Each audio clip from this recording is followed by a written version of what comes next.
Chapter 321 Divorce Letter, Luo Qingzhou. Illustration of Jade Foot? After a moment of silence, Luo Qingzhou casually flipped through a few pages, then frowned, returned the book, and said seriously, Chan, why did you buy this kind of book? Girls should read serious books and not learn bad things. Xia Chan held the sword and looked at him coldly. Luo Qingzhou turned around, avoided her gaze, looked at the river below, and said, Where did we talk about just now? By the way, we talked about bailing? Bailing. He stopped talking and turned his head to look. The girl who was standing beside him just now had left without a sound, leaving him with only a cold and lonely back. Luo Qingzhou stood on the river bank for a long time before returning to the inner city. When passing by the Jubao Pavilion, he hesitated for a moment, walked in, and stepped directly onto the wooden ladder to the top floor. On the top floor, Sister Dao was sitting at the table, carefully wiping her broadsword. After seeing him coming up, she took the initiative to say, Chu Feiyang, don't blame me. I can't afford to offend the girl, so I can only confess honestly. Luo Qingzhou stood in front of the table and said, What did you say to her? Sister Dao raised her head and looked at him and said, I answered whatever she asked. But she asked about your romantic debts, and focused on the one called Qiandeoxweki. Then she said, Chu Feiyang, that girl should be your wife. Right? She is so beautiful and cute, and looks so powerful. You really shouldn't be messing around outside. Luo Qingzhou was stunned when he heard it. Without explaining anything, he took out the two books and said, Sister Dao, what do these two books mean? Sister Dao took a look and said frankly, I took the initiative to give it to her.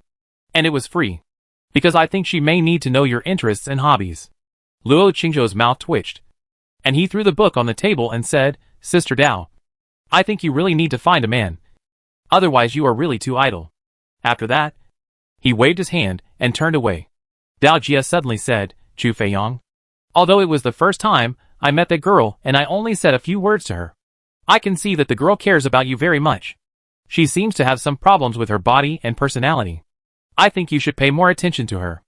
After a pause, she shrugged and said, Okay, I am indeed bored. By the way, there will be an exam at Dragon and Tiger Academy tomorrow. The most powerful young warriors in Mo's city will compete. It should be very exciting. Do you want to watch it? Luo Qingzhou turned around and said, Even if I go to watch it, I won't ask Dao Jia to go with me. Dao Jia, just give up on this idea.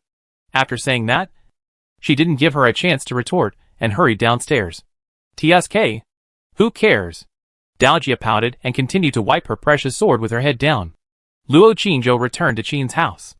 Xiao Dai told him that many scholars came to visit him again and asked him to attend a banquet in the evening. But they were all sent away by the lady. Luo Qingzhou didn't take it seriously. He sat down at the desk and thought about what reward he should give to the princess this time. He had said to Hua Gu before that he was willing to serve the princess. But in fact, it was all about military books and various suggestions. He had a lot of these. He would never follow the princess, nor would he be her subordinate. He didn't like that kind of life, and he would not put himself and the Qin family in danger. Living with the emperor is like living with a tiger, and the princess is much more terrifying than a tiger. He pondered for a moment.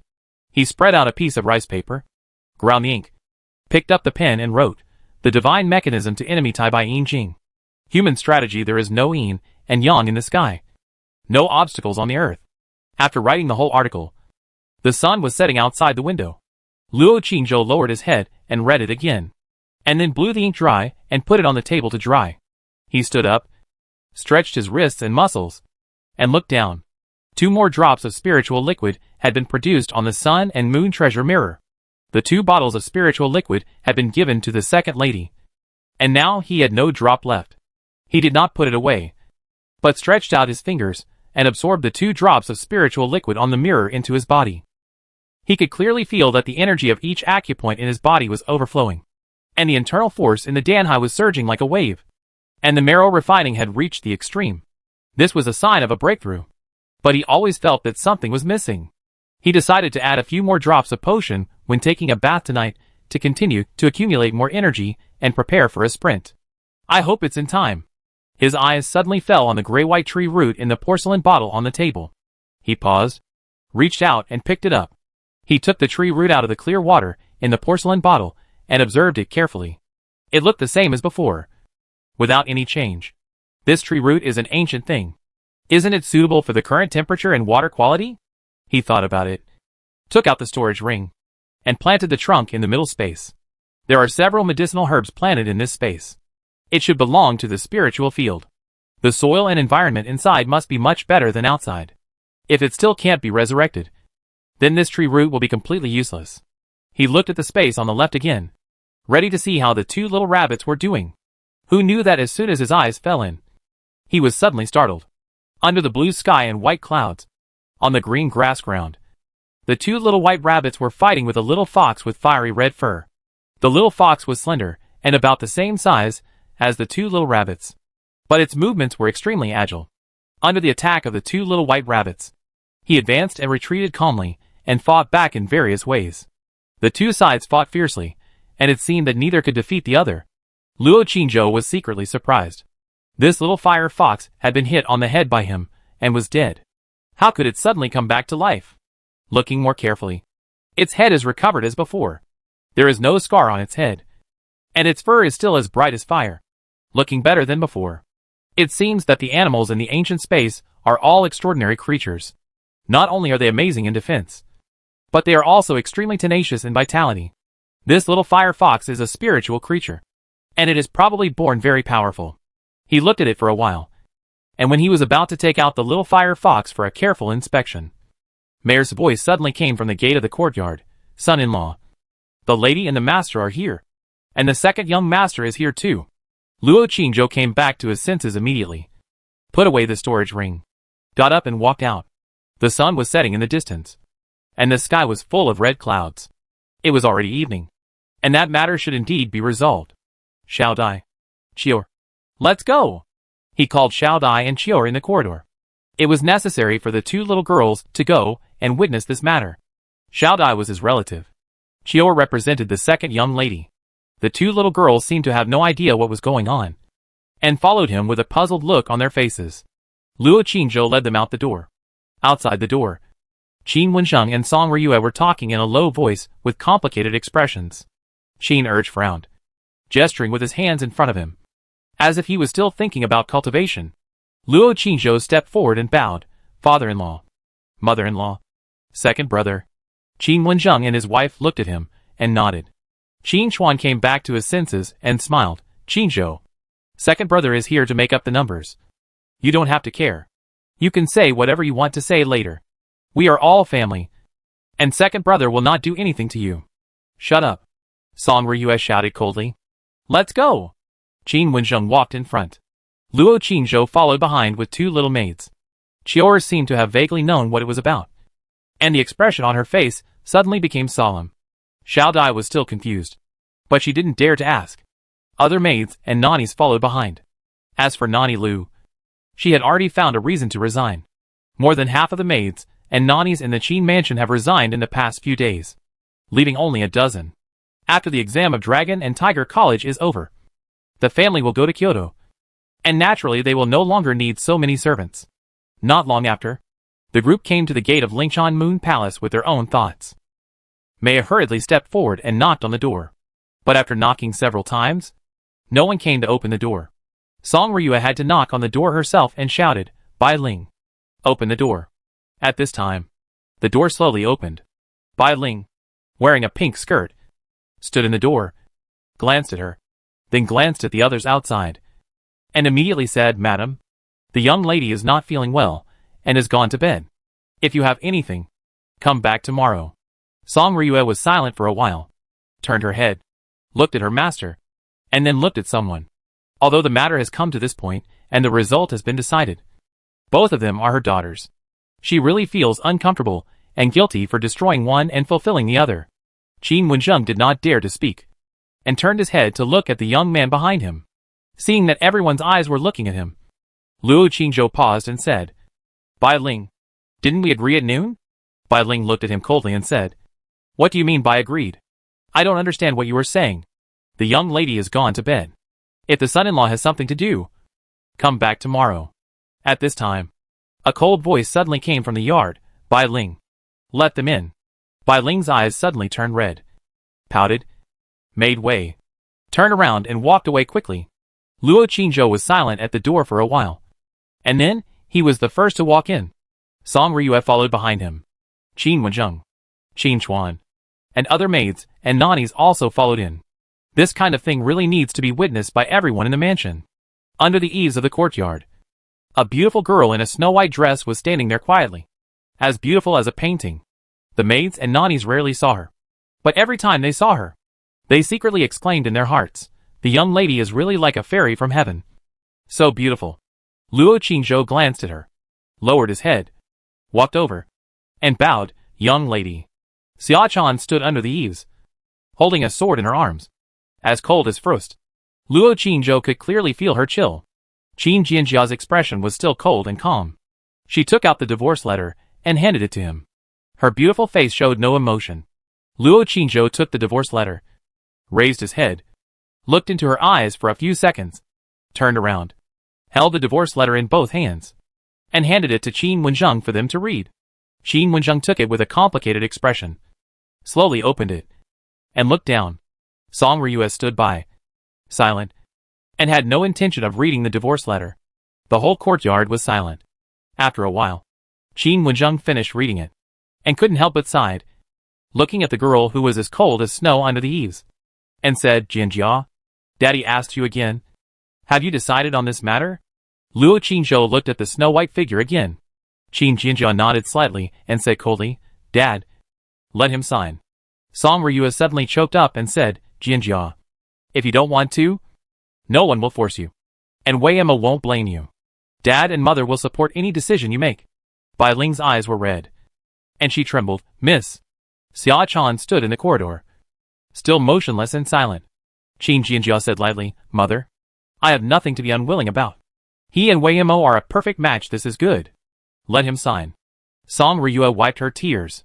Qin Wenzheng sighed again and ordered behind him, "Grind the ink. Get the pen for the son-in-law." The maid behind agreed, and quickly took out the pen and ink, went to the desk next to her to grind the ink, then picked up the pen and dipped it in ink, and carefully brought it over. Qin Wenzheng unfolded the divorce letter, held it in both hands, and said, "Qingzhou, sign it." After a pause, he said affectionately, "No matter what, we are a family. The Emperor's decree has come down, and my Qin mansion's title is gone. In a few days, when Schwaner finishes the exam, we can go to Kyoto as a family. At that time, we will prepare for your wedding with Weima. You will always be a good son-in-law of our Qin mansion." Luo Qingzhou did not speak, took the pen from the maid, looked at the snow-white figure under the eaves, and then looked at the two girls again, then retracted his gaze, walked to the divorce letter, and signed his name. Luo Qingzhou. "I agree." Xiao Dai on the side silently shed tears. Bai Ling went into the house and never came out again. The girl in the corridor clenched the sword in her hand. Her eyes were misty, and he reflected in it had become blurred. Chapter 322. Can I still go in later? Night fell. The night sky of early summer was bright with stars and moon. Luo Qingzhou returned to Meixiang Garden and stood under the plum tree in the yard for a long time before returning to the house. This matter has been delayed for so long, and it is finally over. But he did not feel a bit relieved. Instead, it became heavier. At the same time, there was a trace of melancholy and emptiness in his heart, as if he had suddenly lost something important. It had nothing to do with others. He stood in front of the window for a while, had dinner, and took a bath in medicine. I wanted to practice boxing in the backyard, but I was not in the mood. Xiao Dai and Chior were doing things silently, and they didn't dare to disturb him. He stayed in the house for a while. Luo Qingzhou changed into a clean Confucian robe, went out, and walked towards Lingchan Moon Palace. After arriving at the door, but he hesitated and didn't dare to knock on the door. After standing for a long time, he turned around and prepared to leave. Squeak! At this moment, the gate suddenly opened. A girl in a light green dress, holding a sword, stood there coldly, looking at him indifferently. The two looked at each other. Neither of them spoke. After a long time, Luo Qingzhou spoke softly, "Chan Chan, will you blame me?" Xia Chan was silent for a while, and said, "Bai Ling cried." Luo Qingzhou was stunned, looked at her and said, "What about you?" Xia Chan's eyes were cold, and her pretty face was still as cold as ice. "I didn't." Luo Qingzhou smiled slightly. "Chan Chan is still the bravest. Xia Chan looked at him and said nothing. Luo Qingzhou glanced at the courtyard behind her and said, "Can I go in later?" Xia Chan clenched the sword in her hand and shook her head. Luo Qingzhou said again, "Can I still hold your hand and call you Chan Chan in the future?" Xia Chan froze for a moment and shook her head again. Luo Qingzhou stared at her cold and immature face for a while, then waved his hand without saying anything, turned around and left silently. Xia Chan stood in the door, watching his gradually receding back, which soon disappeared into the night in the distance. She stood there blankly for a long time, and then slowly closed the door. The moment she turned around, her eyes were already filled with sparkling tears, which were crystal clear under the starry sky. In another courtyard, Song Ryue was sitting by the bed, wiping her tears. Qin Wenzheng stood in front of the window, frowning, thinking for a while, and went to the study. He was looking through the bookshelf. Soon, he found a book with 4 big characters Daia and Lifa on the cover. He opened the book and looked for it one by one in the catalog. When he saw the word marriage, his eyes lit up, and he immediately opened it according to the page number and read it carefully. After a while, he closed the book with a complicated look and put it back on the bookshelf. He returned to the room and saw his wife still wiping her tears. He was silent for a moment and could not help but said, "Okay, Ryue, stop crying. You will cry later." Song Ryue was stunned for a moment when she heard this. She raised her head and looked at him with tears in her eyes. Qin Wenzheng sighed and said, "This result is a happy ending. Jianjia, Weima, and Qingzhou, all 3 of them got what they wanted. Isn't it good?" Song Ryue sobbed and said, "But Jianjia, she has no husband. We are sorry for her. We didn't take good care of her at the beginning, causing her to be kidnapped. Now her husband has been snatched away and given to Weima. We are ashamed of her." Qin Wenzheng sighed and said, "She volunteered and took the initiative to propose it. How can we be blamed?" Song Ryue groaned again, and suddenly said with tears in her eyes, "Master, it's all your fault. It's all your fault." Qin Wenzheng was stunned and wondered, "Why do you blame me again?" Song Ryue cried, "If you had found a stupid and ugly husband for Jinjia, it wouldn't be like this today. That boy is so outstanding. And now he has passed the imperial examination. And he is the first. Maybe he will be the champion in the future. I feel sorry for Jinjia. Obviously he is her husband. The better that boy is, the more uncomfortable and guilty I feel." Qin Wenzheng's face suddenly sank. "It's unreasonable." Then he left with a wave of his sleeves.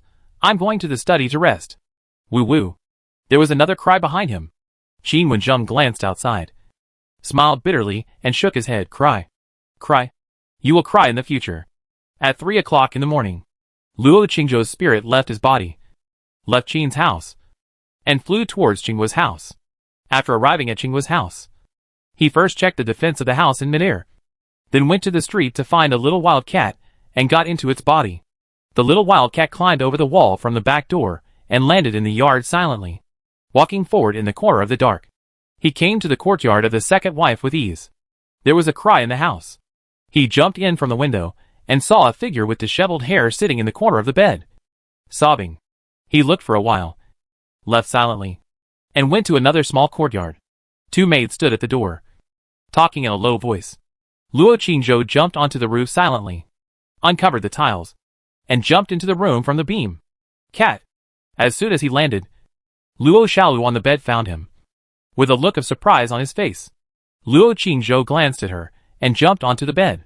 Luo Xiaolu held him in her arms, kissed him, caressed him, rubbed his forehead, and whispered, "Mao Mao, are you here to save me?"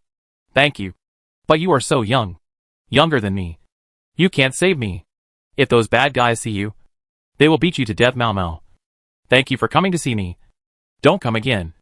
I will leave tomorrow night and will never come back." The little wild cat quietly pressed his face against hers and was gently rubbed by her, motionless. "Mao Mao, I am so worried about my mother. If I leave, what will my mother do, Mao Mao?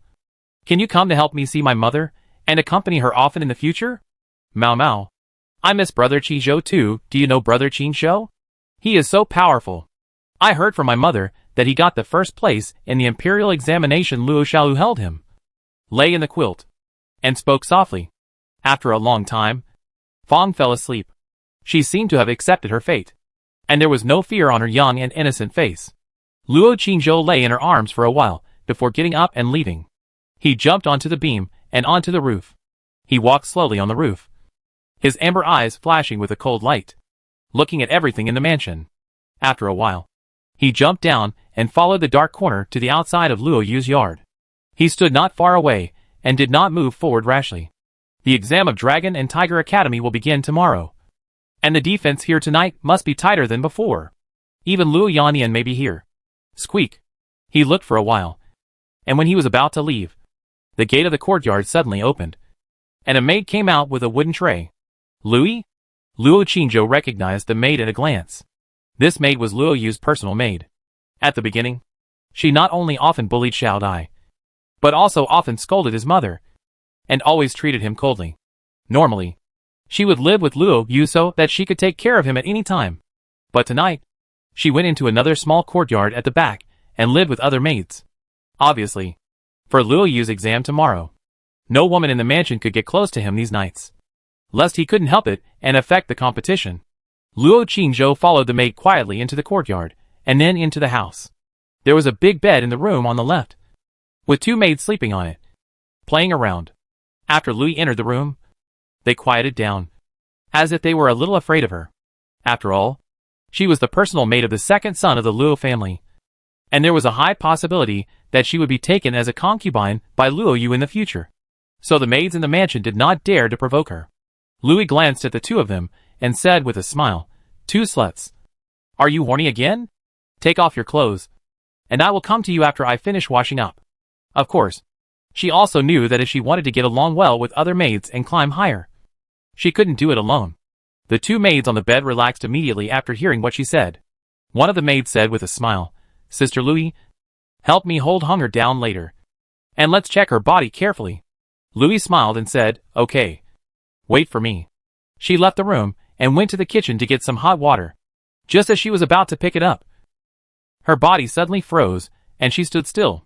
In a few seconds, she blinked, walked around the kitchen a few times, and then froze there again. Strange. She stared blankly at the basin in her hand, with a trace of confusion on her face. She felt that something was wrong just now, but after thinking carefully, she couldn't figure it out. So she had to carry the basin back to the house. The little wild cat was about to jump onto the courtyard wall, but suddenly her body froze, and the shadow got into its body again. Swoosh!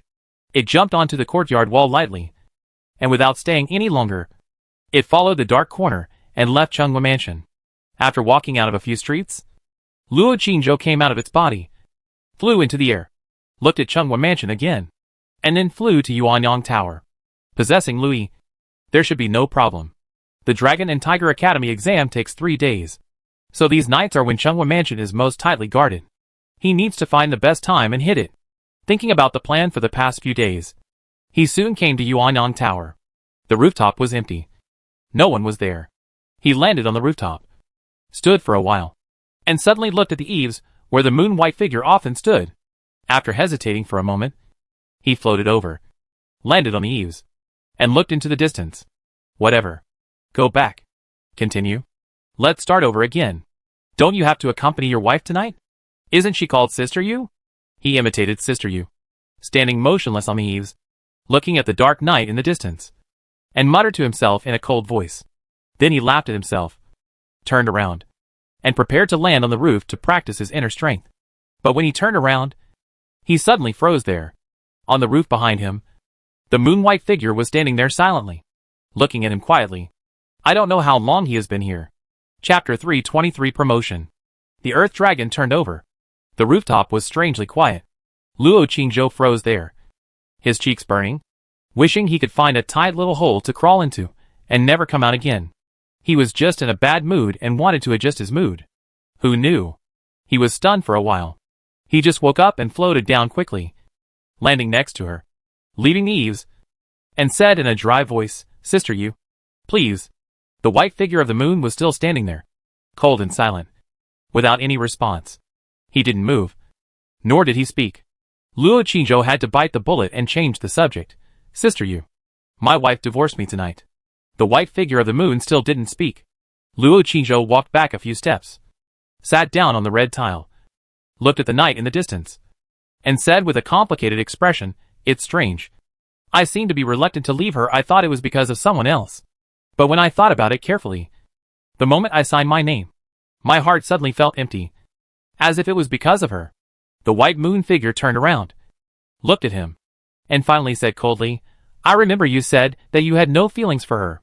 Luo Qingzhou was silent for a while, and said, there may not be any feelings between men and women, but there should still be some feelings between husband and wife. After all, strictly speaking, everything I have today is given by her, including the fact that I can meet you, sister you, here every night. It is because of the conditions created for me after I got married with her. Maybe this is why I feel a little uncomfortable. The white moon figure looked at him, and said nothing. Luo Qingzhou looked into the distance, and his mind couldn't help playing the scenes with the girl. From the wedding ceremony, to returning home, to paying respects every night. Then, signing the divorce letter. On the roof, there was silence. The moon-white figure looked at him quietly for a while, walked over, sat with him, and looked into the night in the distance. Woo! The night was silent, with only the sound of the wind whimpering. The summer night sky is particularly clear. The moon is bright. The stars are all over the sky, and the night sky is bright and charming. The two of them sat on the roof of the Yuannong building, quietly, and in silence for a long, long time, until the eastern sky began to turn white. Luo Qingzhou turned his head and looked at the moon-white figure beside him, and said, Sister Yu, tonight may be my last night to meet you here. In a few days, I will leave Mo City, and maybe I will never come back again. The moon-white figure heard this, nodded slightly, and did not speak. Luo Qingzhou hesitated for a moment and said, Actually, my name is not Chu He. Sister Yu, do you want to know my real name? The white figure looked into the distance and said lightly, Xiao Yu has also gone to Kyoto. Luo Qingzhou was slightly startled and said, At the beginning, I lied to her that I was going to Yangzhou. But in fact, I didn't want to have any entanglement with her. Sister Yu, I don't trust her. The white figure was silent for a moment and said, I remember you said that you had a confidant. How is she? Luo Qingzhou's eyes also looked at the distant sky and said slowly, She went to Kyoto first. When I go there, I will ask her to marry me. I don't know how long her body can last, so I want to marry her as soon as possible. The white figure was silent for a moment and said, Very good. Luo Qingzhou looked at her again and said, It's a pity that I can't invite Sister Yu to the wedding. The white figure looked into the distance. His expression was dazed, and he didn't say anything. Luo Qingzhou sat with her for a while, then stood up and said, Sister Yu, I'm leaving now. There will be an exam at Dragon and Tiger College tomorrow. Will you go to watch? Then he shrugged and said, I don't think so. Sister Yu doesn't look like someone who likes to join in the fun. After saying that, he bowed slightly, then flew into the air and quickly disappeared. The white figure sat on the roof for a long time, until the morning sun revealed a ray of orange-red light in the sky. Then he stood up and disappeared. The night passed. A new day finally arrived. In the square of the north city of Mo City, the arena for the competition had been set up overnight. For the sake of fairness, the exam will be held in the open air, witnessed by everyone in Mo City. Before dawn, many people have gathered here, in this Dragon and Tiger Academy enrollment. Mo City only has one quota, and there are at least more than 20 warriors who want to take the exam. And these more than 20 warriors are all famous warriors in Mo City, and their cultivation is at least in the early stage of martial arts. More than 20 people compete for one quota, which shows how fierce the competition is this time. This exam is not only about martial arts. The first exam is a text exam, which includes the laws, moral etiquette, etc. of the yin in addition to the most basic literacy and interpretation. However, as long as you pass the text exam, you can pass it, regardless of the ranking. The martial arts exam is the most important. It was just dawn. The streets were already full of people. In Chunghwa Mansion, Luo Yu had already gotten up, but he was not in a hurry to go out. He was sitting at the table with a calm face, eating breakfast made by Wang. Wang stood aside, looking at him lovingly, and helped him pour tea and water. Luo Yanyan sat opposite, drinking morning tea, also with a calm face, as if he didn't take today's exam to heart. After Luo Yu finished breakfast, he spoke softly. You didn't bring anything with you, did you? Luo Yu said respectfully. Don't worry, Father. I know the rules. Wang smiled and said, I wanted to let you wear the pendant Chantian gave me this morning. But he didn't want to. Luo Yu smiled faintly, with confidence in her eyes. Mother, you can't bring your things during the exam. Don't worry. After the exam, we will go to Kyoto, and we can see Big Brother often in the future. Wang's eyes were full of doting. Your mother believes that you will be as successful as your big brother. Luo Yanyan stood up and said, Let's go. It's getting late. Although it's enough to pass the morning exam. Don't be careless. It's best to get full marks. Luo Yu said. Dad is right. The family of 3, surrounded by maids and guards, went out and walked away. There were too many people on the street today, and it was faster to walk than to take a carriage. Moreover, the streets had been controlled today, and carriages and horses were prohibited, so people could only walk. At the same time, in the Qin mansion, Qin Chuan also came out of the gate surrounded by the Qin family. As soon as he got off the steps, the 4th master of the Qin family looked around and suddenly asked, Where is Qin Zhou? Why didn't he catch up? Qin Chuan turned around and said, 4th uncle, Qin Zhou is not feeling well. He just told me that he will go by himself this afternoon.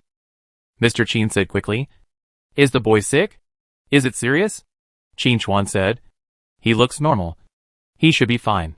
Song Ryue, who was standing by, pondered for a moment, then suddenly stopped and said, Master, you guys go. I won't go. When everyone heard this, they looked at her with confusion. Mr. Qin's wife said, Sister-in-law, Chuaner is taking the exam today. How can you not go? Qin Chuan was also puzzled, seeing that everyone was looking at her. Song Ryue hesitated for a moment, blushing slightly, and said, The boy was divorced by Jianjiao last night, and now he suddenly pretends to be sick and stays alone in the mansion. I'm afraid that he will run away after we leave. Everyone, who knew that the wife of the 2nd Master Qin also quickly echoed. Sister-in-law's worry is not unreasonable. Now the boy is a Juren master, and he also took the 1st place in the exam. He will definitely be a Jinsher in the future. Now our Qin family has lost the title, and he regained his freedom last night. If he took the opportunity to escape, where can we go to complain? The wife of the 4th Master Qin also said, Yes, you can't let him stay alone in the mansion. You must keep an eye on him. Unless he is married to Wei Mo. You must be careful. If he suddenly runs away, you can't do anything. Then won't it be a waste of effort? The old women also began to talk about it. The more Song Ryue listened, the uglier her face became. The more she listened, the more suspicious and scared she became. She no longer had any intention of going out. She hurriedly turned around and walked up the stairs, saying, I'll help Wei Mo watch. You can go with Chuaner. Don't worry about me. Mare and the other maids and nannies had no choice but to follow her back. Qin Chuan had a wrong expression on his face. Daddy, tell me honestly, is Qin Zhou my mother's illegitimate child? Pa! Qin Wenzheng slapped him on the head and glared at him, saying, If you keep talking nonsense, I'll smash your mouth. If Qin Zhou is an illegitimate child, how could he marry Jianjia and Wei Mo? Qin Chuan was stunned when he heard this, and covered his head and said, Jianjia and Wei Mo? Qin Wenzheng said with a stern face, Stop talking nonsense. Let's go. It's getting late. Oh! Qin Chuan didn't dare to say anything more, and left quickly surrounded by the crowd. In the Qin mansion, Song Ryue took Mayor and others and hurried to Meixiang Garden. When she entered the yard, she immediately shouted, Xiao Dai! Xiao Dai and Qiu'er ran out of the house in a hurry with needles and thread in their hands. Seeing her aggressive look, their faces changed slightly, and they said in a trembling voice, Madam. Song Ryue immediately looked into the house and said, Where is Qin Zhou? Xiao Dai hurriedly said, The young master is not feeling well, and is resting in the house. Song Ryue's eyes showed a trace of suspicion. She looked at the closed window and said, Really? Did you lie to me? Xiao Dai lowered her head and said, Really? I dare not lie to you. Madam. Song Ryue glanced at her, then looked at Qiu'er next to her and said, Qiu'er, is it true? Is he really resting in the house? Qiu'er said respectfully, Madam, the son-in-law is indeed resting in the house. Song Ryue was relieved when she heard this. Qiu'er is Wei Mo's person, and she will definitely not lie to her. Moreover, if the boy really wants to leave, he will not take Xiao Dai with him. Take good care of him. Tell me if anything happens. Song Ryue didn't dare to stay any longer. She gave an order and turned to leave with her people. As a mother-in-law, and a young and beautiful mother-in-law. She couldn't stay here for too long, or people would gossip about her. After leaving the house, she thought about it, and walked towards Lingchan Moon Palace with her people.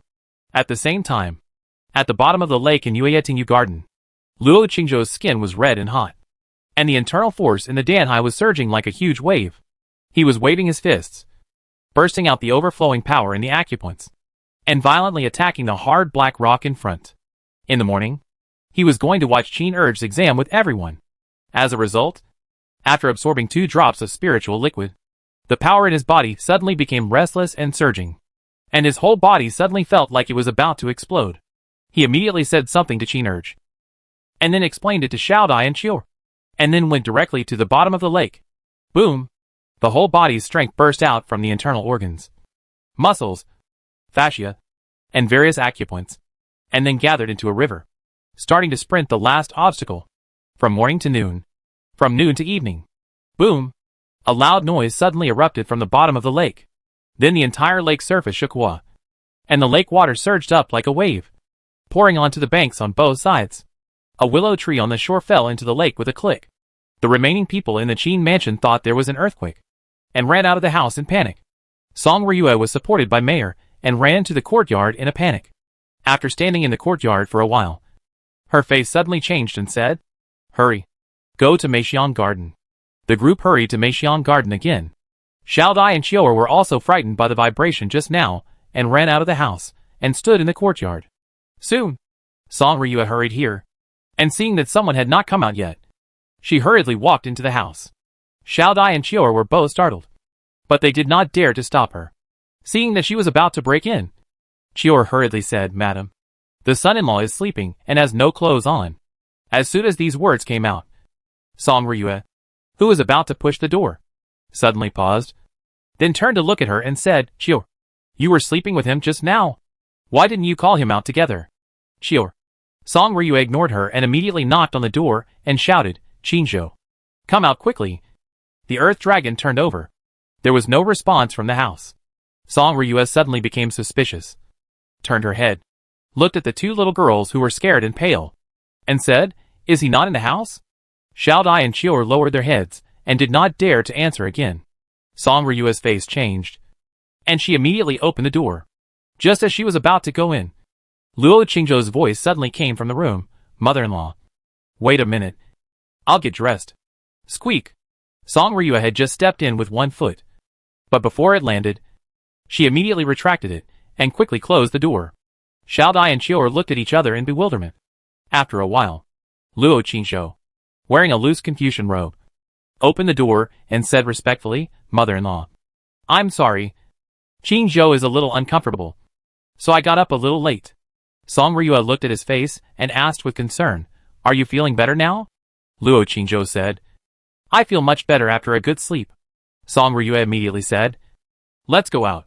We can't stay in the house. The dragon just turned over. Be careful that the house will collapse later." Luo Qingzhou agreed and followed her out the door. "Mother-in-law, the exam should not be over yet. Qingzhou wants to watch my second brother's competition." When he came to the courtyard, he spoke again. Song Ryue looked at the sky and said, "Okay, let's go. Anyway, we don't dare to stay at home. It's safer to go out and walk on the street. Let's go and call Jianjia to come with us." Luo Qingzhou was stunned for a moment, and followed her silently. The group soon arrived at Lingchanyu Palace. The gate of the courtyard was open. Bai Ling was wearing a pink skirt, and was picking flowers in the flower bed in the courtyard. Song Ryue walked in directly and said, "Bai Ling, Jianjia hasn't come out yet? Go call her out. Let's go out for a walk." Bai Ling hurried out of the flower bed, and said excitedly, "Madam, are you going shopping? Can you buy me a bracelet?" Song Ryue smiled and said, "Of course. Call Xia-chan too. Let's go together." "Great." Bai Ling immediately ran into the house, with a basket of flowers, and a smile on her face. Luo Qingzhou stood outside, and didn't dare to go in. Soon, Miss Qin, who was wearing a snow-white dress, came out of the house. Without waiting for her to refuse, Song Ryue immediately said, "Jianjia, it's dangerous in the house. Let's go out for a walk together. Accompany mother for a walk, and go to see your second brother's exam by the way." Bai Ling on the side also said excitedly, "Miss, Let's go out for a walk. Chan and I both want to. Xia-chan stood under the eaves and didn't speak. Qin Jinjiao was silent for a moment. Then nodded slightly. Okay. Great. The lady agreed. Bai Ling was immediately excited and cheered. However, when Song Ryue took them out of the yard and saw someone outside, the smile on Bai Ling's face suddenly disappeared. Humph. Bai Ling turned her head and looked away. Miss Qin still looked the same as before. Luo Qingzhou bowed his head and said, Mississippi. Qin Jinjiao looked at him and said nothing. Song Ryue glanced at them, went over and pulled her and said with a smile, Jinjiao, let's go see your second brother first, and then go shopping with mother. Okay. Qin Jinjiao nodded slightly. The group went out and walked towards the North City arena. Luo Qingzhou slowed down and walked at the back, looking at the cold girl next to him, and said, Chan, go fight the bad guys with your uncle later. Okay. Xia-chan ignored him and quickened her pace. At the same time, on the official road about 7 or 8 kilometers away from Imo City, hundreds of silver-armored cavalrymen, led by a girl in a black skirt, were galloping along the road. The sound of iron hooves on the ground was like thunder, and dust was rolling. Chapter 320 for the first competition of Dragon and Tiger Academy. The streets were empty. Many shops were closed, and the few vendors guarding the stalls were also lazy, with their heads down and drowsy. Almost all the people in the entire Imo city rushed to the square in the north of the city.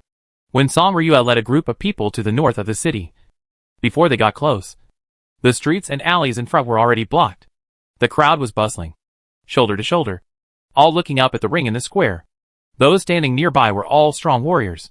Ordinary people could only stand at the outermost edge to watch. And even if they wanted to squeeze in, they couldn't squeeze in.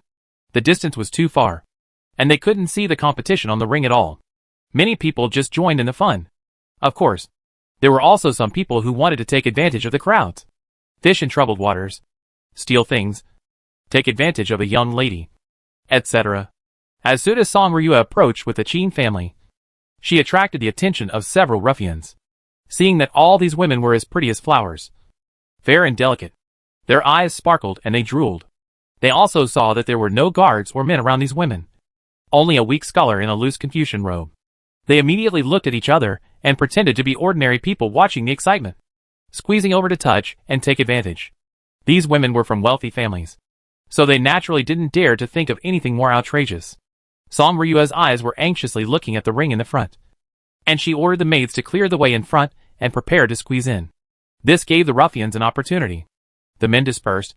2 approached her, and 3 approached Miss Qin, who was as beautiful as a fairy in a white dress.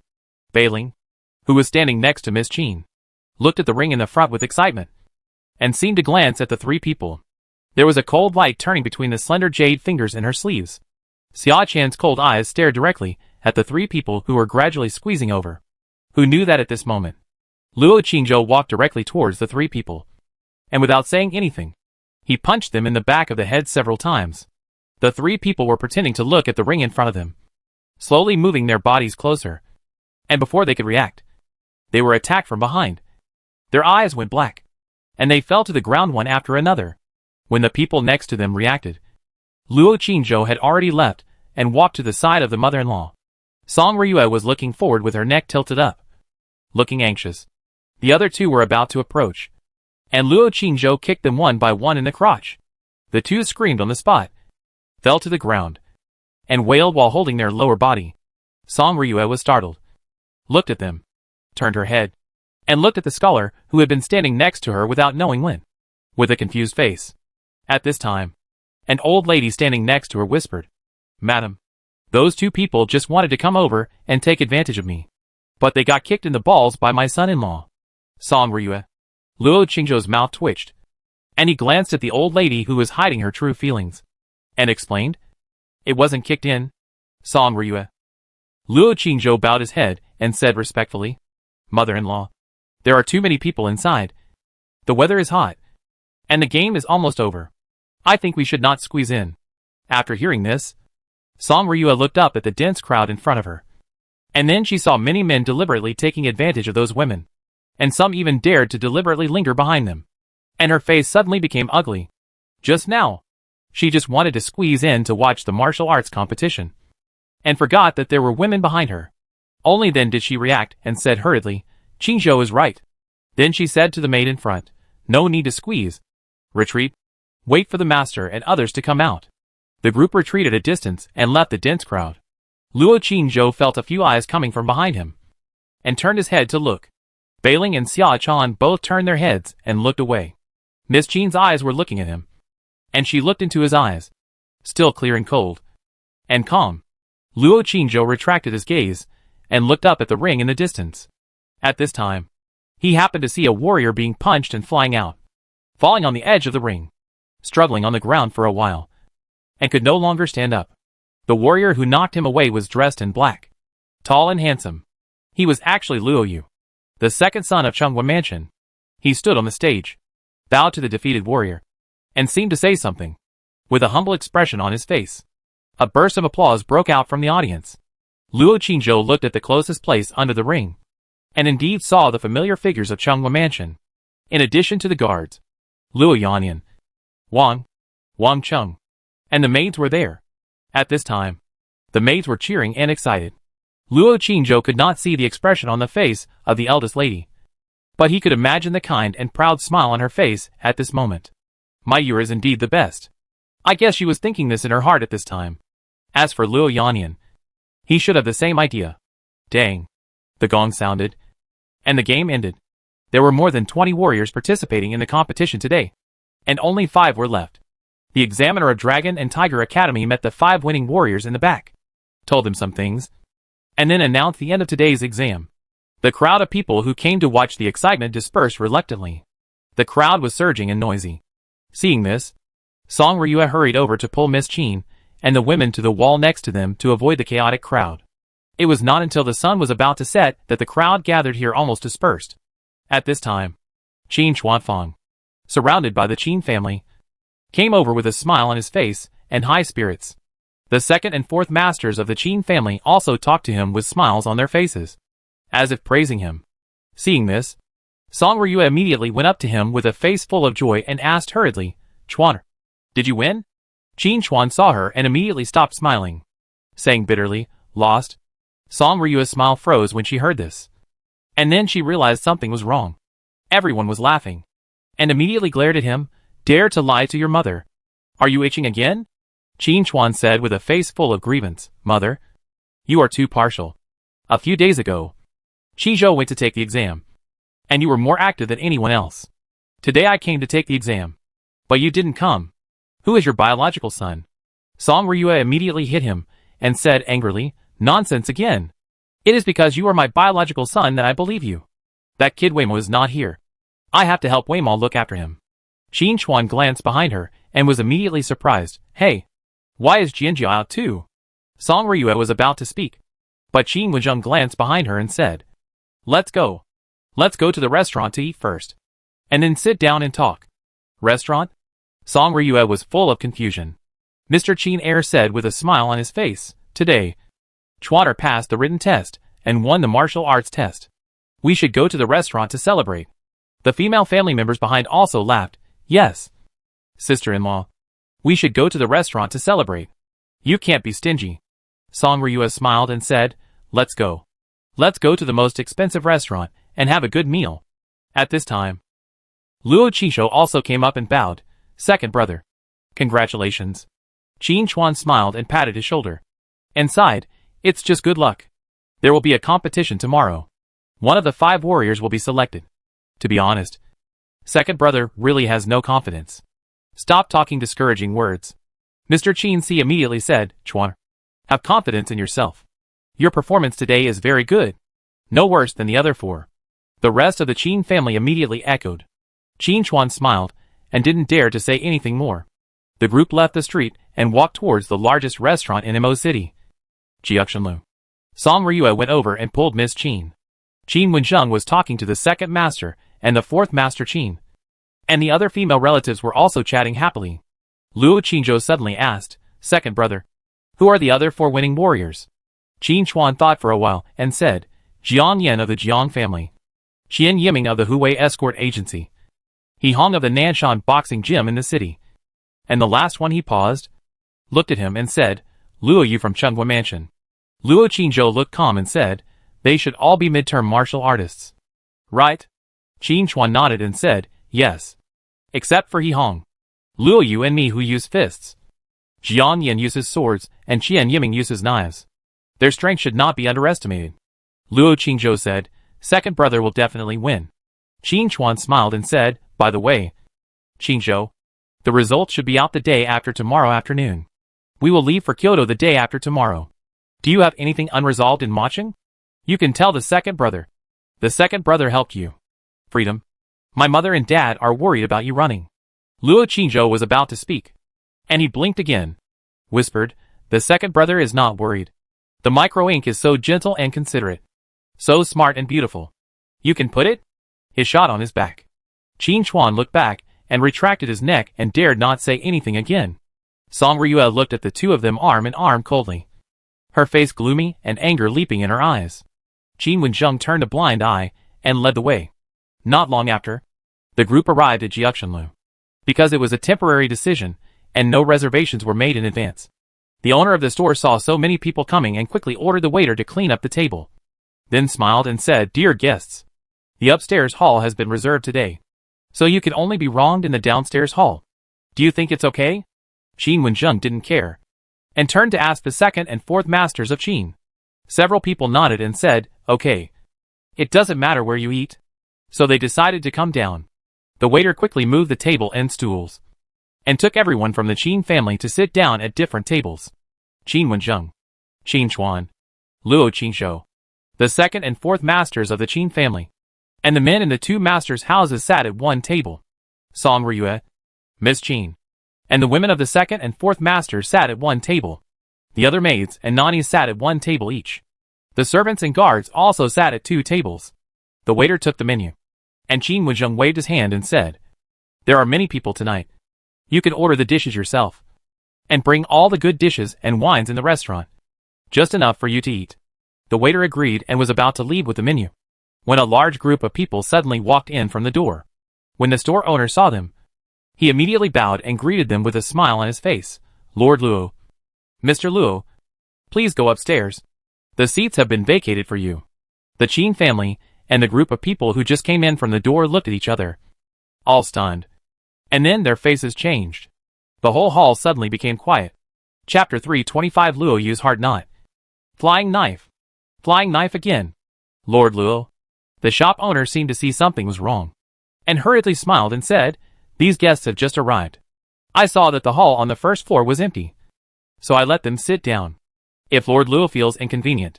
Luo Yanyan waved his hand and said, it's okay. After that, he walked forward and bowed and smiled. Brother Wenzheng. Congratulations. Qin Wenzheng looked at the hypocritical smile on his face, and was unwilling to pay attention to it. But after thinking about it, he also bowed and smiled. Speaking of which, I have to thank Brother Yanyan. If it weren't for Brother Yanyan, how could my Qin family get such a good son-in-law? I never dreamed that you would become a national hero.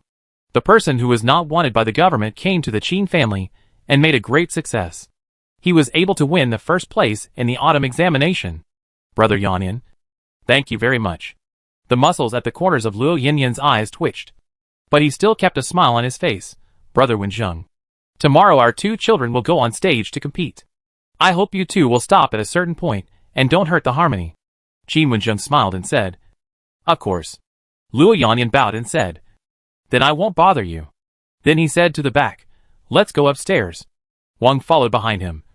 Her face was as gloomy as water, and no other expression could be seen on her face. The nails in her sleeves were tightly grasping her sleeves. Suddenly, she turned her head to look to the side, and the tip of her eyebrows began to twitch. Luo Yu stopped where she was, staring blankly at the flawless snow-white figure at the other table. With a trance. Let's go, she called softly, holding his hand, and looked at the snow-white figure, and then at the figure in the Confucian robe, her eyes full of sinister and resentful colors. Everyone in Chunghwa Mansion went upstairs, and sat in the hall on the second floor. The rest of the Luo family complimented Luo Yu extremely. Luo Yu smiled perfunctorily, but he looked absent-minded. And in the hall downstairs, everyone in the Qin family seemed to have a tacit understanding and started talking about the top scholar. And their voices were particularly loud. When the shop owner heard that Luo Jieyuan, who won the autumn exam this time, was sitting here, He hurriedly smiled, and went over to pour tea. Wang sat with her head down for a while, and suddenly looked up and said, "Master, let Wang Cheng call Pinger over. How can we celebrate year tonight without her?" Luo Yannian glanced at her, lowered his head and drank tea, and did not speak. Wang turned his head and said, "Wang Cheng, go." "Yes, madam." Wang Cheng immediately left quickly. Wang picked up the teacup, took a sip, looked at the side with a loving face and said, Today, mother was watching you compete below, and suddenly remembered your elder brother's exam that year. Do you remember it?" Luo Yu came back to his senses and said, "Of course I remember. My elder brother's might on the ring was so impressive that even the chief examiner of Dragon and Tiger Academy was amazed.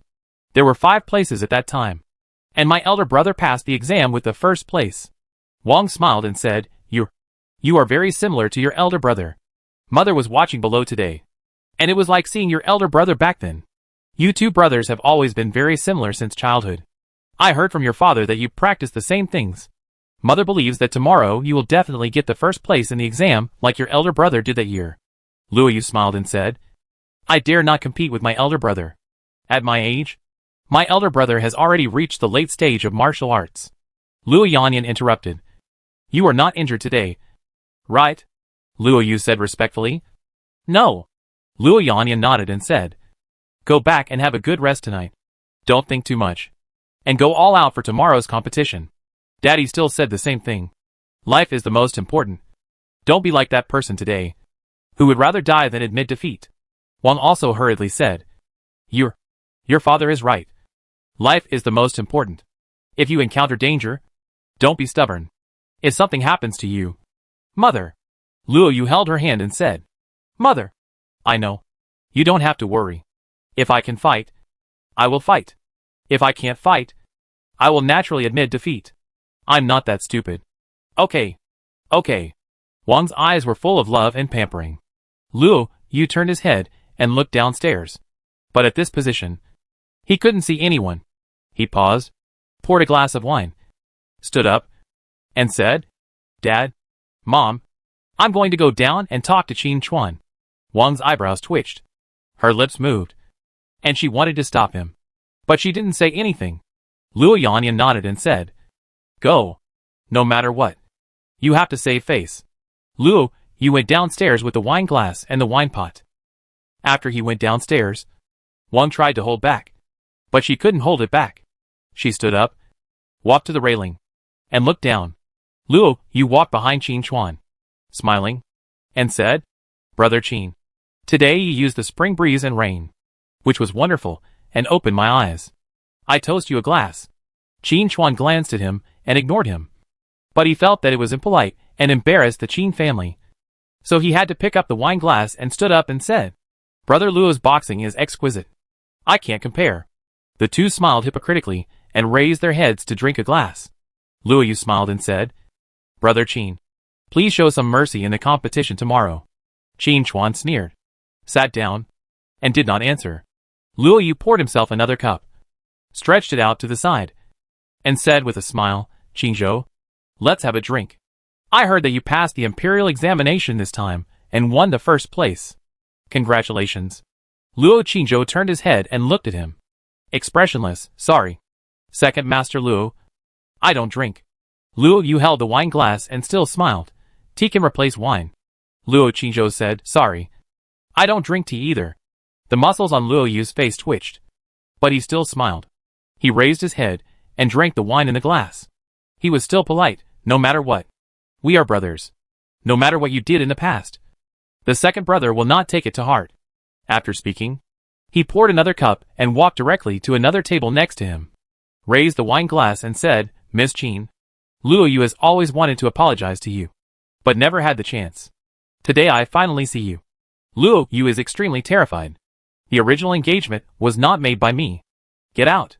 Before he finished speaking, Bailing raised her hand and splashed a cup of hot tea on his face. Luo Yu stood there without moving, without dodging or getting angry, and still held the wine glass in a gentle manner and said, "Please allow me to finish. At the beginning, I was concentrating on preparing for the exam and didn't know about this matter." "Wait, wow." Bailing poured another cup of tea on his face. "Wait. Wow."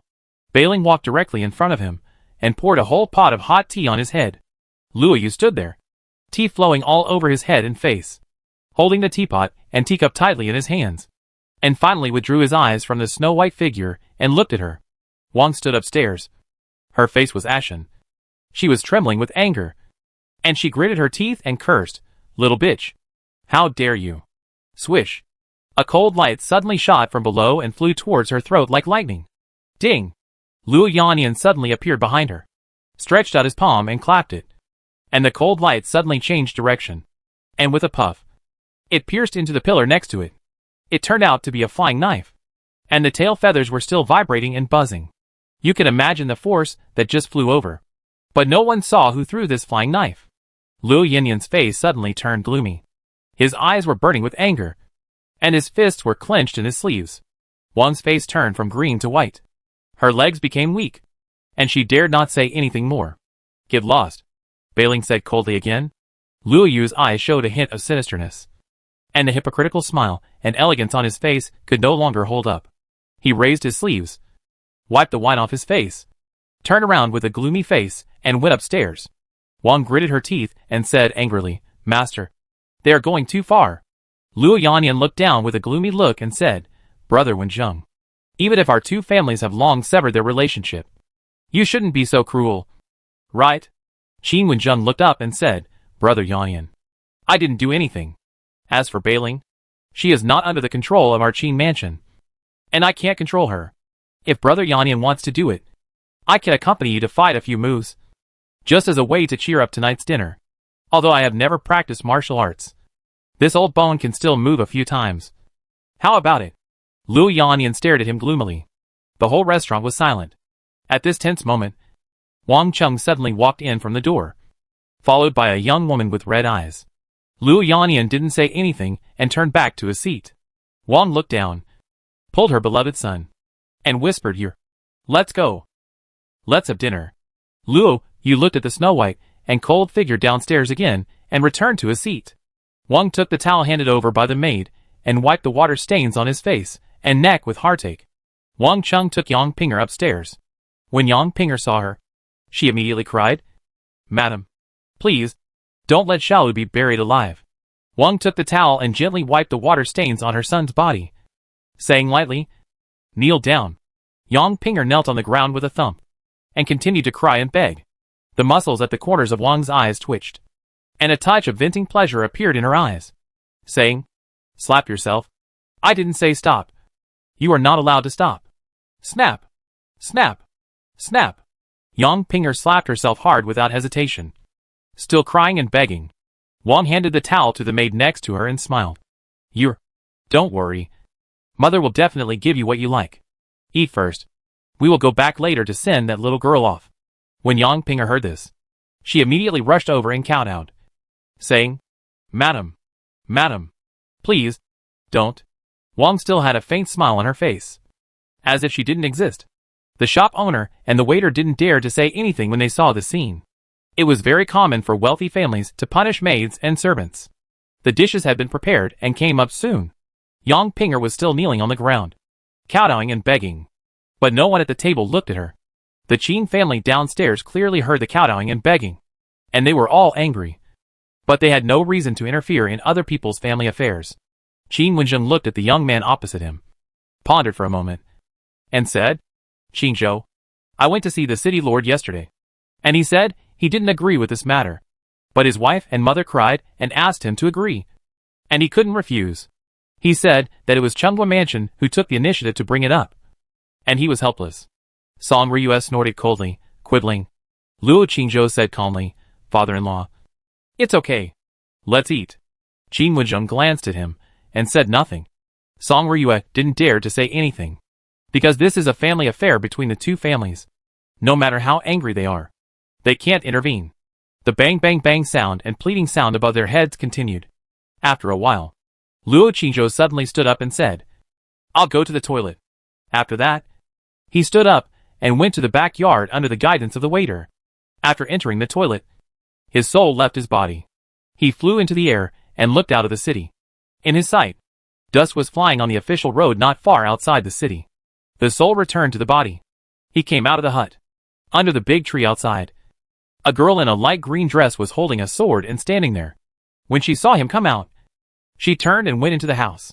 Luo Qingzhou suddenly said, "Chan Chan, do you want to accompany your son-in-law later?" Xia Chan ignored him and walked into the house quickly. Chapter 326, Rebellious Son. Rebellious against heaven. The dinner was very sumptuous. Luo Qingzhou returned to the table, lowered his head to eat, and did not participate in the conversation of the Qin family. The kowtow and begging sounds upstairs finally stopped. Not long after everyone in Chunghwa Mansion finished eating, they went downstairs. The gloomy look on Luo Yinyan's face had disappeared, and he bowed his hands and said indifferently, "Brother Wenzheng, we have something to do, so we will leave first." Qin Wenzheng glanced at him and did not answer. Wang suddenly couldn't help looking at the table and said, "Qingzhou, Xiaolu is getting married today. Don't you want to go and see it?" As soon as these words came out, everyone in the Qin family looked gloomy. Song Ryue wanted to curse, but held back, and her face turned blue with anger. Wang seemed to have let out a breath of anger in her heart, and smiled faintly. "Now that you have become a Juren master, have you forgotten your sister who used to be so good to you? Well, I guess Xiaolu will be even more disappointed when she sees you." After saying that, she suddenly turned around and waved her hand, and slapped Yang Pinger on the face behind her, sneering, "Open your eyes and take a good look. Some little bastards can't be tamed. What's the use of being nice to him? He's still a waste and can't help you with anything." Yang Pinger had disheveled hair, blood all over her head, and a dazed look. After being slapped, she was still stupid, as if only an empty "I" was left. "Let's go." Luo Yanyan turned around at the door and said, "Yes, master." Wang showed a refreshed smile at the corner of her mouth and led people out of the door. A moment later, the sound of a carriage leaving was heard outside. Everyone in the Qin family was indignant and cursed. "That bitch is nothing. And Luo Yanyan is even less. Isn't that his woman? Isn't that his daughter? So vicious. He will go to H.L. sooner or later." Humph. His father was heartless and cruel back then. He got mad outside and slapped his concubine to death when he got home. The Luo family is ahem. Eat. The few people started to curse, and started to curse all the people in the Luo family. Then, they suddenly realized and looked at a certain young man at the table. They all changed the topic and started to talk about today's martial arts competition. They ate for a while. Qin Wenzheng got up to pay the bill and came back and said, "Okay, let's stop here tonight. Chuana has to go back and have a good rest early. Everyone has to get up early tomorrow." Everyone immediately stood up and said, Yes. Chuana, go back and have a good rest. Tomorrow on the ring, we have to teach that bastard Chung Guofu a lesson." After leaving the restaurant, the Qin family's carriage was already waiting outside. The second and fourth masters of the Qin family and their wives all got on the carriage. When Qin Wenzheng and his wife were about to go up, Luo Qingzhou suddenly said, "Father-in-law, mother-in-law, you go back with my second brother first. I want to go shopping on the street." Qin Wenzheng frowned. Song Ryue immediately said, "It's so late. Why go shopping? Let's go shopping together tomorrow night." Luo Qingzhou bowed and said, "Mother-in-law, Xia Chan is with me. It's okay." Hearing this, Song Ryue looked at the figure standing at the back, hesitated for a moment, and said, "If you really want to go shopping, let Bailing and Chiora accompany you." After a pause, she said, "By the way, I want to chat with Xiao Dai. Let Xiao Dai go back with me." Luo Qingzhou glanced at her and said, "Okay." Bai Ling pouted immediately and said, "I won't go. I have to take care of the young lady." Luo Qingzhou ignored her, bowed his hands, and turned to leave. Xiao hurriedly followed behind. When Xia Chan was standing still, Bai Ling pushed her and whispered, "Go quickly. Don't let the son-in-law run away." Hearing this, Xia Chan immediately tightened the sword in her hand and followed. Little fool. Looking at her hurried steps, Bai Ling couldn't help but muttered softly. After the three of them walked away, the carriage slowly drove away from the restaurant. Just after driving a few streets, Qin Wenzheng suddenly said in the car, "Stop." The carriage braked immediately. The carriages of Qin Eri and Qin Sai following behind also braked. "Brother, what's wrong?" Qin Eri stuck his head out of the car and said. Qin Wenzheng jumped out of the carriage and said solemnly, "Qingzhou must have gone to Chunghwa Mansion. We can't let him go alone." When these words came out, Everyone was shocked. Let's go! What are you waiting for? Let's go together. Let's go! Everyone responded. Qin Wenjung led the Qin family and hurried to Chunghwa Mansion. Song Ryue poked her head out of the carriage and said, Master, that kid is not so stupid. Right? Even if he is a Juren master, he can't control other people's family affairs. Qin Wenjung said worriedly, I just hope he won't be too impulsive. If Luo Yanyan takes the opportunity to retaliate, then. Song Ryue was panicked when she heard it, and hurriedly urged, Quick! Speed up. Run! Then she said angrily, If they dare to harm my Juren master, I will fight them to the death. Outside Chunghwa Mansion, Yang Pinger knelt on the ground, crying bitterly, but was held down by 2 strong maids and could not move. The funeral procession of the city lord's mansion had already stopped at the door with the coffin on its back. Next to the coffin, several women were crying non-stop. Meng Jinan, the city lord of Imo City, sat in the carriage with a gloomy face and a trace of grief in his eyes. Suddenly, Yang Pinger's crying became louder.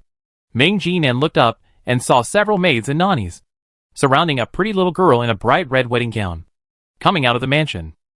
Luo Yanyan and his son and Wang also followed them out, hurried down the steps, and came to pay their respects. Meng Jinan got off the horse and bowed and sighed, Brother Yanyan, thank you for your trouble. In fact, this matter is really unnecessary. Your daughter. Wang on the side hurriedly bowed her head and said, Lord City Lord, my little Lu has already been betrothed to the noble's son, and the two are considered to have an engagement.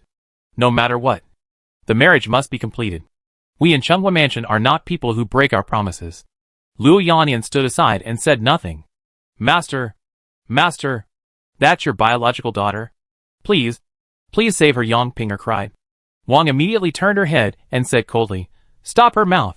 The 2 strong maids immediately found a strip of cloth and stuffed it into her mouth, then pressed her to the ground. No matter how she struggled, she couldn't move. The woman who was lying on the coffin and crying loudly said, Master, Xinger passed away so young, and he liked beautiful girls. Since Chunghwa Mansion has agreed to marry their daughter to Xinger, let the girl go down to accompany my poor Xinger. Woo woo. Several other women also cried and agreed. Meng Jinan sighed, said nothing more, bowed to Luo Yanyan, and went over to get on the horse. The trumpet sounded, and paper money flew.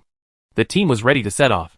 Luo Xiaolu, dressed in a bright red wedding gown, silently shed tears, and was surrounded by the crowd stupidly following the coffin. Yang Pinger, who was pressed to the ground, widened her eyes, struggled desperately, and made a whimpering sound. Wang glanced at him lightly, gritted her teeth and said, It's a pity that the boy didn't see it with his own eyes. If it weren't for him. Who? At this moment, the guard at the front of the team suddenly stopped and shouted angrily. Everyone's eyes immediately looked over. In the darkness of the street ahead, a figure slowly walked out, and soon walked under the bright moonlight and the lantern light of the team. The figure was tall and slender, wearing a white Confucian robe. He looked young and weak, and didn't look like a madman. But he stopped at the front of the team and blocked their way. Sir, it's a scholar, the guard at the front reported. Meng Jinan was sitting on the horse, and before he could speak, Wang suddenly walked over and sneered, Luo Qizhou, you are here after all. Are you here to see your sister off? Luo Xiaolu, who was in a daze, suddenly looked ahead and cried, Brother Qizhou, well, we don't worry about Xiaolu. Just go. Wang was venting her anger in her heart, walked to the front of the team, looked at the young man in front of her and sneered, People have seen it. It's time to get out of the way. Meng Jinan suddenly reacted, Luo Qizhou? The first place in the imperial examination in Imo City this time. Luo Jiayuan? Wang's eyebrows twitched, and her face showed a ferocious look again. Luo Qizhou bowed and said, Lord City Lord, everyone is sad that the young master passed away. But do you think it is appropriate for you to let a little girl be buried with the young master? Before Meng Jinan could answer, the woman holding the coffin started to curse. Who are you? This is our family affair. When is it your turn to take care of it? What a bullshit, Luo Jiayuan. You delayed my son's burial. I want your life. Other women also cursed. Wang said coldly, Luo Qizhou, you are just an outsider now. You are not qualified to take care of our family affairs. If you delay the burial of Mr. Ming, no one can save you. Go away. Luo Qizhou still stood there, motionless, looking at Meng Jinan on the horse and said, Lord City Lord, I want to take Xiao away tonight. Do you think it's okay? After this, the women's curses became even more unpleasant. Meng Jinan's face turned cold when he heard this. You are just a scholar. And you dare to be arrogant in front of me? Who gave you the courage? Then he sneered. I almost forgot that you seem to have climbed up the princess's high branch. But today is our family affair. Even if the princess comes in person, she can't interfere. Get out of the way. I don't have time to waste time with you. Luo Qizhou still stood there without moving. Luo Yanyan suddenly stepped forward and scolded, rebellious son. Get out of here. Luo Qizhou looked at him and said calmly, rebellious son? Luo Yanyan. You are mean and ungrateful. Cold-blooded and ruthless. But you are so shameless. It seems that I have nothing to do with you. Right? Luo Qingzhou. Luo Yu came up and said coldly, how can you talk to my father? Do you really think that you can be a traitor and lawless just because you passed the imperial examination? Luo Qizhou looked at him and said, Luo Yu. At least I am a Juren. And you are nothing now. After saying this, Wang was immediately furious and gnashed her teeth and said, rebellion. Rebellion? Wang Chung. Wang Chung. Catch him for me. Wang Chung immediately rushed over with his robes fluttering. Who knew that he had just rushed out a few steps and suddenly stopped, looking behind him with fear. Two girls walked out of the darkness. One of them, wearing a light green dress, holding a sword in her hand, with a cold face, was the girl who almost pierced his throat with a sword. Wang was so angry that she trembled all over. Meng Jinnan's face suddenly darkened, and he shouted angrily, keep going. Anyone who dares to stop my son's coffin will be killed without mercy. Yes, sir. The guards immediately drew their swords and rushed forward with murderous intent. At this moment, the sound of a carriage came from the alley in front. Then, a delicate shout came from the darkness. Who dares to touch my master? Walala. The Qin family suddenly rushed over from the darkness with great momentum. Song Ryue stood on the carriage, with her eyebrows raised and her eyes glaring, her hands on her hips, looking majestic.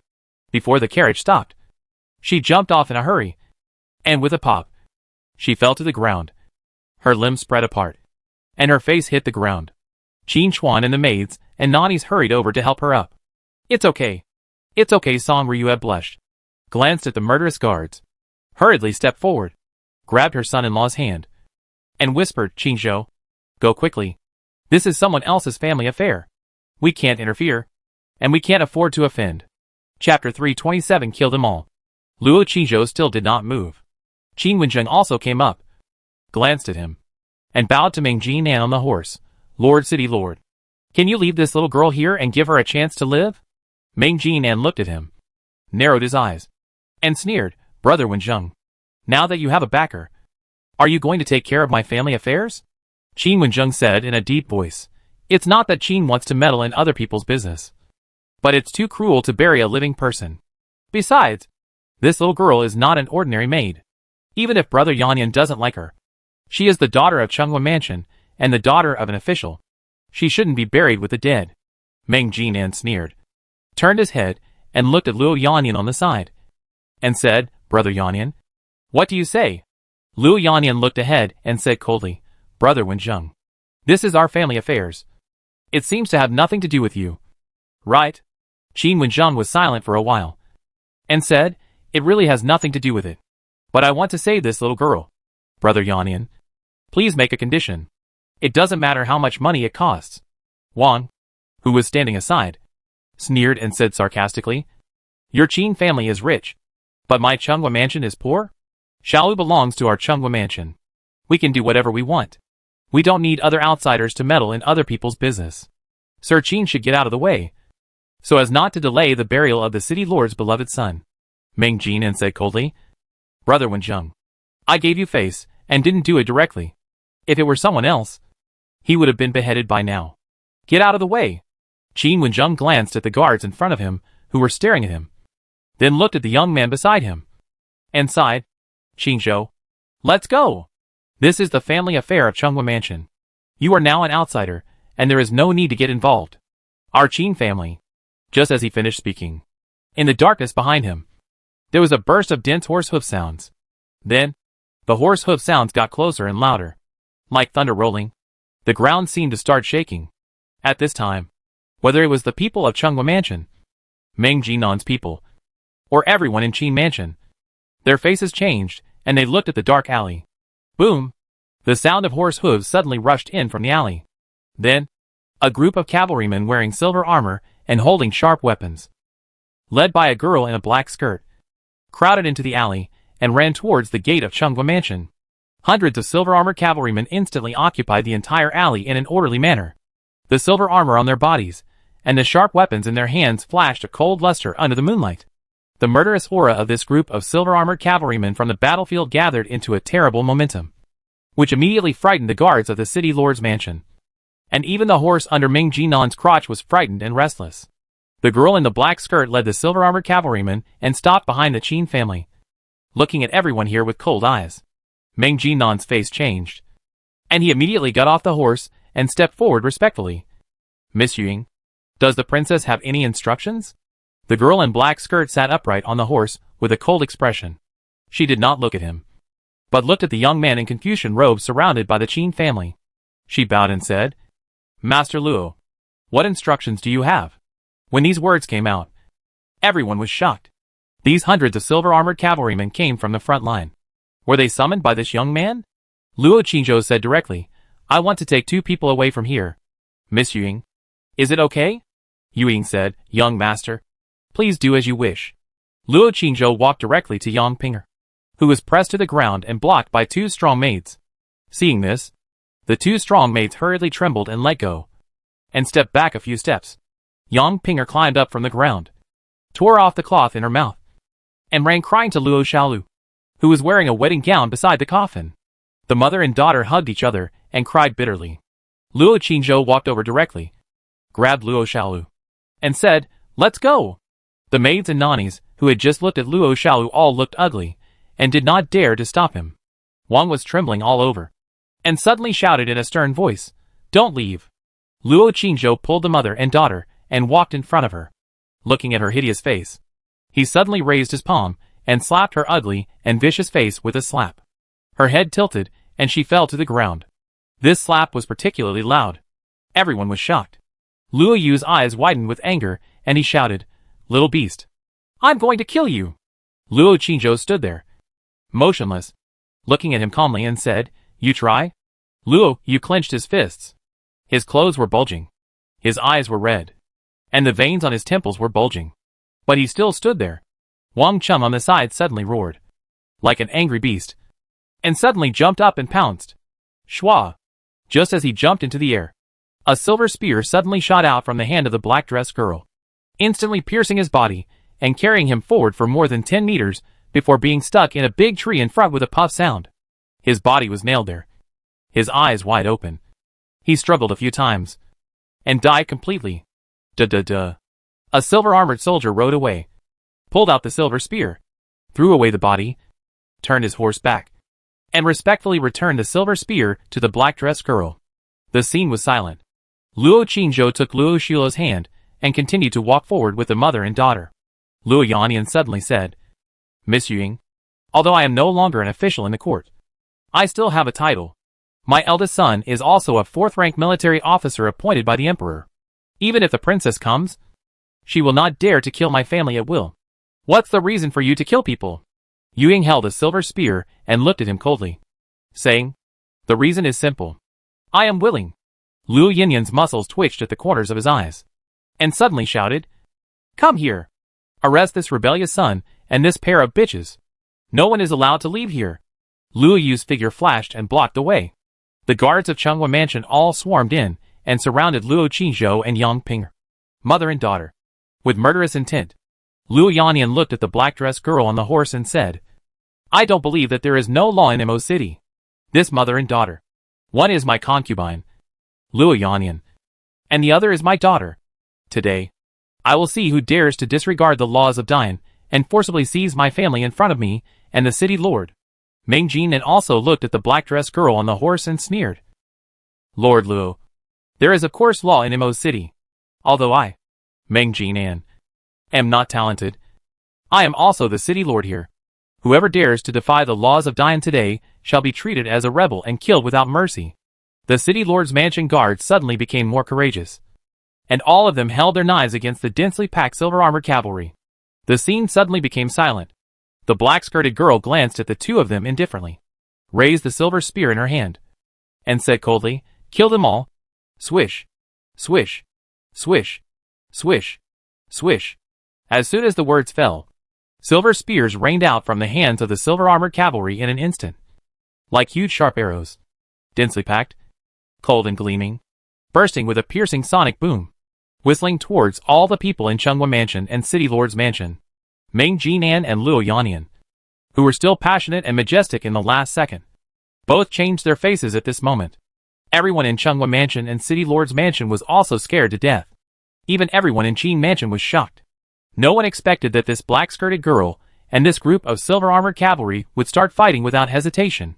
Chapter 328. The princess said, "You rebel. So you rebel." Puff, puff, puff, puff. The guards of the City Lord's Mansion, who were standing in the front and facing each other with knives, had almost no time to react before they were pierced through by these densely packed heavy silver spears and stabbed into the ground. Some guards stood in front and behind, and were directly strung together by several silver spears. The sharp and heavy spear tips, after piercing their bodies, pierced through the hard bluestone slabs on the ground and stabbed deeply into the ground. The heavy silver spears thrown by this group of silver-armored cavalry from the battlefield, which had been tempered by thousands of times, were difficult to resist even for ordinary warriors wearing armor, let alone the flesh and blood of these mere guards. In a blink of an eye, nearly all of the nearly 100 guards standing in the front were pierced through and fell to the ground.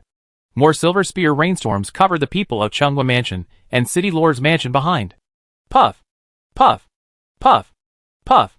The sound of silver spears piercing flesh rang out.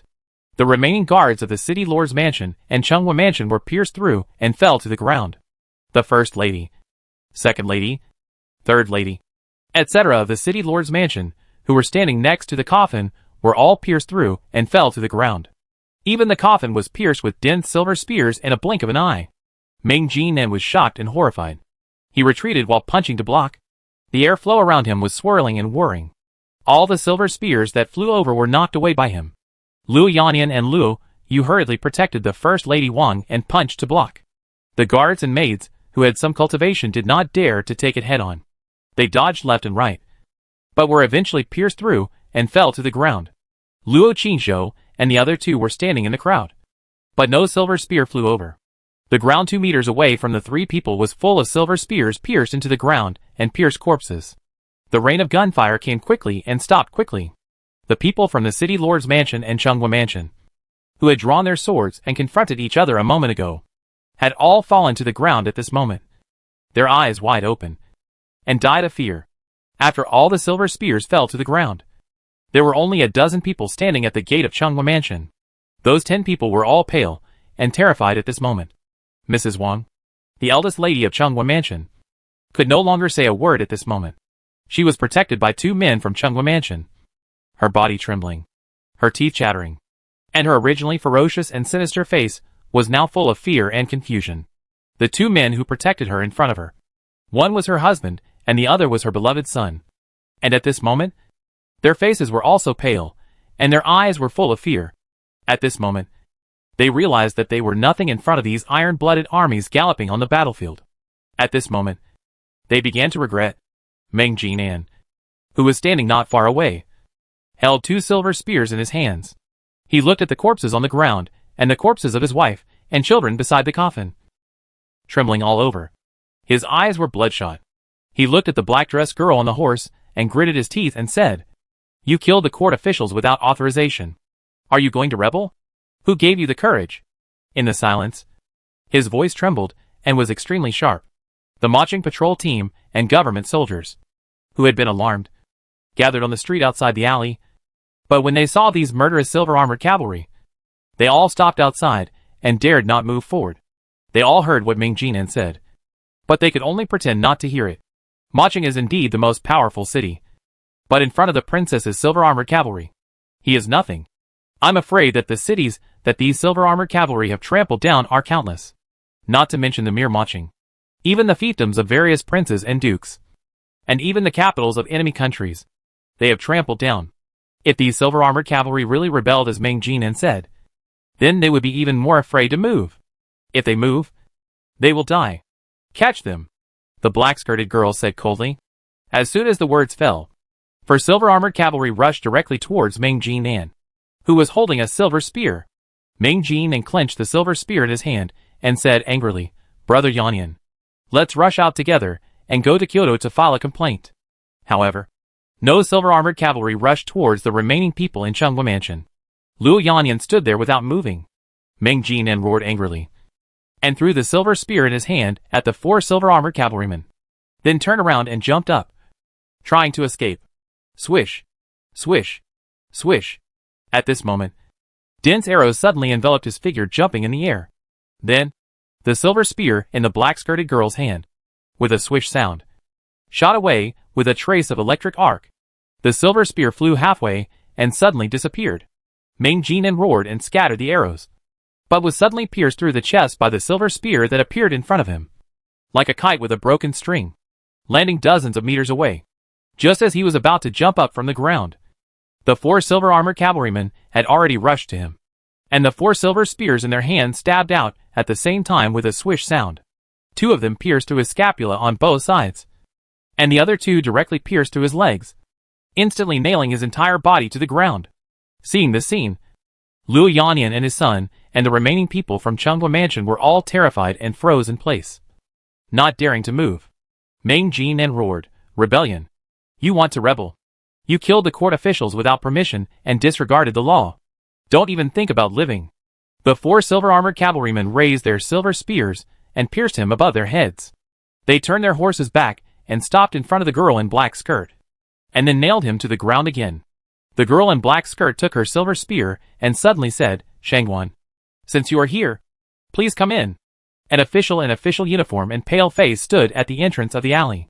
When he heard the voice, he trembled and hurriedly walked in beside the silver-armored cavalryman, sticking to the wall. He did not dare to bring any guards behind him. In Maching, the city lord has the greatest power, but the court also set up a government office here to supervise the city lord and other officials. Shangwan Ling is the highest official of the Maching government office. Mr. Yuing.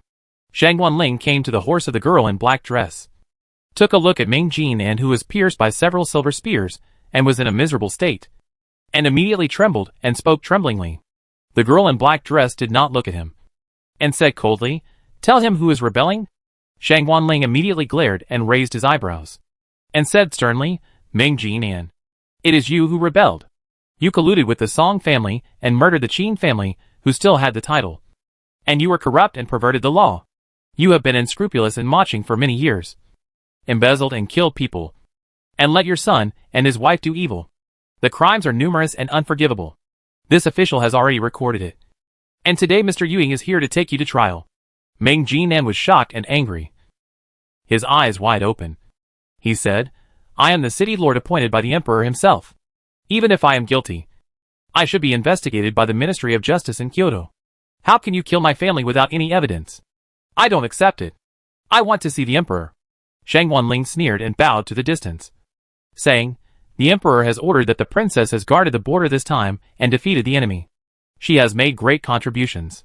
From today on, Maching, Ningqing, Chuanmingwen and other border cities will be included in the princess's Huiyue kingdom.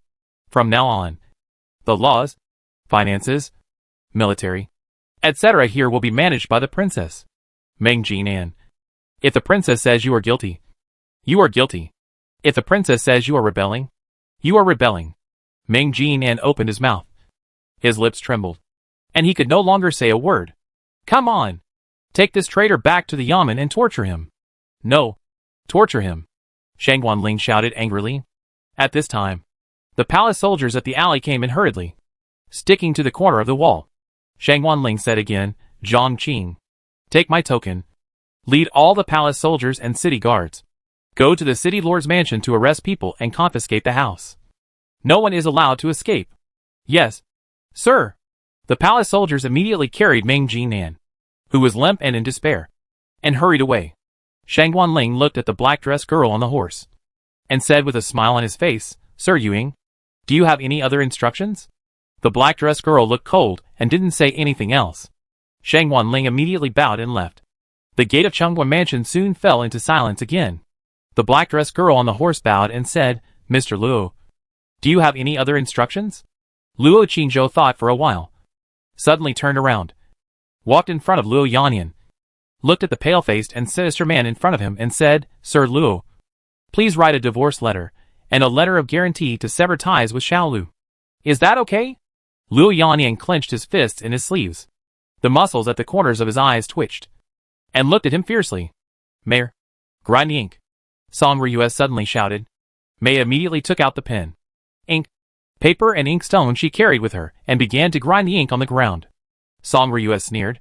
If Lord Luo's hands are shaking, and he can't write, let my master write it for you. And you can just sign it later. Qin Eri behind him immediately said. That won't work. According to the laws of Dayin cough. Cough. Cough. Qin Wenzheng and Bailing suddenly coughed together. The two were stunned and looked at each other. Qin Wenzheng said in a deep voice. Let him write it himself. I won't write such things. Song Ryue reacted immediately after hearing this. And her eyes were tender. Master Mayor immediately took the pen, ink, paper, and handed it to Luo Yanyan. The scene suddenly became silent. Hundreds of silver-armored cavalry were also silent. And their eyes were all looking at him. Luo Yanyan paused for a moment. Then slowly loosened his clenched fist in his sleeve. Stretched out his hand. Took the pen, ink and paper. And began to write on the steps beside him without saying a word. Juan was trembling all over. Soon, 2 pieces of rice paper were written and signed. Luo Yanyan handed them to his son and said, Give it to him. Luo Yu paused. Stretched out his hand to take it. Walked to Luo Qingzhou and handed it to him. Luo Qingzhou looked at him. Stretched out his hand to take it. Looked at it carefully. Turned around. Pulled Luo Xiaolu and said, Let's go. From today on, you are free. The Qin family surrounded them and left. The black-skirted girl also took back the silver spear with the silver-armored cavalry and turned away. Soon, the crowded gate was left with only corpses and blood on the ground, as well as a brand-new coffin full of holes. Puff. Wang suddenly spit out a mouthful of blood and fell to the ground. Chapter 329. Good night. The streets were deserted. The curfew was approaching. And the few pedestrians were also in a hurry. Out of the alley, Luo Qingzhou and the Qin family stopped. Yuying led the silver-armored iron cavalry. And the hooves came out of the alley in unison. Luo Qingzhou bowed and thanked. Sorry to bother Miss Yuying. Yuying glanced at the mother and daughter behind him. And said coldly, Mr. Luo? His Highness has said that if it is inconvenient for Mr. Luo, you can let me take the mother and daughter away. I will send someone to send them to Huiyue country. And Mr. Luo can take them whenever he wants. Luo Qingzhou paused after hearing this. And turned his head to look at the mother and daughter behind him. Without waiting for him to speak, Yang Ping hurriedly said, Qingzhou, let's go with Lord Yuying. Xiaolu and I can't stay in Maching anymore. The eldest lady will not give up. And we can't implicate the Qin family. Luo Qingzhou said, Xiaolu, where do you want to go? Luo Xiaolu said with red eyes, Brother Qingzhou. Xiaolu wants to be with mother. Xiaolu can't trouble Brother Qingzhou anymore. Luo Qingzhou pondered for a moment. And said nothing more. He looked at the black-dressed girl on the horse and said, Then I'll have to trouble Miss Yuying. Yuying nodded and looked behind her. The 2 female soldiers behind her turned their horses, and directly lifted the 2 people onto the horse's back. Qingzhou. Thank you. Yang Pinger wiped her tears. Luo Qingzhou said, Take care. Brother Qingzhou. Take care. When Xiaolu grows up, I will definitely come back to find you. Luo Xiaolu cried. Yuying led the army and walked away. After a few steps, she suddenly turned around and explained, It is not convenient for us to move Chunghua Mansion for the time being. Luo Qingzhou bowed and said, Thank you, Miss Yuying. Qingzhou knows. From the moment she asked the cavalry to capture Mingjin Inn and turned a blind eye to the people in Chunghua Mansion. He knew it in his heart. So he did not make excessive demands again. The last time the crime of treason was dealt with lightly. It can be seen how favored the eldest son of Chunghua Mansion is in the palace. Before there is definite evidence, they naturally have some concerns.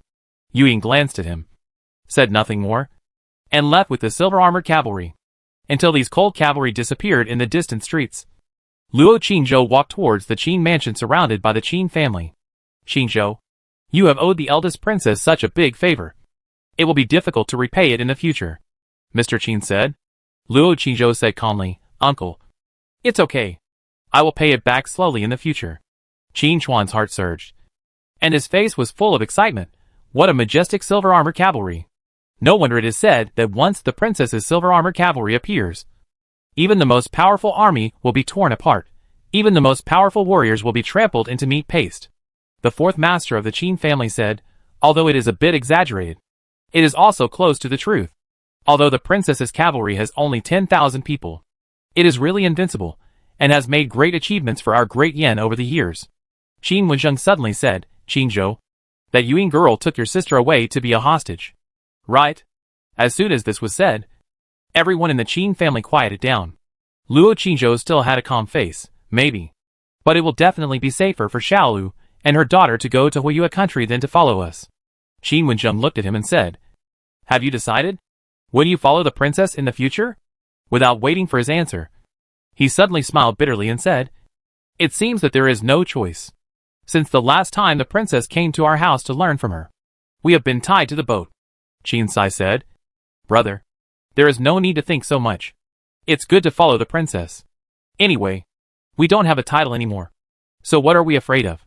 Qin Wenzheng glanced at him and said nothing. The group separated at the gate of Qin's house. Chuaner, go back and rest early. And try to get the first place in the exam tomorrow. Qin Eri and Qin Sai both encouraged him, and then left with their families. Qinzhou, send Jianjia back. After entering the house, Qin Wenzheng gave an order. Song Riyue frowned when she heard it. After Luo Qinzhou accompanied Miss Qin to leave, Song Riyue blamed him. Master, they are no longer husband and wife. You should pay attention to the impact. How could you let that boy send Jianjia back? Qin Wenzheng smiled faintly and said, we are all family members. There is no need to be so shy. What's more, a husband and wife are bound by love for 100 days. Even if they are divorced, they are still relatives. What's wrong with sending Jianjia back? Song Riyue said. That won't work. Now you have a brother-in-law and a sister-in-law. You should be more careful in the future. Qin Wenzheng said nothing and went to the backyard. On the dark corridor, Qiu'er and Xiao Dai walked in front with lanterns. Miss Qin and Luo Qinzhou walked side by side in the middle, while Bailing and Xiachan walked at the end. Everyone on the road was silent. Even the lark, who loved to chirp the most, closed his mouth with a heavy heart at this moment. Luo Qinzhou sent them all the way to the gate of Lingshan Moon Palace, then stopped and bowed, saying, Miss, good night. Qin Jianjia nodded slightly and prepared to go in. At this time, Bailing suddenly said, by the way, son-in-law, last month and the month before, the young lady seemed to owe you a few wedding nights. Do you remember? When these words came out, several people were stunned. Qiu'er and Xiao Dai opened their eyes wide and looked at her in astonishment. Qin Jinjia also stopped. Xia Chan held the sword, stunned for a moment, and turned her pretty face away. Luo Qinzhou was stunned for a moment and whispered, what nonsense? Bailing blinked her smart big eyes and said, son-in-law, I'm not talking nonsense. The young lady really owed you several times. Luo Qinzhou ignored her and said, Xiao Dai, Qiu'er, let's go. The three of them left quickly. Bailing said behind him, sir, I'm just talking. I don't mean anything else. Don't think too much. Luo Qinzhou listened to her crisp voice, thinking about those nights of lingering, and his heart couldn't help but ripple. After the three disappeared into the night, Bailing retracted his gaze, looked at the snow-white figure at the door and said, Miss, I'm sorry, I'm just afraid of Chan Chan. I thought. Xia Chan, who was standing by, clenched the sword in her hand and stared at her and said, no. No. Qin Jinjia didn't say anything and entered the courtyard. Xia Chan also followed in quickly. Bailing smiled and chased after her to continue teasing, changing her sad face for the past 2 days. Plum Fragrance Garden. Xiao Dai and Qiu'er were preparing hot water. Luo Qinzhou entered the house, thought about tomorrow's affairs for a while, took out the Jianwu stone from the storage bag, held it in his palm, and checked the data. Strength, 50,000. Speed, 500. Blow resistance, 8,000. Spiritual power, 5,000. After being promoted to the middle stage of martial artist, all the data improved by leaps and bounds. Tomorrow's competition should be exciting. He wants to see Luo use true strength before making a decision. After putting the martial arts stone into the storage bag, he took out the storage ring and took a look inside. The gray-white tree roots still did not change. In the space for animals, the 2 little white rabbits were chasing and playing on the green grass, while the little fire fox was squatting by the stream to drink water. Luo Qinzhou threw some fruits and beef in and put away the storage ring. After thinking about it, he took out the hard wooden stick again and waved it in the room a few times, making a whirring sound. If he encountered an enemy with a weapon, he could take out this unprepossessing wooden stick and wait until the opponent's weapon was broken before making a killing move. Thinking in this way, this wooden stick can be regarded as a treasure. "Sir, the bathwater is ready," Xiao Dai shouted outside the window.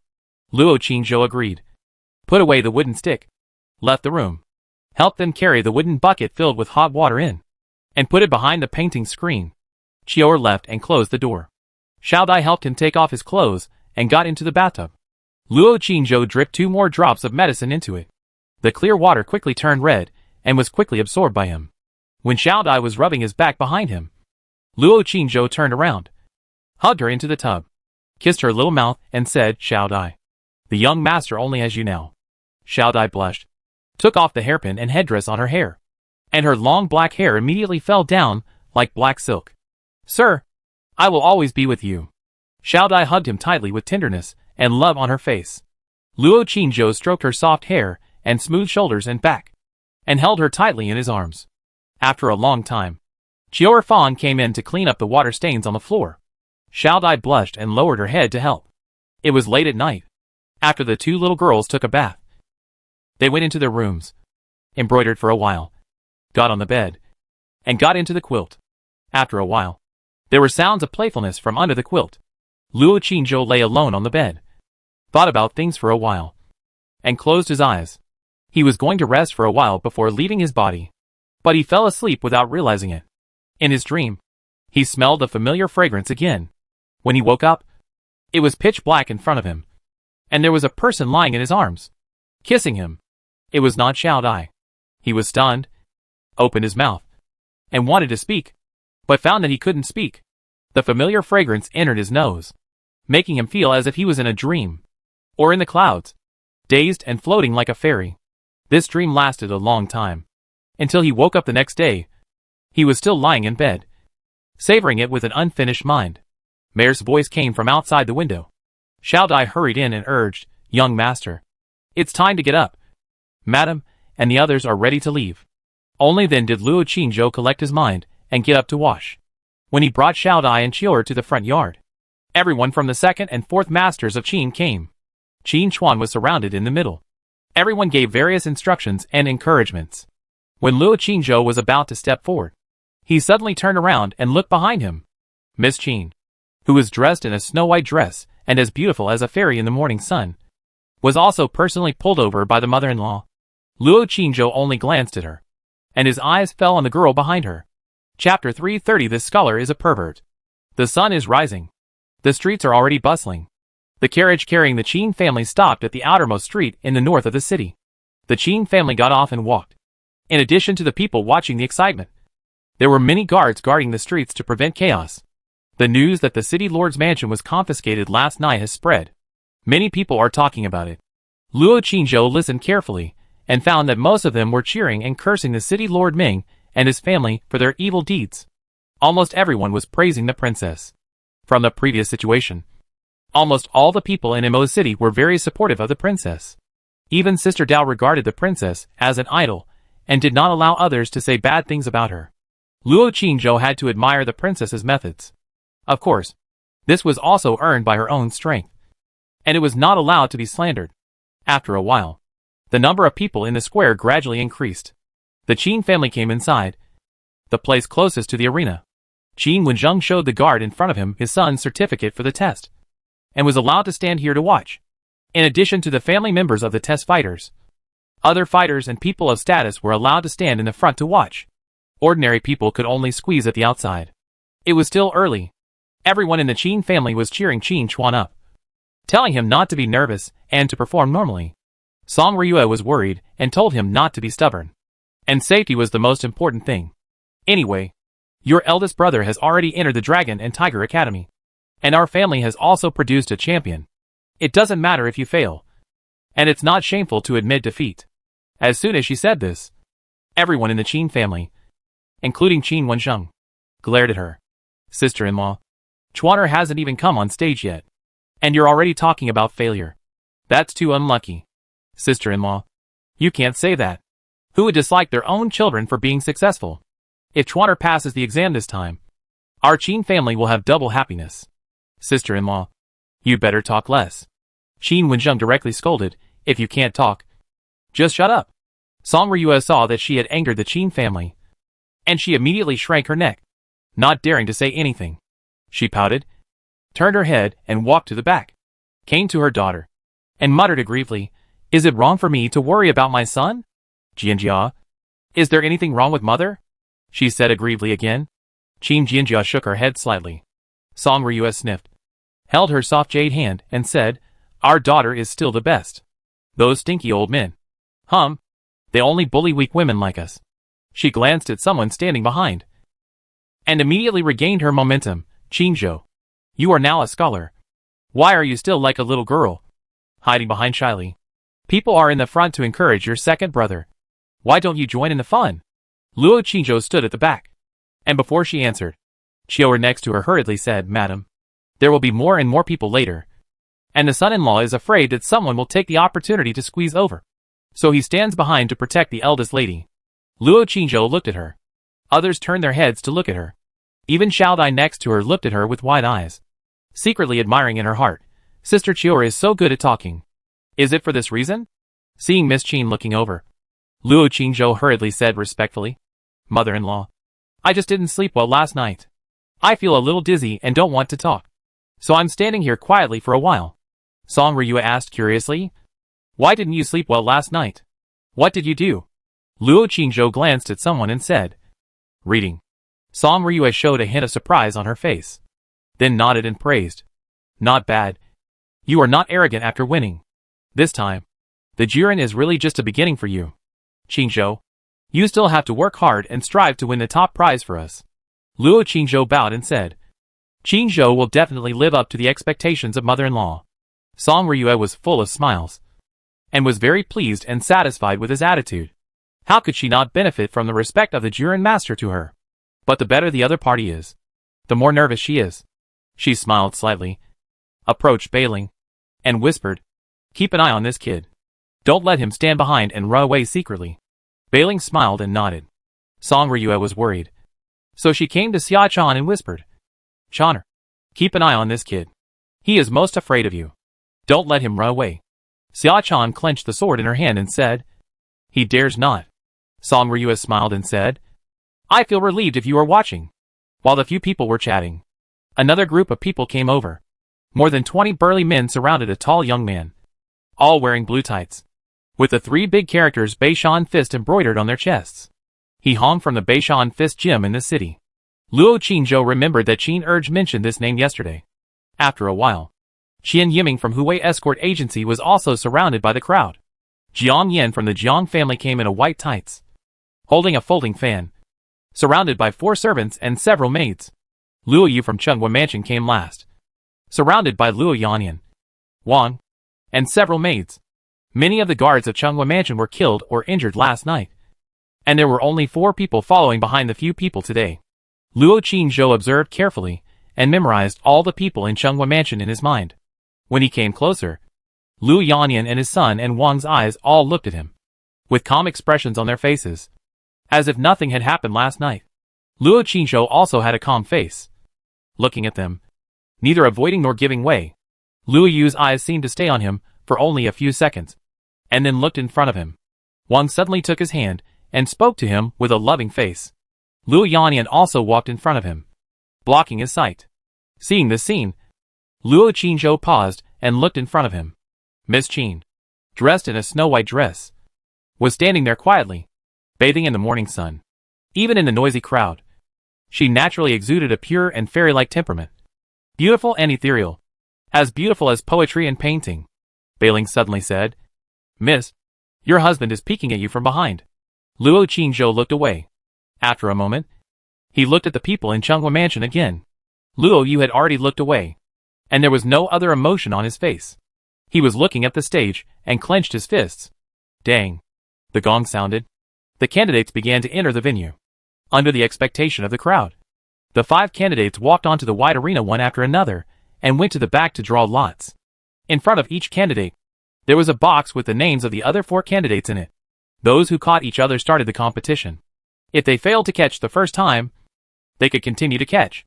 At the end, there was one person left, who could rest for a while. And after the four were divided into two, he would catch another person to challenge. There was only one quota for this enrollment, so as long as there was a failure, there would be no chance again. The drawing of lots ended quickly. He Yiming from Huey Escort Agency against Jiang Yan from Jiang family. It was a coincidence that one of them used a knife and the other used a sword. And they were both warriors who practiced weapons. Qin Chuan faced He Hong, the successor of Bei Shan Fist. As for Luo Yu, he had to wait. The gong sounded, and the competition started soon. The first pair to come on stage was He Yiming, who was burly and holding a golden ring broadsword, and Jiang Yan, who was dressed in white and holding a Qifeng sword and was elegant. The warriors in the audience immediately shouted. The two men faced each other, bowed their hands and said okay. And when the examiner said to start, they immediately started fighting. He Yiming's swordsmanship was extremely fierce, and he chopped and chopped like a storm. It looked rough and chaotic, but it was very methodical. The big sword was swung tightly and whirring. However, Jiang Yan's swordsmanship took the light route, and did not take the hard attack. He relied on footwork to easily swing the sword to relieve the force. Push, stick, pick, press, stab, etc. The sword light flashed. The figures overlapped, and they were strolling in the dense sword shadows, surrounding He Yiming with a circle of footwork, and countering his moves. In a blink of an eye, the two had fought hundreds of moves. He Yiming's swordsmanship was fierce and swift, but it also consumed a lot of internal strength and strength. After a few chops, the speed began to slow down slightly. At this time, Jiang Yan's swordsmanship suddenly changed, becoming faster, fiercer, and more fierce. The two fought for more than 100 moves, and both were injured. Jiang Yan wanted to rely on his body and swordsmanship to consume the opponent's internal and physical strength first, and then slowly attack. But the opponent's physical and internal strength were extremely strong, and his sword was still fierce. He was directly chopped on the shoulder. If he hadn't dodged quickly, I'm afraid the whole shoulder would have been chopped off. The two panted and sweated, and continued to fight fiercely on the stage. The warriors below the stage were dazzled and excited, and they all shouted loudly. Some said to chop his lower body, and some said to stab his left shoulder. Xia Chan held the sword, looked for a while, and suddenly turned her head and looked behind her. Luo Qingzhou didn't know when he got behind her, sniffing her hair. The two looked at each other. Luo Qingzhou was about to speak when a warrior next to him suddenly pointed at him and glared at him, saying, "Little girl, this scholar just sniffed behind you for a long time and even squatted down to sniff your skirt. He is a pervert. Tell your parents." Luo Qingzhou looked at him and said, "I am her parent." The warrior was stunned when he heard this and looked at the pretty girl and said, "Is he your parent?" Before Xia Chan replied, Luo Qingzhou suddenly reached out and held her cold little hand, then raised it up for him to see. At this time, Xiao Dai also came over and said fiercely to the warrior, "We are together. Why do you want to meddle in other people's business?" The warrior's face froze, and he turned his head away embarrassedly, looked at the stage, and said nothing. Everyone in the Qin family was watching the competition on the stage intently, and no one paid attention to them. Luo Qingzhou held the cold and tender little hand in his hand, and rubbed and kneaded it with his other hand, and played with it wantonly. Xia Chan clenched the sword in her hand, staring at him coldly. She struggled hard with her hands, but failed to break free. Luo Qingzhou looked at the stage and said, Chan, that man's sword is much slower than yours. If you go on stage, you will definitely get first place." As soon as he finished speaking, he screamed, "Ah!" The elegant Mr. Jiang holding the sword was careless, and was chopped on the right leg by the opponent. The whole right leg flew out directly. Chapter 331, Arena Competition. Ah! Song Ryue, who was watching the competition seriously, also screamed in fear and turned pale. The other warriors in the audience changed color slightly. Blood spurted out from the broken leg. The man named Jiang Yan suddenly tilted his body and fell to the ground, howling miserably. He Yiming, holding the golden ring knife, was also stunned for a moment and stopped in place. He didn't expect that his knife would actually cut off the opponent's right leg directly. It was really because they had been fighting for too long and were too anxious to stop. Dang! The gong sounded and the competition ended. He Yiming wins. After the chief examiner announced, The Jiang family servants immediately ran up to the stage. Just as they were about to carry the man away, an old man next to the chief examiner suddenly said, "Carry him to the backstage first. Pick up the broken leg, and I will help him fix it. He will have no problem walking in the future, but he will not be as flexible as before." When the Jiang family heard this, they immediately recovered from their grief and hurriedly carried the man to the backstage. Someone immediately went up to the stage to clean up the bloodstains. Amid the cheers of the people from the Huey escort agency, He Yiming put away his knife and went backstage to rest and recover his strength. He took a short break for a quarter of an hour. The audience below the stage talked a lot. The faces of the Qin family members all changed, and they were worried. Song Ryua's face turned pale, and she stepped forward and begged, "Master, go and remind Chuaner again. If you don't work it out, just admit defeat. Don't. Shut up." When Qin Wenzheng heard this, he immediately raised his eyebrows and glared, and shouted, "Stay aside." The second and fourth masters of the Qin family, and even the sisters-in-law, also criticized him. "Sister-in-law, how can you say such unlucky words at this critical moment? Sister-in-law, you should go to the back and rest." Song Ryua said angrily, "He is not your son. Of course you are not worried." As soon as these words came out, the scene suddenly became silent. The Qin family looked at her in astonishment. The muscles on Qin Wenjing's face twitched, and he stared at her and said, "Say it again?" Song Ryua froze, and immediately reacted, and said hurriedly, "Master, I am not talking to you. I am talking to his uncle and Aunt Chuaner is your son." Qin Wenjing's face was gloomy, and his eyes were spitting fire. "I'll go to the back." Song Ryua shrank her neck and said weakly, then returned to the back in shame. Blushing, Bai Ling covered her mouth and laughed. Song Ryua heard the voice, glared at her, and suddenly looked back and said, "Qinzhou, why are you sticking so close to Xia-chan?" Miss Qin and Bai Ling turned around. Luo Qinzhou hesitated, took a step back and said, "Protect her." Song Ryua rolled her eyes immediately. "Does she need your protection? You should protect yourself." Luo Qinzhou knew that she was depressed and didn't say anything. Song Ryua turned around and glared at Mayor next to her and said, "Don't you see that I'm sweating? Where's the fan?" Mayor hurriedly took out the fan and fanned her. Song Ryua said unhappily, "If you are lazy again, I will give you to Nyoair, the pig killer, tomorrow." Mayor didn't dare to say anything and fanned hard. Bai Ling at the side said with a smile, "Madam, there are only a dozen maids left in the mansion. If you send more, there will be no more." Song Ryua heard this, thinking of the former glory of the Qin mansion, and suddenly felt sad. She secretly blamed her master for not resigning his title and giving away all his property. Without any property, how would he live in Kyoto in the future? Eating up all the money? She suddenly thought of the bookstore opened by Wei Mo in Kyoto, and thought of someone who could write books, and suddenly sighed secretly, "It seems that I will have to rely on someone's breath to live in the future." Thinking of this, she suddenly turned her head again, smiling and said, "Qinzhou, go back tonight, and your mother-in-law will make you delicious food." Luo Qinzhou. Dang. The gong sounded, and the second competition began. Song Ryua's face suddenly changed, and she looked at the stage, and her heart began to get nervous. Everyone in the Qin family stopped talking and looked at the stage.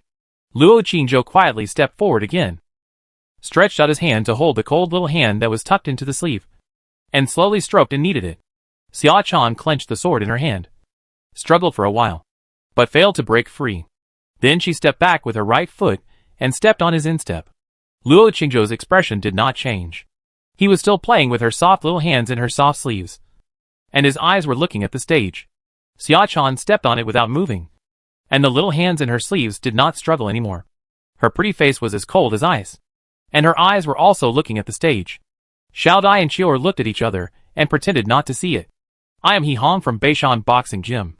Brother Qin, please." On the ring, a tall and burly young man bowed to Qin Chuan. Qin Chuan also bowed and said, "I am Qin Chuan. Brother He, please." The audience below the stage couldn't help but urge, "Don't be nagging. Fight! Fight!" Bang! He Hong punched out, and suddenly a dense fist shadow appeared, instantly covering Qin Chuan on the opposite side. Song Ryua clenched her hands, and her palms were full of sweat. The second master of the Qin family suddenly changed color and said, "Brother, this He Hong's Beishan fist has actually reached the third stage, and the fists have changed in many ways. No wonder he can become the direct disciple of Beishan Fist. Bang! Qin Chuan did not avoid or give way, and punched directly. The huge fist shadow, with a rapidly rotating vortex, instantly rolled up those dense fist shadows. The two fists intersected, and there was a bang sound. Both of them were shocked, stepped back a few steps, and then stood firm and rushed up again. In a blink of an eye. Bang bang bang bang. The figure was erratic, and the four fists turned into dense fist shadows. And the fists collided with each other, making a deafening sound. Not bad. Chuaner's 9-aperture fist has also been practiced to the extreme. It seems that this period of time has not been in vain. Second Master Qin commented with satisfaction again. In a blink of an eye, the two had already exchanged hundreds of moves. The surrounding air waves were rolling, blowing the clothes of the people below the stage, and their long hair flying. Bang! The two exchanged punches again, and were both shaken away. After retreating a few steps, they rushed forward again. He Hong suddenly jumped up and swooped down. His fist suddenly turned into a sky full of fist shadows, covering Qin Chuan in a dark mass. Qin Chuan narrowed his eyes and punched into the fist shadow. The dense fist shadows fell on him, but he still stood there motionless, and his huge fist collided heavily with the fist behind the fist shadow. Bang! His feet suddenly shook, and the ground suddenly cracked. The two men put their fists together. One stood upright on the ground, and the other stood upside down in the air, as if performing acrobatics. But all warriors could see that the two were competing in internal strength. The robes of the two men bulged, and the sleeves of their arms rustled, as if there was air flowing in the sleeves. Bang! Not long after, the other fists of the two men collided heavily again. Qin Chuan stood still. He Hong, who was standing upside down in the air, turned over and landed several meters away. As soon as he landed, Qin Chuan suddenly shot out, and then boom punched out, and a giant ape phantom appeared strangely at the back of his head. He Hong roared, and his fist suddenly enlarged, and a layer of rock skin condensed on the surface of his fist in an instant. Bang! The two fists collided, and there was a loud bang, mixed with a crisp metal collision sound. He Hong's body shook, and he took a few steps back. Qin Chuan immediately whistled his fists and hit him like a storm. He Hong stomped his right foot on the ground, and a shadow of a small mountain appeared behind him, standing still to welcome his punches. The crowd in the audience watched with bated breath. There was another series of explosions, and both of them were hit by each other's punches. They took a few steps back and collided with each other again. Bang! Qin Chuan punched again, and the shadow of the small mountain behind He Hong was shattered. The huge force passed into He Hong's body through his arms. He retreated swoosh swoosh, and his clothes suddenly broke open with a hiss. Before he could stand firm, the fist in Qin Chuan's hand seemed to suddenly turn into the fist of a giant ape, and hit his chest with a bang. The tough stone skin condensed on He Hong's body was broken immediately. He flew backwards and fell heavily to the ground. Qin Chuan rushed up again and punched down again. He Hong had no time to get up, so he had to grit his teeth, roar, and raise his fist to greet it. A loud bang. He Hong's arm suddenly broke with a click, and his whole body shook violently, and a huge force was transmitted to the ground through his body. The huge arena suddenly clicked and cracked open. Qin Chuan's other fist pressed against He Hong's brow, but did not fall. A rapidly rotating vortex appeared around his fist, as if it was accumulating power. He Hong endured the severe pain and made a quick decision. I admit defeat. Dang. The gong sounded, and the competition ended. Qin Chuan panted heavily, put away his fist, held his other hand, pulled him up from the ground, and then bowed his hands and said, Brother He, thank you. He Hong smiled bitterly and said, I am not as skilled as others, so I should admit defeat. The excited cheers of the Qin family came from the audience. Both of them were injured and were helped down.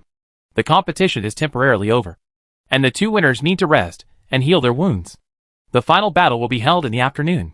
The chief examiner said trauma medicine and internal medicine, announced the name of the winner, and then informed the time of the afternoon competition.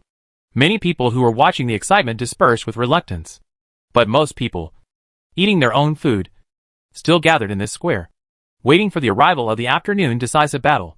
Qin Wenzheng and Qin Eri went up and helped Qin Chuan down. Qin Chuan was hit on the face, chest, shoulder, and arm. Even though he was a mid-stage martial artist, his body was covered in bruises. The Qin family surrounded him, asked him to sit on the ground, and began to apply medicine on him, asking him if he felt any discomfort. Song Ryua ran over excitedly and distressed. Luo Qingzhou raised his head and looked at Luo Yu, who came down from the ring. Coincidentally, Luo Yu also looked over, but not at him. Luo Qingzhou took a few steps forward and stood in front of Miss Qin, blocking his view. Miss Qin looked at the back of his head, stunned, and stood there without moving. Chapter 332. Son-in-law. What are you doing? Bai Ling suddenly asked. Luo Qingzhou ignored her. After Luo Yu left, he stepped aside and walked towards Brother Qin. Brother, congratulations. When he came closer, he first congratulated. Qin Chuan was rubbing the bruises on his shoulders. Hearing this, he smiled and said, Qingzhou, it's too early to congratulate now.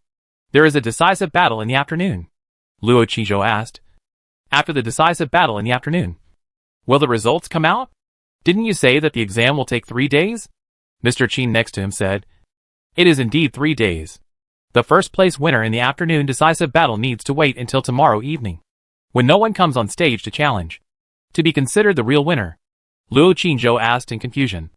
After winning the first place in the decisive battle, do you still need to accept the challenge of other warriors? This seems a bit unfair. If other warriors do not participate in the competition today and wait until tomorrow to go up, will they not be eliminated? Can directly enter the finals? Mr. Qin smiled and said, those who challenge on stage tomorrow must meet 3 conditions. First, the cultivation level is not lower than the first place. Second, there is a legitimate reason for absence from yesterday and today's competition, and there is a Maching official to guarantee. Third, the written test must be full marks. Speaking of this, he shrugged and said, so, basically few warriors will challenge on stage tomorrow. The winner of the decisive battle this afternoon can be said to be without suspense, and will get the enrollment quota of Lunghu Academy. Luo Qingzhou said, so that's it. After Qin Chuan applied the medicine, he ate some food and lay on the quilt to rest. The Qin family did not dare to talk and disturb, and they all quieted down. Eat and rest. Those who want to chat and talk have walked away. Qin Wenzheng, Mr. Qin, and Mr. Qin Si all stayed beside Qin Chuan to prevent accidents. While Luo Qingzhou was thinking about something, Xiao Dai came over and pulled his sleeve, whispering, young master, Madam is calling you to come over to eat.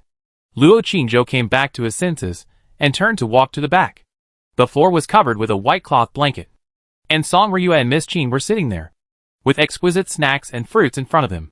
Bai Ling also took off her shoes, wearing pink silk stockings, stepping on the white cloth, holding a bunch of crystal grapes in her hand and eating.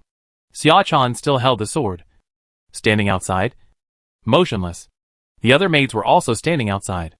Luo Qingzhou walked closer, took a look at the snow-white blanket on the ground, and then took a look at the spotless silk stockings under Miss Qin's skirt, stopped outside, and said respectfully, Mother-in-law, just eat. I'm not hungry yet. Song Ryua took a piece of dessert and said, even if you are not hungry, you have to eat something. I made the dessert myself. Take off your shoes and come up. Luo Qingzhou was hesitating, and Bai Ling next to him suddenly laughed and said, Sir, do you have holes in your socks? Are you embarrassed to take off your shoes? As soon as this was said, the other maids next to him all laughed secretly. Chior smiled and said quickly, Sir, you are wearing new socks made by me. There are no holes. Luo Qingzhou had to take off his shoes and walked up, but did not dare to get close. Song Ryua couldn't help laughing and said, Why? Are you afraid that we mother and daughter will eat you? Come and sit quickly. Why are you standing so far away? Luo Qingzhou had to walk over and sit opposite the two of them. Song Ryua took a piece of dessert, handed it to him, and said, Try it. Then she looked at him lovingly and said earnestly, Qingzhou, don't treat yourself as an outsider. You are a member of our Qin family. Why should you be polite to us? When you go to Kyoto in a few days, you and Weima. She suddenly stopped talking, glanced at the side, and said, Qingzhou, you will not leave our Qin family in the future, right? Luo Qingzhou said, Of course not. My mother-in-law treats Qingzhou so well. How can Qingzhou bear to leave? Song Ryua smiled and said, Okay. Okay. Luo Qingzhou sat awkwardly, finished the dessert, and took another apple. Then stood up and said, Mother-in-law, I'm full. You eat slowly. Song Ryua was surprised and said, You are full so quickly? Then he said, Scholars have small appetites. Look at your second brother. He can eat more than 20 meat buns in one meal. And his body is as strong as a bull. You should learn from him. Luo Qingzhou said, second brother is a warrior. Qingzhou is naturally not comparable. Song Ryua said, that's right.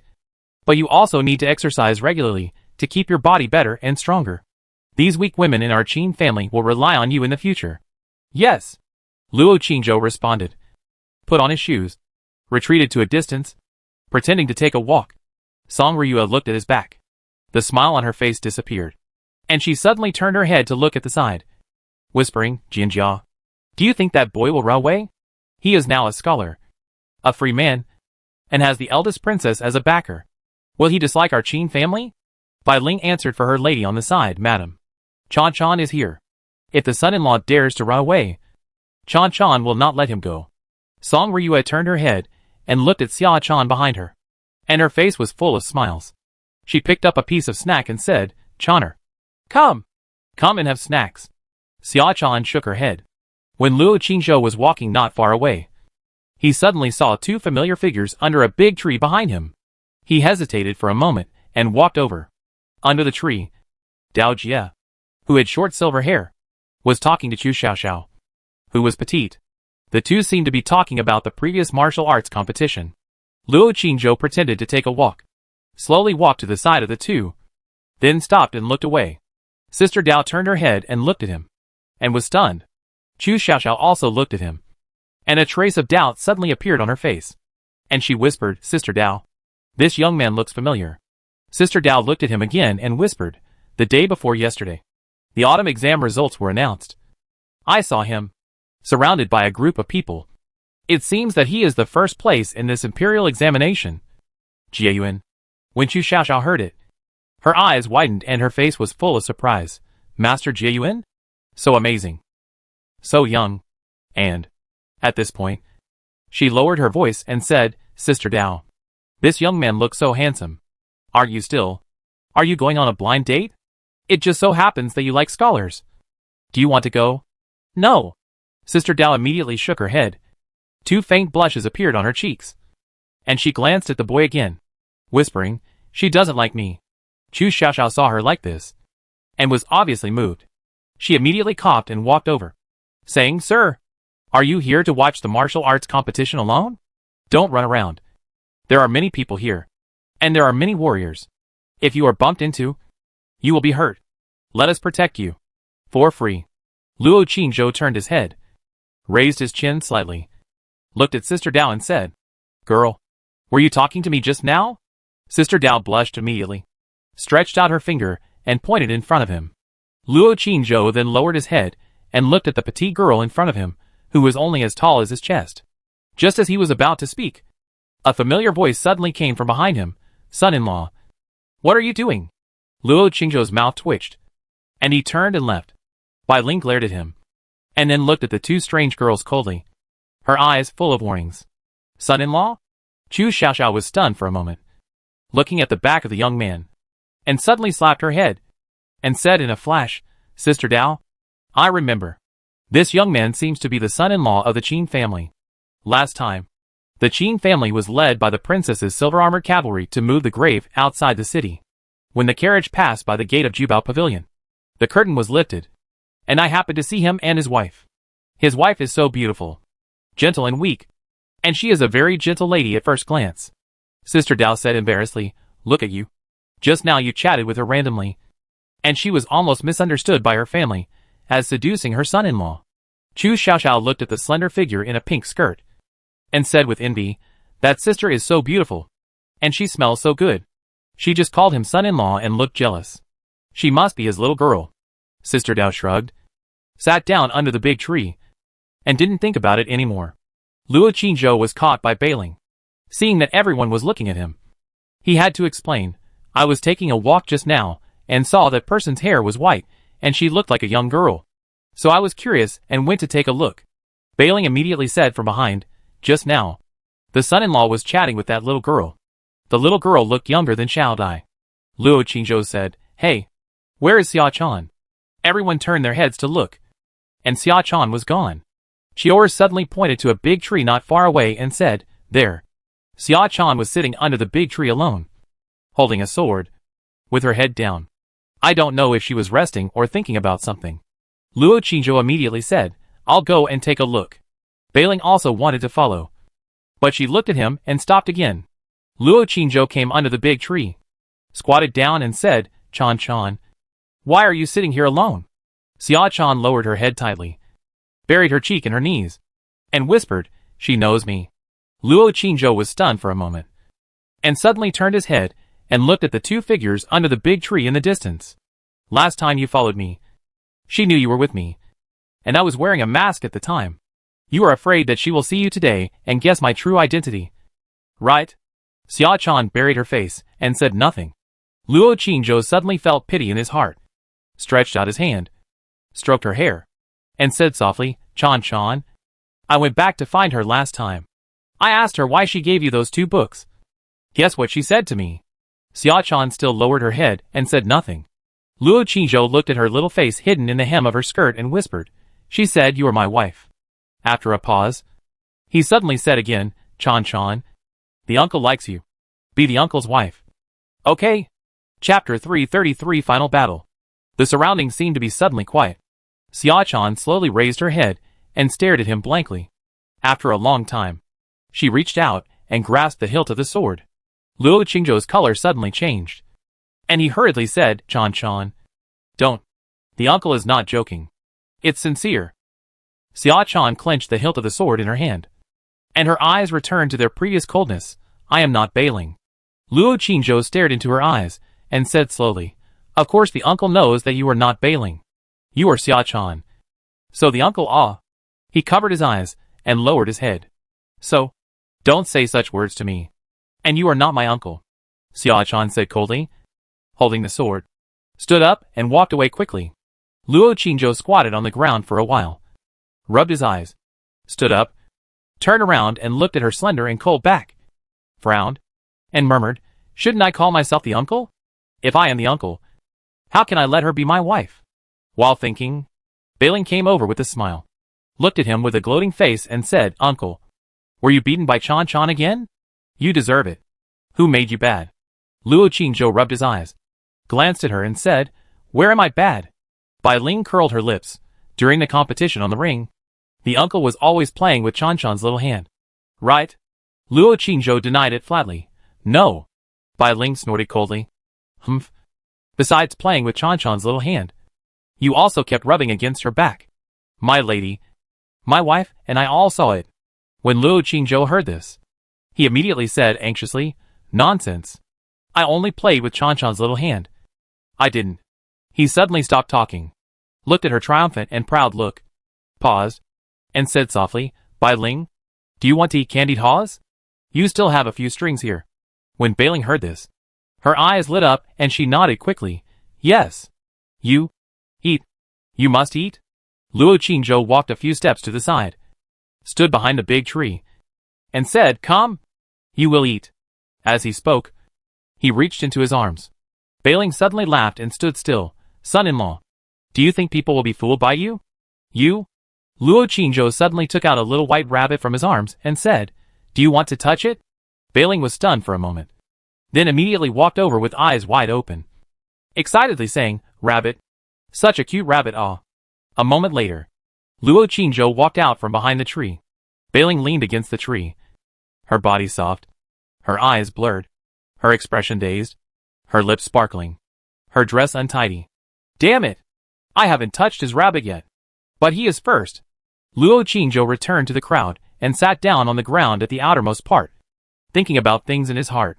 Xia Chan stood behind Miss Qin, her expression dazed, and she glanced at him from time to time. Time passed quickly. In a blink of an eye, it was time for the afternoon competition.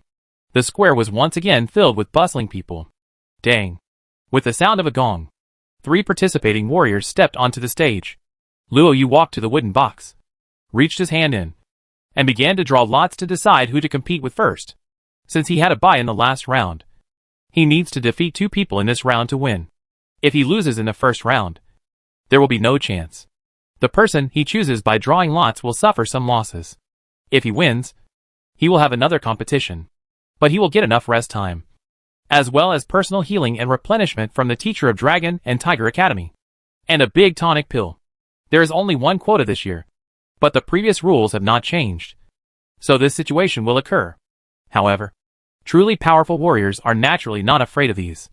The first competition. Luo Yu and He Yiming. The examiner opened the paper ball and announced the names. He Yiming secretly called out bad luck, holding the golden ring knife, and walked to the center of the ring. Luo Yu stood opposite him. The two bowed and said a superficial word, and began to secretly accumulate strength. Start. With the order of the examiner, He Yiming immediately dragged the golden ring knife and rushed up.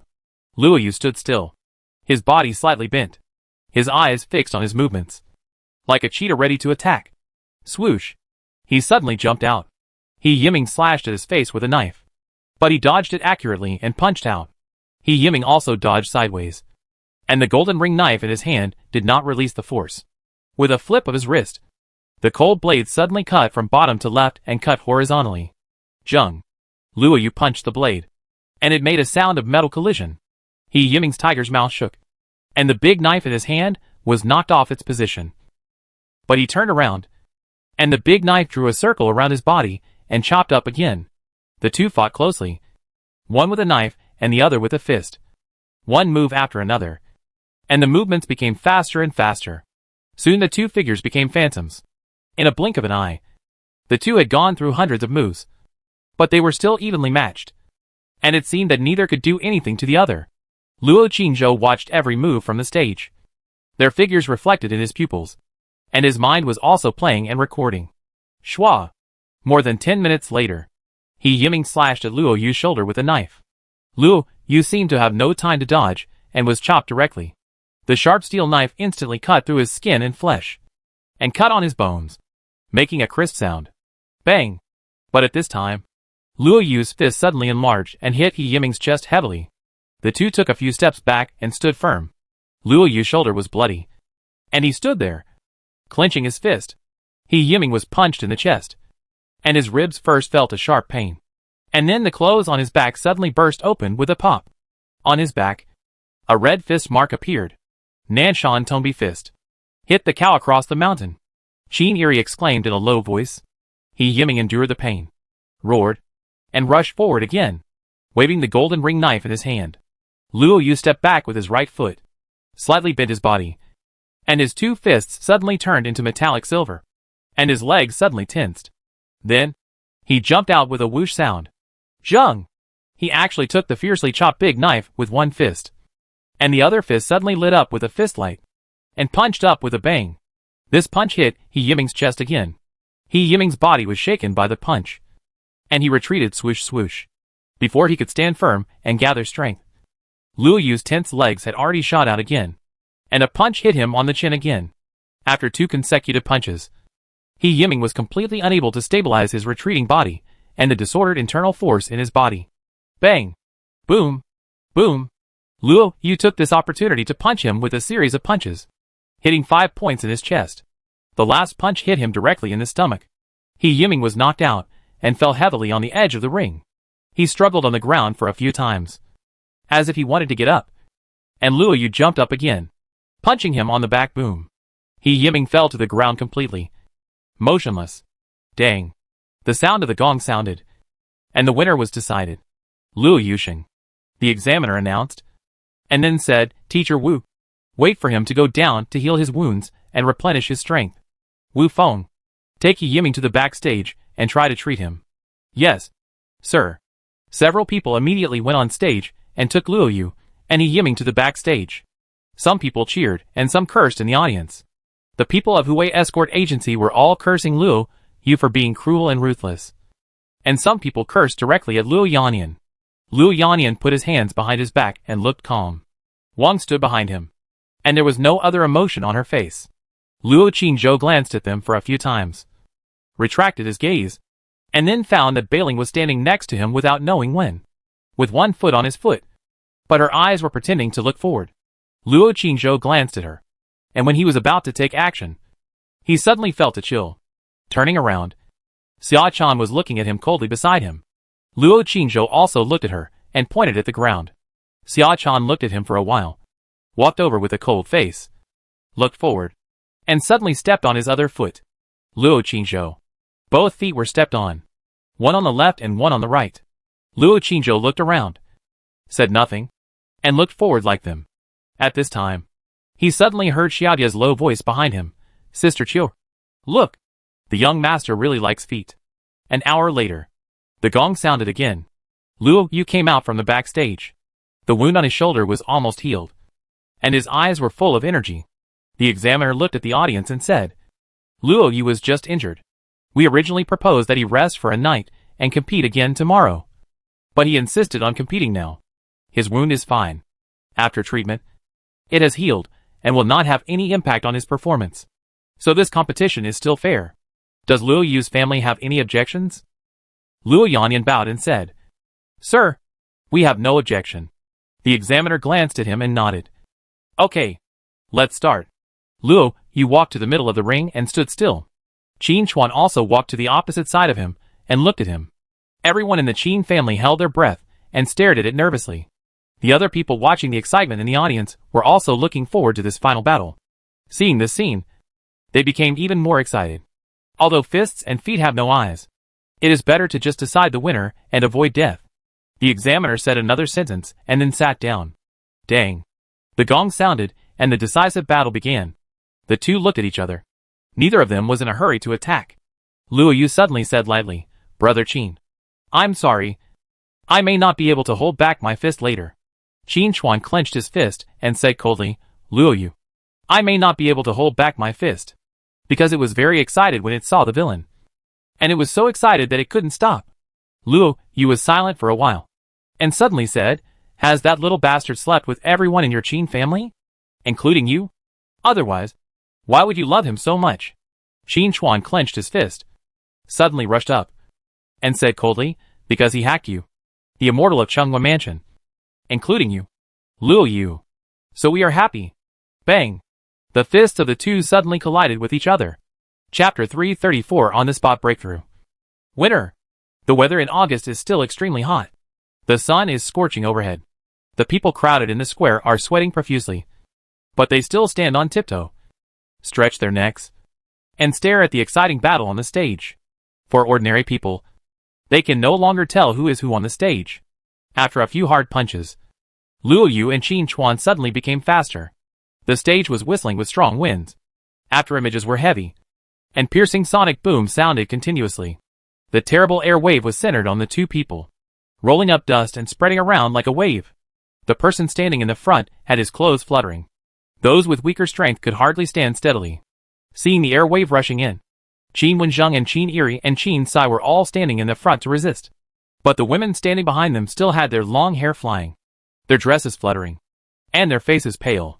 Luo Qingzhou was holding his breath and staring at the fierce fight on the stage motionlessly, when he was suddenly pushed forward fiercely by someone and hit Miss Qin's back. He came to his senses and hurriedly stood in front of Miss Qin to help her block the dusty air wave. After the air wave passed, he turned around and pointed at Bailing behind him and said, Miss, it was Bailing who pushed me.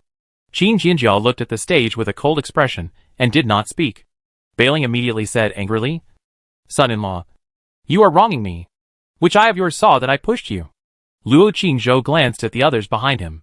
In addition to Xia Chan, there were Xiao Dai and Qiu, who certainly would not do such a boring thing. Seeing that Miss Qin did not pursue the matter, Luo Qingzhou did not say anything more and prepared to continue standing behind her. Unexpectedly, Bailing suddenly took a step forward and took his place, puffing up her cheeks and staring at him angrily. Luo Qingzhou ignored her and stood side by side with Miss Qin. Looking back at the stage, Qin Chuan seemed to have been hit by a punch on the nose and was bleeding from his nose. The corners of Luo Yu's eyes were also bruised. The two were still moving quickly on the stage at this moment, punching each other bang bang bang, coming and going, and being hit by each other's fists. Hundreds of moves later, a giant ape with wide eyes suddenly appeared behind Qin Chuan's head. There seemed to be a monkey's roar when he waved his fists, and his moves became more fierce. Bang! Luo Yu punched back, and suddenly his body shook, and he retreated. Before he could stand firm, Qin Chuan rushed up again, and punched several times in a row, and smashed. Luo Yu was suddenly knocked out by the last punch. As soon as he landed on the ground, Qin Chuan had already jumped up, pounced from midair, and punched him in the face. Wang, who was below the stage, tensed up and her face began to turn pale. Boom! With a loud bang, a fist burst out between the two of them. Qin Chuan, who was about to pounce, unexpectedly flew up into the air again, then flew backwards and fell heavily to the ground. Luo Yu jumped up from the ground, his face covered in blood. His clothes fluttered. His exposed skin suddenly turned red, and his bones made a crackling sound. A visible vortex suddenly appeared in his abdominal cavity. His whole body began to tremble. A terrible breath quickly condensed on him.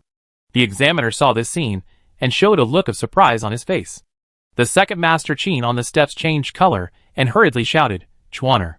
Quick! He is going to break through." As soon as these words came out, everyone in the Qin family was also shocked.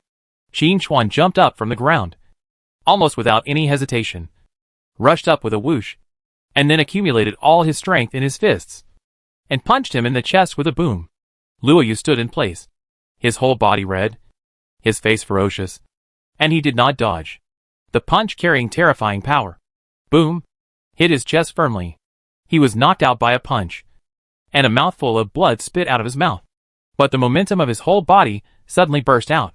As soon as he landed, he suddenly jumped up again, and a silver fist light like metal condensed on his fists. Qin Chuan rushed over and punched him in the face. Bang! A loud bang. Luo Yu suddenly punched out, and Qin Chuan's body shook, and his blood and qi were disordered, and he retreated. The momentum emanating from Luo Yu was even more terrifying, and he punched up again with a boom. Qin Chuan waved his fist to meet it, but was directly knocked out. As soon as he landed on the ground, Luo Yu had already rushed in front of him like lightning, and with a boom, he punched him in the chest again. Qin Chuan flew into the air, but at this time, Luo Yu suddenly jumped up and punched out in the air with a swish. A huge fist shadow whizzed out and hit Qin Chuan's face heavily. Qin Chuan had almost no resistance. He flew out of the ring like a kite with a broken string, and fell heavily on the ground next to him. Chuaner! Seeing this scene, everyone in the Qin family changed their faces and rushed over in a hurry, but was stopped by the guards in front. Qin Chuan struggled on the ground for a while, and stood up with difficulty. Who knew that as soon as he stood up, Luo Yu had already rushed over from the ring and punched him in the chest again. Crack! The sound of broken bones rang out. Qin Chuan flew out again. Luo Yu's eyes were red. His whole body was full of terrible momentum, and his fists were flashing. When he was about to catch up, the examiner suddenly said, "Wait." Luo Yu had to grit his teeth and stop. Qin Chuan fell heavily to the ground. His face was covered with blood. His chest was sunken. He moved on the ground for a few times, and did not stand up again. The examiner stood up and asked, "Qin Chuan, do you admit defeat?" Song Ryua and the crowd immediately cried, "Admit defeat. We admit defeat. Don't let him beat us anymore." Qin Sai also hurriedly shouted, "Chuaner, admit defeat quickly." Qin Chuan moved on the ground a few more times, and then trembled and slowly stood up, looking at the figure in front of him with a bloody face, and his vision had begun to blur. Luo Yu clenched his fists, with vigorous energy surrounding him, and his long hair fluttering behind him. His aura was getting stronger and stronger. He looked at him with a cold and sneerful look. He had just made a breakthrough in battle, and had been promoted to the late stage of martial artist. Qin Chuan heard his mother crying, and the panicked shouts of other members of the Qin family. His vision became increasingly blurred, and he opened his mouth with difficulty and said, "I admit defeat." After saying that, his eyes went dark, and he fainted on the ground. Dang! The gong sounded, and the competition ended. The final battle. Luo Yu wins. The chief examiner announced the result. Luo Yu put away his fist, never looked at him again, turned to the ring, turned his head, and looked at the Qin family. When he looked at the snow-white figure, he suddenly found that the figure in the Confucian robe blocked his sight again. The two looked at each other. Luo Yu narrowed his eyes, and a sinister look appeared in his eyes. But he didn't look at it anymore, and retracted his gaze. The guards carried the unconscious Qin Chuan to the backstage for rescue. Song Ryua cried, like a pear blossom in the rain. Qin Wenzheng and others all looked at the ruthless figure on the ring, with a sullen face. Luo Yu went to the chief examiner to sign, took the certificate for today's decisive battle, and respectfully said a few words to the chief examiner before leaving the ring. Luo Yanyan showed a rare smile on his face. Wang cried with joy and ran up to hug him. "You're Mother knew that you would definitely pass the exam. We can finally go to Kyoto to see your elder brother. If your elder brother knew, he would be proud of you. Luo Yu comforted her a few times, and then said, Dad? Mother, I'll go over there and say a few words. Wang let go of him and looked at the snow-white figure in the crowd of Qin's family. The muscles at the corners of her eyes twitched. Luo Yu walked over there. Before he got close, Qin Wenzheng and Qin Eri and Qin Sai had already stopped him and looked at him gloomily. Luo Yu stopped. A sneer appeared on the corner of his mouth, and he clasped his hands and said, Fists and feet have no eyes. I just broke through, so I didn't stop for a while. Sorry. Then he raised his head and looked at the figure in the Confucian robe, squinting his eyes and said, Luo Qingzhou, you hit my mother. Luo Yu, will never forget this hatred. You can cover the sky with one hand in Maching, but I don't believe that you won't go to Kyoto. At that time, Luo Yu, will naturally let you know that no matter how well you study, you are just a useless waste with no power to tie a chicken. Bastards will always be bastards. No matter how you jump, you can't go to the sky. Even if you can go to the sky, Luo Yu, will definitely pull you down. Luo Qingzhou looked at him calmly and did not answer. Luo Yu turned around and prepared to leave. After taking a few steps, he suddenly turned back and said also, I will get back what belongs to me. Luo Yu, sooner or later. Don't even think about touching it, because bastards are not qualified. The words in his mouth stopped abruptly, and the muscles at the corners of his eyes began to twitch violently. Luo Qingzhou held Miss Qin's hand and looked at him indifferently.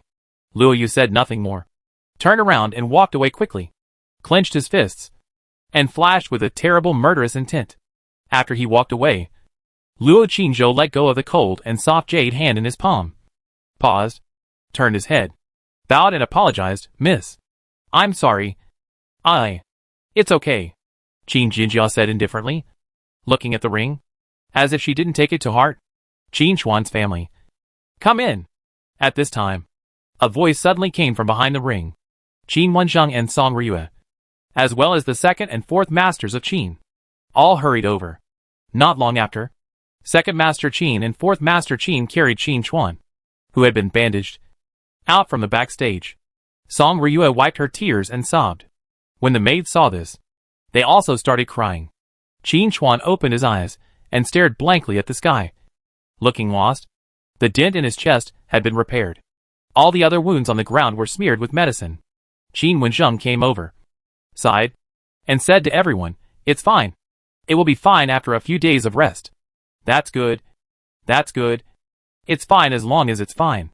The wives of the second master and the fourth master breathed a sigh of relief, then came up and comforted him in various ways.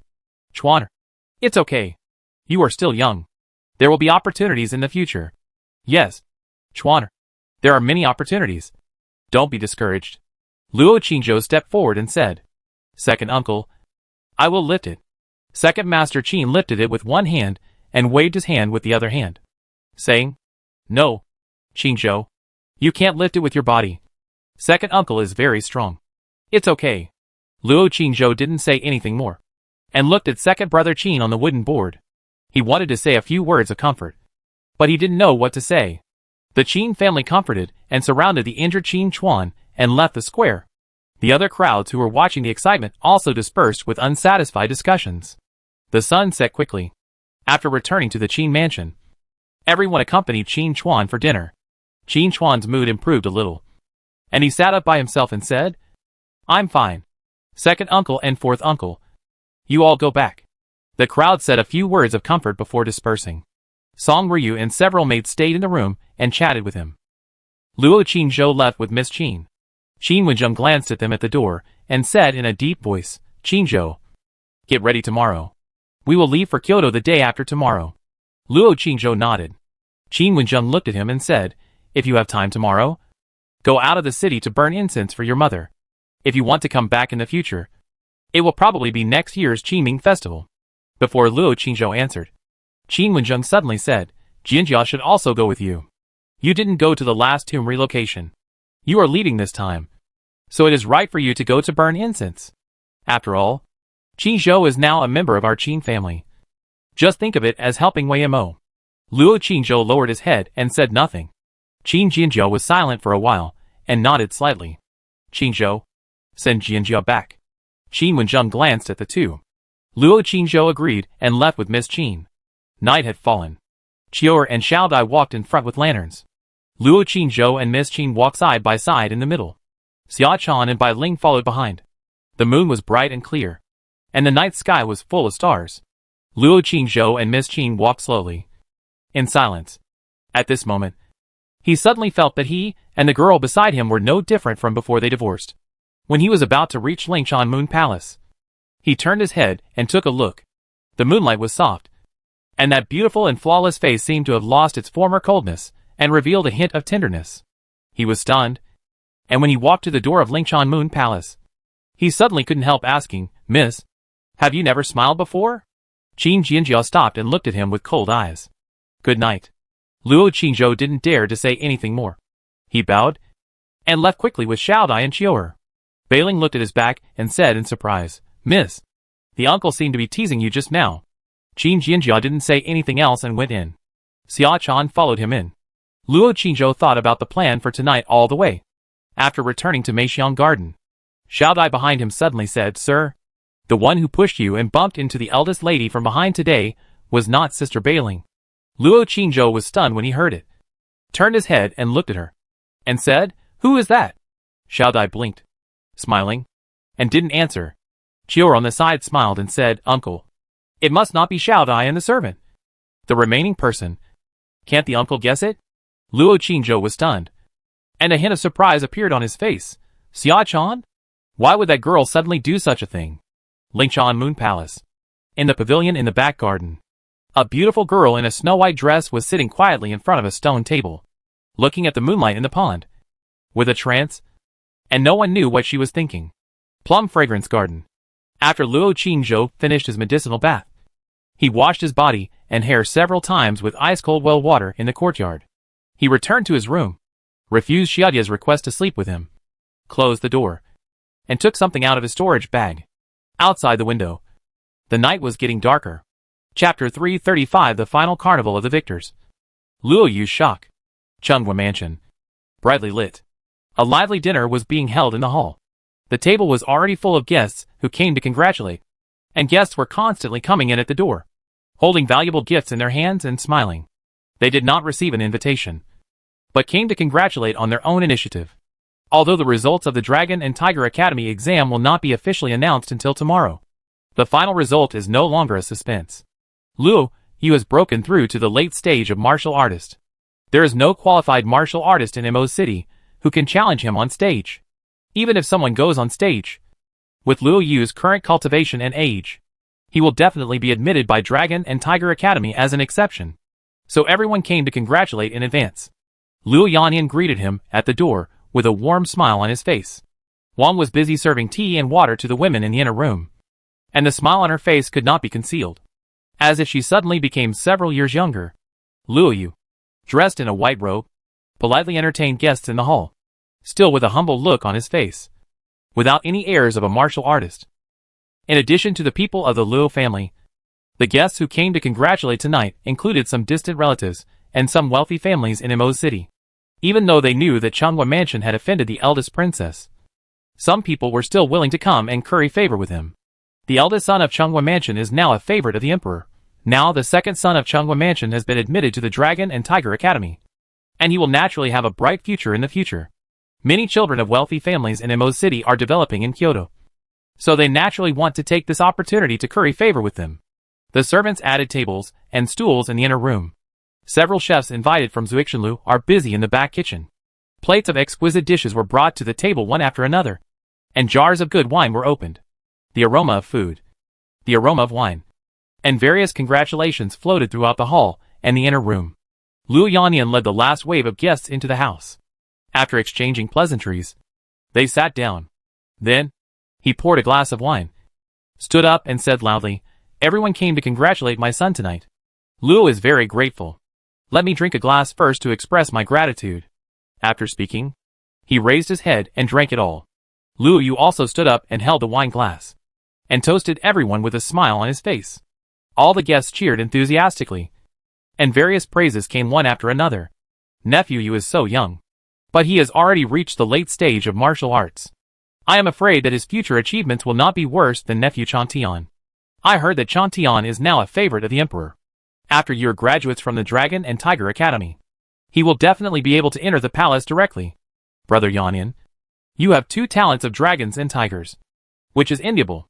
Luo Yanyan smiled and responded modestly, holding up the wine glass and toasting one by one.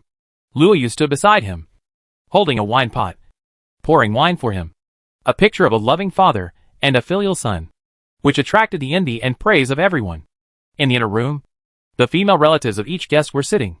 The ladies sat at one table, and the ladies sat at another table. Wang was drinking with a smile on her face, and the women were talking about it with envy. Look at other people's sons. How can they be so outstanding? And then look at my son. Hey, Sister Wang, you have to teach us how to give birth to a son who is not only handsome, but also so outstanding. We are so envious. Sister Zhang, that's because Mr. Luo is so good. Do you want to go and borrow his seed? Get lost. Ha ha ha. A burst of laughter suddenly broke out at the table. Wang, who has always been quiet and reserved, also smiled and joked at this time. If Sister Zhang is willing, stay tonight. I'll go and tell my master. Ha ha ha. There was another round of laughter and scolding at the table. At this time, a woman suddenly smiled and said, Sister Wang, Yura has grown up and has achieved success. It's time for him to start a family. You must look down on the daughters of our families. But I have a relative who is now an official in Kyoto. He is a scholarly family and a wealthy family. It just so happens that the family has 2 daughters, neither of whom are married yet.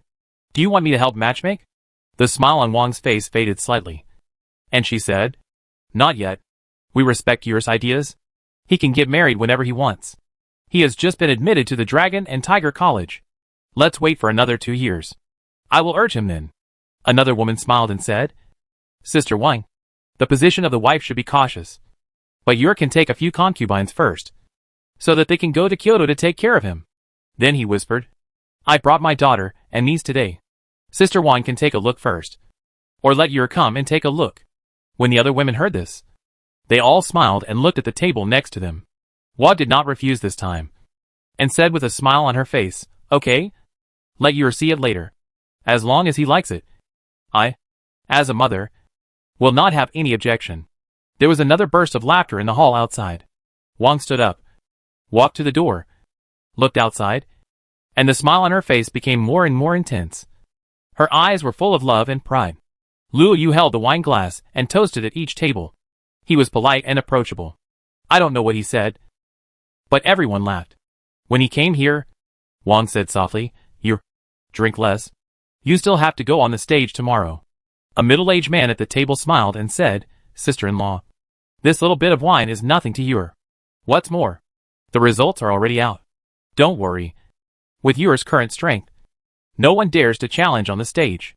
Luo Yu also smiled and said, Mother, it's okay. Wang smiled and said nothing more. The dinner lasted until midnight, and the guests dispersed after having fun. After seeing off the guests, the maids and servants packed up their things. The family of 3 stood in the corridor, looking at the night scene in the courtyard, with smiles on their faces, and they were in great joy. Yura, go and have a rest. Although the quota this time is definitely yours. Don't break the rules, and don't leave a bad impression on the teachers of the academy. You still have to get up early tomorrow morning to stand on the ring and wait patiently. Luo Yanyan said gently. Luo Yu said respectfully, Yes, Daddy. Wang held his hand and said softly, The day after tomorrow we will pack up and prepare to go to Kyoto. Your father's resignation document has not come down yet, so he can't leave for the time being. We will go first, and then call your eldest brother to take us to Lunghu Academy. That will be the place where you will go to school and practice in the future. So you should go and get familiar with the environment first. It would be best if you can make more friends. Luo Yu nodded and said, Okay, Mother. You and Father should rest early. You must be exhausted because of my exam these days. Wang held his hand and looked at him lovingly, reluctant to let go. Luo Yanyan patted her back and said, Okay, let you rest. We still have to stand for a day tomorrow, so let's rest early. Only then did Wang let go. Luo Yu bowed and retreated. Wang looked at his back disappearing around the corner, tears flashing in her eyes, and whispered, Master, Yura has finally become a talent. And we have finally waited for it. Luo Yanyan smiled and said, it's still early. When he finishes his studies at Dragon and Tiger College, that will be the beginning. Wang looked at him gently and smiled, Master. Tonight the ladies asked me how we gave birth to sons. Chantian and Yu are so outstanding. They are so envious. Luo Yanyan smiled, held her hand and said, let's go back to the room. Yu is now a late martial artist, so we don't have to worry about it. It just so happens that there is no need to add any guards in the mansion. In the future, it will depend on our son to protect us. Wang's heart was full of warmth, and she asked, Master, how many martial artists are there in the late martial artist in Mo City? Luo Yanyan smiled when he heard the words, stretched out a palm and said, no more than this. And except for you, they are at least over 40 years old. Wang heard the words, and her heart became more proud and relieved. The couple returned to the room, washed and went to bed. Luo Yu admired the moonlight and strolled along the way, and returned to the courtyard in a relaxed mood. Lui and Xioha helped him prepare hot water for a bath. Luo Yu was taking a bath behind the screen, looking at the two little girls' graceful figures, and suddenly smiled and said, take off your clothes and come in. The bathtub was big, enough for 3 people. Louis said hurriedly, Sir, you have to go to the ring tomorrow. If the lady knows, I will. Luo Yu smiled and said, am I that weak? Xiao He next to her said flatteringly, Sir, you just broke through today. You must be feeling anxious. I will serve you. Louis, if you are afraid, go outside to help you wash your clothes. You don't need to serve here. Louis glanced at her and was about to take off her clothes. Luo Yu waved his hand and said, forget it. Xiao He is enough. Go and make me a pot of hangover tea. Yes, sir. Louis looked at the impatient little bitch again, gritted her teeth secretly, and retreated. A kitten squatted silently in the flowers in the yard. Louis went to the kitchen to turn on the stove, and took the teapot to prepare the tea leaves. She waited in the kitchen for a while, and started to make tea after the water boiled. The kitten in the flowers stood silently behind her. In the room, Xiao He's laughter rang out. Time passed quietly. Louis carried the teapot, opened the lid, stood in the corridor, cooled the tea, listened to the movement in the room, her face full of jealousy. The little black cat hid in a corner not far away. After a while, the movement in the room finally stopped. Louis waited for a while before entering the room. The little black cat followed her quietly, entered another room next door, and then got under the bed. Under the bed, a figure had been lying motionless for a long time. It was unknown how long he had been lying there, and there was almost no breath fluctuation on his body. In the other room, Louis held the teapot and teacup with a respectful face, walked to the bathtub, poured a cup of tea, handed it over, and whispered, young master, drink tea.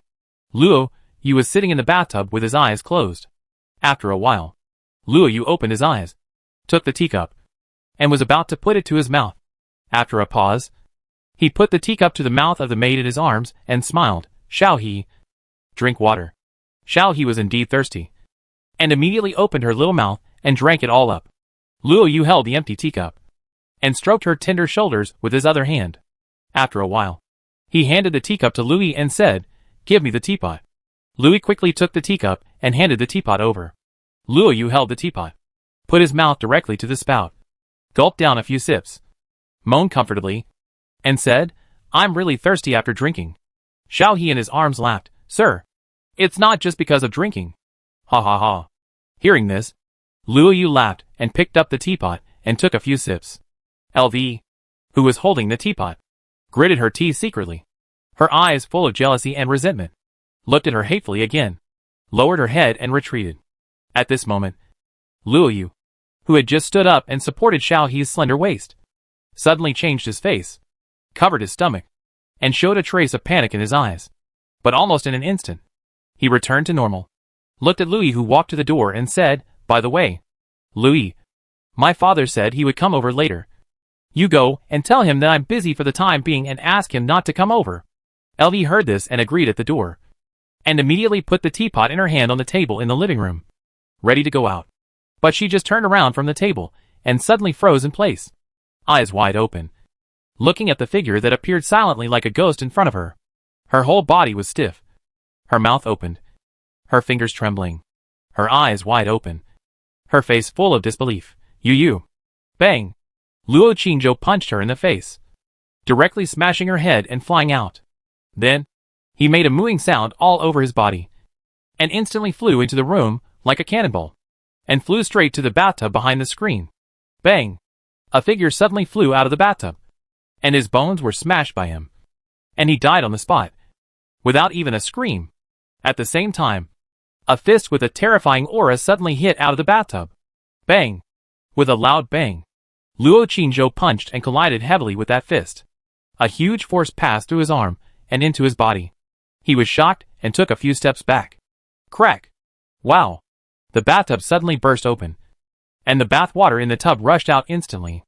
Luo Yu stood there naked, clenching his fists, his long hair flying, and the wind whistling all over his body. Only then did he see his face clearly, and his eyes widened immediately.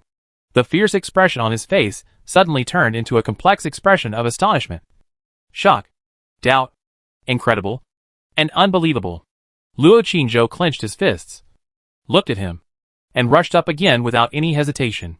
This time, a demon bull suddenly appeared behind him. Moo!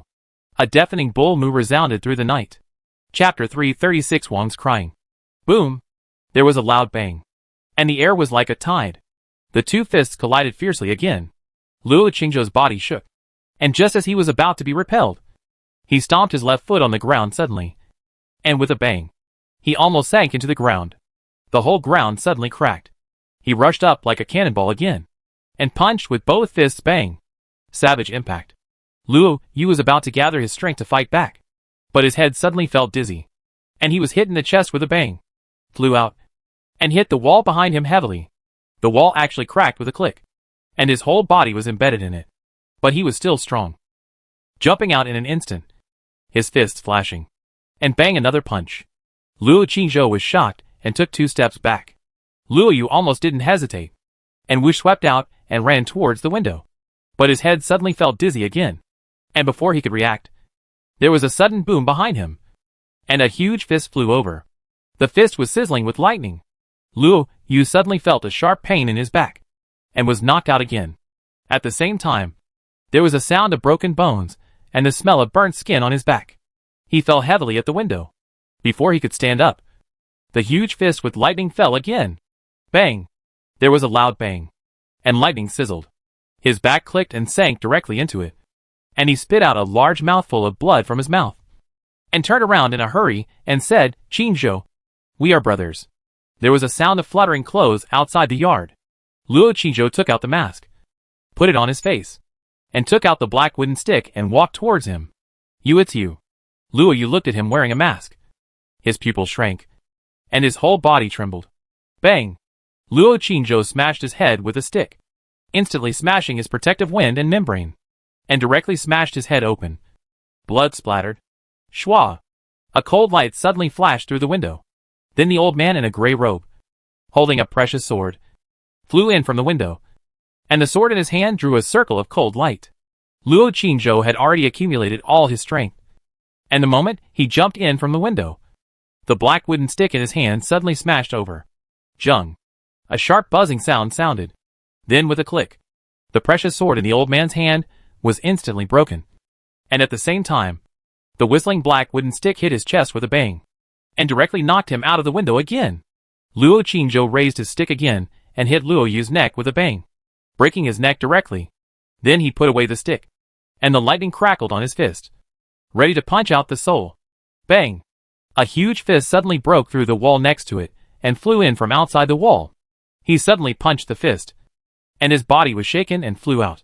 Then he took advantage of the situation and tiptoed, using the force of retreating to float onto the beam above his head, and then jumped up, breaking through the roof with a bang and jumping onto the ridge. At this time, the green tiles next to him flew up with a whoosh, and the owner of the fist also caught up. Luo Qingzhou poured all his strength into his arms, and a shadow of a demon bull suddenly appeared behind him, and he punched up with a boom. The figure also punched. Boom! There was a loud bang, and the air waves rolled. The two of them retreated a few steps on the roof. Luo Qingzhou stood still, clenched his fists, and stared at the opposite side. Luo Yanyan was wearing a nightgown, barefoot, with disheveled hair, surrounded by energy, with angry eyes wide open, and shouted, "Who are you?" Luo Qingzhou glanced at him, said nothing, turned around and jumped out, just as Luo Yanyan was about to chase. With a puff, a handful of white powder suddenly rushed towards him. He immediately stopped and punched up, instantly scattering the powder. At this time, the figure had already swept to the distant courtyard wall. The two guards shouted angrily and jumped towards the courtyard wall, but were suddenly hit in the eyes by a pile of lime. Then they were killed by the figure again, and were punched away with a bang. Moo! When the figure punched, a loud cow moo sounded, and at the same time, a demon bull phantom appeared on its back. Luo Yanyan stood on the roof. His heart trembled. Demon clan? At this time, a shrill cry suddenly came from the house below. His heart sank suddenly, and he jumped down from the hole in the roof in a hurry. As soon as he jumped down, an old woman in a black robe suddenly looked at him with sharp eyes, and then retracted them. On the ground in front of the window, Wang was kneeling there, crying loudly. In front of her, her beloved son, who was still high-spirited and complacent at the dinner party, now had his head broken, his neck shattered, his back sunken, and blood flowing all over the ground, which was horrible to see. Luo Yanyan froze in place, his face pale, his lips trembling. Ah! Wang's shrill cry resounded throughout the Chunghwa mansion. The maids and servants in the mansion were all horrified. Outside the front hall, the big red lanterns full of joy were still hung. On the corridor next to it, there were still flower baskets, fruits and other gifts sent by guests. The excitement and joy of the dinner seemed to have just passed. That night, everyone in the Chunghwa mansion stayed up all night. Madame Wang's crying lasted all night until she fainted the next day, and then stopped. Luo Yanyan stood by, motionless, all night. That night, Luo Qingzhou had a good sleep. The next day, the sun was shining. Luo Qingzhou was full of energy. He got up early in the yard to pick fresh flowers, put them in a vase, and put them on the windowsill. When Xiao Dai and Chior got up, he was stretching his muscles in the yard. Young master, why did you get up so early today? Xiao Dai was surprised. Luo Qingzhou finished his training and looked outside, saying, "Let's go and watch the fun." Xiao Dai asked curiously, "Are you going today?" Didn't the second young master? She didn't dare to say anything more. Luo Qingzhou glanced at her and said with a smile, "Let's go. It's not until today that you officially come out. Is it?" He took two little maids and went directly to the residence of the second brother Qin in the back. Knocked on the door. Qin Chuan had already gotten up and was wearing his training clothes. He was sitting on the steps of the eaves in a daze. After seeing him, he came back to his senses and said with a wry smile, "Qingzhou, there's no need to comfort the second brother. The second brother is not that fragile. If you fail this time, just keep trying next time."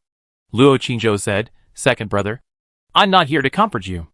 I just want to ask, do you want to go and take a look today?" Qin Chuan smiled bitterly.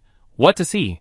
To see Luo, you win the final victory, and wear the school badge issued by Dragon and Tiger Academy on the stage?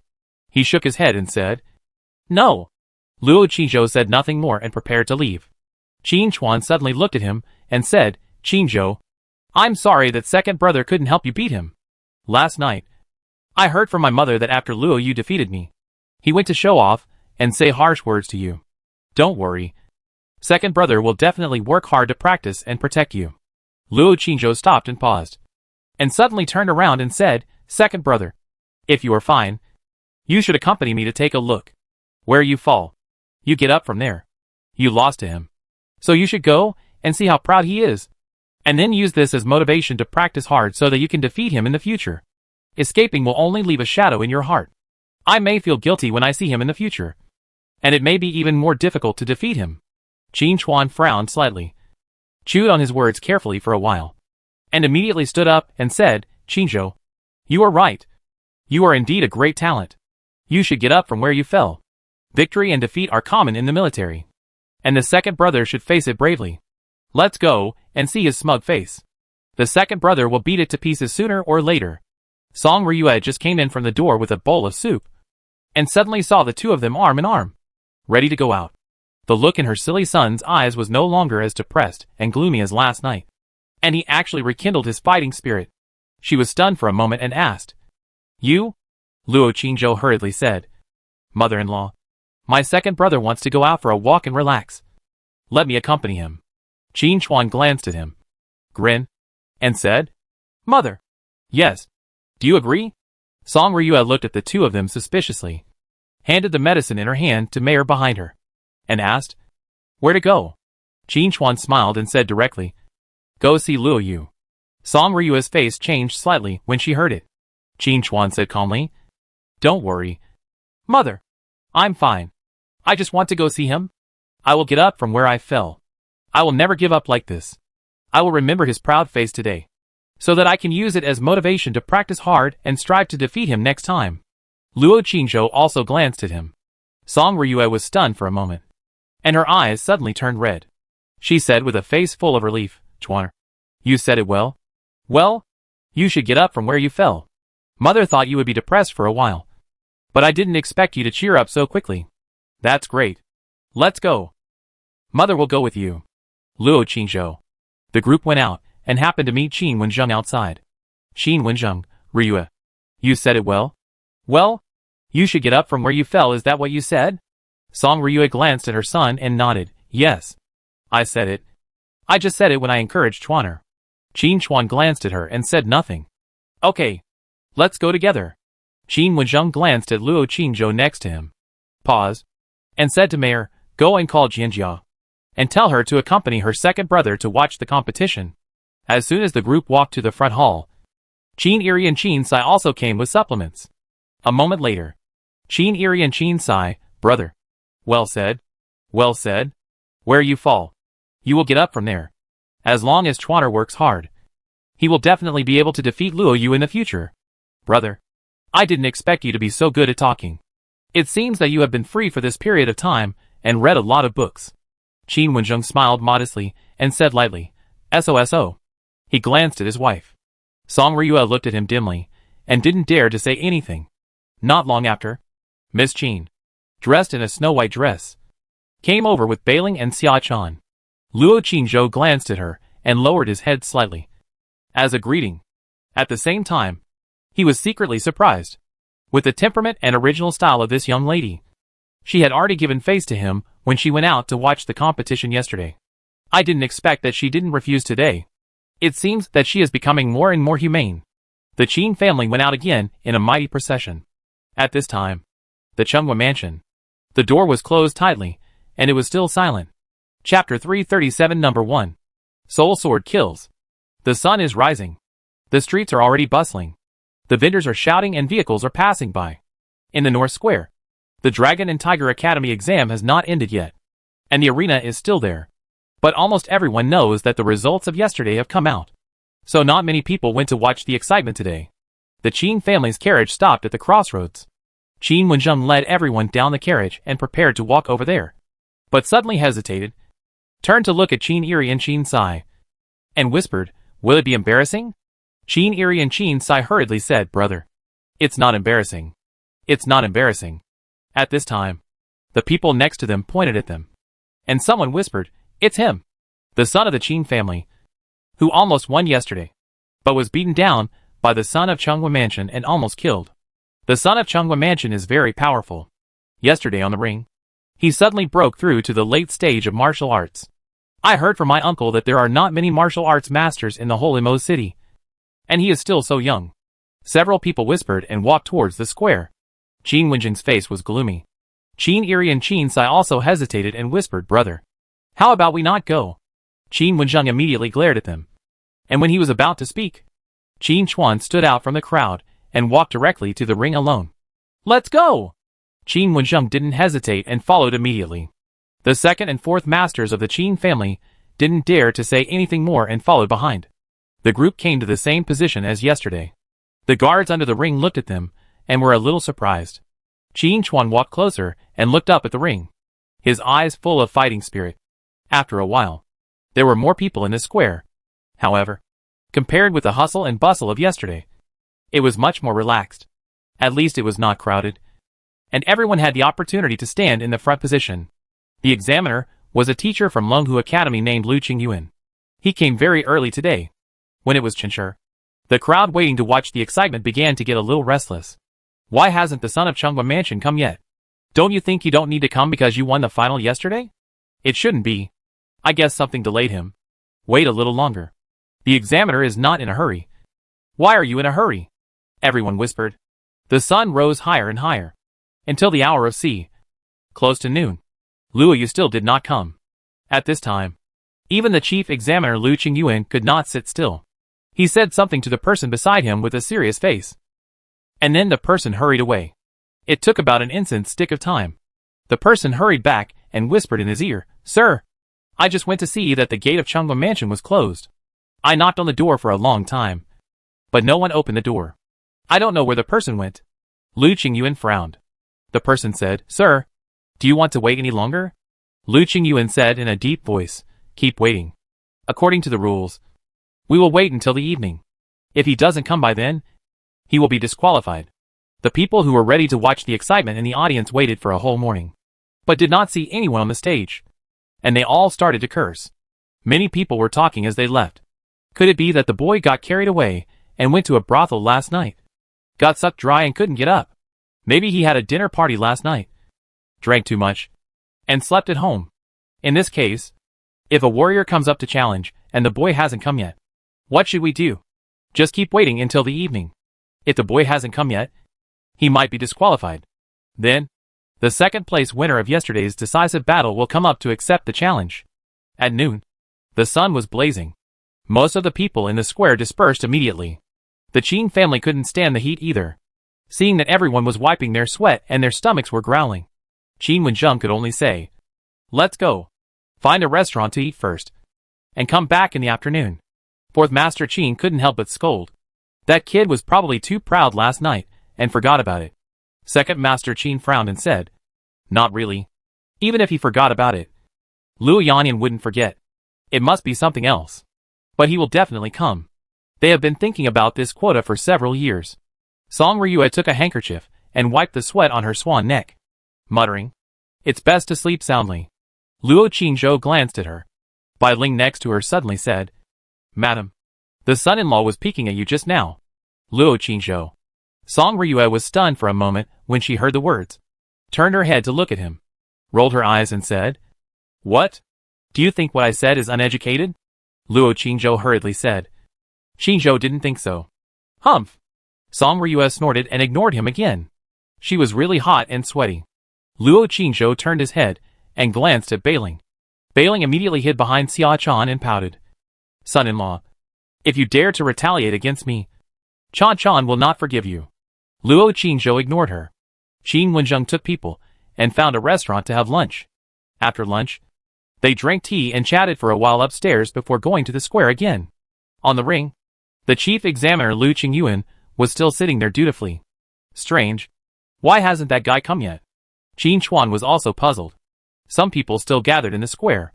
In the afternoon, Luoyu still hadn't come. At this time, the number of people gathered in the square not only did not decrease, but increased. The first place winner of the decisive battle yesterday did not come today. This news spread quickly. So many people rushed to watch the excitement. When it was almost evening, everyone in the Qin family suddenly became nervous. Because according to the rules, if the first place yesterday did not come to continue to accept the challenge, then it would be considered that he had automatically given up this exam. And then the second place yesterday would successfully become the first place. Qin Chuan also began to get nervous. As the sun slowly set in the west, everyone's eyes turned to the street outside the square behind. Go! At this moment, a carriage suddenly came from the street. Then, the carriage stopped outside the square. Then, Luo Yanyan hurried over with a group of people. Everyone was relieved, but also a little disappointed. Finally, they are here. But when the people from Chungwa Mansion came closer, everyone was surprised to find that there seemed to be a person being carried in the middle of them. On the wooden board, there was a person whose head and upper body were wrapped in gauze, and his true face could not be seen at all. Luo Yanyan led the people of Chungwa Mansion, lifted the man, walked quickly through the crowd, went to the ring, bowed and said in a deep voice, Sir, my Yuer was attacked by gangsters last night and was seriously injured. He only survived in the evening, so I hurried here at this time.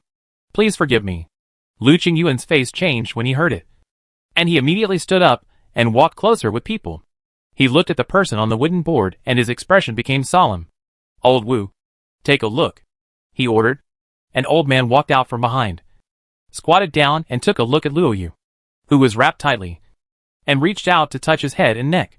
Frowning. After a moment, he stood up and said, "Sir, this child is indeed seriously injured. His head is broken. His neck is broken. And even his back spine is broken. Even if he can save his life, he will not be able to stand up in the future. My son Wang burst into tears again and knelt on the ground. Luo Yannian showed a trace of grief on his face and said in a deep voice with his hands folded, "Sir, I will definitely find a way to cure him as soon as possible. I hope you can give him a year's grace and let him enter the school next year." Lu Qingyuan looked at him and frowned, saying, "Sir Luo, I'm sorry. The first rule of our college's admission is that there must be no disabled people. And even if the royal family is enrolled, it must not be postponed. So this time, Lingzi's qualification for the exam can only be cancelled. I'm very sorry. I'm very sorry." As soon as these words came out, Luo Yinyan's body trembled and his face began to turn pale. Wang suddenly cried, Sir! My Yu clearly got the first place in the exam, and is already in the late stage of martial arts. He is a genius in cultivation. He has prepared for so many years just to be admitted to your academy. His qualifications cannot be cancelled. Give us another year. No. Half a year. We will definitely cure him. Please. Wang's hair was disheveled, crying and kowtowing. Lu Qingyuan sighed, looked at the owner of Chenghua Mansion in front of him and said, Sir Luo, you should know the difficulties of people like us. The rules are not set by us, nor can we change them. We are also very sad that Lingzi had an accident because we lost a very promising student. But there is no way. Rules are rules. You and I must abide by them. Hey, take him back and treat him well. If he can really be cured by then, with his talent, maybe our academy can make an exception to admit him. Luo Yannian clenched his fists in his sleeves. His lips trembled a few times, and he bowed his hands and said, Thank you, sir. He didn't say anything more. Personally lifted his son and walked off the ring. Wang followed behind, crying heart-wrenchingly, No! My Yu. He has obviously passed the exam. He has obviously passed the exam. Everyone in the audience was shocked into silence by this sudden change. Wang's shrill and desperate cry resounded throughout the square. Luo Qinzhou looked at her. Beside him, Miss Qin looked at him. After everyone in Chenghua Mansion walked away, Lu Qingyuan said loudly on the stage, Is Qin Chuan the second place yesterday here? Qin Chuan was stunned for a moment, and then walked up in a trance. Until now, he still didn't understand what happened. How could the second son of Luo, who was still alive and kicking yesterday and had just been promoted to the late stage of martial arts, become so miserable after one night? Qin Chuan, let me ask you a question. Lu Qingyuan looked at him with a sharp gaze and said, Does Luo Yu's matter have anything to do with you? Tell me. His voice was not too loud, but it sounded like a thunder in Qin Chuan's ears and mind. Qin Chuan was stunned for a moment, and hurriedly said, It has nothing to do with me. I can swear.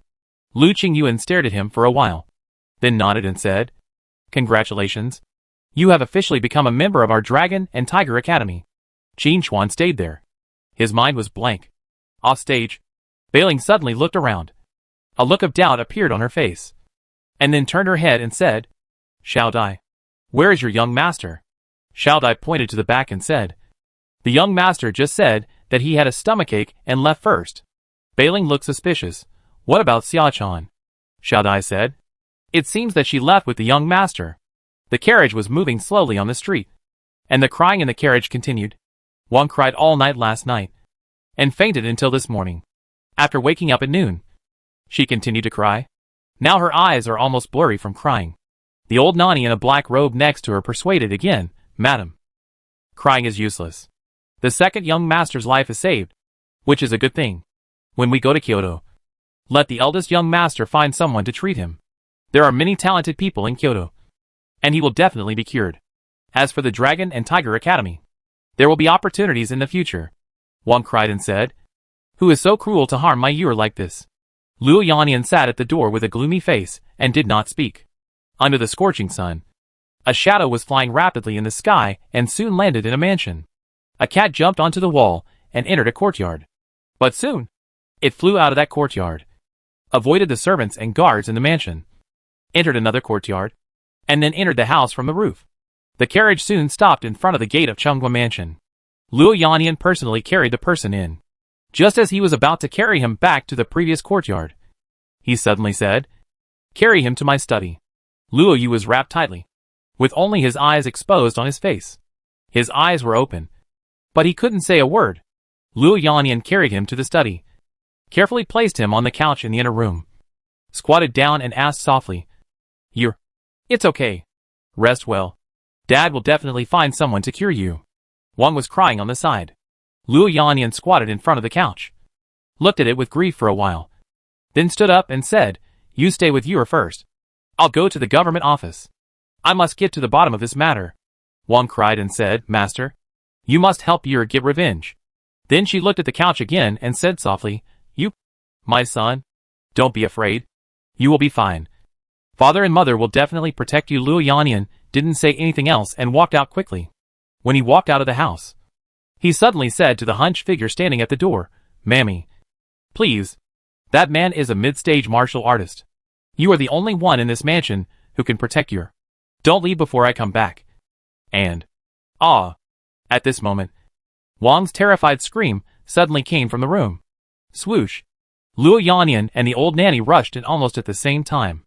Wang squatted in front of the couch, the jade pendant on her chest emitting a milky white light, covering her body. She was trembling all over. Her face was hideous, and she was screaming. She was covered in blood, holding a bloody head in her hands, and the head was still wrapped in dense gauze. On the couch, Luo Yu had become a headless corpse, and a large amount of blood was spurting out of her neck. When Luo Yannian saw this scene, his legs softened, his body shook a few times, and he almost fell down. The soul sword kills people, beheading and destroying souls. Chapter 338. Sister Yu. Goodbye. My brother-in-law is loved by everyone. North of the city, outside the square, under a big tree near the corner of the wall, Luo Qingzhou sat on the ground, leaning against the tree, staring blankly ahead, as if in a daze. Xia Chan held the sword, her pretty face as cold as ice, standing motionless beside. After a moment, Luo Qingzhou trembled. His scattered pupils suddenly focused, and his dim eyes instantly regained their brilliance. Xia Chan turned her head and looked at him, then left silently. Luo Qingzhou sat for a while, then got up and chased after him. Chan, wait for me." At this time, on the stage, Qin Chuan had been officially admitted to the Dragon and Tiger Academy. Everyone in the Qin family cheered excitedly. Song Ryue cried with joy. Other warriors who came to watch the excitement were constantly making noises and making all kinds of sarcasm and ridicule. Song Ryue was furious when she heard this, and she said directly, "If you have the guts, go up and fight my son. Do you dare?" Then she said arrogantly and proudly, "My son won the first place in the martial arts competition today, and my son-in-law won the first place in the autumn imperial examination a few days ago. What else can you do besides talking? Do you dare to fight with my son in martial arts and my son-in-law in literature? A bunch of useless people." Seeing that she was not easy to mess with, the warriors did not dare to say anything more and dispersed. When they walked far away, Fong sneered again. "Why are you so proud? The first place in the martial arts competition was picked up. And as for the first place in the imperial examination, who knows whether it is true or not?" At this time, a handsome young man in a Confucian robe came over and suddenly said, "It should be true. Didn't you see it when the results were announced last time? The first place in the imperial examination, Luo Jiayuan, is the son-in-law of their Qin family." Everyone saw it at that time. Luo Jiayuan was handsome and elegant, like a banished immortal. The wife of the Qin family stood next to him at that time, and her mouth couldn't close with laughter. Several warriors saw that he had an extraordinary demeanor, and saw a pretty and cold sword-holding girl standing next to him. They smiled awkwardly, said nothing more, and bowed and said, "Thank you, young master." Then they left quickly. Luo Qingzhou continued to walk forward, turned his head and glanced at the side, and said, Chan, is what the son-in-law said wrong? What's that look in your eyes? Why do you look like you dislike the son-in-law?" Humph. Xia Chan turned her face away and walked forward quickly. The two came to the back of the Qin family, and Qin Chuan had already come down from the ring. Although this quota was obtained by luck, it is indeed a thing to be happy and proud to be able to obtain the qualification to enter the Dragon and Tiger Academy for training. The Qin family surrounded him and talked excitedly. Luo Qingzhou stood behind, silently looking at the silly Qin brother, with a smile on his lips. Qin Jianjiao stood beside him, and looked at him quietly. Bailing suddenly said, "Uncle, where did you go with Chan Chan just now?" Luo Qingzhou ignored her. Bailing immediately said, he must have secretly lured Chan Chan to a deserted place, and then took the opportunity to bully Chan Chan. Right? Then he came to Xia Chan and whispered, "Chan Chan, did uncle take the opportunity to touch your bunny?" Xia Chan was stunned for a moment, and whispered, "I didn't." "Bunny? He did? Ha ha ha." Bailing immediately hugged her and laughed. The crowd watching the excitement in the square gradually dispersed. The sun was setting, and it was dusk. Qin Chuan, surrounded by the Qin family, left the square. He returned to the mansion and began to prepare the dinner. Zhou Tong went to the restaurant to invite several chefs, personally cooked, and bought a lot of dishes on the spot. At this time, other guests who got the news also came one after another. Luo Qingzhou didn't want to show up again, so after saying goodbye to brother Qin, he took Xiaodai and Qiu away. Miss Qin didn't have the habit of joining in the fun. The two left together, after Luo Qingzhou sent her to the gate of Lingshan Moon Palace. When she was about to leave, she suddenly thought of going to visit her mother's grave tomorrow. She hesitated for a moment and said respectfully, "Miss, I will go to visit my mother's grave tomorrow morning. Xiaodai and Qiu will accompany me. You don't have to go." The two had already divorced, so how could he have the nerve to let this person go to visit his mother's grave with him? Although her father-in-law said that she should go on behalf of Miss Eyre, it was not necessary at all. As for the second young lady, Qiu will do it for her. He never likes to trouble others, and he doesn't like to force anyone. Qin Jinjia glanced at him lightly, nodded slightly, and didn't say anything. Luo Qingzhou said goodbye and left. Bailing looked at his back and said angrily, "The son-in-law is too much. Chan Chan, punish him severely tonight." Xia Chan ignored her and followed the eldest young lady into the yard. After Luo Qingzhou returned to Meixiang Garden, he reminded Xiaodai and Qiu to pack up. Tomorrow morning, they will get up early to visit their mother's grave, and they will probably leave Maching in the afternoon. When they come back later, it will probably be Qingming Festival. The two little girls are very excited about going to Kyoto. Xiaodai wants to see the prosperous Kyoto, while Qiu wants to see her young lady as soon as possible. Luo Qingzhou stood at the door of the room, watching them talking and laughing, happily packing clothes, and looking forward to life in Kyoto in his heart. Xiaodai turned her head and looked at him, then suddenly smiled and said, "Sir, Sister Qiu said that after we go to Kyoto, she can serve you in bed. Sister Qiu also said that she will serve you together with me at that time." Xiaodai.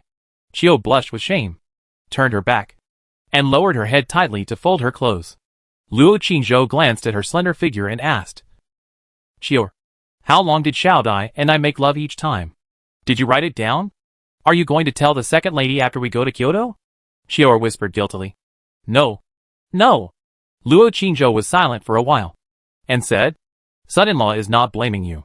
Son-in-law just wants to tell you that you should be realistic. That time of taking off clothes, touching, and kissing should also be counted. Try to write the time longer." "Qiu." Xiaodai smiled secretly with a red face. Luo Qingzhou stopped teasing her and returned to the study. After thinking for a while, he sat down in front of the desk, ground ink and spread out paper, preparing to write down the second chapter of Tai by Yin Jing and the first chapter. He would go to the 100 Flowers Garden tomorrow and give it to Huagu. It was a favor to the princess, a reward, and a way to say goodbye to her. The words played line by line in his mind, and his hand moved quickly. Xiaodai boiled hot water, came over and opened the door, ready to call him to take a bath. But seeing that he was busy, he didn't dare to disturb him and closed the door silently. Luo Qingzhou wrote until almost midnight before he finished. He blew the ink dry and pressed it on the table. He looked at the sun and moon mirror on the table again, then stood up and moved around, and left the room. Xiaodai heard the noise in the next room and hurried out, saying, "Sir, are you done? Do you want to take a shower?" Luo Qingzhou was about to nod, but he looked at the moonlight outside the door again, thought for a while, and said, "Let's take a shower in the lake. Tonight may be the last time." Xiaodai felt a little sad when she heard it, and hurried back to the house to get some clothes to change. The two went out together. Not long after, they arrived at Yuyi Tingyuan. The moonlight was bright, and the lake was sparkling. The green leaves in the lake withered, and the lotus flowers withered. probably because of the damage caused by the hot magma coming out from the ground. Almost all the servants in the mansion had left, and no one came to manage it anymore. I believe that this place, including the entire mansion, will soon be abandoned. Thinking of the scenery he saw when he first came here, he couldn't help but recall the scene when he first saw the beautiful Miss Chin and Xiachan. At that time, the two stood on a small boat. One was as white as a flower. The other was as beautiful as a lotus. Both were as beautiful as a poem in painting. And he thought they were fairies descending to the earth. Bailing lied to him at that time, saying that Miss Chin was Nangong Meiju. The experience when he first came to the Chin mansion was playing in his mind scene by scene at this moment, still vivid and clear. While thinking about the past, Luo Qingzhou personally helped Xiao Dai take off her dress and shoes and socks, and then carried her into the water. Xiao Dai, do you remember the first time you came here to take a bath with the young master? Yes, I remember. Did you want the young master to bully you at that time? Yes. Slutty girl. Hee hee. If you have the ability, don't bully me in the future. Xiao Dai, do you love the young master? Love. The lake reflected the bright moon, and the ripples spread out in circles. The moon-viewing tower in the water was still as quiet as before. The last night in Qin's house was still warm as spring, at least for Luo Qingzhou. It was like this. The next day, the sun was shining. The morning sun had just risen. Luo Qingzhou had already taken Xiao Dai and Qiu out. Xiachan followed behind him with a sword in hand. Luo Qingzhou hired a carriage at the crossroads and asked Xiachan to get on. Xiachan seemed unwilling, standing on the side of the street, twisting her body, turning her face away, looking away. Luo Qingzhou shouted directly in front of the coachman and other people on the street, "Madam! Madam! Come up quickly! Don't stand there stupidly!" Many people looked over. Xiachan blushed immediately and wanted to leave, but she was worried about him going out alone.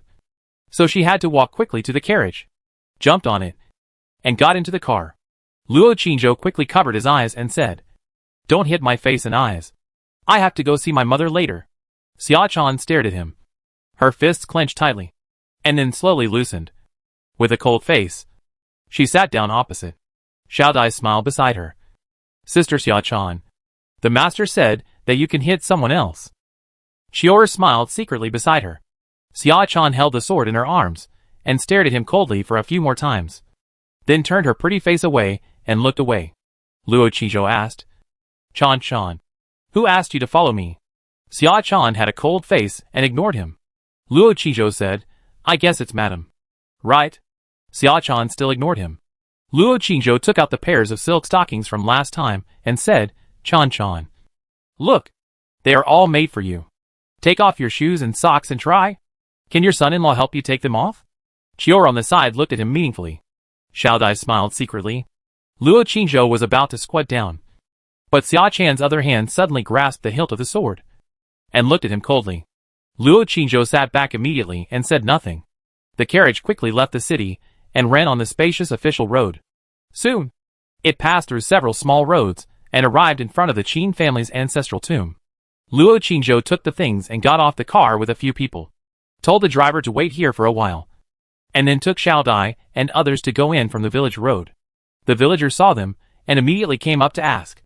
Qiu hurriedly stepped forward and took out the certificate stamped by Zhou's housekeeper, saying, "This is my son, who came to burn incense for his mother."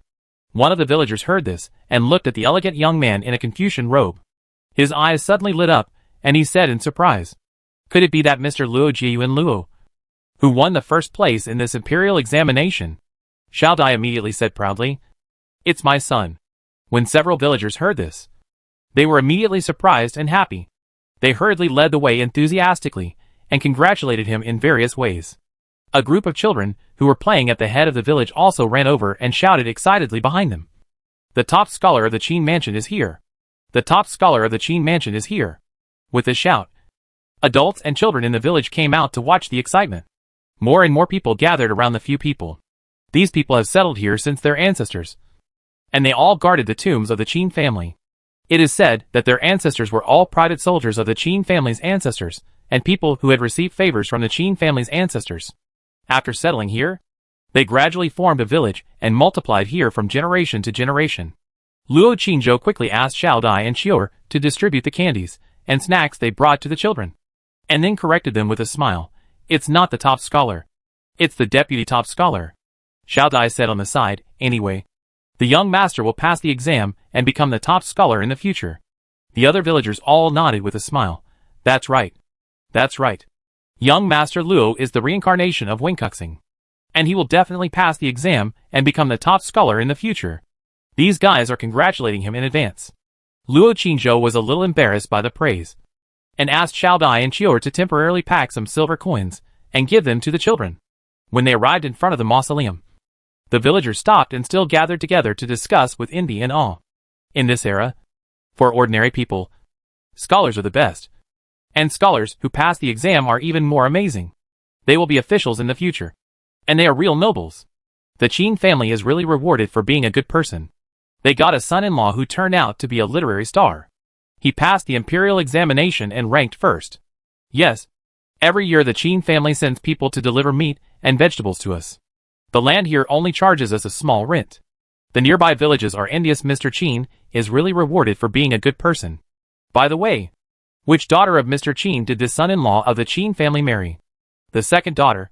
The weak and sick little daughter. Didn't you see them moving the grave that day? The child looked so weak that she could be blown away by a gust of wind. So pitiful. Alas. But she is lucky to have a good husband. This son-in-law looks very kind and handsome. This must be the blessing of the Qin family for doing good deeds. The villagers talked for a long time outside the mausoleum before gradually dispersing. Luo Qingzhou knelt in front of his mother's grave, burned paper, lit incense, counted, and then told his mother, "Mother, Qingzhou will leave here today, and will come back to see you next year on Qingming Festival. There is one more thing Qingzhou wants to tell you. Qingzhou is now married to the eldest lady." Son-in-law, Chior on the side suddenly said, "Let's not talk about this. Anyway, when we go to Kyoto, the son-in-law will marry the second lady. Let's talk about it next year on Qingming Festival." Luo Qingzhou glanced at her, then at Xia Chan next to him, nodded, and said nothing more. Xiao Dai and Chior both knelt and burned incense. Luo Qingzhou burned the paper and stayed in front of the grave for a while before getting up and saying goodbye to his mother. The wind blew in front of the grave. The paper money burned to ashes swirled in front of the tombstone and flew into the sky.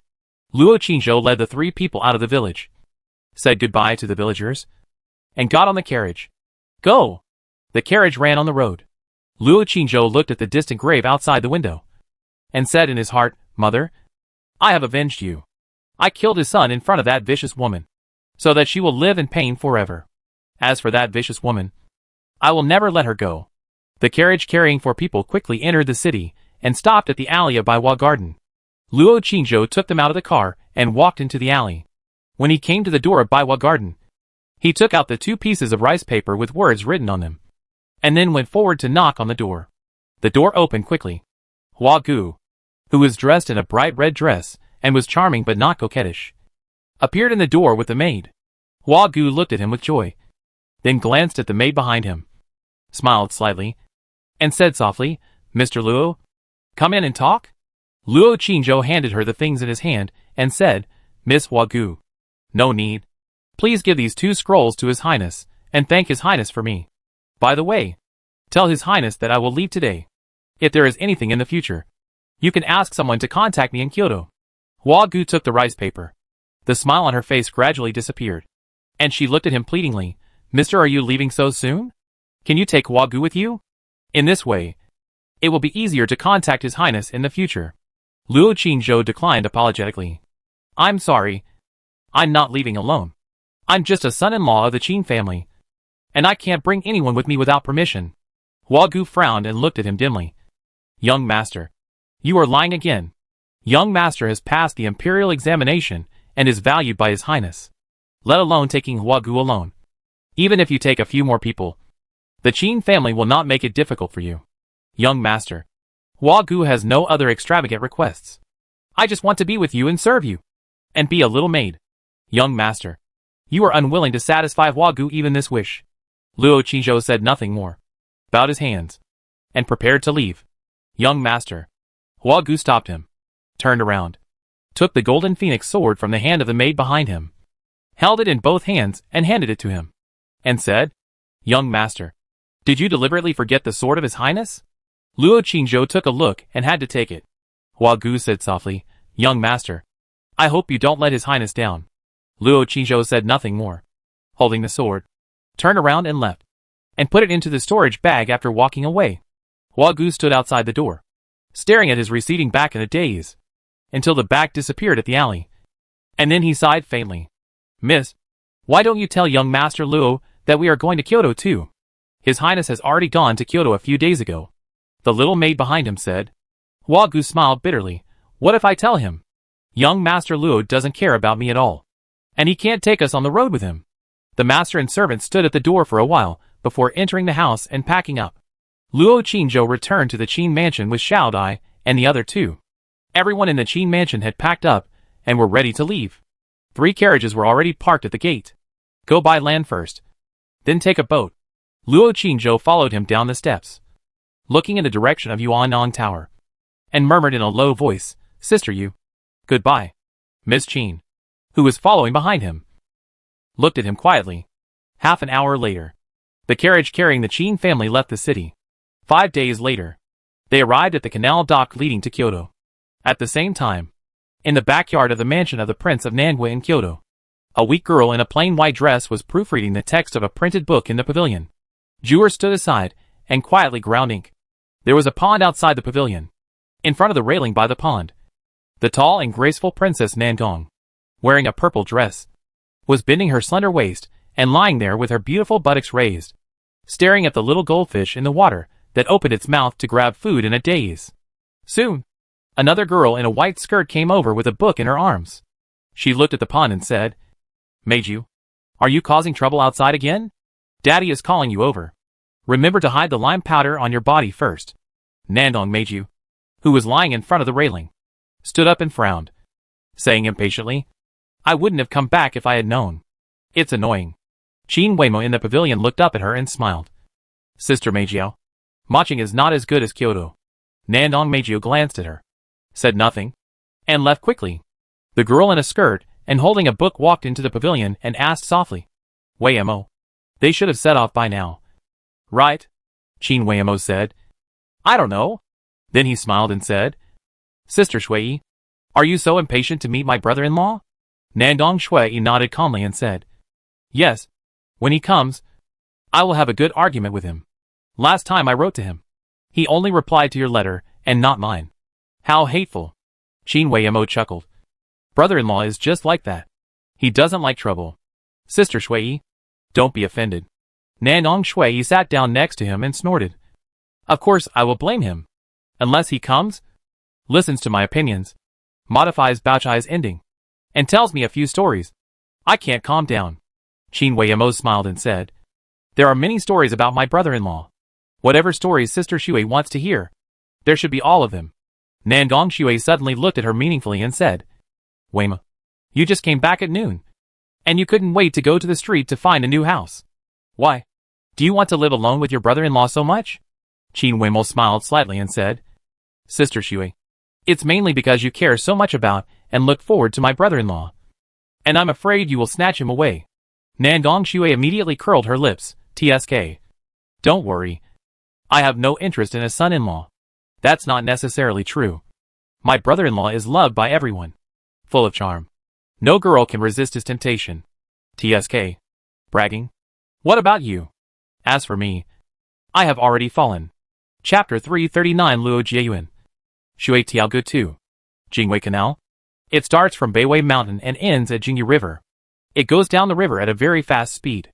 It will reach the outskirts of Kyoto in 3 days at most. At this time, there were many porters carrying goods on the cargo ships moored on the shore at the riverside dock. In addition to cargo ships, there were also large and small passenger ships moored on the riverside. For safety reasons, Qin Wenzheng decided to take everyone in the Qin family on a big ship. After all, there were many female relatives and no guards. Compared with those small boats, the big ship must be more regular and safe. In addition to Qin Wenzheng and his wife, Qin Chuan, Miss Qin and Luo Qingzhou, there were also 7 maids, and the family of 3 of Steward Zhou, who moved to Kyoto this time. The other maids and those maids were unwilling to leave their hometown, so they all stayed in Maching and went to the mansions or manors of the 2nd and 4th masters Qin. In addition to people, They also brought some things with them for this move. All the valuables were put into Qin Chuan's storage bag, in order to conceal his identity. He also carried some clothes and food with him. If everything was put into the storage bag, it would naturally arouse other people's suspicion. After all, how could so many people travel empty-handed? Qin Wenzheng and Zhou Tong walked to the riverside, carefully observing and selecting the passenger ships. While observing, several scholars in Confucian robes, holding folding fans, ran past them in a panic and boarded a cruise ship. The cruise ship was beautifully decorated, with colorful lights and flowers hanging outside. It had 2 floors, and looked quite majestic and spacious, similar to those pleasure boats in Moa. At the same time, the melodious sound of playing the piano came from the boat. From time to time, some guards in white tights walked out from the upper and lower railings. Qin Wenzheng and Zhou Tong looked at each other and said, "It seems that there are only some scholars and artists on this cruise ship. No other people from the underworld and vendors. And there are guards. So it should be safe. Let's go and ask them where they are going." The two walked over and just stepped on the step. The 2 strong men guarding the side of the ship immediately shouted, "What are you doing? This ship does not carry outsiders. Get out of here quickly." Qin Wenzheng hurriedly stopped and bowed, saying, "I want to go to Kyoto with my family. I wonder if you can help me." "The fare is not a problem." One of the men waved his hand impatiently and said, "I said this ship does not carry outsiders. Didn't you hear? We don't need your fare. The people sitting on this ship are all prominent nobles. We can't afford to offend them." Another man said, "Isn't there a passenger ship over there? Let's take the passenger ship." Qin Wenzheng saw that the 2 men were determined and had no room for maneuver. So he turned around and left with Zhou Tong. Just after walking a few steps, a woman's crisp voice suddenly came from the boat. "What's going on?" One of the big men hurriedly said respectfully, "Miss Yuan, those 2 people took their families to Kyoto and wanted to take our ship. But we sent them away." Qin Wenzheng looked back and saw the woman wearing a green dress, graceful and quite beautiful. Looking up at them, Qin Wenzheng hurriedly turned around and bowed, saying, "Miss, we came from Imo City and wanted to go to Kyoto, because there are mostly women in the team. We are afraid that the passenger ship is mixed and it is not safe. So we want to ask if your ship is carrying people. No offense." Seeing that he was extraordinary and not like an ordinary citizen, the woman in green smiled apologetically and said, "Sir, I'm really sorry. The people sitting on our cruise ship are all scholars from all over the country. And there are also a few talented people who are going to Kyoto to participate in the next spring examination. They are all invited by my lady personally. It is really inconvenient to accept outsiders." Qin Wenjing's heart moved when he heard this. He hesitated for a moment and said, "Miss, my son-in-law is also a scholar. I wonder if he can take a few female relatives on your ship. The ship is full of scholars. And there are also candidates who are going to Beijing to take the exam. It must be safer than any passenger ship. If Qinzhou can take Jianjia and others on it, their pressure will be reduced a lot. After all, they are short of manpower, and there are too many female relatives. The passenger ship is full of people from all walks of life, from all over the world. And there are even many bad guys hiding among them. If something happens at that time, I am afraid they will not be able to take care of it." The woman in green still politely refused after hearing this. "Sorry, my lady. Shinshu, this master just said. Where are they from?" At this time, a girl in a light yellow dress came out of the boat with 2 maids. The woman in green hurriedly bowed, thought for a while, and said, "It seems to be Maching." The girl's expression moved slightly, and she looked at Qin Wenzheng on the shore, and asked crisply, "This master, is it the Maching that spread Shui Tiaogu too?" Qin Wenzheng hurriedly said, "Yes." The girl's eyes lit up, and she said politely, "This master just said that your son-in-law is also a scholar. Can you let him come over and say a few words?" Qin Wenzheng looked at Zhou Tong behind him. Zhou Tong hurriedly said, "Miss, wait a moment." After speaking, he ran away immediately. Not long after, Luo Qingzhou followed him and walked over. It was dusk at this time, and the setting sun fell on the pier. He bathed in the golden sunset and walked to Qin Wenjing's side gracefully. The girl saw him in a Confucian robe, with a tall figure, a handsome and elegant appearance, and a gentle manner. She couldn't help but secretly said in her heart, "What a handsome young man." The girl immediately said, "Young man, since you are from Maching, have you heard of the poems that have been circulated from Maching? For example, Song of Water Melody, by the broken bridge outside the post house of plum blossoms. And clouds think of clothes and flowers think of faces? Luo Qingzhou bowed and said, Of course I have heard of it. The girl hurriedly asked, Then do you know the authors of these poems? Luo Qingzhou said, I have never seen them. The girl was a little disappointed when she heard this. But she still smiled and said, Since you are a scholar and are going to Kyoto, you can naturally get on my ship. It just so happens that I have something else to ask you. Luo Qingzhou glanced at the ship and turned to ask, Father-in-law, do we want this ship? Qin Wenzheng showed a trace of embarrassment on his face. Just as he was about to speak, the girl apologized. There are not too many guest rooms on the ship. You can only bring 2 people up at most. Qin Wenzheng immediately whispered, Qingzhou, take Jianjia and Xiachan up. Xiachan can protect you. Your mother-in-law and I will take the passenger ship. Without you, your second brother, and I will have less pressure. Luo Qingzhou pondered for a moment, looked at the girl in the yellow skirt on the boat and said, Miss, can we bring a few more people? Seeing him getting too far, the girl was displeased. She shook her head and said apologetically, Sir, I'm really sorry.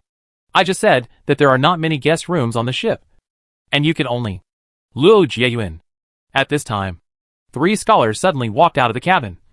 And one of them shouted with surprise. The girl was stunned when she heard the words. And was secretly shocked. Jiayuan? The scholar hurriedly introduced, Miss Tang. This is Luo Jiayuan I told you about. He is the first in Maching in this imperial examination. Tang Yin'er showed a hint of surprise on her face. And her eyes looked at the young man on the shore again. Luo Qingzhou saw that the thin scholar was familiar. After thinking carefully, he was one of the people who went to visit him in Qin Mansion after passing the imperial examination that day. His name seemed to be Kongzhi. Brother Kong? What a coincidence. He also bowed and greeted. Kongzhi said enthusiastically, Brother Luo, are you also going to Kyoto? It just so happens that you can come up quickly. There are several scholars from our state on this boat. Tang Yin'er hurriedly asked, How many people are there in Mr. Luo's family? Luo Qingzhou bowed and said, 17 people. When this was said, even Kongzhi was surprised. Brother Luo, why are you bringing so many people? Luo Qingzhou replied, I am going to move to Kyoto to live with my relatives. Kongzhi suddenly realized, so the whole family is moving. Which is a good thing. But on this boat, he glanced at Miss Tang next to him. And a hint of embarrassment appeared on his face. He didn't dare to say anything more. After all, it was someone else's boat. And he couldn't make the decision. Tang Yin'er said with embarrassment, Mr. Luo, 17 people are really too many. How about? Qin Wenzheng hurriedly said, Miss, don't be embarrassed. Let Qingzhou take 5 women up. What do you think? Tang Yin'er was relieved and smiled. If you take 5 people, it will be no problem. Qin Wenzheng immediately whispered, Qingzhou, take Jianjia and the other 2, as well as Xiaodai and Qiu'er. You are on a cruise ship, so it may be slower. We will wait for you at the dock. Luo Qingzhou thought that if all 17 people took a passenger ship, it would not be safe. So he nodded and agreed. Qin Wenzheng immediately took Zhou Tong and left in a hurry. Not long after, he came with Miss Qin and a few others. And there was another person behind. Qin Wenzheng came closer and said awkwardly, Qingzhou, your mother-in-law is worried about Jianjia and wants to accompany her. Luo Qingzhou glanced at his eyes and heard him complain in his heart, what a fool. At this time, you are still afraid that this kid will run away. He is about to meet Wei Mo. Even if you whip him at this moment, do you think he will run away? Will he be willing to do it? Luo Qingzhou. Song Ryua looked at him guiltily and said. Qiu'er said she wanted to take a passenger ship. So she took the initiative to exchange with me. Luo Qingzhou saw that Qiu'er did not follow. And he understood in his heart. Without saying anything more, he stepped onto the step. Qin Wenzheng hurriedly whispered, Bai Ling. Xiachan. Leave it to you. Bai Ling smiled and said, Master. Don't worry. Chan and I promise to complete the task and will not let them lose a hair. Mr. Luo. Please. Tang Yin'er smiled and glanced at the girls behind him. Miss Qin was wearing a veil, so her true appearance could not be seen. But the 2 girls behind her were both first-class beauties. Even the young woman was not ordinary beautiful, full of charm. Kongzhi and the other 2 scholars were also stunned. Secretly envious in their hearts. So many pretty girls. I'm afraid they are all the wives and concubines of Luo Jiayuan. Such good fortune. So enviable. Tang Yin'er personally took them into the cabin, went up to the 2nd floor, and assigned them rooms first. Mr. Luo, there are 2 guest rooms connected. The beds are quite large. And there is no problem for 3 people to sleep in each room. Do you think it's enough? If not, as she said, she pushed open the door and let him take a look. Just as Luo Qingzhou was about to speak, Bailing hurriedly said, "It's enough. It's enough. It's good to have 2 guest rooms to sleep. But I dare not trouble my sister again." Tang Yin'er smiled, "No trouble. If it's not enough, I'll ask the maid to vacate another one. But there may be more people on the boat later. If it's really not possible, let them squeeze with others." Hearing her say this, Luo Qingzhou didn't feel embarrassed to ask for more. So he bowed and thanked her. Tang Yin'er smiled and said, "I guess you are tired too? Then I won't bother you. You can go back to your room and rest for a while. And come down for dinner later. There will be a performance in the hall on the 1st floor in the evening. Mr. Luo, there may be a poetry meeting. I will be very happy to see Luo Jiayuan's talent at that time." Luo Qingzhou didn't say much, but bowed and thanked again. Tang Yin'er smiled and retreated with the maid. Song Ryue suddenly asked in a low voice, "How much is the boat fare? The master didn't tell me. This boat is so luxurious. It probably won't be cheap." "Right?" Bailing laughed and said, "Madam, don't worry. With the son-in-law here, you may not need to spend a penny." When Song Ryue heard this, she looked at her suspiciously, and then looked at someone, and suddenly a hint of vigilance appeared in her eyes. Luo Qingzhou didn't dare to stay any longer, walked into the room and said, "I'm a little tired. Let's rest for a while." Xiao Dai followed in naturally. After entering the room, she suddenly came to her senses, turned around quickly, looked at the 4 people outside, and blinked. One room seemed to only accommodate 3 people. The 4 people standing outside suddenly became quiet. Chapter 340 Chan Chan. "You are so cruel. Jianjia. Let's go." Song Ryue didn't hesitate and directly pulled Miss Qin into another room. Seeing this, Bailing immediately followed and said, "Madam, I will give you a massage." Then, he closed the door. Outside the door, only Xia Chan was left. Xia Chan was stunned at the door and looked at the first room. The door was not closed. Xiao Dai was standing in the door, blinking at her. The two looked at each other. Xiao Dai was a little embarrassed and had to say, "Sister Xia Chan, come in. The bed is big, and the son-in-law won't bully you." Xia Chan retracted her gaze, walked to the door of the second room, turned around, leaned against the wall next to her, crossed her arms, held the sword in her arms, and stood motionless. After a while, Luo Qingzhou walked out of the room and took her hand and said, "Let's go in and rest. Why are you standing here stupidly?" Xia Chan immediately clenched the sword in her hand and looked at him with cold eyes.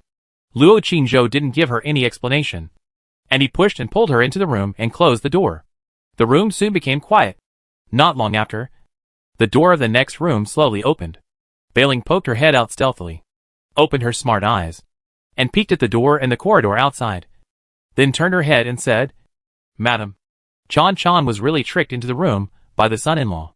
Song Ryue narrowed her eyes and said coldly, "I don't think that boy dares to do anything wrong." Bailing said, "That's not necessarily true. Maybe Chan Chan will take the bait after the son-in-law's sweet talk?" "Humph.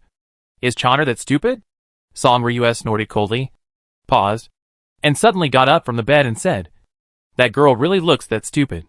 The two of them left the room together, pricked up their ears at the door for a while, and when they heard no movement, they immediately moved closer, pressed against the door, bent their bodies, raised their hips, and continued to hold their breath and listen attentively.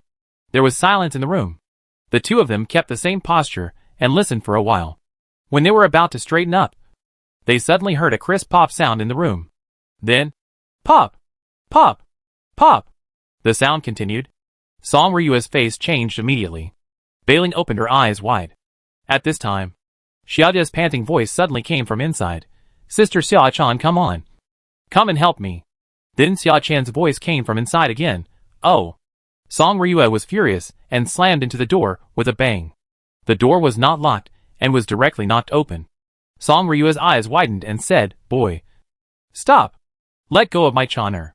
Bailing also immediately put her head in and looked inside with wide eyes. Xiao Dai was standing in front of the window with her hands raised, her dress neatly dressed, looking at them in astonishment. Xia Chan was holding the hilt of the sword and standing next to her. There was also a hint of doubt on her cold and pretty face. The air suddenly became silent. Xiao Dai suddenly pointed to the top of her head and said, Sister Xiaochan. There. Hurry. Clang. A flash of cold light. The sword came out. A mosquito flying in the air was instantly split in two. Xiaochan put away the sword and looked at the door. Xiao Dai then asked weakly, Madam, what happened? Song Ryue froze at the door and said awkwardly, I'm hitting swatting mosquitoes. Then she turned around and searched the whole room, and asked with a puzzled look on her face, Where is Qin Zhou? Didn't I see him come in just now? Xiao Dai said respectfully. After the young master pulled Sister Xiaochan in, he went out and said he was going to sit in the hall. Madam, do you have something to do with him? I'll go and call him now. As she said that, she was about to go out. Song Ryue hurriedly stopped her and said, No need to call. I just came to see you. I'm afraid you won't be used to sleeping. It's okay. You continue. I'm going back to my room to rest. After saying that, she went out dejectedly and closed the door for them. The two looked at each other at the door. Both saw the embarrassment on each other's faces, and then looked at the hall outside the corridor together. They walked forward for a distance, and then saw a familiar figure sitting by the window not far away, wearing a white Confucian robe. He was graceful, elegant and gentle, and was quietly looking at the river outside the window in a daze. Let's go back to the room and rest. Song Ryue looked at them a few more times before retracting her gaze and turning back to the room. Bai Ling followed and closed the door. The two had just entered the room. Luo Qingzhou stood up from his seat in the hall, came over, pushed open the door, and walked in. Then, he closed the door and locked it. In the room, Xiao Dai was squatting on the ground, eyes wide open, looking for the body of the mosquito. Xiaochan was holding a sword, standing in front of the window, looking at the river outside. After hearing the noise, she moved slightly, clenched the sword in her hand, and still looked outside, motionless. Xiao Dai, come and help the young master massage. Luo Qingzhou glanced at the two of them, took off his shoes directly, and lay on the bed. Xiao Dai said oh, stood up, walked to the bed, massaged his legs for him, and said, Young master, the lady came just now, and she seemed to be afraid that you would bully Sister Xiaochan. Luo Qingzhou glanced at the pretty figure in the window, and said nothing. Xiao Dai massaged his shoulders again and whispered, Sir, how are you going to sleep at night? Sister Xiaochan probably won't agree to sleep with us. Right? Luo Qingzhou said. It's okay. There are a lot of mosquitoes here. Just let her stand there and help us kill them. As soon as he finished speaking, a chill suddenly hit him. Luo Qingzhou looked towards the window. Xiaochan turned her head away, looking at him coldly. Luo Qingzhou closed his eyes, pretending not to see, moaning, comfortable a little lower. A little lower, try harder. Xiao Dai grumbled, Sir, I've already used my best strength. Luo Qingzhou turned over and lay on the bed, saying, Stupid. If you can't do it, go ask your sister Xiaochan to do it. She will definitely do it better than you. Xiao Dai clenched her fists and pounded his back, looking at the window, and said weakly, I dare not. Luo Qingzhou said, What are you afraid of? She won't eat you. Xiao Dai said, Then go and ask for it. Sir, Luo Qingzhou said, How can I ask her for help with my status? You are? He felt a sudden pain in his lower back, and immediately opened his eyes, and turned his head to look. Xiaochan had stood by the bed without knowing when, stretched out a hand, grabbed his waist, and stared at him coldly. Xiao Dai stepped aside, covering her mouth and laughing secretly. Luo Qingzhou begged for mercy, Let go. You've grabbed my kidney. Xiaochan's pretty face was cold. She stared at him for a while, then said, Do you want me to help you? Rub your back? Luo Qingzhou was stunned when he heard that, and nodded happily, Yes. Bang! Bang! Bang! Bang! Bang! Xiaochan suddenly raised her fist and punched him in the back. Luo Qingzhou grimaced in pain, covered his back, twisted his body and said, Chan, you are so cruel, don't do it, my son-in-law was wrong. Xiao Dai laughed so hard that she couldn't straighten her waist. Humph! Xiaochan snorted coldly, turned around and returned to the window, holding the sword, looking out the window coldly, as if nothing had happened just now. Luo Qingzhou hissed a few times and turned his head to say, Xiao Dai, come up and sleep with the young master. Xiao Dai immediately said shyly, Young master. Luo Qingzhou said with a straight face, Come up. Oh! Xiao Dai glanced at the window, walked to the bed with a red face, took off her shoes, climbed up, and lay inside. Her little face was burning and she begged, "Young master. Sister Xia-chan is here. Don't awe." Xia-chan, standing in front of the window, clenched the sword in her hand. "Young master. Don't. Young master. Be gentle. It hurts." Xia-chan froze in front of the window for a while, then slowly turned her head and looked over. Luo Qingzhou knelt on the bed, massaging Xiadia's shoulders. He seemed to know that she was watching, turned his head and looked into her eyes, and said, "Chan, do you want to come over and lie down? Let the uncle massage you too." The uncle's technique is very exquisite. Xia-chan ignored him and looked out the window again. The sunset gradually fell to the west. Soon, it fell into the distant green mountains. The night fell, and the whole river fell into darkness. But soon, a bright moon rose in the sky. The bright moonlight fell, and the river water sparkled. The cruise ship had left the shore and was sailing along the river. The first floor hall began to become lively. The scholars gathered there, chatting eloquently. On the stage, the artists invited from the Kyoto brothel were dancing gracefully, and waves of melodious piano music floated in the hall. In the room, Xiao Dai, who was pinched comfortably by Luo Qingzhou, fell asleep tiredly without knowing when. After 5 consecutive days of bumpy carriages, the little girl was almost exhausted. Xia-chan still held the sword and stood motionless in front of the window. The white moonlight fell in from the window, and her pretty face was still as cold as ice. But there was a hint of softness between her eyebrows. Luo Qingzhou got off the bed, put on his shoes, walked quietly behind her, stood quietly for a while, then stretched out his arms and gently hugged her slender waist from behind. Xia-chan's body trembled, and she clenched the sword in her hand. Luo Qingzhou pressed his whole body against her back, buried his cheek in her soft hair, and smelled her charming hair fragrance. Xia-chan's body was stiff, and the sword in her hand trembled slightly. Luo Qingzhou whispered, "Chan, even if you draw the sword and kill me, I have to say something to you. You smell so good." Xia-chan's hand holding the hilt of the sword trembled, and she whispered, "Release." Luo Qingzhou didn't let go, but hugged her tighter. Suddenly, he picked her up horizontally, walked over, put her on the bed, and laid down with Xiao Dai. Xia-chan clenched the sword in her hand, lying there, looking at him with wide eyes, her pretty face burning and trembling. "Don't." "What don't?" Luo Qingzhou asked, suddenly turned around, opened the door, and walked out. Then he closed the door and left quickly.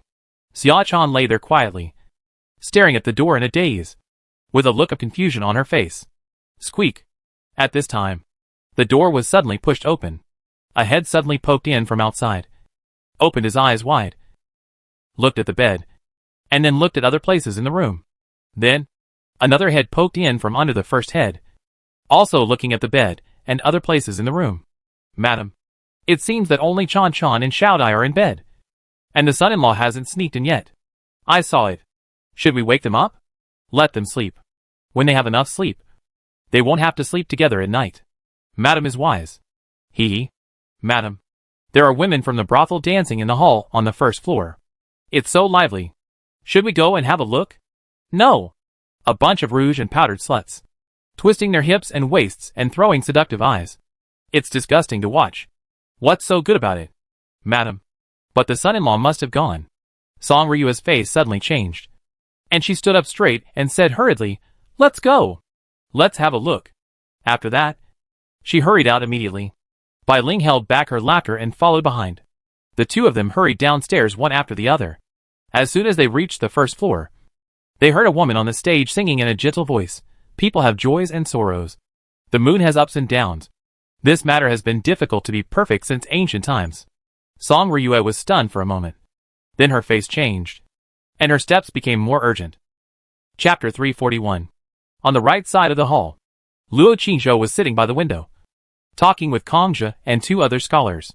On the stage, a graceful woman was dancing gracefully to the sound of the piano and singing. Several people were enjoying and chatting. Song Ryua took bailing and did not rush over, but sat down at a table behind them and eavesdropped. Miss Tang, the owner of the cruise ship, was talking to a young man in front of her with a smile on her face. There were many people around the young man, all with flattering expressions on their faces. At this time, Kongzhe was introducing Luo Qingzhou.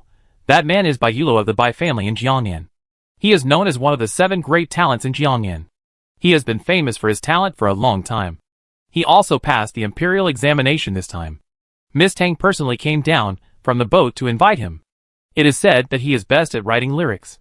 Many women in brothels in Jiangnan dream of asking him for a good lyric, and are even willing to serve him for free for half a year.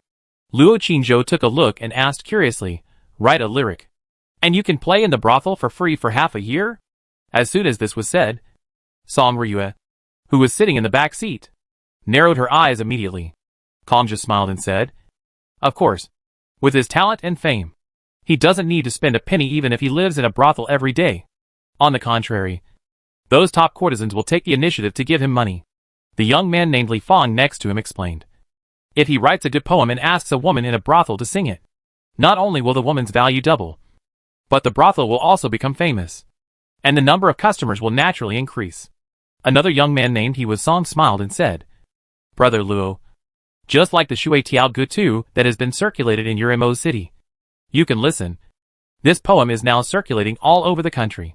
Many people have never heard of Mo city, but once this poem came out, Mo city's name immediately became famous throughout the country. This is the effect of a good poem." Li Fang sighed. Once this Shui Tiao Gutu came out, all other moonwriting poems were eclipsed. I really don't know who can write such a fairy-like poem. Not to mention the brothel women, those literati, talented men and women, who heard this poem, who is not intoxicated and amazed. Our Tai, Shou Qianjin publicly announced last month that if the author of this poem is a man, no matter how old he is, no matter whether he is married or not, she is willing to marry him. Kongzhe laughed, brotherly. If this is true, I will go back to Maching to promote it.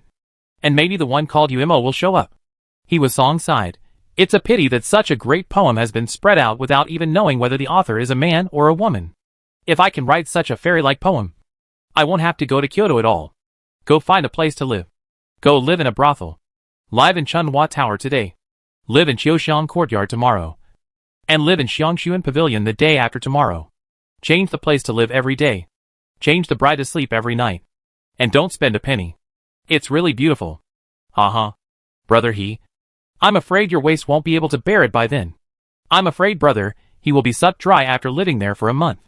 Luo Qingzhou saw that everyone was joking. And he also said casually, "To die under the pomegranate skirt.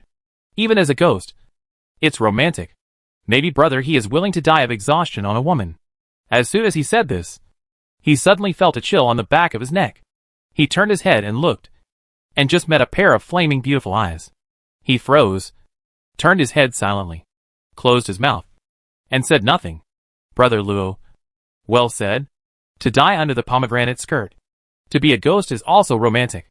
It really deserves to be the first in the imperial examination in Mo City. Good literary talent." He Was Song clapped his hands and praised, and then laughed. This time Miss Tang invited many brothel artists to accompany her. And there are also 2 brothel top players, all of whom are very tasteful. Later, at the poetry meeting, if Brother Luo can write a good poem, he doesn't have to go back to the room at night. There will be a beauty to invite Brother Luo to Wushan together. Ha ha ha. Kongzhe and Li Fang also laughed, and their faces showed the obscene expressions that only men understand. Luo Qingzhou also smiled stiffly. When he turned his head again, he just saw the back of the mother-in-law and Bailing, leaving angrily. Bailing seemed to feel his gaze, turned around, smiled at him, and then stroked her neck with her palm, making a beheading gesture, with a gloating expression on her face. The singing and dancing on the stage finally ended. Tang Yanner went on stage and said a few words. In addition to welcoming talented men and women from all over the world, she also emphasized the introduction of Bai Yulu, which is known as one of the 7 talents in Jiangnan. When talking about Bai Yulu, many women in the audience secretly looked at the great talent, with their beautiful eyes shining. Next, the dinner began. Everyone gathered in groups of 3 or 2 and began to enjoy the sumptuous dishes and wine. Tang Yanner, with her maid, walked towards Luo Qingzhou. When she came close, she smiled and said, "Mr. Luo, why didn't your family members come down to eat? Did you ask the maid to bring the wine and food up? Or call them down to eat together?" Luo Qingzhou hurriedly said, "Thank you, Miss Tang. They don't like the hustle and bustle, so there's no need to call them down." Tang Yitter smiled and said, "Okay. Then I'll ask the maid to bring some wine and food up." Luo Qingzhou thanked again. Tang Yitter pondered for a moment and said, "Mr. Luo, many excellent poems and lyrics have been circulated in your Imo city in the past few months. 2 of them are very mysterious. One is Yu Imo, and the other is Luo Imo. Everyone speculates that they should be the same person. And they also speculate that this person may be Qin Weima, the first talented woman in Imo city. You and Mr. Kong are both from Imo city. But have you seen the Miss Qin?" Kongzhi was about to shake his head. But suddenly his heart moved. "Qin Weima? Miss Qin?" He suddenly looked at the young man beside him again, and said in surprise, "Brother Luo? When I visited you with Brother Miao last time, it seemed that we went to the Qin family. That Miss Qin. Could it be your family?" After saying that, he hurriedly said, "Brother Luo, although I am from Imo city, I have always lived outside, and don't know the situation in the city. If I guess wrong, please don't be surprised." After this, Tang Yitter and the other 2 were all surprised. Seeing this, Luo Qingzhou had to say, "That Miss Qin is indeed from my family. But I don't know whether those poems were written by her. And she has never admitted it." Tang Yitter was stunned for a moment, and said with a puzzled look on her face, "Mr. Luo? Isn't your surname Luo? Why do you live in the Qin mansion?" He with Song and Li Fang next to him were also curious. Kongzhi reacted immediately. His face changed slightly, and he secretly said that it was not good. He hurriedly tried to change the subject. "Miss Tang, that poem. I am a son-in-law of the Qin family," Luo Qingzhou said calmly. When this was said, Tang Yitter was stunned, and a look of disbelief appeared on her face. "A son-in-law?" He with Song next to him was also surprised and said, "Brother Luo is a son-in-law?" Kongzhi was full of guilt, and did not dare to say anything. These days, the reputation of a son-in-law is not good. To put it nicely, he is a gigolo, and used to sow seeds. To put it bluntly, he is a slave servant. The atmosphere suddenly became a little awkward. "Miss Tang! Miss Tang!" At this time, a famous scholar in front seemed to have something to do, and stood up and shouted. Tang Yitter quickly apologized and left. Seeing that the atmosphere was not right, Kongzhi laughed and changed the subject. "I heard that one of the courtesans invited by Miss Tang this time is a beauty from Baiwa country. You must take a good look at her later." He with Song and Li Fang both returned to their previous expressions and laughed. "You must take a good look. I heard that all kinds of stockings popular among women now are from Baiwa country. Hee hee. Those stockings are so tempting when worn on the legs. And they feel silky and smooth." The few people continued to chat as usual. However, Luo Qingzhou could clearly feel that the other 2 were alienated from him. Even if he got the first place in the Jurin exam, what would it matter? In this era, everything is based on origin. If you are born in a humble family, even if you are talented, you will still be looked down upon by the children of aristocratic families if you become a high-ranking official in the future. Besides, his first place in the Jurin exam is only from the small Maching, and his gold content is not even as good as the last Jurin in Jiangyan. Luo Qingzhou did not make himself boring again. He drank a few more glasses and got up to say goodbye. Kongzhi wanted to keep him, but felt that it was awkward for him to stay here. So he nodded apologetically and said, "Brother Luo, go to bed early and meet again tomorrow." At this time, Tang Yitter was speaking on the stage. The poetry meeting officially began. Luo Qingzhou did not stop, but went upstairs and returned to the room.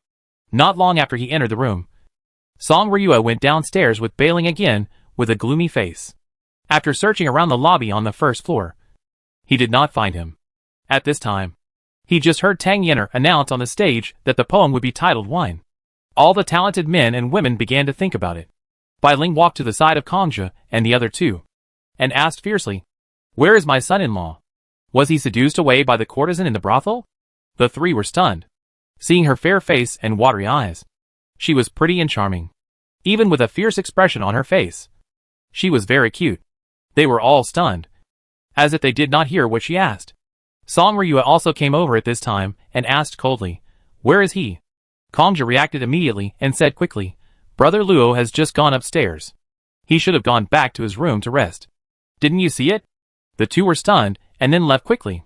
What a pretty girl. Calling Brother Luo uncle. Could she be Brother Luo's wife's maid? TSK. Even those daughters of the rich families in Kyoto can't compare to this girl. Brother Luo's son-in-law is really enviable. Li Fang sneered and said, "Still envious. Didn't you see that Brother Luo was away for a while? And they came here aggressively? Do you believe it or not? Brother Luo will definitely be punished later. And he may even be slapped by the beautiful maid just now. That beautiful woman seems to have a bad temper. And the punishment is probably even more severe. There is a son-in-law next door to me. And I see him being beaten and punished every day. He was Song sighed immediately. Alas. Son-in-law is so miserable. With Brother Luo's ability. Why did he marry into the family? It is probably forced by his family. The few people sighed for a while. And then, they remembered the important matter of writing poems. And hurriedly pondered. In the room. Luo Qingzhou was standing in front of the window. Patting Xia Chan's shoulders diligently. Xia Chan held the sword and stood there motionless. Looking at the dark night outside the window. Her pretty face still as cold as ice. Xiao Dai was embroidering on the bed with a smile. Squeak. The door was suddenly pushed open. Luo Qingzhou immediately stepped back. Took a step. Pretending to be taking a walk and thinking about things. Song Ryue walked in with a cold face. Bailing followed in with a smile. Saying, Son-in-law. You are so amazing that you tricked Chan Chan in. Luo Qingzhou said. There are a lot of mosquitoes outside. Then he bowed and said, Mother-in-law. Is there anything wrong? Song Ryue was originally furious and wanted to question him why he said such shameless words. But facing his eyes, she suddenly thought, if she scolded and questioned this kid in front of so many people, he would suddenly get angry and run away secretly tonight. Wouldn't that be a waste of time? Now that this kid is free, he can't relax or annoy him for a day without getting married with Wei Mo. Otherwise it will be miserable. Thinking of this, her momentum suddenly weakened, and she squeezed a smile on her face, saying, Qingzhou, that there is a poetry meeting below. Why don't you go? Bailing immediately said, it seems to be about wine. Son-in-law never drinks, so he shouldn't be able to write. This provocation is too childish. Luo Qingzhou ignored her and said, I'm a little tired and want to rest early. Song Ryue heard this and looked at Xiao Dai standing by the bed and Xia Chan standing in front of the window, and couldn't help asking, how are you going to sleep? Luo Qingzhou pretended not to understand. How are you going to sleep? Song Ryue narrowed her eyes and suddenly said, Xia Chan, you and Bailing go over there and sleep with Jinjia. When these words came out, the people in the room were all stunned and looked at her in astonishment. Song Ryue hurriedly said, I slept during the day, and I'm not sleepy now. I'll just sit here and read a book for a night. Bai Ling held back her laughter and remembered what the scholars had just said. Madam is afraid that the son-in-law will be secretly seduced by the courtesan tonight. Xia Chan held a sword and went out without saying a word. When Bailing was about to leave, Luo Qingzhou suddenly said, Bailing, wait, I'll write a poem. You take it down and give it to Miss Tang. As soon as these words came out, Song Ryue's heart tightened. What are you going to do? Luo Qingzhou said respectfully, we can get on the ship this time because Miss Tang loves talents. When she set us up before, she also told me to go down to participate in the poetry meeting. If I don't write a poem, it won't be good. After all, she will definitely not accept the travel expenses this time. And we can't owe her a favor in vain. So I want to write a poem to support her. Song Ryue frowned and thought about it. And immediately said seriously, yes. We can't owe her a favor in vain. If we owe her a favor, who knows how she will control you in the future? Qingzhou, write a poem. Don't write it too well. Just make do. Just be sloppy. Luo Qingzhou's mouth twitched and said, Qingzhou knows. Xiao Dai quickly took out the pen, ink, paper and inkstone, spread them on the table, and began to grind ink. Is the topic about wine? Luo Qingzhou thought for a moment, walked to the table, and picked up a pen. Chapter 342 Good Words. Downstairs in the lobby, some people have already composed poems, while others are still carefully considering them. The maid shuttled through the crowd and began to collect the scrolls. Tang Yin'er personally walked to Bai Yulo's table and said with a smile, Mr. Bai, I think he has finished it. Can I have a sneak peek? Bai Yulo smiled and picked up the rice paper on the table and handed it over. He looked at the pearl curtain leading to the backstage and asked with a smile, why didn't Miss Huayu come out? Tang Yin'er smiled and said, Mr. Bai, don't worry. This time, I spent a lot of effort to invite Miss Huayu to the boat. She can't come out easily. If Mr. Bai has a good work tonight that can impress Miss Huayu, she will come out naturally. Then he lowered his voice and laughed. If your poems can arouse Miss Huayu's heart, maybe you can have a long talk with Miss Huayu tonight. Bai Yulo laughed and said, Miss Tang, Don't lie to me. Everyone in Kyoto knows that Miss Huayu only drinks with people behind the curtain at most. And most of the time, she just sings a song. That Jung. It was the first 3 talents in Jiangyan. It is said that I went to Kyoto last year and showed all my talents. I also saw the girl with the moon and talked about 3 or 5 sentences. And it was still outside the house. Light brightly. I couldn't help but read, put the wine on the sinking day, and asked the west wind without speech. What happened to rouge? All the color died the hibiscus. Then he praised, the Baigongzi really does not lose the talent of Jiangyan. Receive a few songs, and then show it to the girl of the Yaya. Coincidentally, Kongja and the other 2 also looked at her. Tang Yin'er didn't want to go over, but after looking into each other's eyes, she felt a little embarrassed. So she had to walk over with a smile on her face. Mr. Kong? Mr. Li? Mr. He? Have you finished? Tang Yin'er said politely when she got closer. Kongja picked up the rice paper on the table and said a little embarrassedly, only Brother Li has finished one. And Brother He, and I have no idea yet. Tang Yin'er took it in her hand with a smile, glanced at it casually, and said, by the way, where is Mr. Luo? Kongja smiled awkwardly and said, I guess he is a little tired. So he went back to rest. Tang Yin'er smiled and said nothing more. Kongja was afraid that she would be unhappy. So he quickly added, Brother Luo is probably not very good at poetry. So he didn't stay to join in the fun. Miss Tang, please don't blame me. Tang Yin'er smiled and was about to say goodbye when a pretty girl in a pink skirt suddenly walked over quickly, holding a piece of rice paper in her hand, and said, Miss Tang, my son is feeling a little unwell. So he went up first. But when he heard that the poetry meeting had started, he promised you to come and participate. So he got up from the bed and wrote a short poem for me to take. I hope Miss Tang doesn't mind. Tang Yin'er glanced at her pretty face, took it with her hand, and said with a smile, since Mr. Luo is not feeling well, he should rest early. I don't care about such a small matter. Bailing thanked her, showing 2 cute dimples on her face, and turned to leave. Tang Yin'er looked at her light and graceful figure and couldn't help but secretly praised, what a pretty little girl. She glanced at the rice paper in her hand casually, without looking at it more, and turned to leave. She pushed aside the beaded curtain and entered the wing room behind the stage. In the room, the lights were bright, and a girl in a light purple dress was sitting at the table, looking carefully at the poems that the maid had just brought. After Tang Yin'er entered the room, she smiled and placed the poems she had collected in front of her. Just as she was about to speak, she took out the top 2 pieces and placed them among the ones the maid had just brought over, saying with a smile, Huayu, take a look at these first. These poems were all written by famous talents. And there is also a good poem by Yulo in Jiangnan. Oh! Huayu smiled faintly, put down the rice paper in her hand, twisted it with her jade hands, picked up the first piece, and read it carefully. When she saw Yulo's work, she couldn't help but muttered, the sky is at the corner of the railing, and people lean on the drunkenness. Then she nodded and said, it is indeed a good poem. I heard that Mr. Bai is best at writing lyrics, and his reputation is well deserved. Tang Yin'er smiled and said, Huayu, do you want to meet him? I went down the boat to invite him, and he didn't want to come. But when he heard that you were on the boat, he couldn't wait to come up. He came here specifically for you. Huayu smiled slightly, did not answer, and continued to pick up the next poem and read it. Seeing this, Tang Yin'er didn't say anything more. This woman was a celebrity in Kyoto. It was said that she was the daughter of an official, because her family fell into poverty. She had to go to a brothel to perform arts to support her family. She was proficient in poetry, songs, music, chess, calligraphy and painting. And she was also quite beautiful. So she quickly became famous in Kyoto, because of her noble and stubborn character.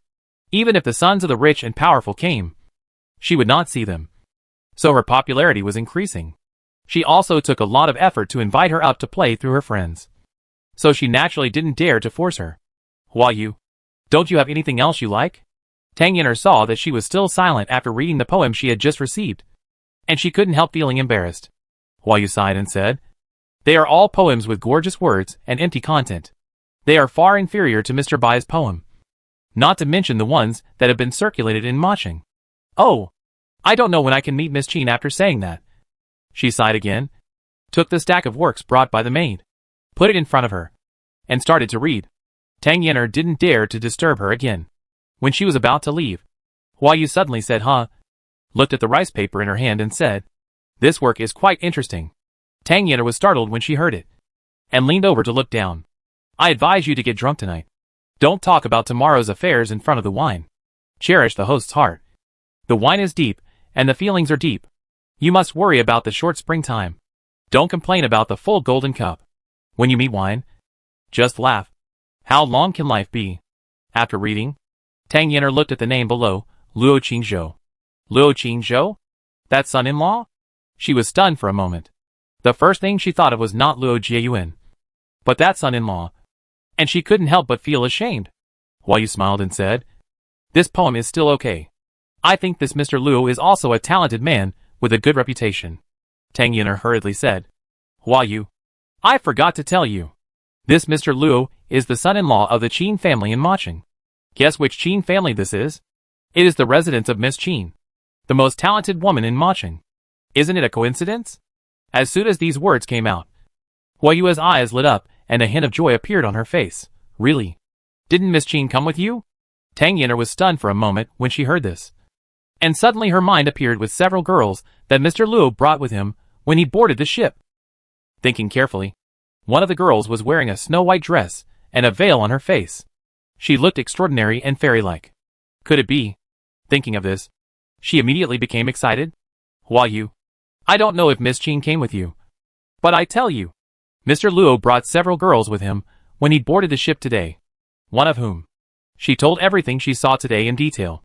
After hearing this, Hua Yu frowned slightly, pondered for a while, and suddenly stood up and said, "I'll go and take a look." After taking 2 steps, he suddenly shook his head and said, "No, we can't be so rash. If Miss Qin deliberately conceals it, she won't admit it even if we go, and it will be very rude." Tang Yin'er suddenly suggested, "Hua Yu, how about we give a few more questions and try it out first?" Hearing this, Hua Yu's eyes suddenly lit up. "Yin'er, good idea." Then he frowned and thought about the topic of the poem. At this time, the singing girl outside was singing, "When will the bright moon appear? I asked the sky with wine." Hua Yu immediately said, "Yin'er, let's use the bright moon as the theme. If the water melody was really written by her, even if she writes another one that is not as good as water melody, her true literary talent can be seen. However, if she doesn't do it, it will be hard to guess." Tang Yin'er thought about it and said, "I will go there in person later. I will act according to the situation and find a way to invite her out."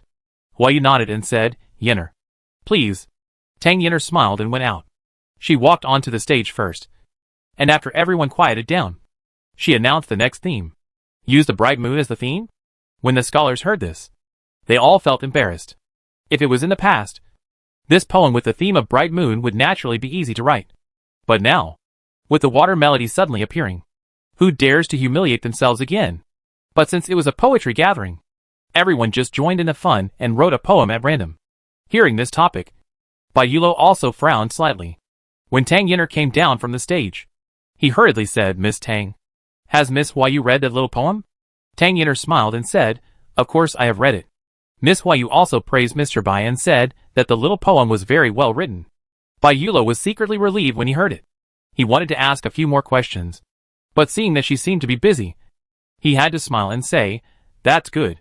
Tang Yin'er smiled and said, "Mr. Bai, keep working hard. If this poem is well written, Miss Hua Yu may come out." Bai Yulo was immediately refreshed when he heard it.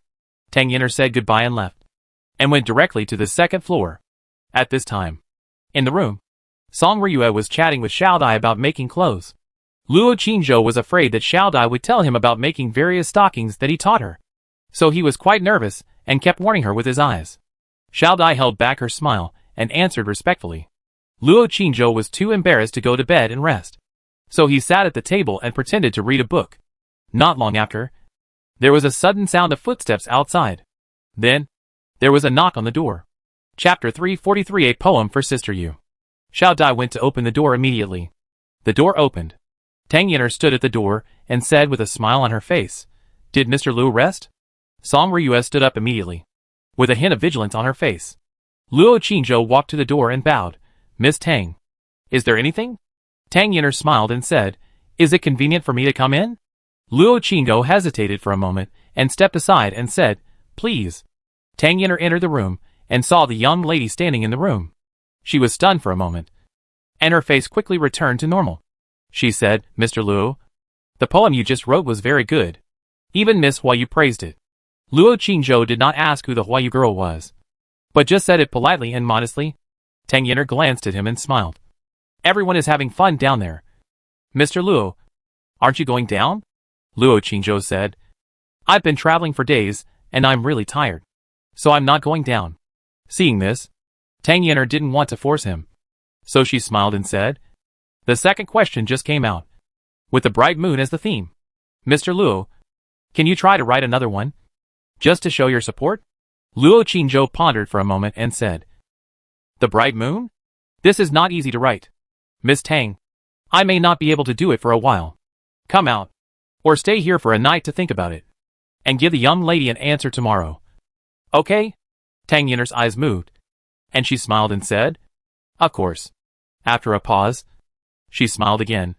Mr. Luo, I only know that you are from the Qin family, but I don't know who your wife is. Can I say H. Lo?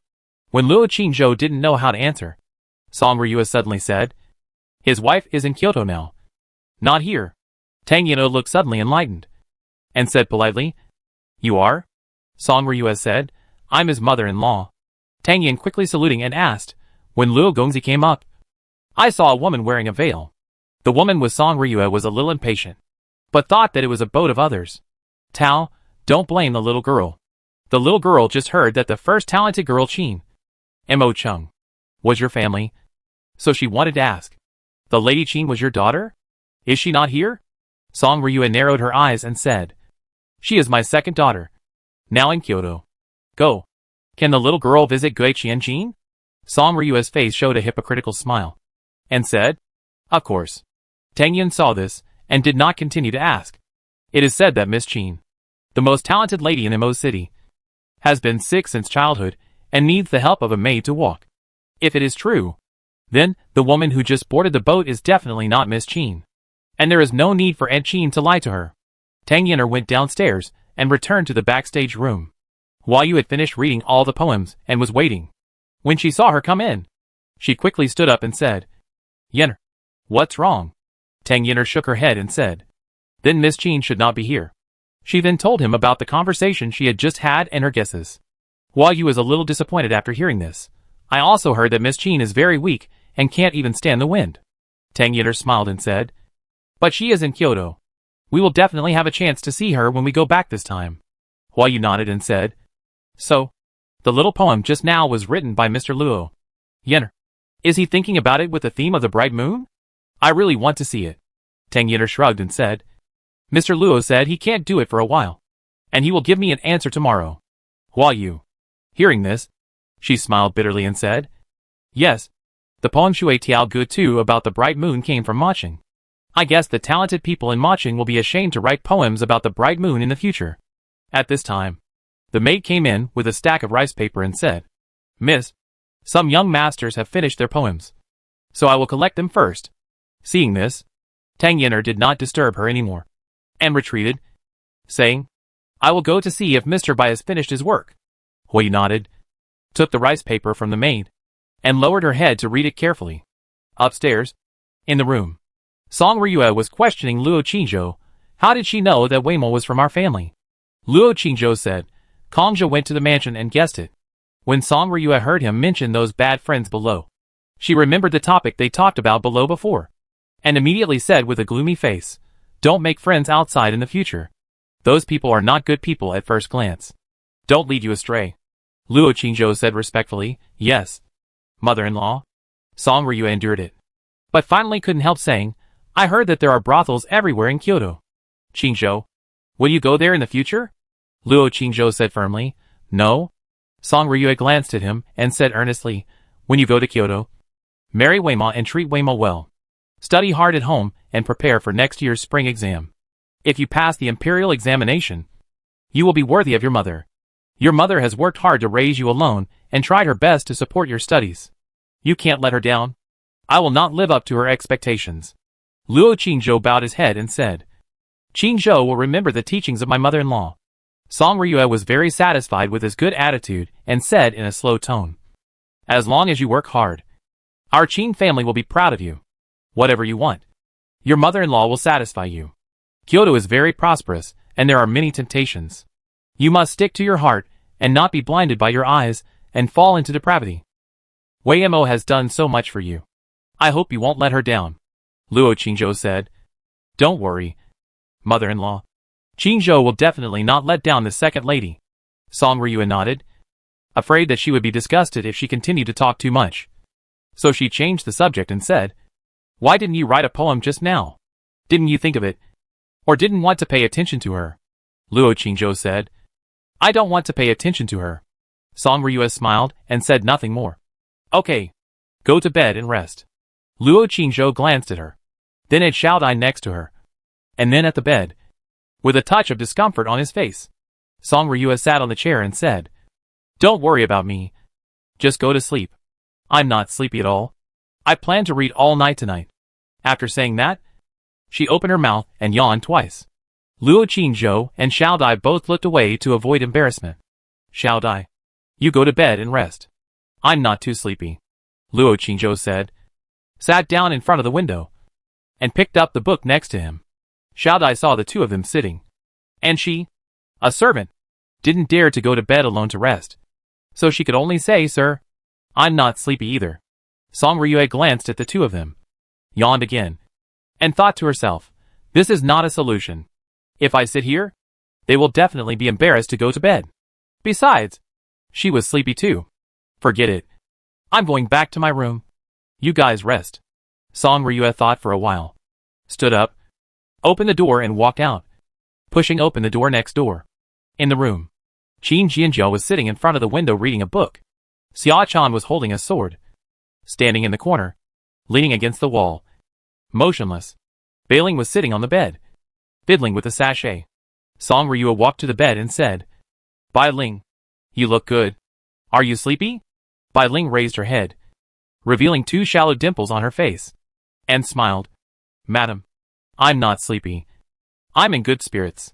Song Ryue said with a smile on her face. That's great. You go over and help me look after that boy. When Bai Ling heard this, the smile on her face froze. Madam. Aye. What? Are you afraid of that boy? Song Ryue asked in confusion. Bai Ling immediately said, No. No. Song Ryue glanced at Xia Chan by the wall and said, If you don't want to, you can let Chan go. But Chan doesn't rest during the day. I'm afraid she can't stand it. Bai Ling hesitated, neither saying no nor going. Song Ryue yawned several times in succession, walked to the bed and said, It doesn't matter who you go. I'm going to sleep first. Anyway, remember to keep an eye on him. Those women down there are all vixens. Don't seduce that boy away. After saying that, she got on the bed and fell asleep soon. Bai Ling stood in the room for a while, looked at the wall and said, Chan Chan. Xia Chan turned her face away and ignored her. Bai Ling pouted and said, Anyway, the son-in-law is not mine. If he runs away, I won't be sad. It was late at night, and the people were quiet. The banquet in the hall downstairs had ended at some point. After eating and drinking, the scholars went back to their rooms to rest. The whole cruise ship was quiet. In the early hours of the morning, Luo Qingzhou tossed and turned, unable to sleep. After thinking for a while, his soul left his body. He walked through the roof and stood on the top of the cruise ship. He looked at the river in the night for a while, then took out the communication treasure and sent a message to Sister Yu. Sister Yu, what are you doing? Are you still practicing in Yuanyang Tower? I'm on my way to Kyoto and can't sleep. After a while, the message came back. Reading a book. Luo Qingzhou, what book are you reading? Sister Yu, I'm not bragging. You only need to read the first 2 paragraphs of the first page, and I'll know what book it is. Sister Yu. Luo Qingzhou, Sister Yu. What did you send? Sister Yu, foreign language. Luo Qingzhou, Sister Yu. The moonlight tonight is so beautiful. How about the moonlight in Maching? Is it good? Sister Yu didn't reply again. Luo Qingzhou, Sister Yu. Have you not translated the remaining ancient demon language I gave you last time? Sister Yu, no. Luo Qingzhou, oh. Sister Yu, do you want to hear a story? Scriptures are also fine. Sister Yu, not for now. Luo Qingzhou, oh. Sister Yu, you said Xiaoya went to Kyoto. Will I run into her then? I always feel that she has bad intentions towards me. Is she a good person? Sister Yu did not reply. Luo Qingzhou waited for a while, and had to say again, Sister Yu, I am on a cruise tonight. There is a poetry meeting on the cruise. The host invited me to write a poem with the theme of the bright moon. When I heard this topic, I suddenly thought of you.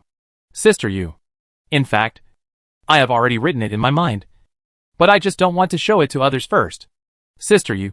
Do you want to see it? Sister Yu, whatever. Luo Qingzhou, this poem is a bit offensive. I am afraid that Sister Yu will be angry if I write it. Sister Yu, then there is no need to write it. Luo Qingzhou, but I want to write it. Sister Yu. The title is Drinking Alone Under the Moon in Limo City. Presenting it to Sister Yu. If I write it, this poem will be spread out. And then Sister Yu may know who I am. Sister Yu. Do you want to listen? Sister Yu, no. Luo Qingzhou, I read a sentence in a book that when men and women chat, if a girl says no, most of them mean yes. Sister Yu. Then I will take it as you want to listen. Have I written it? Sister Yu did not reply. Luo Qingzhou, a pot of wine among flowers. Drinking alone without a date. Raising the cup to invite the bright moon. The shadow and I become three people. The moon does not know how to drink. And the shadow only follows me. I will temporarily accompany the moon and the shadow. And have fun in spring. I sing and the moon lingers. And I dance and the shadow is scattered. When we are awake, we enjoy each other. And when we are drunk, we separate. We will be together forever. And meet each other in the distant Milky Way. In the room. In front of the desk.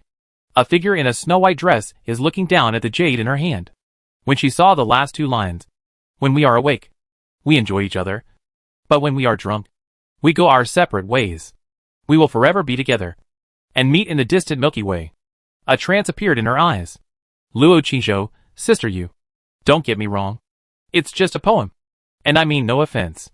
I just think Sister Yu is too cold. She is right in front of me. But she seems to be far away in the sky. Just like the moon. I still don't know if we are friends. I asked Sister Yu last time. And Sister Yu said that we are just using each other. To be honest, I feel a little sad. Waited for a long time. But no reply came. Luo Qingzhou sent another sentence. Sister Yu. I just recited this poem silently several times. And suddenly I felt that it should not be seen by others. Let alone given to others.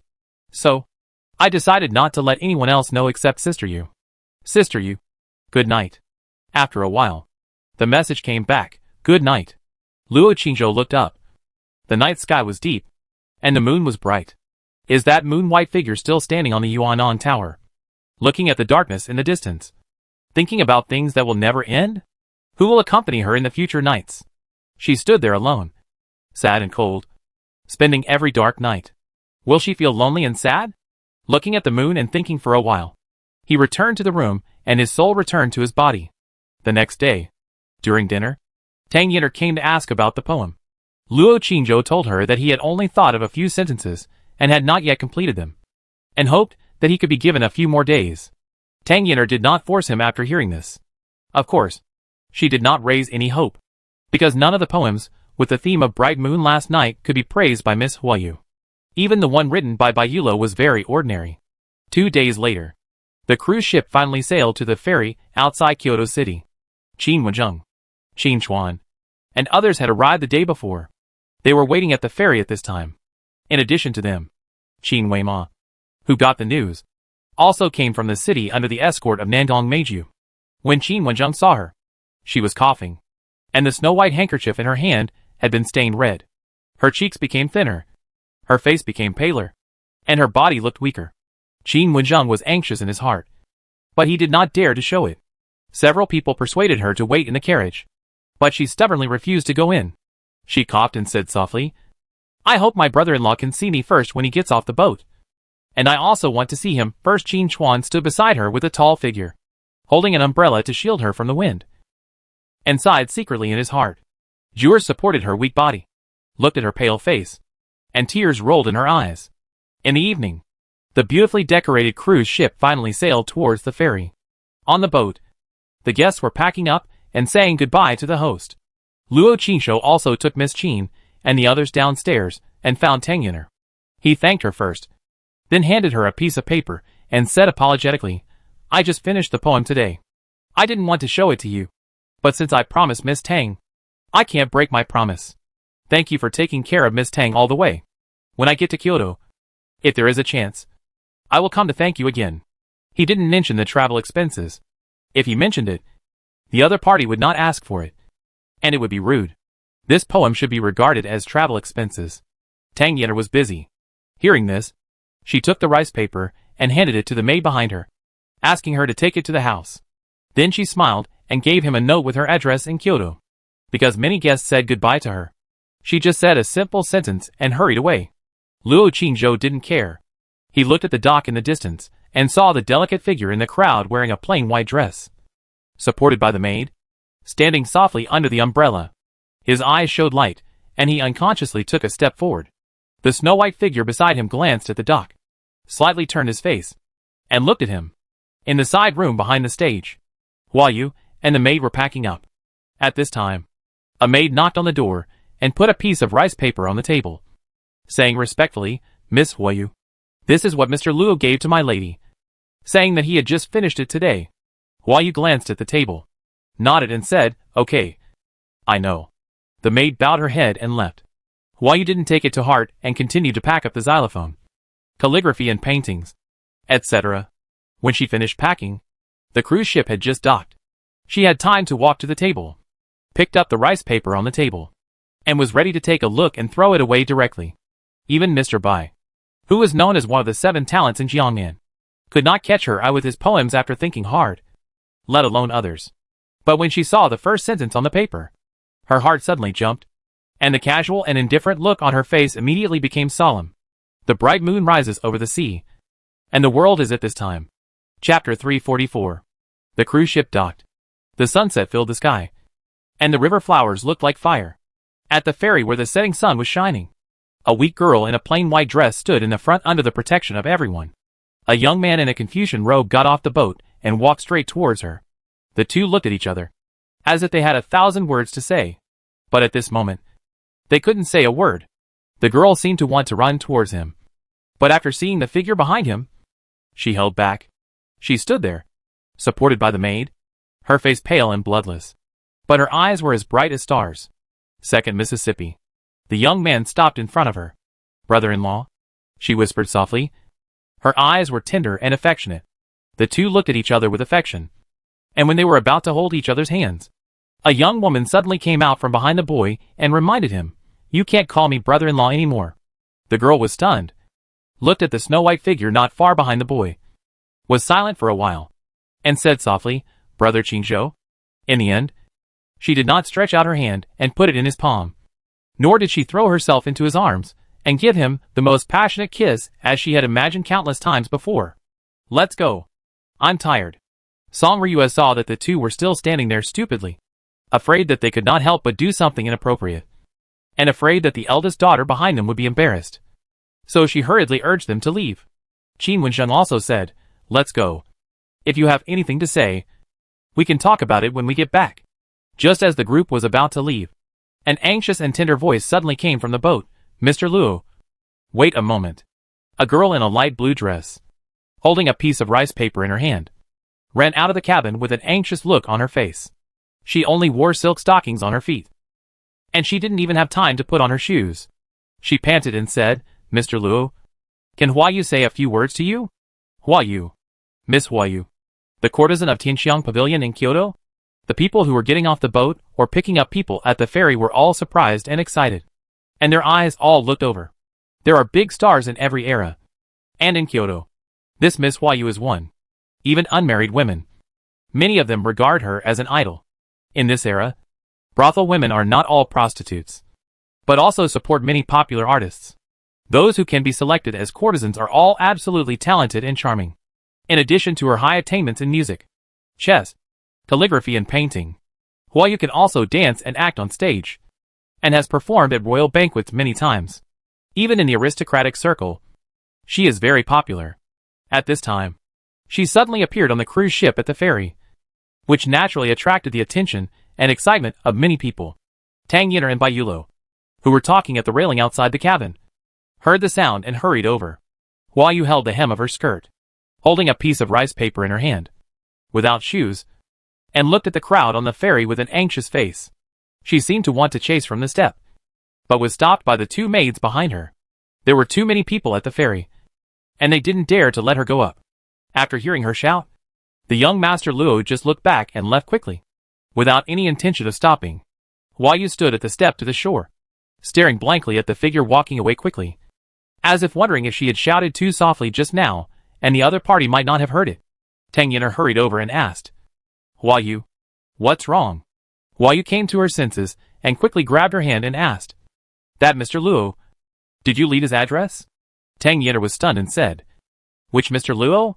Then she reacted, Oh, are you talking about the Mr. Luo from the Qin family in Maching? Oops. I forgot. I was just talking to Mr. Bai. Hua Yu was stunned. Bai Yulo hurriedly came up and bowed. Miss Hua Yu, I am Bai Yulo from Jiangnan. I have admired you for a long time. Last night, my poem. Mr. Bai. I'll go back and put on my shoes first. Hua Yu was in no mood to listen to him continue. So she lowered her head slightly and turned into the cabin. Bai Yulo's expression froze. And after a while, she asked, Miss Tang, who is that Mr. Luo?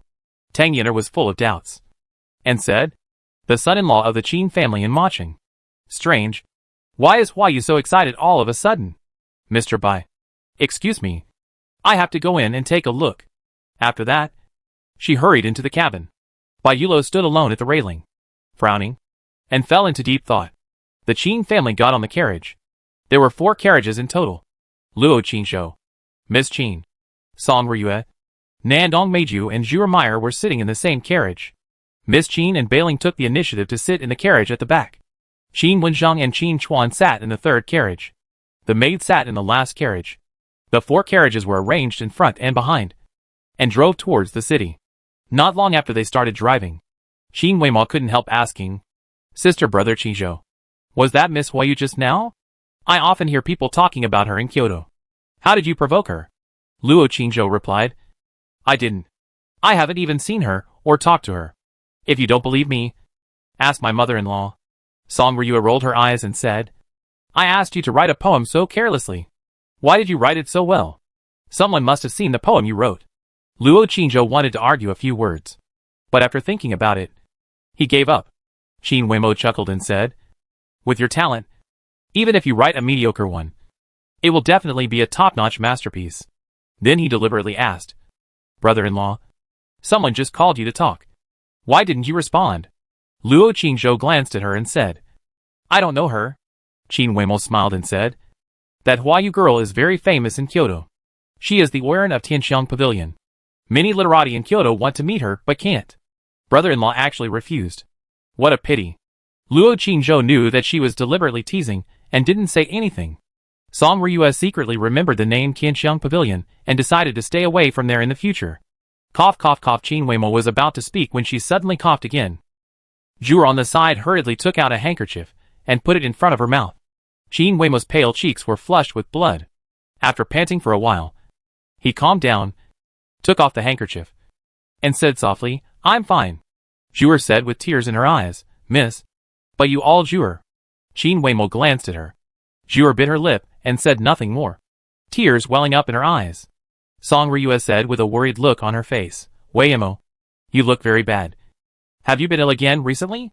Qin Weimao smiled and said, Mother, I'm fine. I just cough a few times occasionally. Zhuer shed tears silently beside her. It's not just coughing a few times occasionally. It's obviously coughing up blood frequently. And it's getting worse recently. Luo Qinzhou suddenly asked, Second miss, have you finished taking the medicine? The medicine he mentioned was naturally the medicine he gave. Qin Weimao said softly, There are some. I will only take it when I feel really uncomfortable. The medicine is very effective. Every time I take it, Weimao feels much better. At this time, Nandong Princess, who had been silent all the time, suddenly said, Recently, Weimao not only has to write books and run a store, but also has to find a new house. He is too busy and sometimes sleepless all night. He has fainted twice this month. As soon as these words came out, Song Riyue's face suddenly changed, and she trembled and said, Weimao, fainted again? Why didn't you tell your mother? Qin Weimao said softly, It's okay. Maybe it's too hard. I will go to bed early these days. Song Riyue's heart is heavy. She knows her daughter's condition very well, which is obviously getting worse. once in Mo's city. The doctor said with certainty that she would not live for more than a month. But she still survived. She thought a miracle had happened and her daughter's condition might get better. Now it seems that it has only been delayed for some time. And the disease is still there. You never know when. Her eyes turned red and her voice choked. Mo. Take a good rest, and don't work so hard. This time we moved here as a family just to treat your illness. Don't worry. Your father will definitely find a good doctor to cure you. Nangong Meiju said. My father found the imperial physician from the palace and examined Mo. The situation is not optimistic. And the doctor may not be useful. You need to find someone else. Song Ryua hurriedly said. Meiju. Do you know who to find? Nangong Meiju said. I heard from the imperial physician at Jinshan Temple. There was a monk who seemed to have treated such a disease. But the monk had not come out of the temple for a long time. And even the people in the temple had not seen him for a long time. It is said that he has been in seclusion for decades. My father went to find him last time. But unfortunately, he did not see him. Song Ryua immediately said, Is Jinshan Temple in Kyoto? We will go to find it tomorrow. No matter what the cost. As long as there is a glimmer of hope. We will never give up. Nangong Meiju nodded and said, It's on Jinshan Mountain, outside the city. I will go with you tomorrow. She sighed secretly in her heart. In fact, there is no chance at all. The monk couldn't even invite the former emperor to come out when he was sick. Let alone them. But she always has to give them some hope. And also give some hope to the sick girl beside her.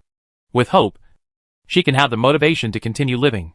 Song Ryua held her daughter's cold little hand, looked at her pale face and thin body, and felt extremely distressed. She said softly, Mo, don't be afraid. Mother will definitely invite the monk to treat you. You will be fine. When you get better. She suddenly choked up and couldn't say anything. She wiped her tears and looked at the boy next to her and said, Luo Qingzhou. Don't you have anything to say to Mo? Luo Qingzhou was silent for a while, looked at the sick girl next to him, and suddenly said, Second miss. Let's get married. Let my parents-in-law choose a good day. And we will get married. I will still marry into the family. And the family will listen to you in the future. I will always be with you. Okay? Qin Weimo was stunned. And tears suddenly filled his eyes. Chapter 345. The second Mrs. Illness. Sister Yu's method. The carriage entered the city. It drove through several streets and turned into an alley. Then, it stopped in front of a house. The gate of the house was vermilion. And the paint was peeling. The two stone deer statues next to it also lost their color in the wind and rain. And it was obvious that they were very old. This is the house that the second Miss Qin just bought. Similar to Maching, Yujing City is also divided into two cities. The inner and outer cities. The inner city is home to dignitaries and various people of status. Families like them, who have just moved from other places, can only buy houses in the outer city to live in. No matter how rich they are. Although the prince's mansion is large. The Qin family moved this time, and it is impossible for them to live there all the time. So the second Miss Qin has been looking for a house for a long time. Fortunately, they found it in time these 2 days. Everyone in the Qin family got off the carriage and went up the steps excitedly to look at the new house. Song Ryua looked at the peeling paint on the door, frowned slightly, and said, Mo, this gate is much smaller than our previous gate. Is it also small inside? Qin Weima, with the help of Zhuer and Qiu, went up the steps and said softly, This house is already very large in the outer city. There are 5 courtyards inside, which is enough for our family to live in. There are also gardens, corridors, ponds, landscapes, and the environment is also quite good. Of course, it is definitely not comparable to our previous house. Zhuer took out the key, stepped forward to unlock it, and pushed the door open with force. Then he handed the key to butler Zhou. Song Ryua couldn't wait to walk in and observe the front yard, the living room, etc. Qin Wenzheng looked around and said with satisfaction, Mo, not bad. It's big enough for us to live in. Qin Mo smiled and said, Second brother lives in the north yard, which is the largest and can be used to set up a small martial arts training ground. Second brother can practice in it in the future. I have already thought of a name for the yard, which is Baichuan Garden. I hope that in the future, second brother's practice can be like 100 rivers returning to the sea, overcoming all obstacles, moving forward courageously, and finally turning into the sea, vast and boundless, powerful and boundless. Qin Chuan was immediately moved. Mo. Qin Mo smiled and said, Second brother, I haven't congratulated you yet.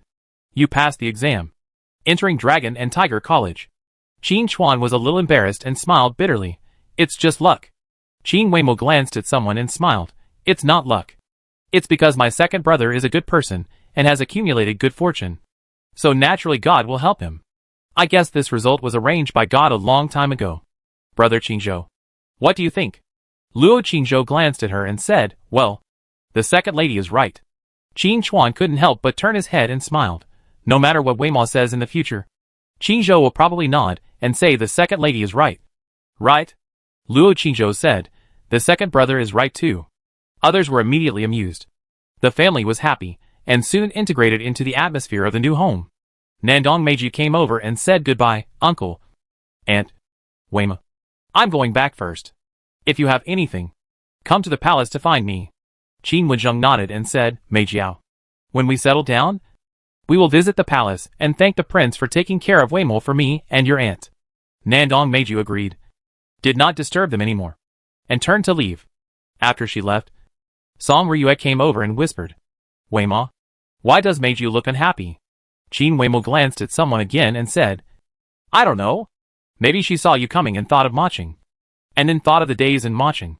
Song Ryue didn't ask any more questions. And pulled her and said, Come on. Take mother to the back. You haven't told me the name of where mother lives. Everyone followed the two of them and walked towards the backyard. Stopping to look along the way. Qin Weimo smiled and said, The place where mother and father live is called Wenyu Courtyard. The place where sister and Xiachan live is still called Lingchan Moon Palace. The place where brother-in-law brother Qingzhou lives is called Exiled Immortal Residence. I wanted to call it Shuangyuan Residence, but I was afraid that it would put too much pressure on brother Qingzhou. After hearing this, Luo Qingzhou couldn't help but secretly complain in his heart that the pressure of Exiled Immortal Residence would be greater. Song Ryue glanced at him and said, Wei Mo. Mother thinks Zhuangyi Wanju is good. Let him look at it every day so that he can always be alert and make himself work harder. In fact, mother thinks Wenkuk Xinjiwen is not bad either. Qin Weimo laughed and said, Does mother admire brother Qingzhou's talent and ability so much? TSK. Who admires him? Song Ryue rolled her eyes, curled her lips, and then asked, Where do you live? Is it still called Meixiang Xiyuan? Qin Weimo smiled and said, Picking chrysanthemums in the east hedge. Picking chrysanthemums in the east hedge? Song Ryue was stunned when she heard this, and asked with a puzzled face, What is this name? Without waiting for her to explain, Luo Qingzhou hurriedly said, Second miss, you can't call it this name. Qin Weimo looked at him and said, Why? Luo Qingzhou paused and said, It doesn't sound good. Song Ryue also said, I don't think it sounds good either. What? Why not just call it Saiju Dongli? Luo Qingzhou. Qin Weimo frowned slightly, thought for a while, and said, What about calling it Yuranju? Luo Qingzhou's eyes lit up. This name is good. Song Ryue glanced at the two of them, and said, Weima. Mother thinks it's better to call it Luomoju. Anyway, you are going to get married, and you will live together at that time. This name is good. Zhuer also said, Miss, the name chosen by the lady is nice. Qin Weimo turned his head slightly, glanced at the snow-white figure next to him, and whispered, Mother, I haven't agreed yet. Song Ryue was about to speak, and Qin Wenzheng on the side said, Cough cough, and said, Let's go. Let's go to our Wenyu Courtyard first. The group went to Wenyu Courtyard first, and then went to other courtyards. They looked at them one by one and were quite satisfied. At this time, it was dark. The food in the kitchen was ready, and the maids went to make a simple dinner. After eating, they all started to clean up their rooms and courtyards. In the Exiled Immortal Residence, Xiao Dai cleaned the room, and Luo Qingzhou cleaned the courtyard himself. No fallen leaves or weeds were left out. Soon, the whole courtyard was brand new. After washing his hands, Luo Qingzhou went into the house to take a look, and after helping Xiao Dai spread the quilt, he went out. When they arrived at Luoma Courtyard, Qior and Zhuer were waiting in the courtyard. Miss Qin stood under the eaves, bathing in the white moonlight, quietly, and I don't know what she was thinking about. When Luo Qingzhou walked into the courtyard, he heard her cough a few times again. Son-in-law, you're here. Qior was the first to see him. A little embarrassed, Can Xiao Dai come here alone? I'll go over after I finish cleaning here. Luo Qingzhou said, It's already clean there. You stay here to take care of the second young lady. Chior said oh and said nothing more. Sister brother Qingzhou. Qin Weimao almost called the wrong name again. His eyes were as gentle as water. With a faint smile on his face, Luo Qingzhou walked to the eaves. Did not avoid it anymore. Held her cold little hand. Supported her and said, "Second young lady. Let's go. Go inside. It's windy outside." Qin Weimao leaned gently in his arms and followed him into the house. Luo Qingzhou helped her soft body sit on the couch and asked, "Second miss, where are the potions I gave you?" Qin Weimao glanced at him and said, "They are on me." "What's wrong, brother Qingzhou?" Luo Qingzhou stretched out his hand and said, "Take it out and let me see it." Qin Weimao paused, lowered his head slightly, and said nothing more. Luo Qingzhou stared at her pale face for a while, and whispered, "It's finished. Right?" Qin Weimao lowered her head, like a child who had done something wrong, and whispered, "Yeah." Then she bit her pink lips and said, "Brother Qingzhou, I'm sorry." Luo Qingzhou said, "Why did you lie to me?" "Because you think those spiritual liquids are too valuable, and don't want me to give them to you anymore. Right?" Qin Weimao clutched her dress with both hands, was silent for a while, slowly raised her head, tears in her eyes, and said tearfully, "Brother Qingzhou, Weimao knows better than anyone that Weimao's disease cannot be cured. Weimao doesn't want to waste Brother Qingzhou's things anymore. Weimao knows that the medicine should be very important to Brother Qingzhou." Luo Qingzhou squatted in front of her, holding her cold jade hand, looking at her gently and said, "Second miss, you are so stupid. Don't you know that you are the most important to me? I would rather never have those medicines. And I want second miss to be healthy every day. Even if I use those medicines, I can only get second miss 1 day of health. I am willing to do anything." Second miss Qin Weimao suddenly hugged him. Tears slid down her cheeks and fell into his neck, crying, "Brother Qingzhou, Weimao is useless. It will only bring trouble to you." Weimao started with 2 drops a month, and slowly began to use more. "The last time I went back to Maching, the 2 bottles you gave me were quickly used up by Weimao." Weimao didn't want to waste Brother Qingzhou's medicine anymore. Weimao could feel that Weimao's body was already second miss. "Don't say it." Luo Qingzhou hugged her tightly, buried his cheek in her hair and neck, and said, "We will go to Jinshan Temple tomorrow. Don't worry. I will definitely invite the monk to treat you. Didn't you promise me to marry me and form a family with me? Don't say such things anymore. And don't think like this anymore. With me, you will be fine. I swear. I will definitely cure your illness, accompany you forever, and take care of you forever." The tears in the girl's eyes could not be stopped and surged out. Luo Qingzhou hugged her tightly. Outside the house, Song Ryue, who had just arrived, stood quietly at the door for a while, and then left with Mayor. Zhuer and Chior stood under the eaves, their eyes red. The room was quiet. After an unknown amount of time, the girl who had been crying for a long time had fallen asleep tiredly. Luo Qingzhou held her in his arms, gently wiped the tears from her face and eyes, and looked at this beautiful and pale face. His heart was full of pain and pity. He secretly swore in his heart that no matter what the price, he must cure the girl's illness. The silver moon outside the window was like a hook, and the sound of autumn cicadas came. After a long time, Fong held the girl in his arms, walked to the bed, put her on the bed, helped her take off her shoes and socks, outer clothes, and covered her with a quilt. Then he pulled up the curtain and turned to leave the room. Chior and Zhuer were boiling hot water outside, sitting silently, without saying a word, and when they saw him come out, they stood up quickly. Luo Qingzhou said, "The second young lady is asleep. Remember to take good care of her at night." After that, he took out 2 porcelain bottles from his arms and handed them to Chior, saying, "If the second young lady coughs again, remember to drop a drop on her palm. 1 drop in each bottle." Chior took it quickly and said, "Son-in-law, aren't you here to accompany the young lady?" Zhuer immediately said, "Son-in-law, don't worry. Even if you sleep with the young lady, I will never complain to the lady. I swear." Luo Qingzhou glanced at her and said, "I have something to do tonight. Just take good care of her." He didn't say anything more and turned to leave. Back to the exiled immortal residence. Bai Ling was sitting at the stone table in the yard, holding a flower in his hand, tearing it boredly. Xia Chan was holding a sword and standing under the big tree next to her. Xiao Dai stood by and accompanied her. Seeing him coming back, Bai Ling stood up and said, "Son-in-law, how is the second young lady? Is she okay?" Luo Qingzhou was silent for a moment, and said, "Don't you want to go and see the eldest young lady? Bailing said. My young lady has already seen her during the day and talked to the second young lady. Luo Qingzhou said nothing more. And said, Is there anything wrong?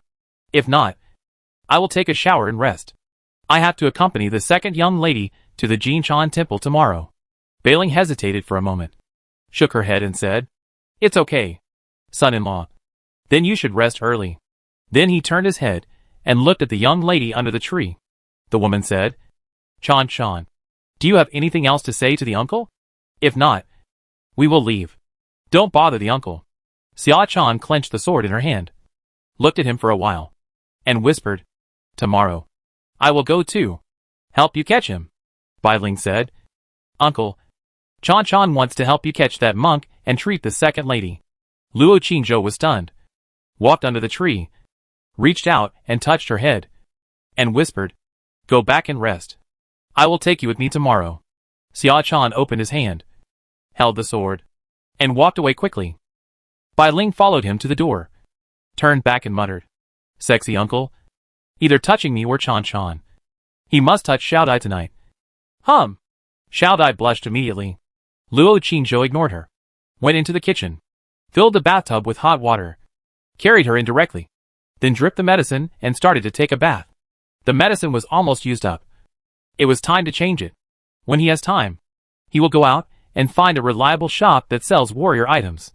I hope the shops here can also take him to do tasks. He needs to continue to make money and continue to practice. He must pass the next spring exam. Even for the second lady, he must pass the exam. The outer city is definitely not as safe as the inner city. After he becomes a Jinsher, he should be able to buy a house in the inner city to live. Since he has decided to be with the second lady, he naturally wants to give her the best and safest life. After taking a bath, he slept with Xiaodai, but he was not in the mood to do anything tonight. He held the little girl's petite body in his arms and thought about it. At 3 o'clock in the morning, the little girl in his arms was already asleep. His soul left his body and flew to the roof. Today was the first time he came to this strange place, and the other people in the Qin family were also very unfamiliar with it. No one knew whether it was safe here. He needed to remember the nearby streets and houses first, and then slowly observe the people living nearby to eliminate some dangers in advance. If he wanted to continue cultivating his soul, he would naturally have to wander around the city in the night sky. Therefore, he also had to explore the magic tools that restrain the soul in the city in advance. Even in a small city like Maching, there are magic tools that restrain the soul in many places. Not to mention a big city like Kyoto. He floated on the roof and carefully observed the entire house first. After seeing nothing unusual, he began to observe the alleys, streets, houses, etc. around him. Just as he was about to float out, he suddenly felt a vibration coming from the communication treasure on his body. He was moved, and quickly landed on the roof, took it out, and looked down. Could it be that Sister Yu knew that he was in Kyoto? When he saw the name on the jade, he was slightly startled. It turned out that it was Sister Yu who sent him a message. This was the first time that the other party took the initiative to send him a message. Are you there? Luo Qingzhou immediately replied, Yes. Sister Yu. Is there anything? The message came back quickly, No. Luo Qingzhou looked at these two words, thought for a while, and replied, Sister Yu. I just arrived in Kyoto today and moved into a new house. I just left my body and am going to go around. What about you? That moon-white figure may be standing alone on the eaves of the Yuanong building at this moment, feeling very lonely. The message came back. I have translated the rest of the demon language. When do you want it? Luo Qingzhou, thank you. Sister Yu. I will wait a few days. I may be a little busy recently. Sister Yu, oh. Luo Qingzhou suddenly remembered that he had asked her about the second lady. After thinking about it, he edited the message and sent it, Sister Yu. The confidant I told you about before seems to be in a serious condition now. She has been coughing up blood recently, and has been in a coma several times. Does the method you mentioned before still work now? Sister Yu, too late. Luo Qingzhou looked at these two words, and his heart sank immediately. The message came back, in fact. The original method can only delay the disease, not cure it. So, it has nothing to do with you. Even if you did it, it might still develop into this. Luo Qingzhou, Sister Yu. Is there any other way? Sister Yu, I don't know either. Luo Qingzhou was stunned on the roof for a while, and didn't reply. When he was about to fly into the air, the message came again. I only know that her soul should be able to be saved. And let her soul occupy another body, and be reborn in another body. Luo Qingzhou was shocked and quickly replied, Another body? Is it someone else's body? Are there any restrictions? Is it still her? Sister Yu, except for the different bodies. Her consciousness, memory, personality, etc. are all there. All of them are her. As for the restrictions, she cannot cultivate her soul, and can only rely on others to help occupy it. So the body she occupies must be someone who has a blood relationship with her to have a chance of success. Luo Qingzhou was stunned for a while when he saw this. What about the person whose body she occupied? Sister Yu, soul flies away. Or, coexist with her. Luo Qingzhou looked at this sentence and did not reply. After a while, the message was sent again. Don't you dislike your wife? Now you are divorcing her again. You should have a good choice. Chapter 346 passed down through the ages. There is a river behind the house. The moonlight shines, and the waves sparkle. At this time, there are still people squatting by the river, scrubbing clothes with their heads down, and making low sobs. It must be the concubine or maid of that family who was abused. Luo Qingzhou looked at the roof for a while, and then replied, She won't agree. And I won't agree either. Sister Yu, who is she referring to? Luo Qingzhou, confidant. Sister Yu, then why don't you agree? Sacrificing her to save your confidant. Isn't it good? Luo Qingzhou, Sister Yu. Are you testing my character? I remember telling Sister Yu that everything I have now is because of her. How could I be ungrateful? And I was married to her formerly. And although we have indeed divorced, I still have feelings for her in addition to gratitude. If there are really only two choices, her sister died of illness, or let her disappear for her sister, then I would rather let it go and let her sister leave with a clear conscience. I don't want to have a guilty conscience. And I don't want her sister to live in pain forever after the message was sent. The other party did not reply.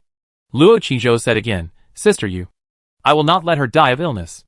I will definitely find other ways to save her, even if it costs anything. But this price does not include sacrificing others. And she will not allow me to do so after a while. The message came back. I wish you success. Luo Qingzhou did not reply again. Put away the message. Flew into the air, and began to explore the outer city. The tops of several brothels are equipped with magic weapons to restrain ghosts.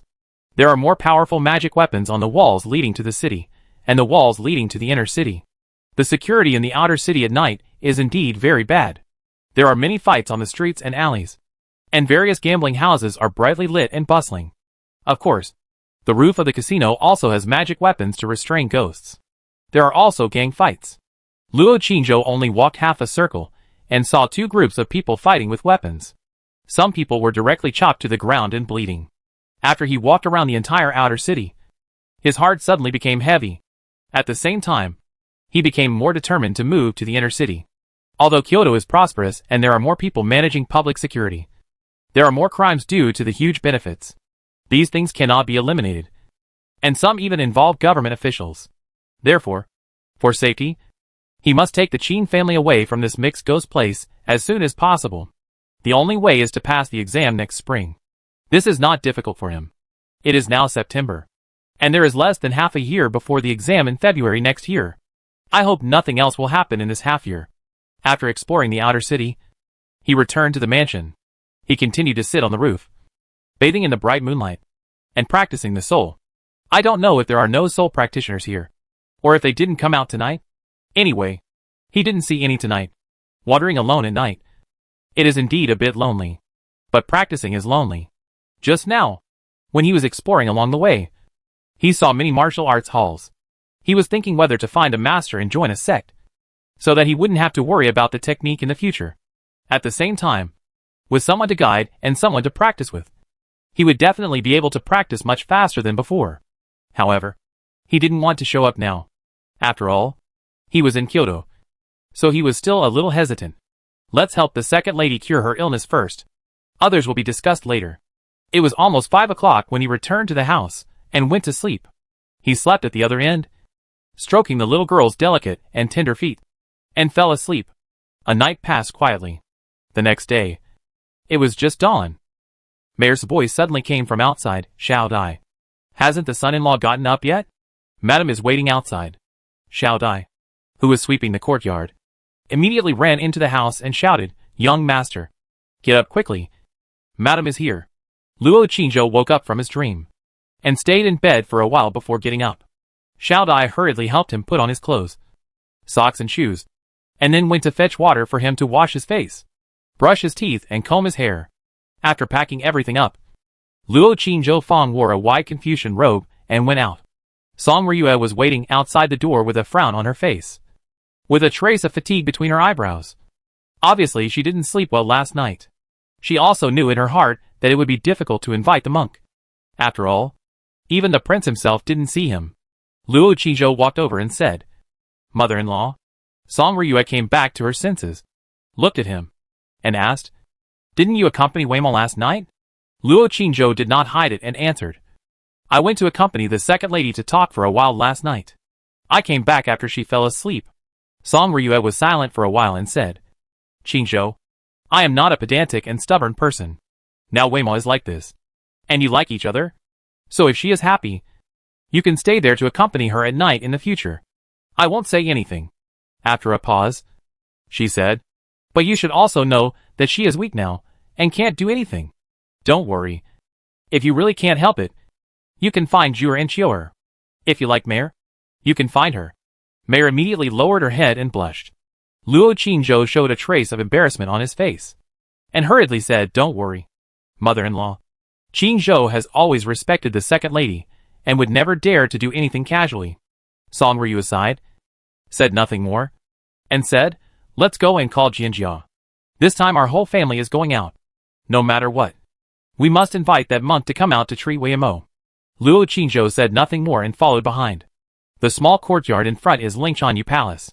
When they arrived at the door, Bai Ling, wearing a pink dress, was holding a pink flower in her hand, leaning against the door frame and waiting.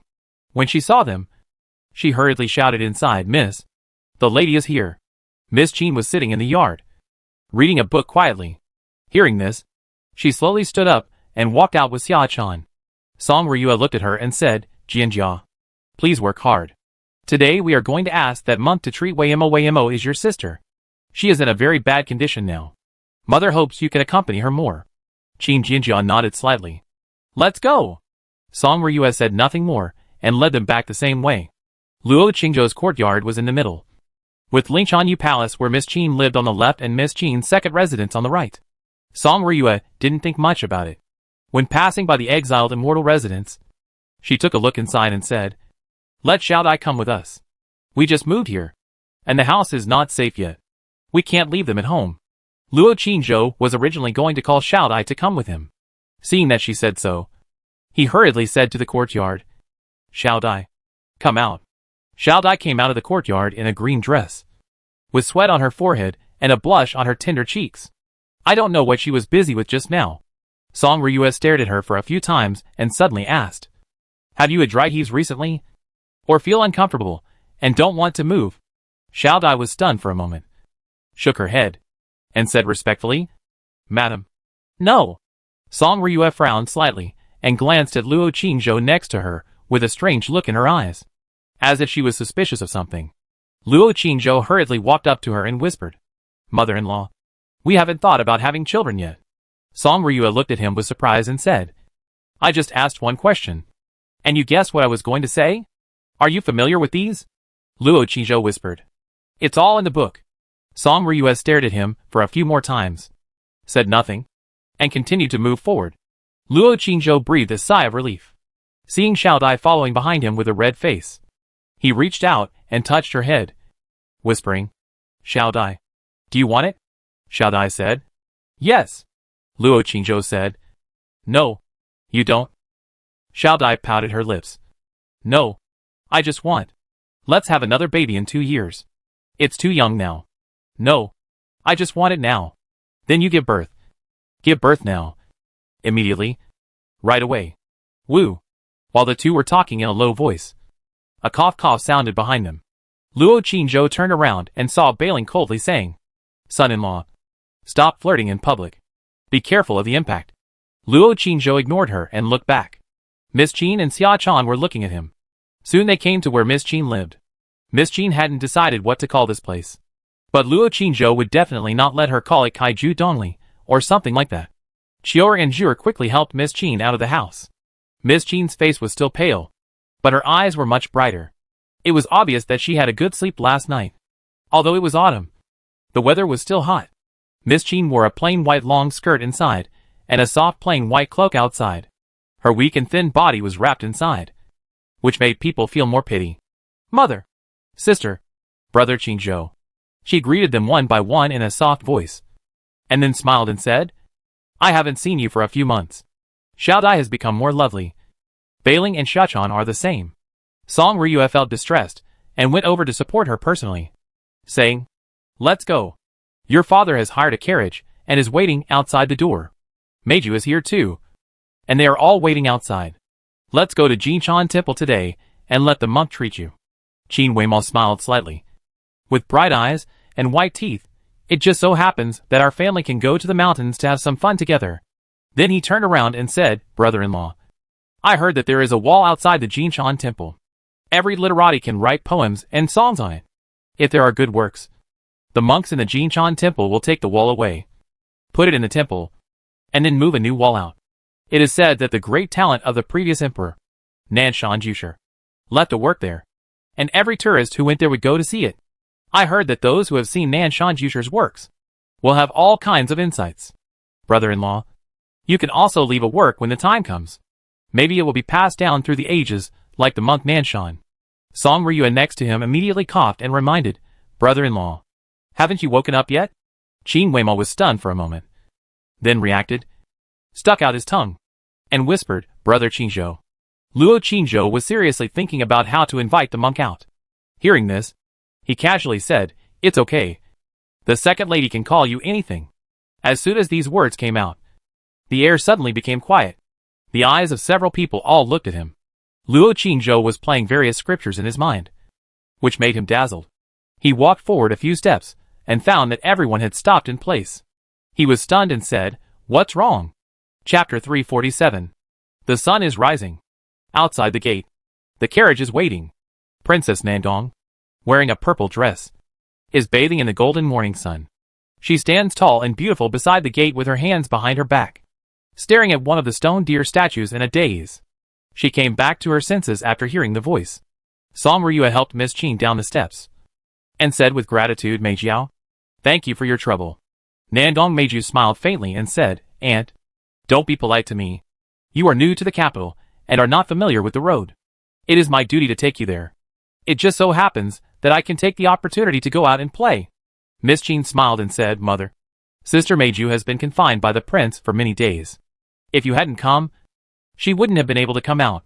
Song Ryue asked curiously, Why is she confined? Miss Qin smiled and didn't answer. Nandong Meiju curled her lips and said, It's just a small matter. Don't make a fuss about it. Let's go. Weima, I'll help you get up. Song Ryue saw that she didn't want to talk, so she didn't ask any more questions.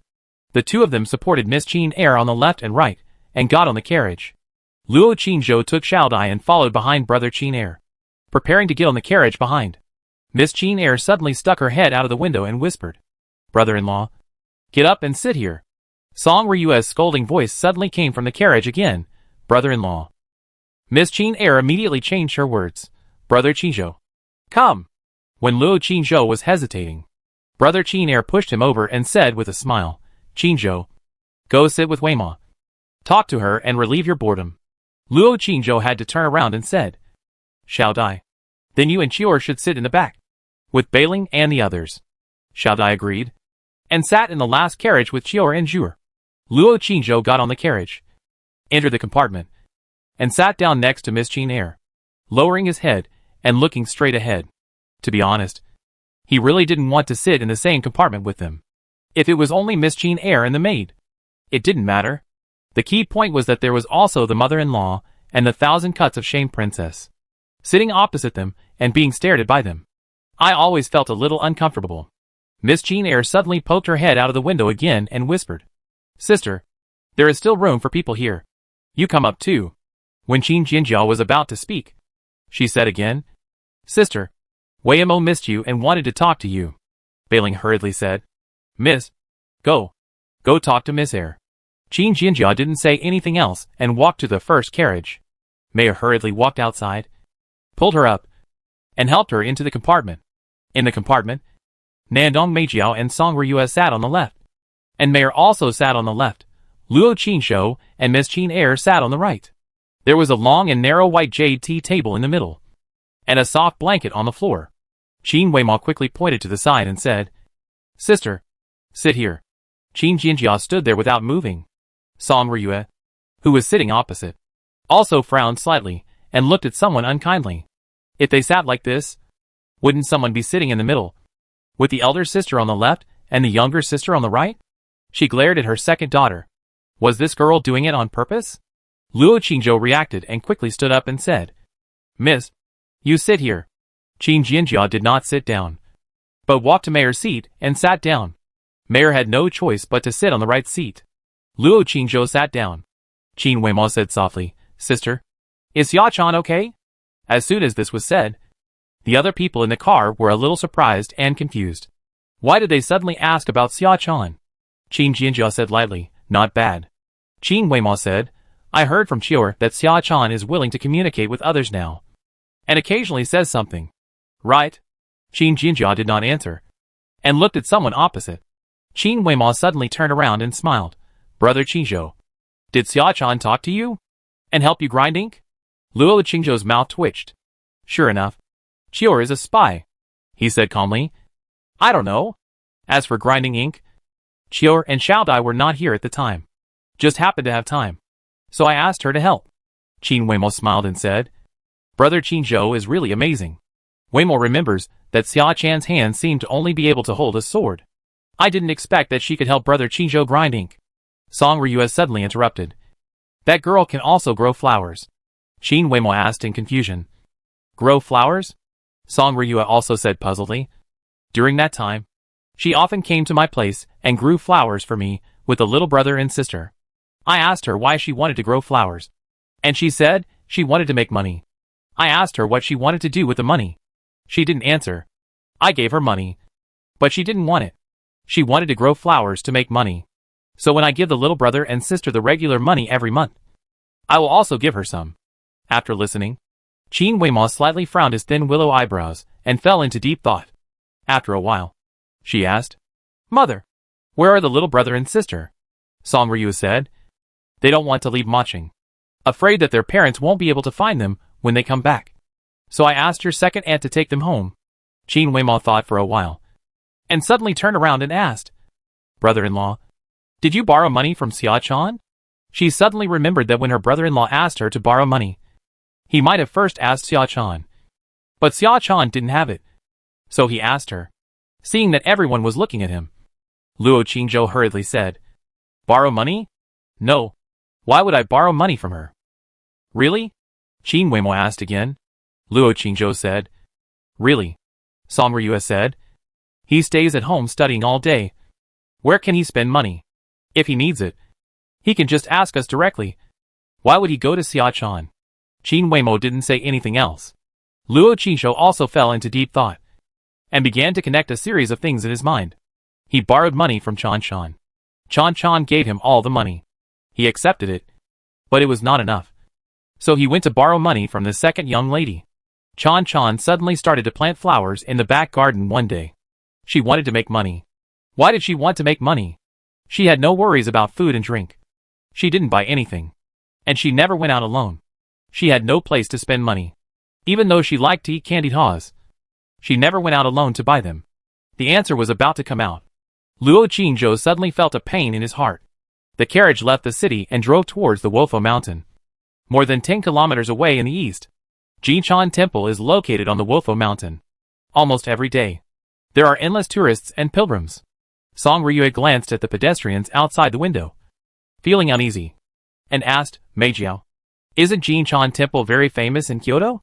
If the prince goes there, won't they give him face?" Nandong Meiji was silent for a moment, then sighed and said, "The plaque on the Jingguan Hall of Jinshan Temple was written by the late emperor himself. There are 2 Buddha statues inside, which were given by the former Empress Dowager Do. It is said that the abbot, Master Ningyuan, has lived for 500 years. In the previous dynasty, he cast a spell and saved tens of thousands of refugees, including the royal family at that time.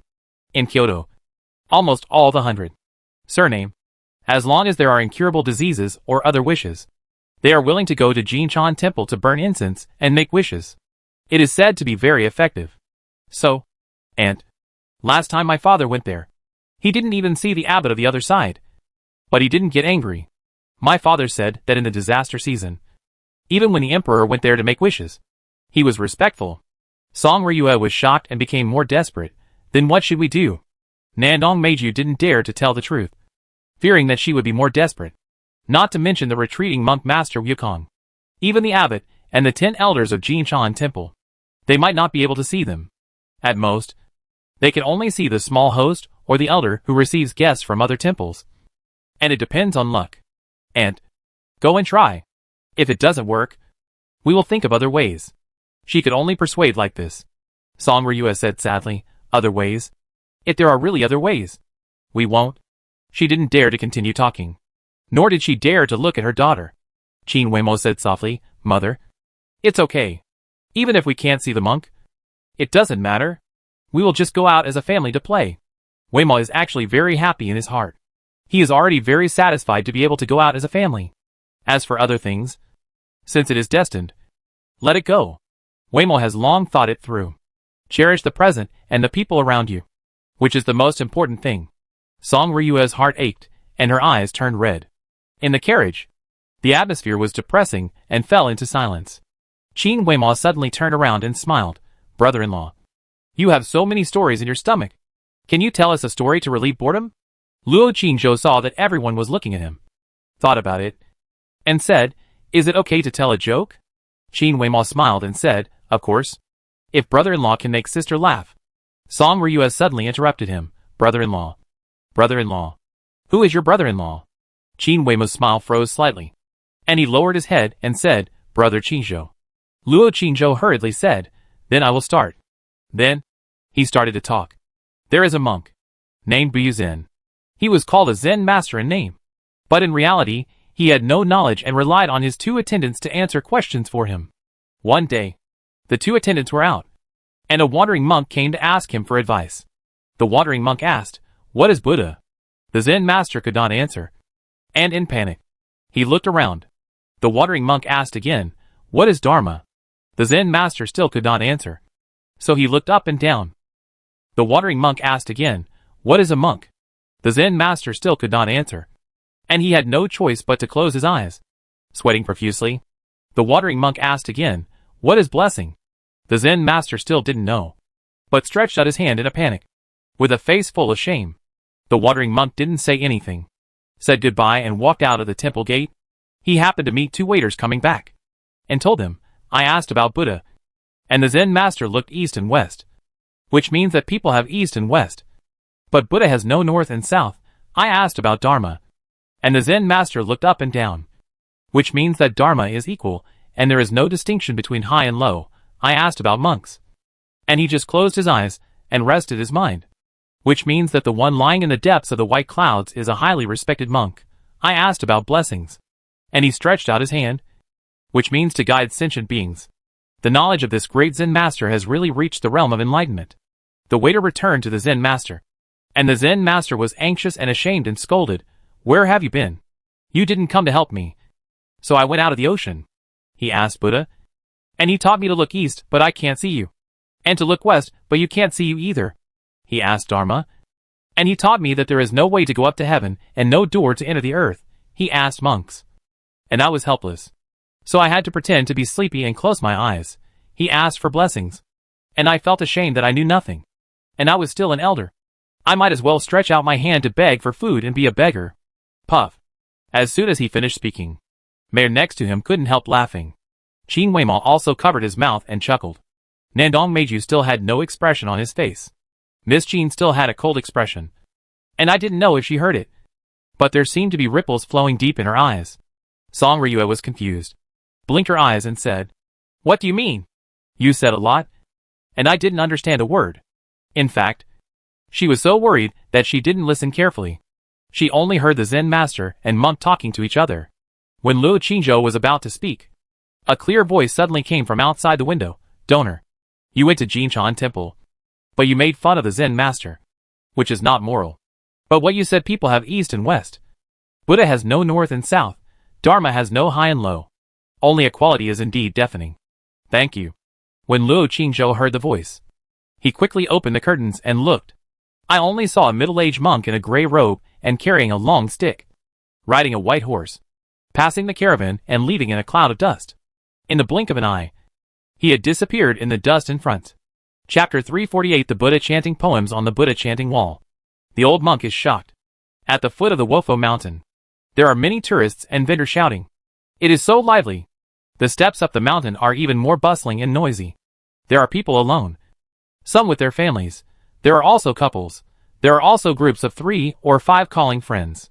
Many vendors are holding colorful windmills, sugar figurines, kites, etc. in their hands and selling them, attracting many children and girls to stop and pester adults to buy them.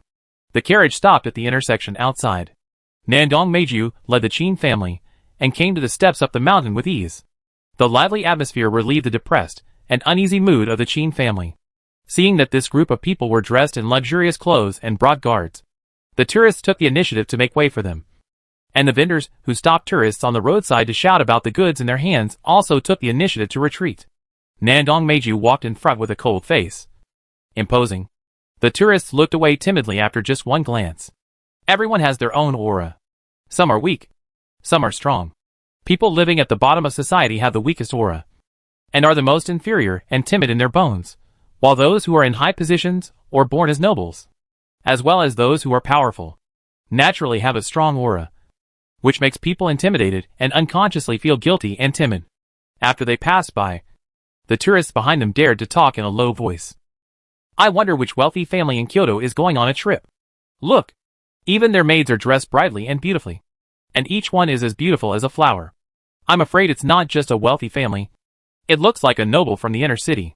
Listening to the discussion behind her, Song Ryue was not happy but worried, and couldn't help but whispered, Master, when can we move into the inner city to live? Qin Wuzheng glanced at her and didn't want to answer, but after thinking about it, he said, You have to ask Chuaner and Qingzhou, or Langer. I have no hope. I can only count on them. Song Ryue pouted and said nothing. I wanted to blame him for resigning his title, but after thinking about it, if he didn't resign his title, his family wouldn't be able to come to Kyoto. A meritorious family with a title can't just move their family. Tengyulu. Tengyulu? Sweet and crispy Tengyulu.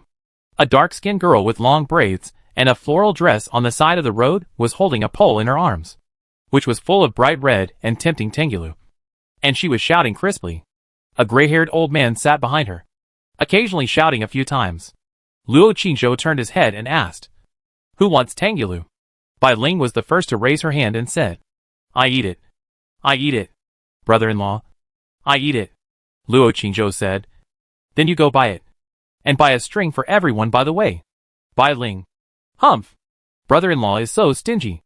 She pouted, with a face full of resentment. Luo Qingzhou walked over, took out the silver, bought 8 strings, and then took it back and distributed it to Xiao Dai, Chior, Jur, Mayor, the second lady, and handed it to Xia Chan. There were still 2 strings left in his hand. He handed one of the strings to Bailing and asked, Are you still stingy? Sir? Bailing immediately took it away and said with a smile, I'm not stingy anymore. You know your mistakes and can correct them. I forgive you. As she said that, she bit off one with a crack. She narrowed her eyes with sweetness and showed a sweet dimple on her face. Looking cute and silly, Luo Qingzhou glanced at Miss Qin next to her, hesitated for a moment, handed over the last string, and said, Miss, do you want to eat it? Qin Jinjia shook her head slightly, her expression cold. Luo Qingzhou said nothing more, and just as he was about to put it in his mouth, a cough sound suddenly came from the front. Song Ryue, cough cough cough. Luo Qingzhou glanced in front of him, and then he reacted. He quickly took the last string and handed it to the Nandong princess, saying, Princess, this is for you. Nandong Meiji said coldly, I don't want to eat it. Luo Qingzhou took it back and was about to put it in his mouth again, and suddenly a cough sound came from the side again. Song Ryue looked cold and glared at him, saying, Ahem. Luo Qingzhou. He froze for a moment before he really reacted. He quickly handed over the last string in his hand and said, "Mother-in-law, do you want to eat it?" "Humph." Song Ryue snatched it and walked quickly in front, muttering, "You have no sense." Qin Wenjung couldn't help but mutter, "You are so old. And you still eat this kind of thing." Song Ryue turned around and said, "Master, what do you mean? Do you dislike my age? I'm only 29 this year." Qin Wenjung was stunned and asked in confusion, 29. Why do I remember that you were 29 2 years ago?" Song Ryue glared at him, her face full of resentment. Miss Qin Air quickly suppressed her laughter and said, "Dad, you remembered it wrong. Mom is only 29 this year." Qin Wenjung looked at her suspiciously and muttered, "Not really." Luo Qingzhou also hurriedly said, "I don't think so either. Mother-in-law doesn't look 29 at all." Song Ryue stared at him with her eyes blazing with fire. Luo Qingzhou continued, "Just now, mother-in-law and Miss Air were walking together. I heard a tourist next to them say, 'Look, the sisters are so beautiful. Mother-in-law looks so young. Like 20. At most 25. Puff." Miss Qin Air covered her mouth and laughed. Song Ryue was stunned for a moment. Then her face became serious. She glanced at him with a reproachful look and said, "Humph. You are getting more and more skilled at flattering people." After saying that, she turned her head and looked ahead. Her mouth suddenly opened and she laughed secretly. The group continued to climb the stairs. Qin Chuan walked at the back, looking around vigilantly. He looked aggressive and wanted to fight with someone. Many tourists saw that these women were fair-skinned and beautiful, and couldn't help wanting to take a few more glances. But when he glared at them, they immediately walked away in fear. When they reached the middle of the mountain, 2 roads suddenly appeared in front of them. One path went straight up to the temple on the top of the mountain. The other path extended to the right and led to the temple on the mountainside. Nandong Meiju explained in a low voice, although these 2 temples are both Jinshan temples, the buildings and people inside are very different. The Jinshan temple on the top of the mountain is where the monks really practice. It is quiet and secluded, with a strong Buddhist atmosphere. The one on the mountainside is specially used for tourists and pilgrims to burn incense and make wishes. There are many people, but generally there are no monks there. Qin Wenjung asked, "Master Wukong should be up there, right?" Nandong Meiju pondered for a moment and said, "I don't know. My father came to ask last time, but he didn't get anything." As the 2 were talking in a low voice and walking up the stairs, 2 monks in gray robes suddenly walked down from above. One of the monks, who was tall and strong, bowed his head and said, "Amitabha, if you want to burn incense, please go through the road on the right." Qin Wenjung hurriedly bowed and said, "Excuse me, little master, we are not here to burn incense. My daughter is ill, and countless doctors have been consulted, but none of them can cure her. So I want to go up and ask to see Master Wukong of your temple, hoping that he can help me." "Master Wukong?" The 2 monks looked at each other after hearing this, and both of them showed a hint of doubt on their faces. The burly monk put his palms together and said, "Donors, there is no Master Wukong you are looking for in this temple. If you want to pray for blessings, please go to the temple on the right, where you can burn incense and make wishes to pray for your daughter's health." Qin Wenjung frowned and glanced at the princess next to him. Nandong Meiju said, "My father and I came here a few days ago. We went to the temple above. Today we also want to go up there and hope that the 2 young masters can make some concessions. Even if there is no Master Wukong up there, we want to find other elders to ask." The 2 monks bowed their heads and folded their hands and said, "Amitabha, the elders of our temple never see outsiders." The burly monk still raised his hand to guide, politely but rigidly said, "Dear donors, let's go to the temple on the right." Nandong Meiju was immediately angry. "I am the princess of the prince's mansion of the southern kingdom. My father and I just came here a few days ago. Why don't you let us go up today?" The burly monk still bowed his head and said expressionlessly, "Donors, it's really not possible today. Please go back." Nandong Meiju's eyes turned cold and his hands were placed on his waist. Qin Wenjung hurriedly said, "Meijiao, forget it. Let's go to the temple next door first." The girl looked a little impulsive. If she couldn't help but take action, it would probably not be as simple as being unable to cure the disease. The Jinshan temple has such a great background that even the Nandong County Prince's mansion doesn't take these 2 little monks, who guard the road, seriously. If this girl causes trouble, I'm afraid the Nandong County Prince will also be implicated. At that time, their Qin family will be blamed. Qin Weimao also said softly, Sister Meijiao. Don't embarrass the two young masters. Let's go down. Another younger monk saw her pale face and a weak and delicate appearance, and couldn't help but feel sympathy in his heart, and said gently, "Don't blame us. The temple has a rule. If we let you go up, we will be punished, and you still can't enter the door. There are still several brothers guarding the door." Qin Wenzheng bowed and said, "May I ask the young master, how can I go up there?"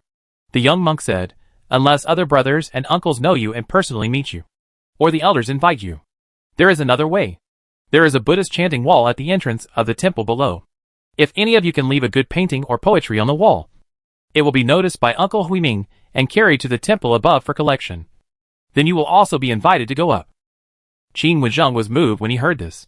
He pondered for a moment and said, "Thank you, Master. Let's go down and take a look." The two monks bowed their heads and put their hands together. "Goodbye, benefactor." The group had to turn around, go down a distance, and walk to the road on the right. After they walked away, the burly monk sneered. "Why waste time talking to them? Not everyone dares to scribble on the Buddha chant wall. If you don't do it well and anger Master Huiming, I'm afraid he will scold you again. You know Master Huiming's vision. How can they have that hope? It's better not to tell them, and just reject them coldly." The young monk sighed and said, "It seems that the female donor is dying soon. It's really pitiful. I couldn't help but say a few more words." The burly monk said, "Fate is determined by heaven. Why worry about it?" The young monk was puzzled and said, "The master of Yukong they are talking about seems to be absent in our temple. I have never heard of him. I don't know where they heard it." The burly monk said, "I have never heard of him either. I guess they just found a reason to go up and take a look. Don't pay attention to it." Qin Wenzheng led a group of people and walked towards the road on the right. The road ahead began to widen, and there were many tourists on the road. Those who went there were carrying large and small bags in their hands, while those who returned only had a lucky bag in their hands. But their faces were full of peace and hope. Before they reached the temple gate, they suddenly heard cheers from the front. The Qin family looked up and saw a stone Buddha statue more than 10 meters high sitting on the left side, outside the temple gate. The Buddha statue lowered its head, and there was a 2-meter-high bluestone wall below. At this time, in front of the wall, there were many people cheering loudly, looking quite excited. Qin Wenzheng immediately led everyone over. As soon as they got closer, they suddenly heard a burst of angry curses. "What a bullshit, spring flowers, autumn moons, and jade faces. Get out of your mother's balls." In front of the wall, a young man in a Confucian robe was holding a wolf hair brush and standing there with a stiff expression on his face. The crowd that was cheering just now suddenly became silent and quiet. A tall middle-aged monk was cursing while picking up a bucket and pouring water on the stone wall. Then he picked up a big brush and started brushing the ink that had just fallen on the wall. Soon, the wall was brand new again. "Get lost." The middle-aged monk had a face full of flesh and glared at the young man in a Confucian robe. The wolf hair brush in the young man's hand trembled slightly. His face flushed, and he said angrily, "As a monk, how can you speak dirty words? This poem of mine. What a shitty poem. I think it's shit." The middle-aged monk said unceremoniously. The young scholar was so angry that he trembled all over, his face full of humiliation and anger, pointing at him and saying, You. Bang! The middle-aged monk smashed a piece of the edge of the stone wall with a punch, and said with wide eyes, "What about me?" The young scholar was shocked and dared not say another word. He turned around trembling and walked away. The crowd suddenly laughed and mocked. "You can't write a poem, but you still want to show off your ugliness," making the master spend more effort to clean it up. "It's embarrassing. He has no self-awareness. Is this a place where he can scribble? Even a great talent dares not write casually, fearing that he will be laughed at. What kind of person is he?" The crowd was talking sarcastically, and they seemed to have forgotten the booing and cheering just now. Anyway, they just came to watch the fun, and they were naturally happy to see the scholars make a fool of themselves. There were several scholars from other places standing nearby. They were just about to show off their skills and leave their writings on the wall. Seeing this scene, they dared not to come forward again. The onlookers turned their heads and looked at them and other scholars in Confucian robes, as if they wanted to find the next target to watch the fun. The scholars saw this and hurried away. The hot-tempered middle-aged monk glanced at them, walked to the Buddha statue on the side, leaned there, and closed his eyes to rest. The onlookers saw that no one dared to come forward, so they waited for a while before leaving in disappointment. Qin Wenzheng looked at the stone wall for a while, then looked at the monk with a face full of flesh, and remained silent. Song Ryue looked at someone, and although she was about to speak, she did not dare to say anything. Soon, the tourists dispersed. The Qin family stood alone in front of the stone wall, with sad faces. Miss Qin Er said softly, "Dad, let's go to the temple here to burn incense." Qin Wenzheng was silent for a while, turned around and said, "Let's go." Song Ryue opened her mouth, wanted to say something, but stopped, and finally did not speak. Luo Qingzhou suddenly said, "I can try it." As soon as this was said, everyone stopped and looked at him. Qin Wenzheng frowned and said, "Qingzhou, don't worry. Let's go to the temple in front and take a look. Write it down after you think it through. If there is really nothing, it doesn't matter. We will think of other ways." Luo Qingzhou bowed and said, "Father-in-law, I'd better try it first." The monk who was leaning against the stone statue with his eyes closed seemed to have heard his words, and immediately opened his eyes and said sinisterly, "Boy, you can try it, but you can wipe the wall yourself after the test. If you don't wipe it clean, my fist as big as a sandbag will leave a mark on your face." Song Ryue hurriedly said, "Qingzhou, forget it. You'd better think about it again. Let's come back later." Luo Qingzhou looked at the monk and said, "If the master is not satisfied, I will wipe it off myself." The middle-aged monk sneered, looked at him sideways and said, "I am not satisfied now. All day long, there are a bunch of clowns who have no self-awareness to embarrass me. You think you are great just because you can write some rubbish poems? You don't even take a piss and look in the mirror to see what you look like. All you write are some bullshit. Which makes me sick."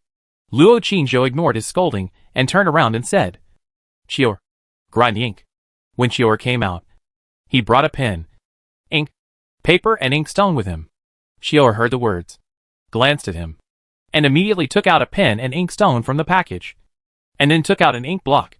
The middle-aged monk scolded more and more unpleasantly, and his voice became louder and louder, as if he was venting the anger that had been suppressed for a long time in his heart. The tourists who had just dispersed, hearing the scolding, immediately surrounded him quickly like flies smelling blood.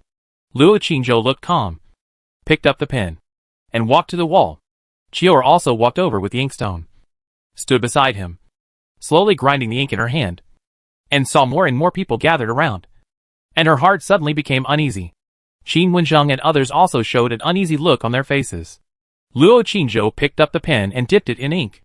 After a moment of hesitation, he put the pen and ink on the stone wall and began to write. Qin Weimo stood there delicately, staring at the beautiful and vigorous characters. Among the crowd of onlookers, several scholars couldn't help but recite it. Looking from the side, it becomes a mountain. The distance, height, and lowness are different. I don't know the true face of Foshan. It's just because I am in this mountain. Luo Qingzhou finished it in one go and wrote a poem quickly. After reading it, several scholars frowned and chewed. The onlookers listened and talked about it. "What do you mean by looking from the side? What do you mean by looking from the side? Height and low? What's the matter with the fog and mist?" Although I heard it clearly, I didn't understand. Everyone pointed and talked about it. One of the scholars looked at him and praised. "What a wonderful poem. This is one. Look, he is still writing the second one."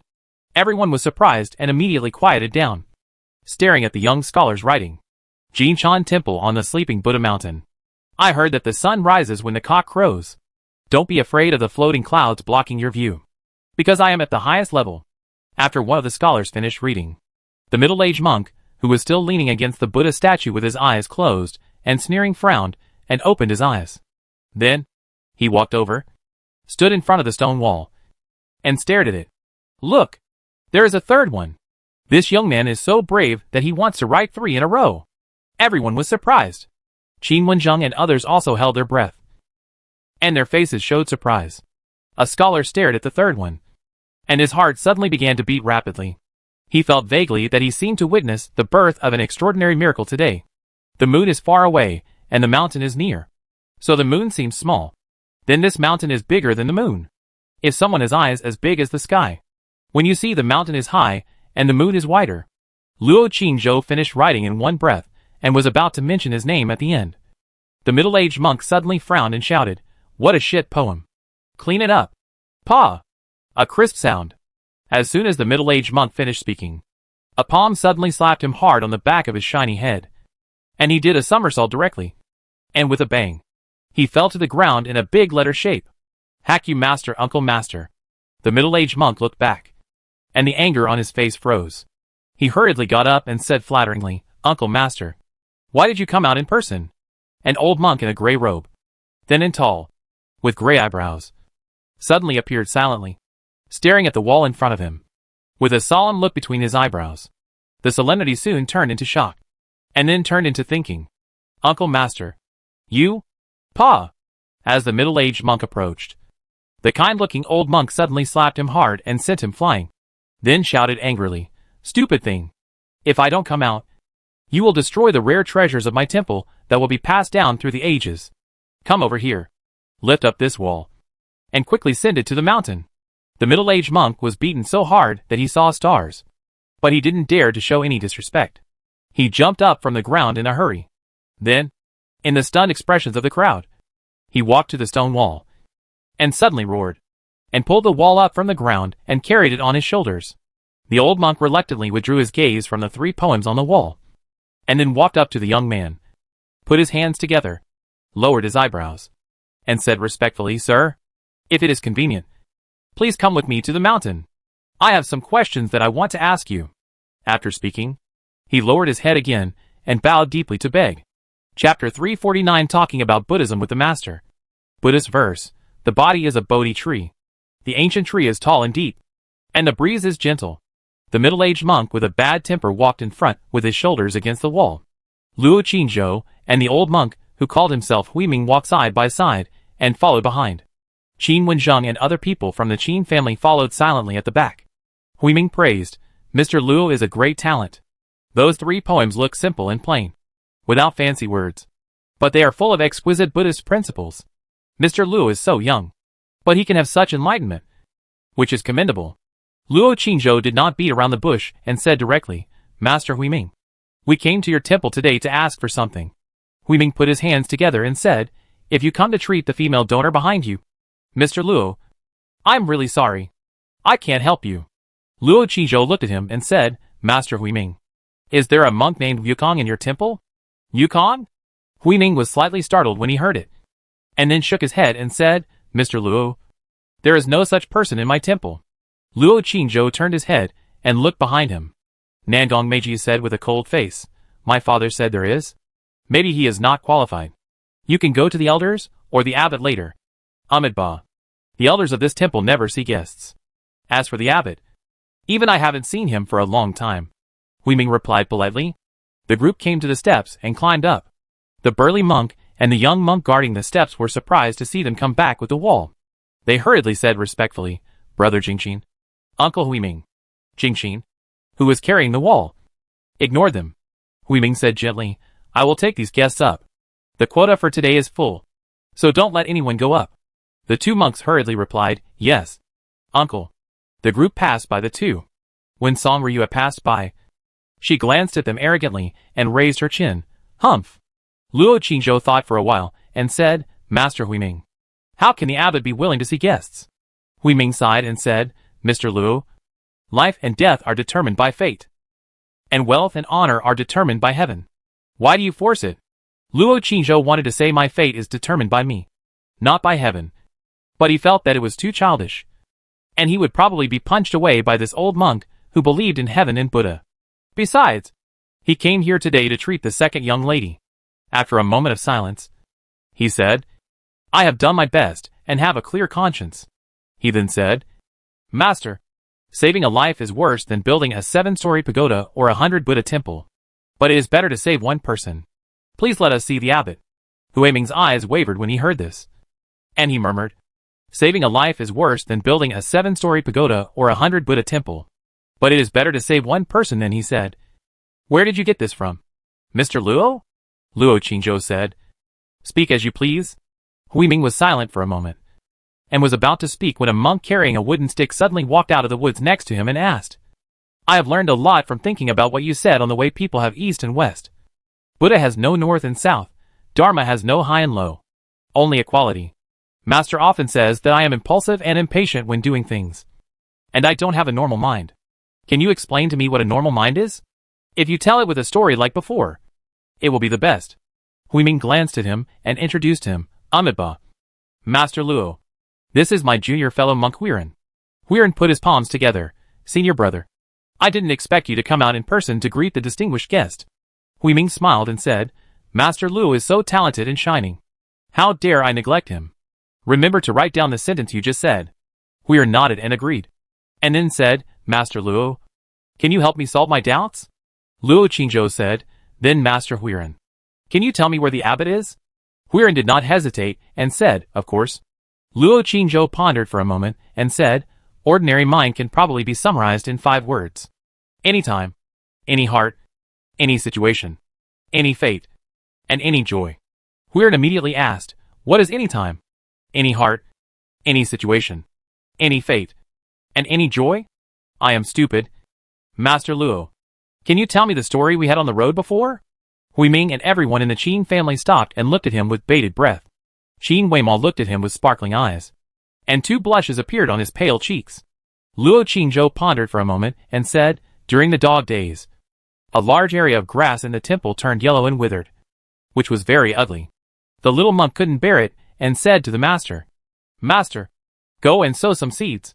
The master said, don't worry. Anytime. The seeds were in hand, and the master said to the little monk to go and sow them. Unexpectedly, a gust of wind blew up, and a lot of seeds were sown and blown away. The little monk said to the master anxiously, Master, many seeds were blown away. The master said, it doesn't matter. The ones blown away are empty, and they won't sprout if sown. Just do it. Just after sowing the seeds, a few birds flew over and dug in the soil for food. The little monk hurriedly drove the birds away, and then reported to the master, oh no, the seeds were all eaten by the birds. Ate it. The master said, why are you in a hurry? We have a lot of seeds. If we can't eat them all, we can just let it go. In the middle of the night, there was a violent storm. The little monk came to the master's room and said to the master in a crying voice, it's all over now. The seeds have been washed away by the rain. The master replied, just wash it. Wherever it is washed, it will sprout. Just let it go. A few days later, a lot of new greens grew on the bare ground in the past. And even in the places where no seeds were sown, there were seedlings poking out. The little monk said happily, Master, come and see where they are. They have all grown. The master said calmly as before, that should be the case. Let it go. After the story was told, the steps suddenly became quiet. After a while, Huiming said, good story. Huiran, do you understand? Huiran put his hands together and bowed, thank you. Mr. Luo, I have realized something. Then he looked up and said, the abbot is meditating in the lotus cave in the back mountain. But the abbot has not seen outsiders for more than 10 years. After saying that, he bowed his head and said Amiba and turned away. Luo Qingzhou remained silent and continued to follow Huiming up the mountain. When they arrived at the gate of the temple, Huiming suddenly turned around and said, Mr. Luo is a very intelligent person and has a natural affinity with Buddha. The Buddha's light shines in your eyes, and the Buddha statue sits in your heart. I wonder if you are willing to. Before he finished speaking, he suddenly felt a chill. Then, a murderous aura slashed from behind him. He turned his head and saw many beautiful female donors behind him, staring at him with murderous eyes, including the sickly girl. Mr. Luo, all donors, please. He stopped talking and led a group of people into the temple. They arrived at a magnificent hall. He was about to lead everyone in to worship Buddha and burn incense. But Luo Qingzhou suddenly stopped at the door and looked at the picture of Buddha saving lives hung on the window frame of the corridor next to him. Each picture was different, and there were Buddhist poems, also known as Buddhist verses, on it. The first picture read, thousands of mountains share the same moon, and all households are in spring. Thousands of rivers have water, and thousands of rivers have moons, and there are thousands of miles of cloudless sky. The second picture read, the traces of ancient people on the 1,000-year-old stone, a little empty space in front of the 10,000-foot rock. The bright moon is always bright. No need to ask about the east and west. Huiming saw that he was looking at it seriously, and did not interrupt. After he finished reading, Vaughn smiled and said, Mr. Luo's 3 poems are not worse than these ones. They can also be written and framed and hung here. Luo Qingzhou suddenly bowed and said, Master Huiming, If I can write a few more works that are better than these Buddhist verses, can you let us meet the abbot? Huiming was about to speak when a sneer suddenly came from the corridor next to him. What a big tone! Everyone turned their heads to look, and a middle-aged man in a white brocade robe walked over with extraordinary demeanor. Behind him followed a man and a woman, with swords hanging from their waists, like guards. The middle-aged man came over and looked at everyone in the Qin family. When he saw the sickly second Miss Qin, he frowned slightly. When he saw the veiled Miss Qin, he was slightly stunned for a moment, then retracted his gaze and looked at the young man standing in front of him with Master Huiming, sneering. You just said that you can write a few more Buddhist poems that are better than the ones above? May I ask what your name is? Even Lu Sansi, who ranks first among the 7 talents in Jiangnan and has an unruly personality, would not dare to speak so arrogantly. Right? Do you know who said that these poems were written? Luo Qingzhou glanced at him, ignored him, and continued to say to Huiming, Master Huiming, if I can do it, can you agree to my request? Huiming smiled bitterly and said, Mr. Luo, I'm sorry. The abbot is really Master Huiming. The middle-aged man interrupted him and said, let him do it. If he can really make a better Buddhist verse than the ones above, I believe the abbot will be willing to see him. If he is just talking big, just drive him out. Huiming glanced at him, sighed, and said, Mr. Luo, you can try, but I can't guarantee that the abbot will come out to see you. Take paper and grind ink. The middle-aged man suddenly said. The woman in tight clothes behind him immediately came up, and with a flash of light in her hand, she took out the pen, ink, paper and inkstone. Then, she actually took out a stone table and placed it on the corridor. The woman spread out the rice paper and began to grind ink. The middle-aged man looked at the young scholar in front of him and said, write it. I want to see how capable you are. You dare to speak so arrogantly in this holy place of Buddhism. Luo Qingzhou glanced at him and did not answer. After a moment's hesitation, he picked up the pen and lowered his head to write. Miss Qin Er came behind him and looked down at him. The middle-aged man opposite also stared at him. Huiming knew how powerful this young man was, so he looked at him with more expectations in his heart. The corridor outside the Buddhist temple was silent at this time. Miss Qin Er recited it in a low voice. No thoughts are righteous, and thoughts are evil, no matter what is there or not. I will always ride the white ox cart. Seeing this first verse, the middle-aged man's face suddenly became solemn. If you do not see any law, you are the Tathagata, and you can be called Guanyin. If you understand, your karma is originally empty. And if you do not understand, you should repay your debts. When he saw the second verse, Huiming's face flushed. All forms and desires are delusion. Formless and invisible will lead to partiality. When you have never asked in the hall, a cold light shines in the sky. When he recited the third verse, the monks in the Buddhist temple all came out and listened attentively. The ears hear the principle of no form. The eyes are empty and do not receive color. The nose smells the fragrance of no form. The tongue tastes the food of no form. Wearing clothes of no form. The mind follows the no form. When he recited the fourth verse, the monks and guests in other Buddhist temples all gathered around. The corridor was full of people standing on both sides, up and down, but it was still silent. Even the wooden fish sounds in the hall stopped. Only the trembling voice of the weak girl sounded faintly in the corridor. The middle-aged man in brocade robe, who was extraordinary, suddenly had 2 bloodshot eyes, like Huiming next to him. He stared at the tip of the pen that outlined the characters without moving, and his breathing almost stopped. Miss Qin, wearing a snow-white dress and a veil on her face, stood quietly in the crowd, looking at his beautiful face bathed in the sun, with a trance in her eyes. Luo Qingzhou paused for a moment, picked up the pen and dipped it in ink, and wrote the 5th poem. The body is a Bodhi tree, and the heart is like a mirror. Wipe it frequently, and don't let it get dusty. He left the most powerful one unwritten. Chapter 350. There is nothing in the first place. So where can dust gather? Outside the Buddhist temple. The corridors on the left and right. The courtyard in front. And even the doors of other Buddhist temples opposite and on the right are all full of people. At this moment, it was completely silent. When Miss Qin Er recited the last Bodhi verse, the scene was even more dead silent. It was as if everything here was suddenly frozen. The cicadas stopped chirping, and the butterflies stopped dancing. The flowers stopped swaying, and the leaves stopped moving. At this moment, everything was silent. Not even the sound of the wind. It was as if everything here suddenly entered a quiet and profound state of Zen. After a long time, a vicissitudes and distant voice sounded in a corner not far away. The body is a Bodhi tree, and the heart is like a mirror. Wipe it frequently, and don't let it get dusty. This Buddhist verse of the donor should be the treasure of my temple, and the warning of my Buddha. After a pause, he said, it should be engraved on the plaque in the main hall of the Buddhist temple to warn my Buddhist disciples.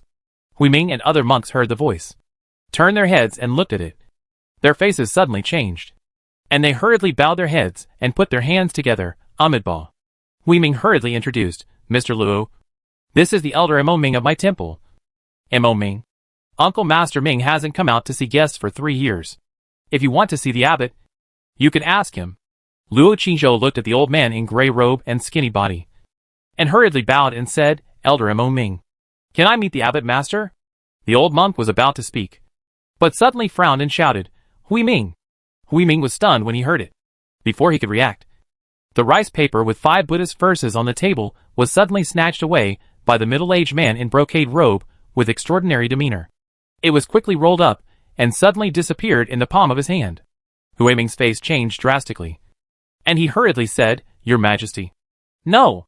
This is a treasure of our temple. You can't take it away. The middle-aged man's face sank, and he said, What treasure? I haven't seen it before.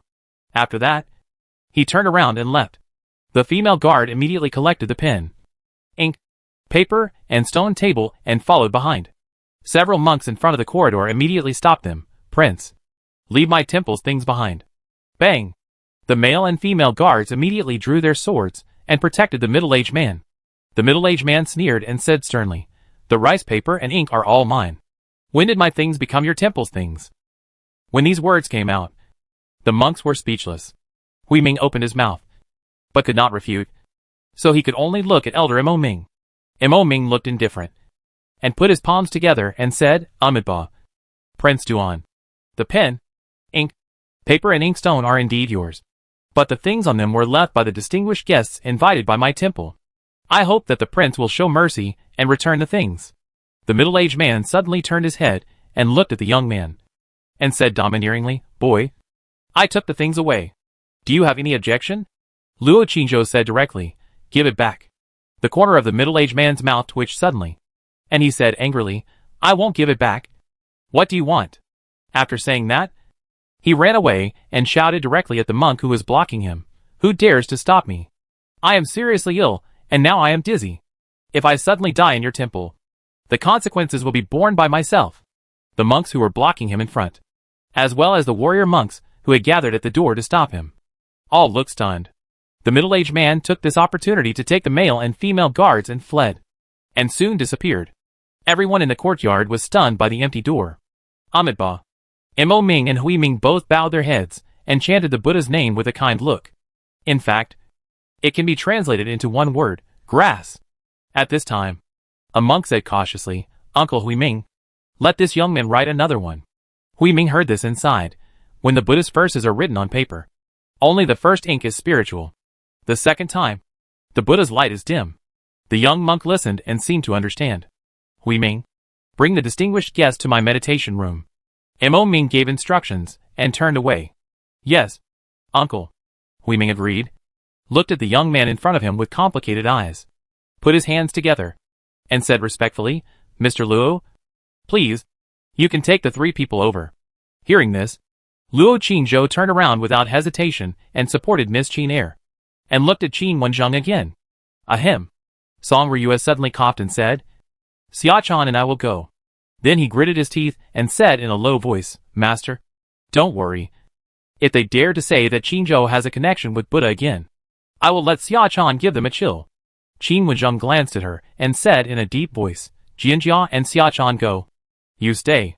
Song Ryue pouted immediately. Master Qin Wenzheng turned around and ignored her. Huiming smiled slightly and stretched out his hand and said, Please. Luo Qingzhou supported Miss Qin Air, went down the corridor, followed him, and walked to the backyard.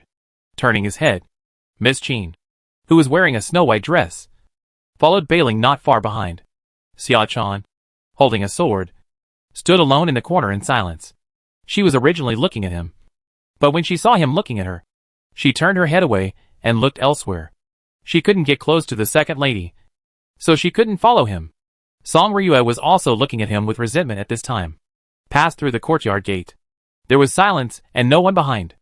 Huiming said nothing, lowered his head, and walked along the path with a few people, through a bamboo forest, and came to a simple bamboo house. The door of the bamboo house was open, and suddenly an inexplicable voice came from inside. Huiming, what do you think is the most precious in the world? Huiming stopped at the door and bowed. Only those who have lost or have not obtained are precious. Inexplicably said, what do you think? Mr. Luo?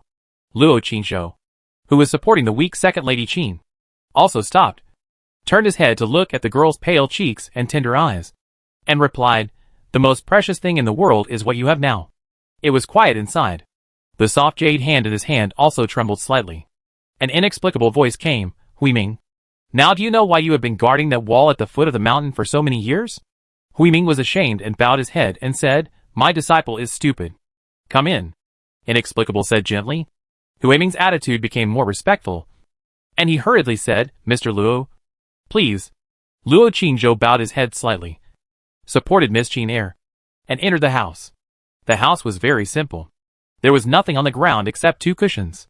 An old monk in a gray robe and thin figure was sitting on one of the cushions at this time. He looked at him kindly and said, Mr. Luo, please sit down. Luo Qingzhou walked over with Miss Qin Air, but did not sit down. Instead, he asked directly, Master Mo Ming, is there a monk named Wukong in your temple? Mo Ming heard this, and a hint of long-lost memories appeared in his eyes. After a pause, he said, I heard from the abbot that there is indeed such a master in our temple, but no one knows where he is exactly. Luo Qingzhou bowed and said, then can I meet the abbot? Mo Ming looked at the man who was supporting him. The sickly girl said, if Mr. Luo is here for the sake of curing the disease, then Mr. Luo may be disappointed. Senior brother abbot has been practicing Zen for many years. Master, I have another Buddhist verse here. Luo Qingzhou interrupted him, looked at him calmly and said, this Buddhist verse is a response to the 5th Buddhist verse just now. If Master Abbot is willing to meet me, I am willing to write it down and send the first draft to your temple. Mo Ming was slightly stunned, and while he was still hesitating, Luo Qingzhou directly recited, there is no Bodhi tree, and the bright mirror is not a stand. There is nothing originally. Where can dust be raised? Huiming, who was standing at the door, was shocked. Miss Qin Air, who was supported by her, was also shocked.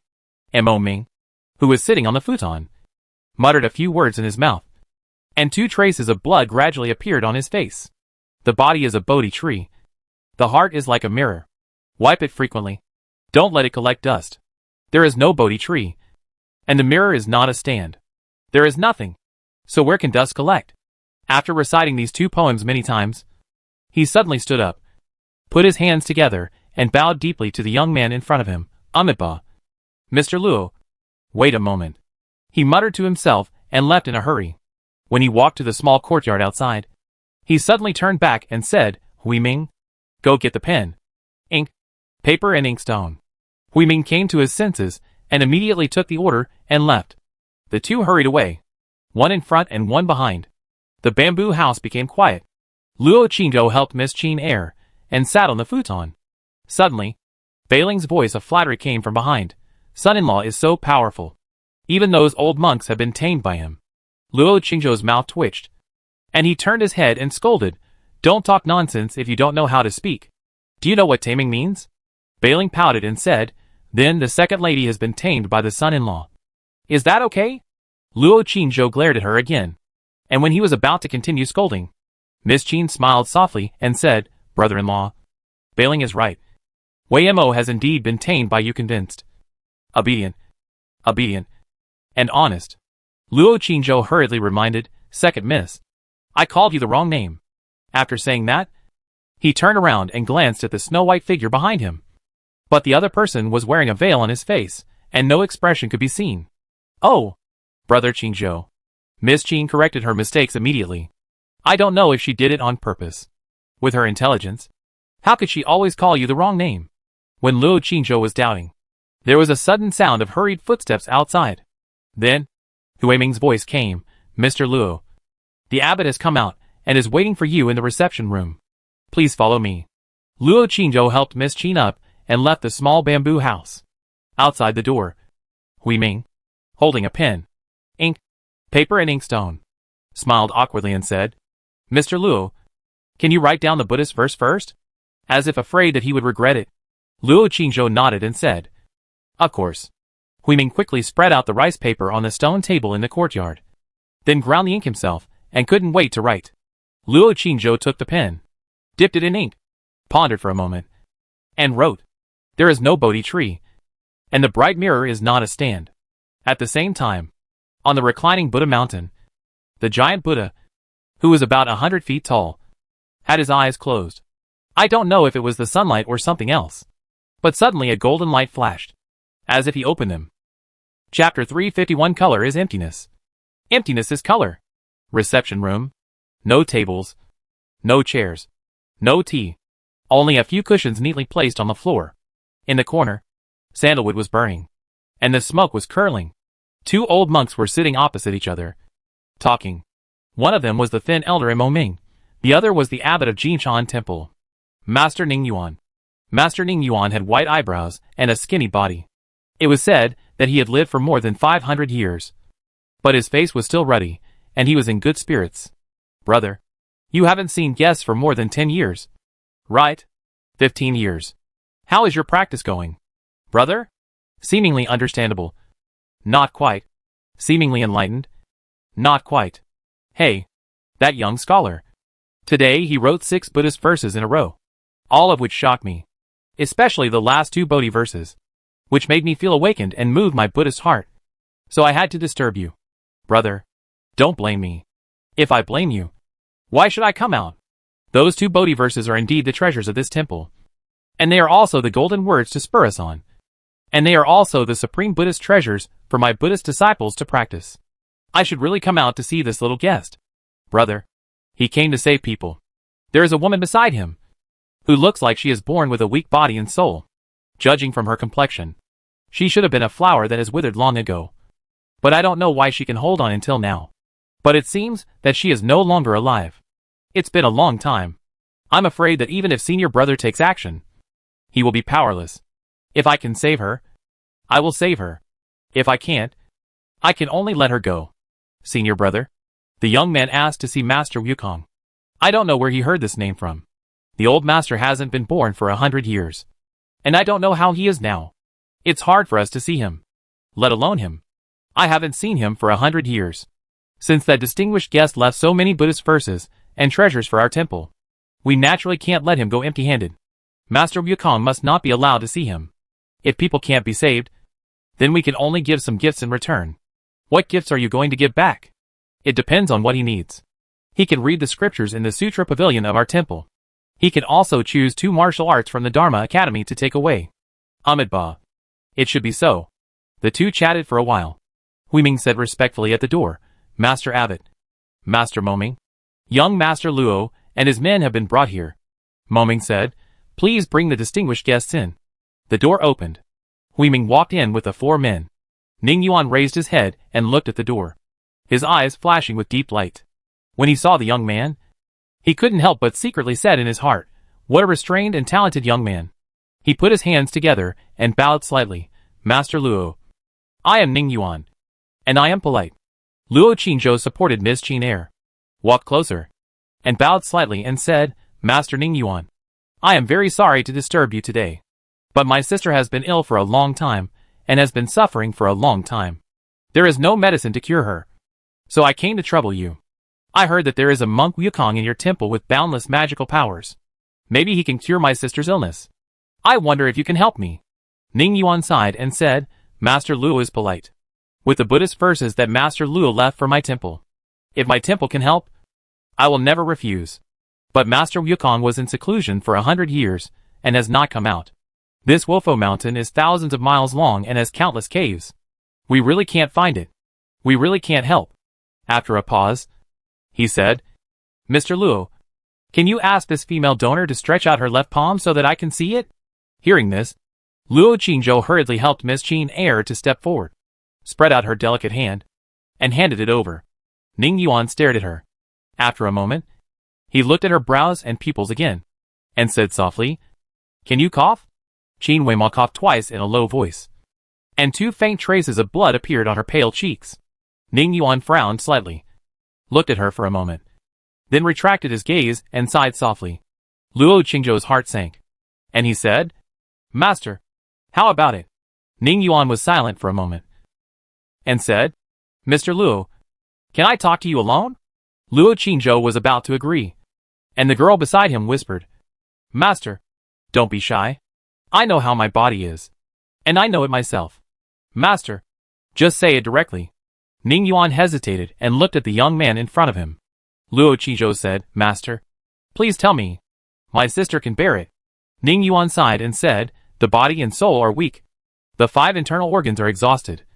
The disease is incurable, and it is difficult to save her." The Zen room fell into silence. Miss Qin Air suddenly asked, "Master, can I get married now?" As soon as this was said, several people looked at her. Ning Yuan frowned slightly and said, "If it's just a wedding, of course it's fine, but if you want a bridal chamber Amitabha." He lowered his head slightly, and said nothing more. Miss Qin Air was silent for a moment, and said softly, "Thank you, Master." Then she turned to look at the young man beside her and said, "Brother-in-law, let's go." Luo Qingzhou paused, took out a piece of rice paper from his sleeve, handed it over, and said, "Master Ning Yuan, this is a scripture called Mahaprajnaparamita Heart Sutra. To be precise, it is only half. If the monk Wukong of your temple is willing to see us, I can finish writing it all." Ning Yuan took it in his hand and sighed, "Mr. Luo, it's not that I don't want to help. It's really that Master Wukong." Luo Qingzhou bowed and said, "Master, we will come again tomorrow. Goodbye." After that, he supported Miss Qin Air and turned to leave. Ning Yuan quickly stood up and said, "Mr. Luo, my temple has other gifts in return, waiting for me, Master. You should finish reading the scripture in your hand first. We came here only to treat the disease, not for anything else." Luo Qingzhou did not stop, and supported Miss Qin Air out of the door. Hui Ming hurriedly followed to see him off. Ning Yuan watched the backs of several people go away, sighed, unfolded the rice paper in his hand, and looked down. Elder Mo Ming beside him also walked closer and looked intently. When Avalokitesvara Bodhisattva practiced deep prajnaparamita, he saw that the 5 aggregates were empty and overcame all suffering. Shariputra, color is not different from emptiness. Emptiness is not different from color. Color is emptiness. Emptiness is color. Luo Qingzhou helped Miss Qin out of the backyard, joined the Qin family, and walked out of the temple together. Seeing that everyone was silent, Song Ryue felt uneasy and couldn't help asking, "Qingzhou, what did you say?" Luo Qingzhou didn't answer. Qin Weimo smiled slightly and said softly, "Mother, it's okay." Bai Ling said, "Madam, we saw the abbot, but we didn't see Master Wukong."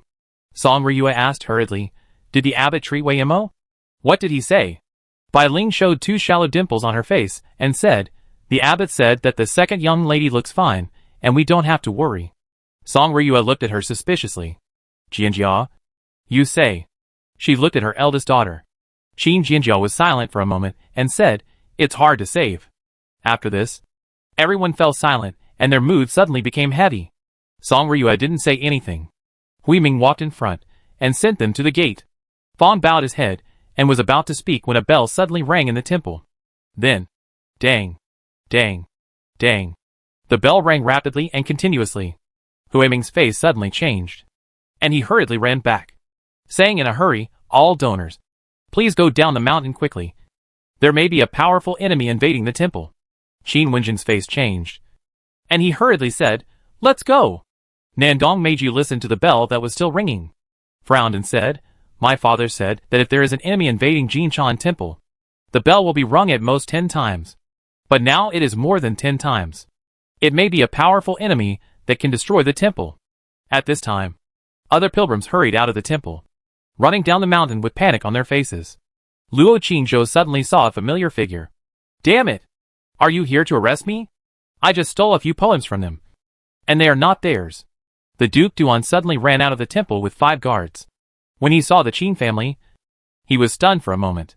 When he saw him, his eyes lit up and he said happily, "That boy is here. Catch him and bring him back to be Rare's husband." The faces of the Qin family members suddenly changed, and they immediately protected Luo Qingzhou at the back, ready for battle. One of the female guards whispered hurriedly, "Your Highness, These people are not easy to deal with. We may not be able to beat them. Besides, when we came out, the princess told you not to cause trouble. Another male guard whispered, Your Highness. The purple-skirted woman looks familiar. She seems to be the daughter of the Prince of Nangua. Some time ago, she had a fight with someone on the street and spread lime everywhere. I have seen her.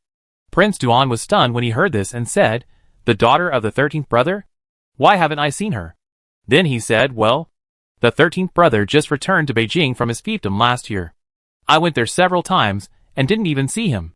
Naturally, I don't know his daughter. Then he shouted to the purple-skirted girl, My dear niece. I am your uncle.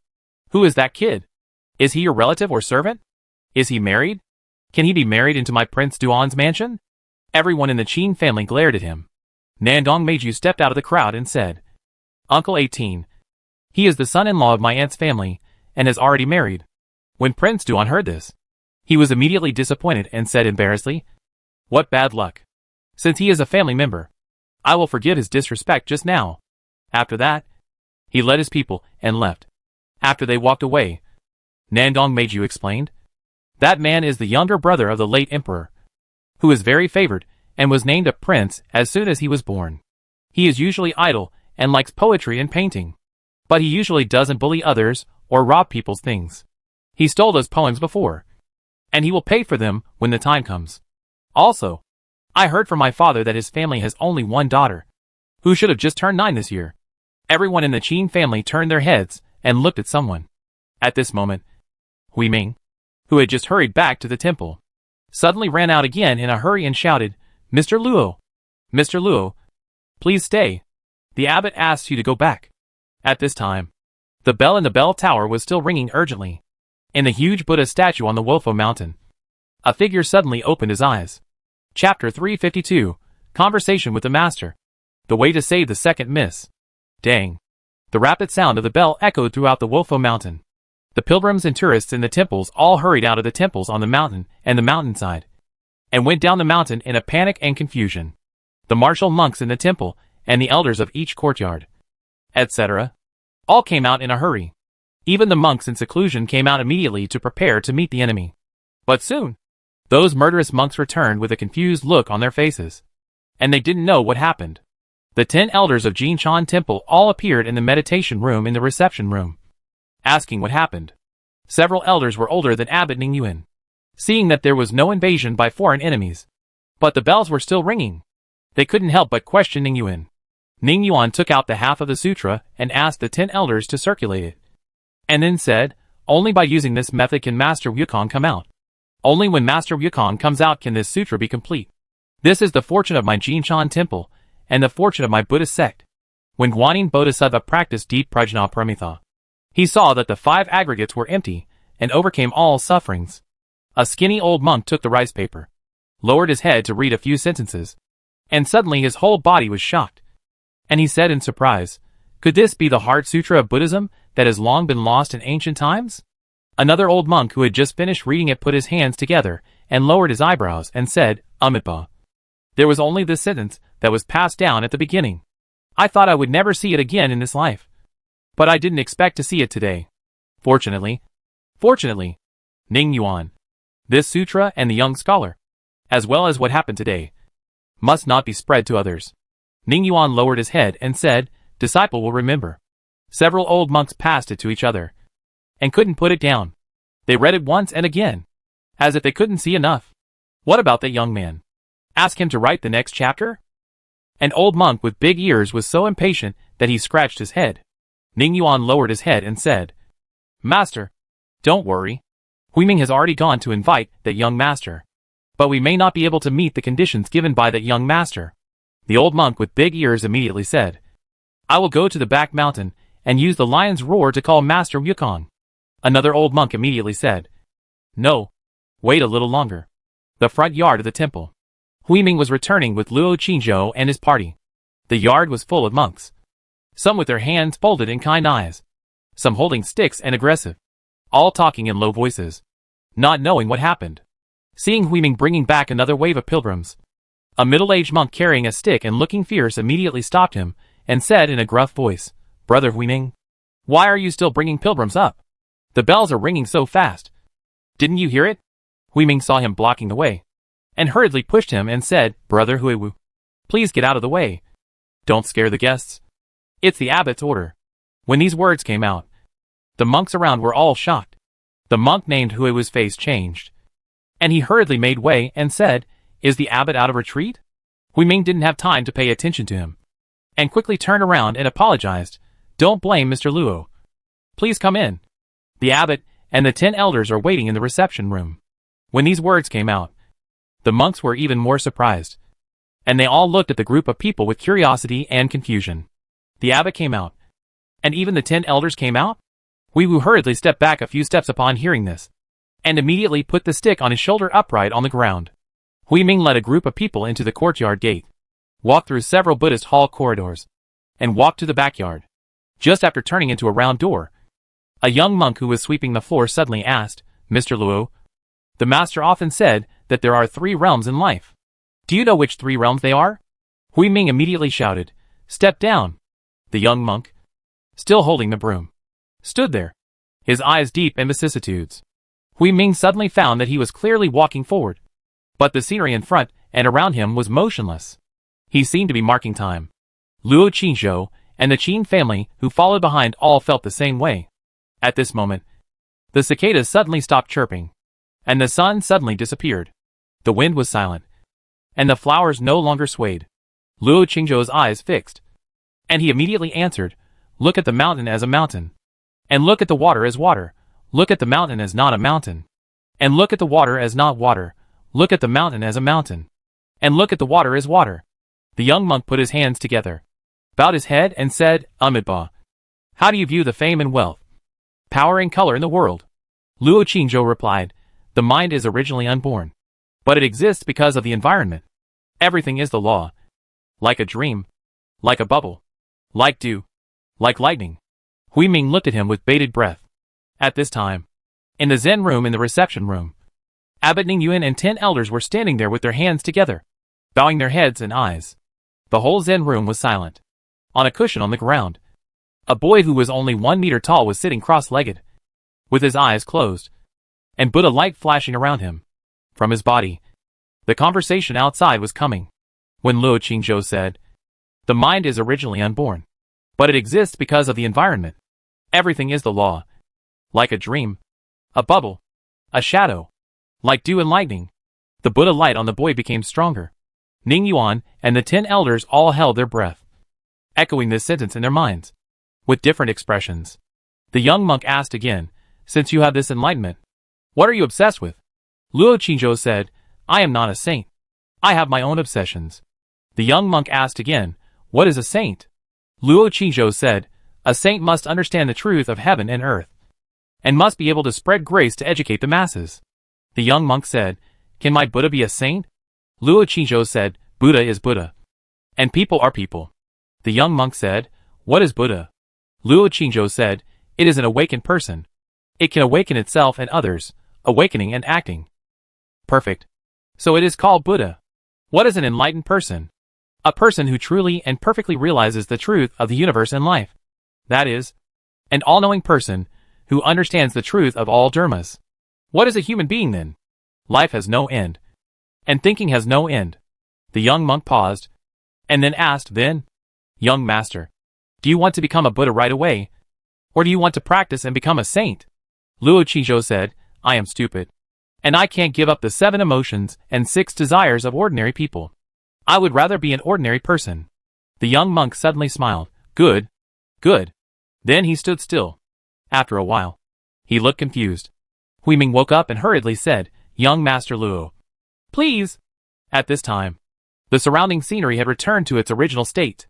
The sound of cicadas came, and the wind passed by. The sun was shining, and the fragrance of flowers was everywhere. Luo Qingzhou walked around like in a dream, and followed Hui Ming to the outside of the reception room. Hui Ming said respectfully at the door, Abbot, elders, Master Luo is here. An old voice came from inside, Come in. Hui Ming quickly pushed the door open.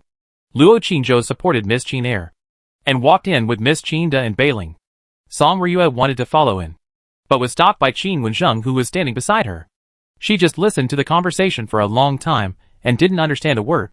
But the boy seemed to be very powerful. He actually talked fluently with the monk. It was quite enjoyable to listen to it. She wanted to listen again. Squeak. The door closed gently. The room was dim, with only a few cushions on the ground. A boy in green clothes was sitting against the wall. The abbot and others were gone. When Luo Qingzhou was wondering, the boy suddenly said in an old and distant voice, "If Mr. Luo can give up the world and join my Buddhist sect, he will ascend to become a Buddha, immortal and immortal, and save all living beings." Bai Ling immediately stood up and said angrily, "If you want my son-in-law to be a monk, you must pass this test first. If you have the ability, you can convince me to become a nun first." The boy opened his eyes, looked at her, and said softly, "If you are willing to join the Buddhist sect, the flowers in the world will be more prosperous." Bai Ling looked confused and said, "Son-in-law, what does he mean?" Luo Qingzhou whispered, "He said that you often ruin flowers. As long as you become a nun, no one will ruin flowers anymore, and the flowers in the world will bloom more and more luxuriantly. In short, he said you are a flower thief." Bai Ling was immediately furious. Luo Qingzhou supported Miss Qin Air, walked over, looked at the boy and said, "Senior, are you Master Wukong? If you can save my fiancé, I am willing to write the Heart Sutra and eat vegetarian food and chant Buddha for 3 years." Miss Qin Air and his arms turned to look at him. The boy said in a vicissitudes of life, "I am afraid that you will be disappointed. Mr. Luo, I am not the Buddha. How can I bring people back to life? Your lady has run out of oil and lamp. Body and soul are all withered, and this poor monk is powerless." Hearing this, Luo Qingzhou's many hopes in his heart suddenly sank and turned into nothing. The boy said again, "Although I am powerless, I have a method that may be able to save her. However, it will be very difficult to do so." After this, Luo Qingzhou hurriedly said, "Master, please tell me." The boy said, "The body and the soul need to be saved separately. A martial arts practitioner and a soul cultivator are needed to clear the acupoints for her body and soul, inject vitality, and nourish them slowly. This process needs to be done step by step, bit by bit, because her body and soul are too weak. They can only be nourished and awakened slowly. And we must not rush. It may take 2 years at the shortest and more than 10 years at the longest. And she may be cured." Luo Qingzhou's heart sank, and he said, "But her current body, I'm afraid." The boy stretched out his palm, and a seed-like thing shining with golden light flew out from his palm and flew in front of him, saying, "This is my Buddha's treasure, the Buddha's light relic. Put it in a sachet and hang it on the bedside, or carry it with you. I have a prescription here, and I don't know if the medicines on it are still available. If you can find it, let her take it 3 times a month.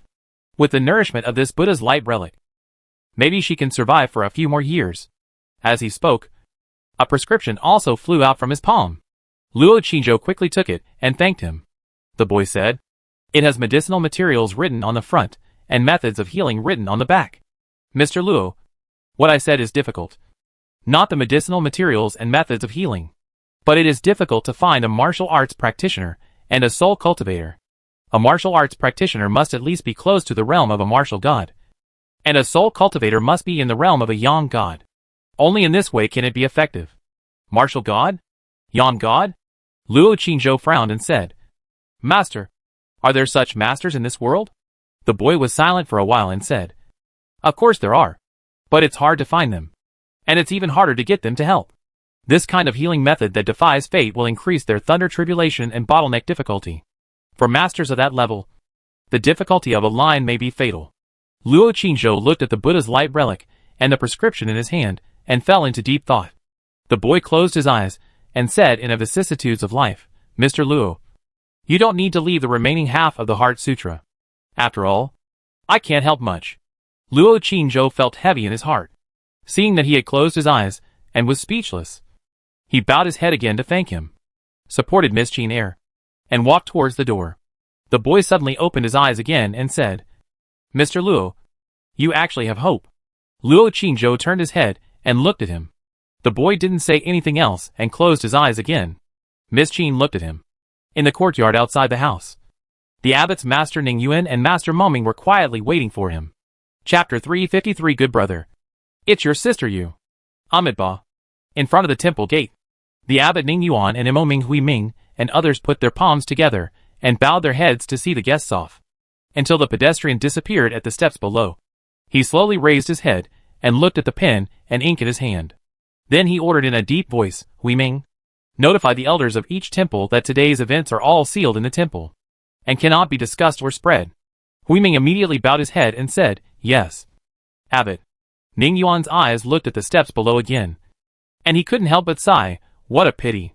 What a pity." Hui Ming didn't understand. Mo Ming also sighed, "It's a pity." Several people stood in front of the temple gate, looking at the steps, and didn't leave for a long time. Luo Qingzhou finally left the remaining half of the Heart Sutra. The Buddha's light relic is not an ordinary thing. What's more, the Master Wukong also gave him the method to treat the second lady. Prolonging the life of the second lady for 2 years is enough for him to pay these rewards. When the group reached the mountainside, the 2 monks guarding the way up the mountain said in surprise, "Why are you going down the mountain now?" The previous bell had scared away all the tourists and pilgrims. They thought there was no one else on the mountain. Song Ryue immediately said triumphantly, "Master Abbot didn't let us go and insisted on keeping us to talk. We were helpless." When the 2 monks heard this, they were immediately shocked. "The abbot has come out of retreat?" Song Ryue became more proud and raised her chin and said, "Of course. He talked to us for a long time. Before leaving, he asked my son-in-law to write him a poem." The 2 monks looked at her blankly, with doubtful looks on their faces. Song Ryue wanted to speak, but Qin Wenzheng immediately glared at her and said, "Go down the mountain." "Oh!" Song Ryue immediately shut up.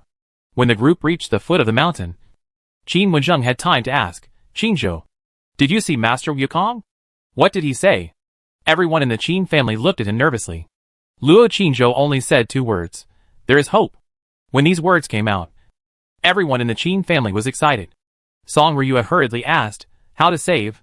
Luo Qingzhou did not answer immediately, but suddenly looked at the second brother Qin next to him and asked, "Second brother, you are now at the martial arts master level. How many levels are there from the martial god?" Qin Chuan was shocked when he heard it, "Martial god." Then, he seemed to understand something, and his expression suddenly became solemn. "Did that Master Wukong say that only a martial artist at the martial god level can save Wei Mo?" Luo Qingzhou was silent for a moment, and said, "Yes." When Qin Chuan heard it, his heart suddenly sank, and he was silent for a long time without saying anything. Qin Wenzheng also frowned and fell silent. Song Ryue couldn't help but say, "Chuan, what's wrong? Is the martial god level very high? If you can't do it, don't you still have your eldest brother?" Qin Chuan was silent for a while, looked around, and said, "Let's talk about it in the carriage." Song Ryue saw that everyone's face was not right. Although she was anxious, she didn't dare to ask more questions and quickened her pace. Soon, the group arrived at the intersection. The family of 6. Qin Wenzheng, Song Ryue, Miss Qin, Qin Chuan, Luo Qingzhou, and Nandong Meiju all got on the first carriage. This carriage belongs to the prince's mansion. It is spacious and can accommodate 7 people. As soon as the carriage started moving, Song Ryue said anxiously, "Chuan, tell me quickly." Qin Chuan showed a trace of embarrassment on his face and said, "Mother, I'm afraid I won't have a chance in my life." Song Ryue was stunned when she heard this, and then said, "It's okay. There is your elder brother. Your elder brother is better than you. He can definitely do it." Qin Chuan sighed, looked at Luo Qingzhou next to him, and said, "Qingzhou, after the martial artist realm, there are 5 realms such as the great martial artist, and then the martial god. Each realm is divided into 3 small realms: front, middle and back.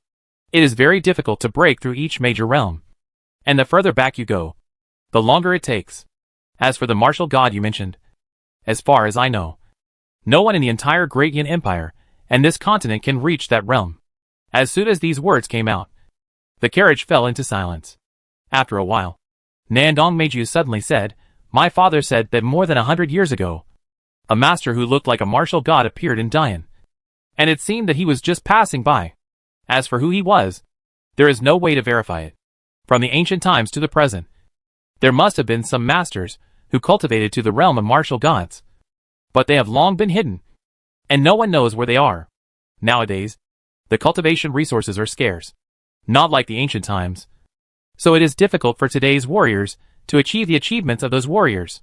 Qin Chuan said, "I once read in a book that it was easy for warriors in ancient times to break through. At that time, There were all kinds of spiritual medicines, spiritual minerals and treasures. And even the air between heaven and earth contained the breath of cultivation. So it was relatively simple to cultivate. It is estimated that there were many martial gods at that time. And they might be hidden somewhere else. However, we don't know if we can find it. The two talked for a few more sentences. And Song Ryu finally understood. The hope in her heart suddenly vanished.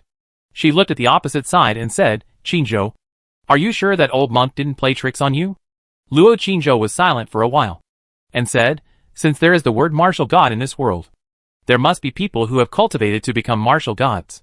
He has no need to lie to us. Qin Wenzheng was silent for a while. And suddenly said, Chuan, go to Longhu Academy tomorrow and ask your elder brother to come back. Longhu Academy is full of hidden dragons and crouching tigers. And there may be news about the martial god. Qin Chuan immediately said, okay.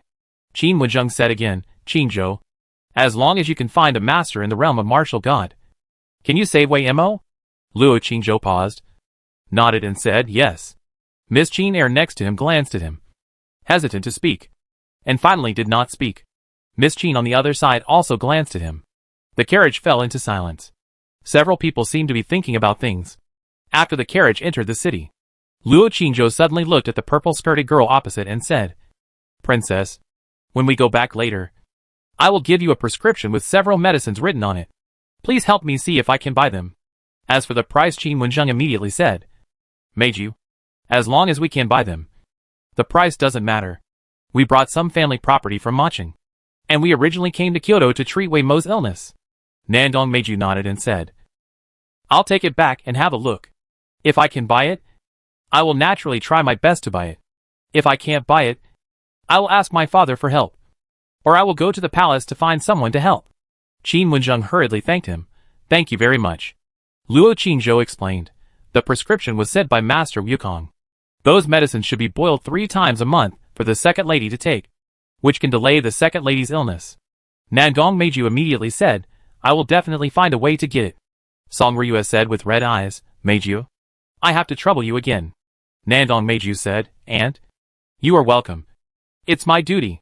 Luo Qingzhou was thinking about things and didn't say anything else. He decided to use the communication treasure to send a message to Sister Yu and Xiaoya after returning to ask them about Yangshen. That Sister Yu is so powerful. I don't know what realm she has reached. The carriage quickly turned into Maple Leaf Alley and stopped in front of the gate of Qin Mansion. The group got off the carriage and entered the mansion. Luo Qingzhou walked into the hall, asked Chior for pen, ink, paper and inkstone, wrote a prescription, and handed it to Princess Nandong. Nandong Meiju took it and lowered her head to read it carefully. Song Ryu also came closer to look, frowned and read, 2 coins of Juyin blood, a drop of morning dew on the Xiantian jade girl tree, a leaf of 9-leaf grass, a drop of fire fox tears. Qin Wenzheng and others listened to the side and frowned. They had never heard of the medicine above. Not even one of them. After reading it, Nandong Meiju also frowned, pondered for a while, and said, I only know that Juyin is similar to apes, and is a fierce beast in ancient times. I heard from my father that there is one in Qingyun Temple in the south of the city. It is said that on the night of the full moon, it will go crazy and howl, and the sound can be heard for hundreds of miles. Qingyun Temple? Qin Chuan asked in confusion, what is that place? Nandong Meiju said, a place for practicing Taoism. There are Taoists inside. Qin Wenzheng said, the Taoist Qingsong, the national teacher during the previous emperor's period, was the original master of Qingyun Temple. I remember that he has lived for hundreds of years. Everyone was silent for a while. Nandong Meiju said, that Juyin is the guardian beast of Qingyun Temple.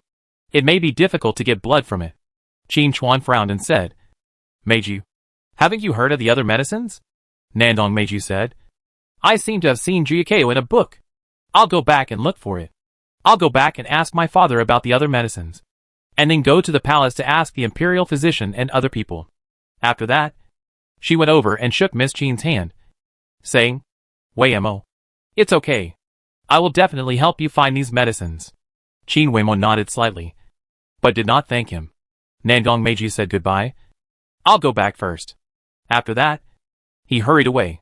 Qin Weimo watched her tall and slender back walk out of the door, was silent for a while, turned around and said, Sister Brother Qizhou, accompany me to the inner city tomorrow morning to see our bookstore. Okay? Luo Qingzhou nodded. Qin Chuan said, I will go to Lenghu College to find Big Brother tomorrow morning. Then he smiled and said, Qingzhou, you haven't met Big Brother yet. We will invite Big Brother to dinner tomorrow night. And you can meet him then. Luo Qingzhou said. Okay. Qin Wenzheng saw that everyone was tired after running around all day. So he said, let's go. Go back and have a good rest. There are things to do tomorrow. The day after tomorrow we will set off to Qingyun Temple to try our luck. The whole family dispersed and went back to their own courtyards. Luo Qingzhou, the second Lady Qin, and the eldest Lady Qin lived in the same direction. So they left together. While walking on the road, Miss Qin couldn't help asking, Brother Qingzhou, the method that Master Wukong mentioned clearly has another condition. The soul needs to be cultivated to the Yanshan realm. Does Brother Qingzhou know what it means? Luo Qingzhou was thinking about something in his heart and said, Miss Air, don't worry about these things. I will find someone to help. Qin Weimo glanced at him and didn't ask any more questions. When she walked to the door of the courtyard, she looked at the door and suddenly said, Brother Qingzhou, my courtyard will still be called Maching Garden in the future. Cherish the present and look forward to tomorrow. But don't forget the past. What do you think? Luo Qingzhou was slightly startled and nodded. Qin Weimo didn't say anything more. Turned his head and whispered, Sister, thank you for accompanying me today. Qin Jinjiao looked at her and didn't speak. Qin Weimo smiled slightly, walked to the door, then turned back and waved, saying, Brother-in-law, remember to send sister back to Lingshan Moon Palace. After that, he entered the courtyard. Luo Qingzhou was quiet for a while, and then continued to walk forward with Miss Qin. He turned his head and saw that Xia Chan, who had just followed him from a distance, had come closer. He asked, Is the candied haws delicious? Xia Chan looked at him coldly and said nothing. Luo Qingzhou said again, The day after tomorrow, accompany me to Qingyun Temple, and I will buy you some. Okay. Bailing immediately raised her hand and said, I will go with you too. My uncle. Luo Qingzhou glanced at her and said, Okay. I just happen to have no money. So we will buy one string each and you will pay. Bailing pouted immediately. Humph. Luo Qingzhou said nothing and continued to walk forward with Miss Qin. When he arrived at the gate of Lingshan Moon Palace, he was about to say goodbye. Miss Qin, who had been silent all the way, suddenly said, Can you write me a copy of the Heart Sutra? Luo Qingzhou was stunned when he heard this. And when he was about to agree, he suddenly said, No. Miss Qin looked at him calmly. Bailing immediately said angrily, Sir, this is the first time the young lady asked you. Why can't you do it? Then he said, Chan, the old man said he can't do it? Since it can't do it, that thing is useless. Draw the sword. Luo Qingzhou ignored her and said, Miss, that is the Buddhist scriptures. Not suitable for you to read. If you want to read books, there are many in my room. You can read them at any time. If you like other stories, I can also write them for you. This girl has no desires, and is cold all day long. Now she is suddenly interested in Buddhist scriptures. How can he not be afraid? What if he gave her the Buddhist scriptures, and she suddenly became a nun? Wouldn't he become the eternal center of the Qin family? Miss Qin looked at him again, said nothing more, and turned into the courtyard. I don't know if she was angry. Humph. Stingy. Bailing glared at him. Also entered the courtyard, and ignored her.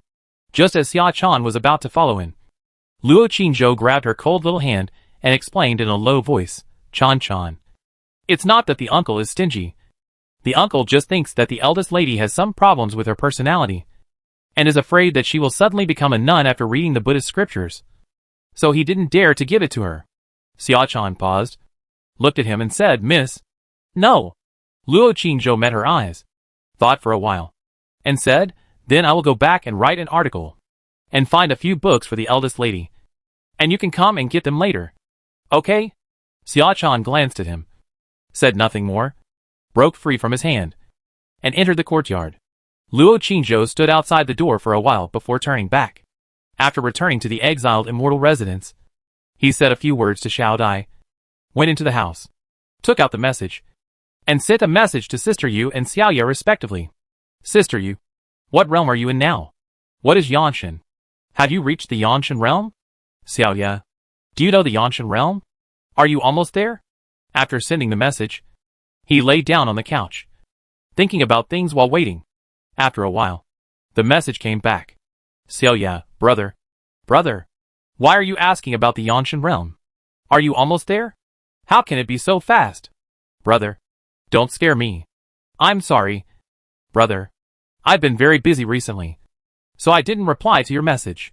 I feel so guilty. Brother. I miss you so much that I can't eat or sleep. I've lost a lot of weight. Luo Qingzhou frowned and replied, What realm are you in? Isn't it convenient to say? How far is it from the Yanshan realm? The message came back quickly, Brother. I don't even dare to think about the Yanshan realm.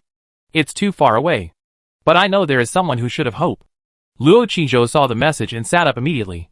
Good sister. Who is it? Celia, good brother. It's your sister Yu.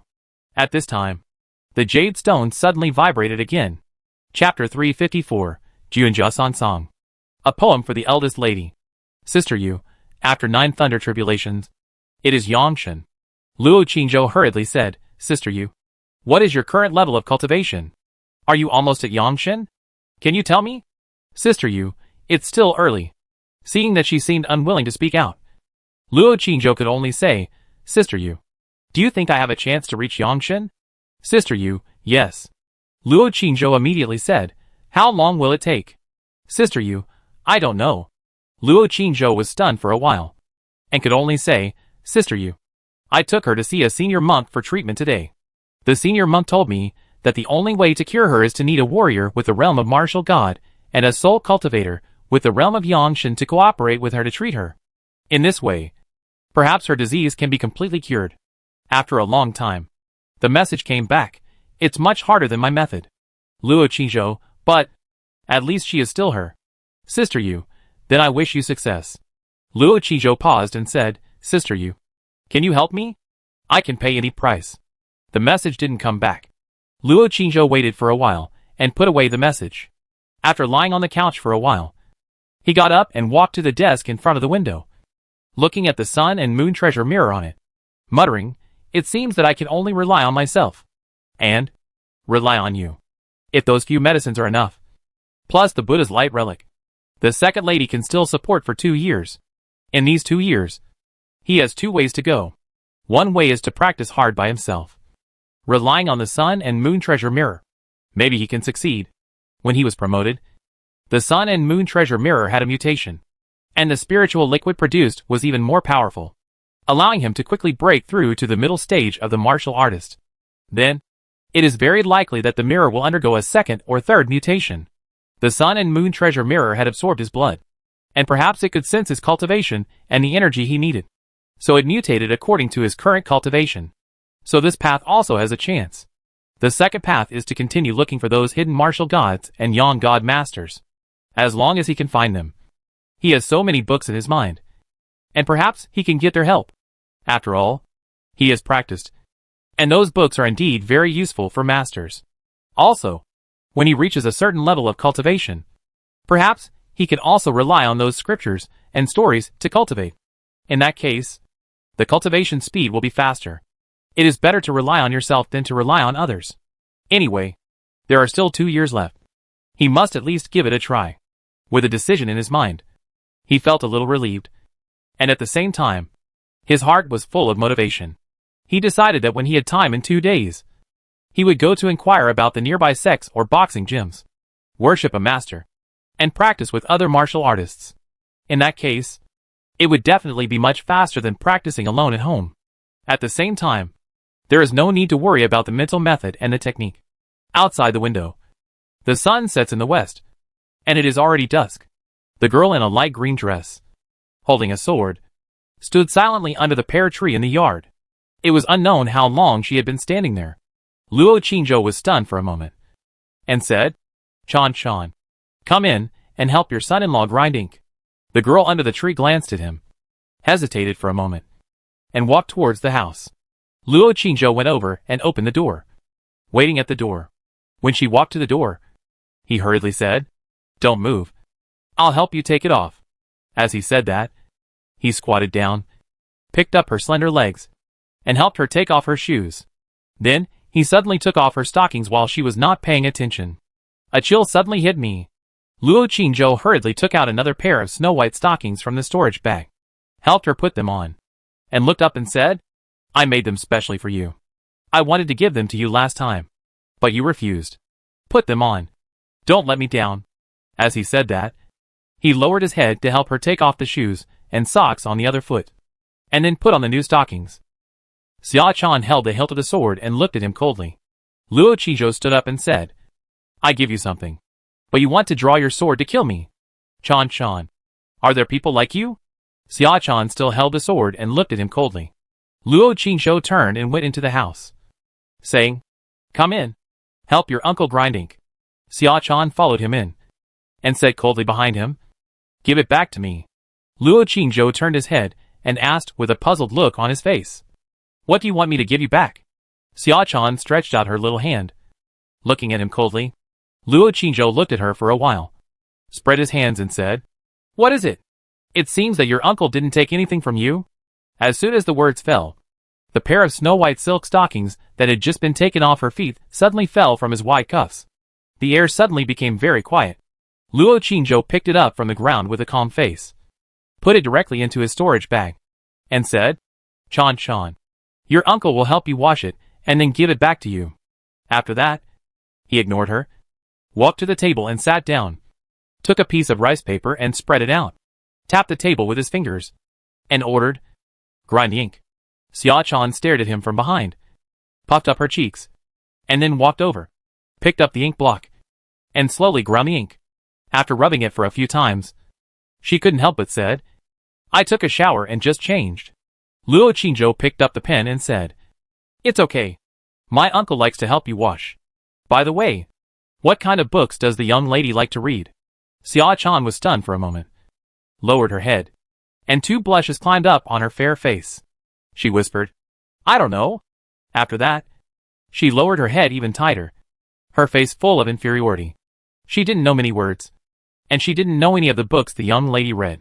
Luo Qingzhou picked up the pen and dipped it in ink, saying, It's okay. I'll pick a few books later, and you can take them back to her. Then he looked up and said, Chan, you can come to your uncle's place for an hour every night in the future, and your uncle will teach you to read. Okay? Xia-chan lowered her head and rubbed the ink. Silent, Luo Qingzhou didn't say anything more, retracted his gaze, looked at the rice paper in front of him, and began to write the Heart Sutra. Soon, the entire Heart Sutra of Prajnaparamita was written. He blew the ink dry and was about to put it away when Xia-chan suddenly whispered, Can you write a poem for the young lady? Luo Qingzhou was stunned when he heard this and looked at her and said, Does she like poetry? Xia-chan avoided his gaze and lowered her head and said, Your poems, young lady, have all been read. Luo Qingzhou was stunned, pondered for a moment, picked up the pen and dipped it in ink, and said, Then write one. After hesitating for a moment, he wrote, The reeds are green, and the white dew turns to frost. The so-called beauty is on the other side of the water. After writing the whole poem, he blew the ink dry, picked up the rice paper and said, Chan, remember to make it clear to the young lady first. This poem is actually a poem with philosophy. The beauty in it can be a virtuous person, a friend, or a career, an ideal, or a future. As for why the word Junjiao was used, it was just a coincidence. I hope she doesn't mind it. And don't think I'm deliberately offending her. Do you hear me? Xia-chan took the rice paper and said, Oh! Seeing her looking at the ink on the paper, Luo Qingzhou was a little confused and said, Let me read it to you. As he spoke, he slowly read the whole poem. When he read the three Junjia, Xia-chan's eyes moved. After reading the whole poem, she showed a rare gentle look on her face and whispered, It sounds so good. She didn't understand the meaning, but she felt very comfortable and nice to hear it, especially when he read those two words. Luo Qingzhou looked at her and said, Chan, if you say something nice, just smile for your son-in-law. Okay? Xia-chan came to her senses. Her pretty face turned cold again. She took the rice paper, turned around and left. And when she was at the door, she uttered a sound, humph. Luo Qingzhou walked to the window, watched her go out of the house, walked into the courtyard, and shouted, Chan, remember to come and read every day. Xia-chan ignored him, walked away quickly, and soon disappeared outside the gate. Luo Qingzhou sat down, was quiet for a while, and began to play books about Taoism in his mind. If you want to get Juin blood from Qingyun Temple, you must pay some price. Xia Chan took the Heart Sutra and Jianjia and returned to Lingshan Moon Palace. At this time, the sunset has set. Night fell, and a bright moon rose in the sky. In the pavilion in the back garden, Qin Jianjia, wearing a snow-white dress, sat there quietly, looking at the moon and thinking.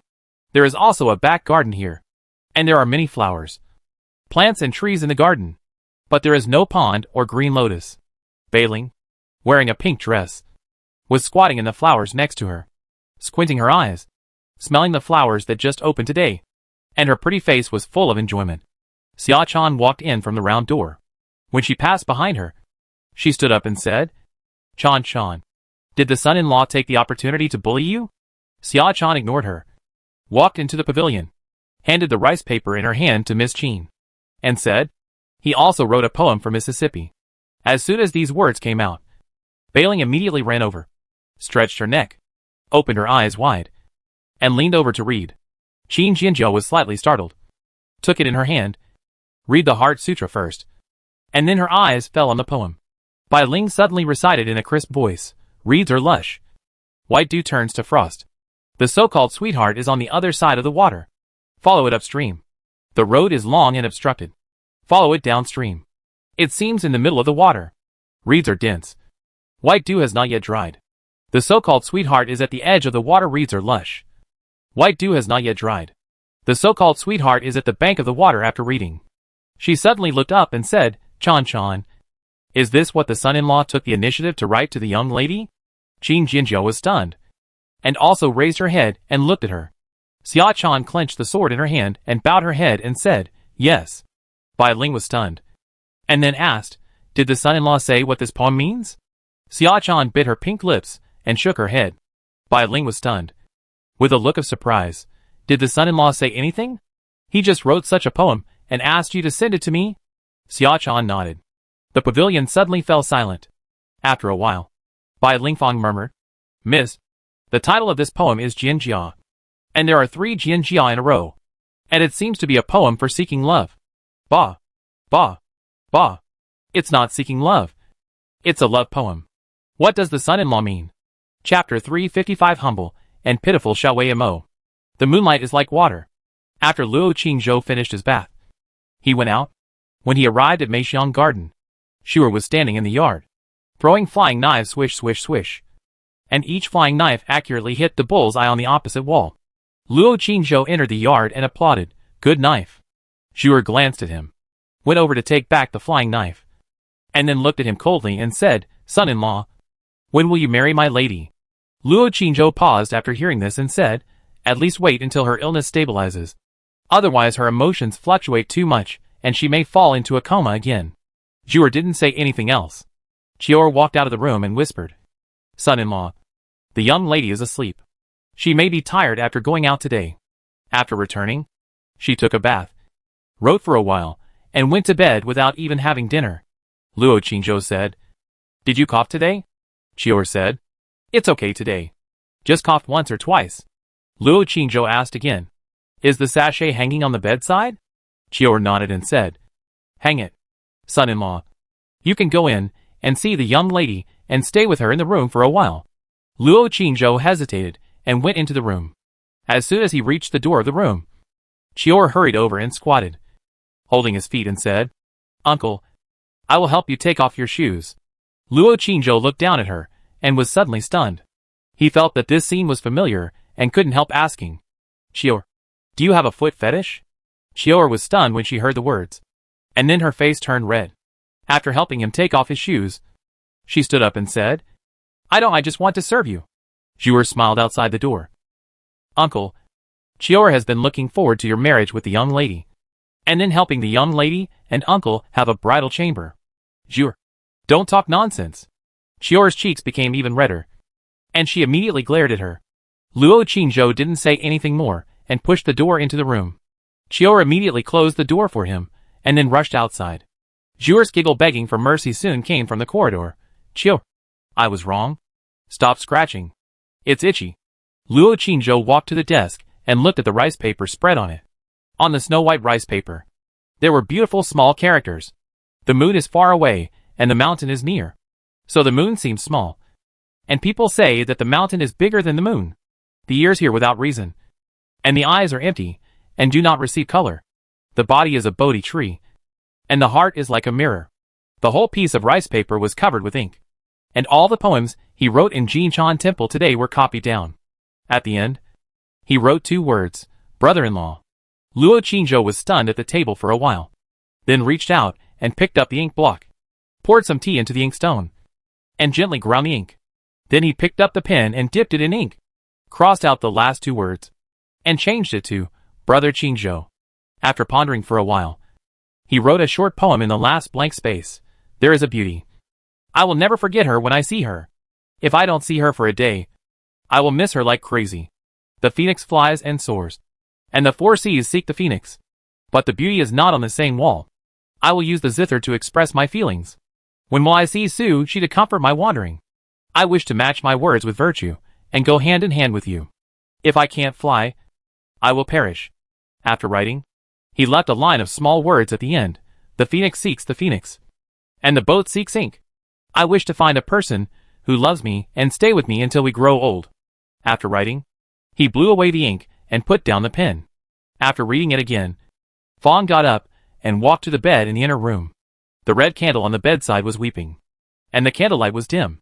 In the beautiful tent, the girl was sleeping quietly. Hazy and beautiful. Luo Qingzhou stood in front of the bed for a long time. And then left quietly. In the corridor, Zhuer was betting with Chior whether he would stay or leave tonight. Seeing him come out, the 2 little girls immediately shut their mouths. Son-in-law. It's dark. Do you need a servant to carry a lantern to send you? Chior asked attentively. Luo Qingzhou said, no. Just take good care of your young lady. After he left, the 2 little girls talked in the corridor for a while, and then went back to the room to take a bath and sleep. It was late at night, and the sky was full of stars. Qing Weimo had a nightmare. In the dream, many monks with fierce faces surrounded her brother Qingzhou, wanting to snatch him away to become a monk. Amitabha. Mr. Luo, you have a connection with me. Please come with us to serve the Buddha. No. I want to be with my sister Lin. At some point, the scene in the dream suddenly turned into the scene in the story of the stone. She became the weak Miss Lin. And brother Qingzhou was Jia Baoyu at one moment and King Beijing at another. Suddenly, brother Qingzhou's hair was cut off, revealing his bald head. And then he put his palms together and said indifferently, Amitabha. Miss Lin, our earthly connection has ended. I have converted to Buddhism. Please go back. She was suddenly awakened. She was stunned on the bed for a long time. Wiped her cheeks, which were already full of tears. Brother-in-law, she murmured. Then slowly got up. Sat up. Hugged her knees. Her long black hair hanging down. Thinking about the dream just now. In a daze. No. Don't become a nun, she murmured again. Wiped the tears from her face. Opened the curtain. And got out of bed. She walked to the window. Pushed it open. And looked at the night and the moon outside. Cough, cough, cough, the night wind blew. And she suddenly coughed. She closed the window. Walked to the table. And looked at the poem she had copied on the table. Suddenly, she found that there were a few more lines at the end. She was stunned for a moment. And immediately picked it up and looked at it intently. There is a beauty. I will never forget her when I see her. One day I don't see her. I miss her like crazy. When will I see Sushi? Comfort my wandering. When will I see Sushi? Comfort my wandering. She murmured this sentence again and again. And her eyes were suddenly filled with tears again. The phoenix seeks the phoenix. The boat seeks ink. I wish to find a person who loves me. And we will never part. When she saw the last line of small words, the tears in her eyes could no longer be stopped and flowed down. I wish to find a person who loves me. And we will never part. She muttered to herself repeatedly with tears in her eyes. Outside the window, the bright moon was as gentle as water. Luo Qingzhou's soul left his body and explored the entire outer city again. He memorized all the streets and alleys, and even the shops. Then he returned to the mansion, sat on the roof, bathed in the moonlight, and took out the communication treasure. Sister, you actually took the initiative to send a message.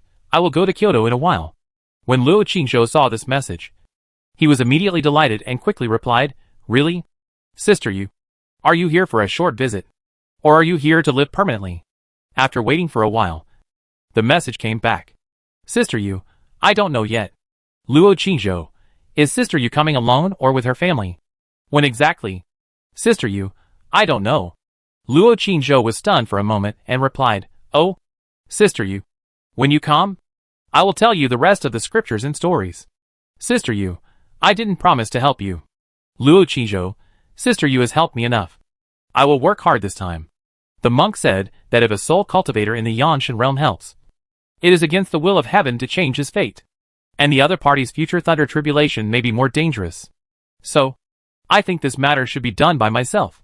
After a long time, the message came back. Sister Yu, she should be more than just your confidant now. Right? Luo Qingzhou, she is my fiancée. When she gets better, we will get married. Maybe when Sister Yu comes, she can drink our wedding wine. If Sister Yu doesn't want to meet, I can put the wedding wine somewhere and Sister Yu can just go and get it. Sister Yu, I don't drink. Luo Qingzhou, then eating wedding candy is also fine. Sister Yu, I don't eat candy either. Luo Qingzhou, then I'll buy you whatever Sister Yu likes to eat. The message was not replied. Luo Qingzhou waited for a while, and when he was about to put away the message, Xiaoya suddenly sent another message. Brother, are you still in Maching? Leave there as soon as possible. Many monsters have appeared in the city, and many monsters are gathering outside the city, preparing to attack Maching. It's very dangerous there. Luo Qingzhou was stunned for a moment and asked, What's going on? Xiaoya, it is said that Maching has a treasure of the demon clan from the ancient times. It seems that there is a treasure of the demon clan. So the demon clan is preparing to drive the demon beasts to attack the city. Demon beasts have often appeared in the city recently, and there should be a secret passage hidden underground, so Maching may not be able to defend it. Brother, leave there quickly and come to Kyoto. If sister-in-law is reluctant to leave, let her stay there. Luo Qingzhou, we are divorced. Xiaoya, really? Brother, then don't worry about her. Let her stay there alone to fend for herself. Such a good brother. She actually doesn't want him. Damn it! Brother, come to Kyoto quickly. Sister wants to see you every night. Luo Qingzhou, how do you know that she doesn't want me? Xiaoya, brother goes back early every night to accompany her. He must have her in his heart. Of course he won't want her. So it must be that she is cheating on me and doesn't want me anymore. Let her be eaten by the monster. In a back garden, a snow-white figure sits in the pavilion, quietly watching the conversation on the jade. Luo Qingzhou, don't talk nonsense. She is not cheating on me. I will take her with me. Xiaoya, brother, don't be attached to her anymore. Brother is so outstanding. You can start a new relationship immediately. Brother, come to Kyoto quickly. Luo Qingzhou, it has already started. I am getting married soon. I will invite you to the wedding. Xiaoya? Luo Qingzhou, what happened? Xiaoya, nothing. It turns out that my brother is having an affair. But it doesn't matter. My brother is so outstanding. He deserves a better partner. Brother, who is the new sister-in-law? How did you meet her? Luo Qingzhou was about to reply when the jade stone suddenly vibrated. Sister Yu, tell me a story. Continue from last time. Luo Qingzhou quickly replied, Okay. Then he replied to Xiaoya, No more chatting. I have to tell Sister Yu a story. Good night. Xiaoya, brother. Brother. Sister wants to listen too. Luo Qingzhou ignored her and quickly edited the story on the jade, and then sent it to Sister Yu one by one. Sister Yu, can you receive it? Yes. Luo Qingzhou saw the reply, felt relieved, and continued to edit and send, until the fifth watch. Said to Fong Fong, Okay. Go to sleep. Luo Qingzhou, Sister Yu. Good night. The other party did not reply again. Luo Qingzhou put away the communication treasure, looked up at the moon in the night sky again, and then returned to the room. His soul returned to his body, hugged Xiao Dai, closed his eyes, and fell asleep. A certain garden. In the pavilion, the snow-white figure put away the jade, and stayed quiet in the pavilion for a while, and then got up and went back to the house. The night faded away quietly. The next day, the sun was shining brightly. After Luo Qingzhou got up, he went to the Maching garden. Miss Jean Eyre was wearing a plain white dress, standing under the eaves beautifully, bathing in the morning sun. In a daze, not knowing what she was thinking about, Luo Qingzhou walked into the courtyard. The two looked at each other, and Miss Jean Eyre suddenly whispered, Brother Qingzhou, Wei Emma received a love poem last night. I don't know who sneaked into the room and wrote it. Do you know? Luo Qingzhou said, Miss Air is so beautiful and gentle. Isn't it normal for her to receive a love poem? Didn't the other party leave a name? Miss Jean Air said, no. It must be a coward. He only left a line of sentences that Wei Mo couldn't understand. Luo Qingzhou said, Miss Air is knowledgeable and talented. How could she not understand it? What sentence? Tell me, and help Miss Air explain it. Miss Jean Air said, that won't work. That was left by someone to Wei Mo. Wei Mo can't tell others. Am I someone else? Yes. Luo Qingzhou suddenly walked over, picked up her delicate body, and gently turned around in the courtyard. Do you have the courage to say it again? Miss Jean Air hugged his neck tightly, her skirt fluttering, her long hair flying, and laughed hee. The morning breeze was gentle, and the sun was bright. Zhuer and Qiu were hiding in the house, peeking out the window, seeing their young lady's happy appearance. Both of them were tearful, and couldn't help but smile. Brother Qingzhou. Don't do it. Dizzy. Admit your mistake. Woo. Don't. Then continue. Woo-woo. Brother Qingzhou. The humble and pitiful Xiao Weimo was wrong. Just forgive her. Where is she humble and pitiful? In front of Brother Qingzhou. She is always humble and pitiful. Well-behaved, honest, and docile little lamb. Even calling out requires Brother Qingzhou's consent. Is it so pitiful? Yeah. Then call out. Woo-woo. Is that how a little lamb calls? Woo-woo, isn't that how it calls? Stupid. It's called like this. Meow. It turns out that Brother Qingzhou is the humble and pitiful little lamb. Chuckle, chuckle. The laughter suddenly stopped. Luo Qingzhou fiercely blocked the mouth of the cunning little sheep. She made a hum sound. The morning breeze blew. The small courtyard was filled with the fragrance of flowers. Chapter 356 Chan Chan and the Second Miss. The sun is rising. The street outside the alley is noisy. When he went out, Luo Qingzhou told the second Miss Qin that Maching might be attacked by monsters. The two went to the backyard together. Qin Wenzheng left immediately after hearing the news. The second master and the fourth master of the Qin family, as well as other family members, are still in Maching. He must notify them to evacuate as soon as possible. If the second uncle and the fourth uncle want to move, they may go to Yangzhou. There are also our Qin family's property there. And several cousins are also there. Miss Qin guessed after leaving the backyard. Then she sighed slightly. If it weren't for the reason of treating my illness, Dad and Mom might also move there. After all, there are more relatives there. Luo Qingzhou didn't care. Although in Yangzhou, the living conditions may be better and easier. But too much comfort will wear down people's will. Once an emergency occurs, it is likely to be fatal. Now that he has entered the path of cultivation and knows that this world is not stable, he must naturally work hard to cultivate and make himself stronger. Only in this way can he protect the people around him. Now for the sake of the second young lady, he must do everything he can to cultivate. The two took Zhuer out of the door. The carriage was already waiting at the door. Just as he was about to get on the carriage, Luo Qingzhou suddenly looked back and saw a flash of light green behind the door. Brother Qingzhou. What's wrong? Miss Qin also looked back and saw nothing. It's okay. Luo Qingzhou jumped on the carriage, carried her up directly, and pulled Zhuer up. The driver was a burly woman in a tight suit. Everyone called her Aunt Aisher. When Luo Qingzhou and Miss Qin returned home, it was she who drove the carriage. After not seeing her for a long time, I didn't expect that she had already come to Kyoto with the second young lady. Luo Qingzhou glanced at her and closed the curtain. Aunt Aisher is also a warrior. She was brought from my mother's home when she got married. Although she has a bad temper, she is loyal to us. She has been protecting me during this period. Miss Qin Air whispered in the carriage. Luo Qingzhou asked curiously, what realm is it? Miss Qin Air said, it should be just the realm of a martial artist. Then she suddenly leaned against his body and whispered in his ear. No match for Brother Qingzhou. Luo Qingzhou's ears were itchy, seeing her pretty face and bright eyes. His heart was itchy too. He whispered, how do you know that Miss Air can't beat me? Miss Qin Air's eyes were full of light, and she whispered, of course, you can't beat Brother Qingzhou. It's not a fluke that my brother was able to get a place in the Dragon and Tiger Academy. Although Wei Mo is not in Mo's city, Wei Mo knows everything. Luo Qingzhou neither admitted nor denied it, and said, Miss Air is really amazing.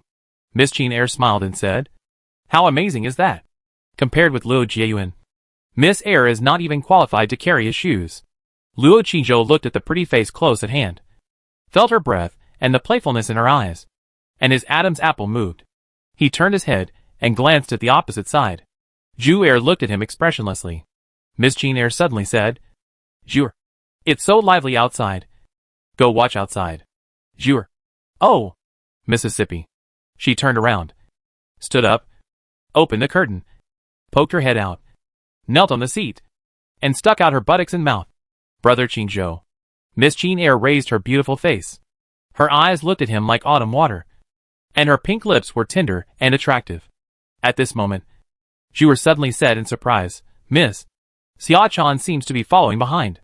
Maching was stunned when she heard it, sat up straight, and suddenly said, Brother Qingzhou, you found it when you went out, right?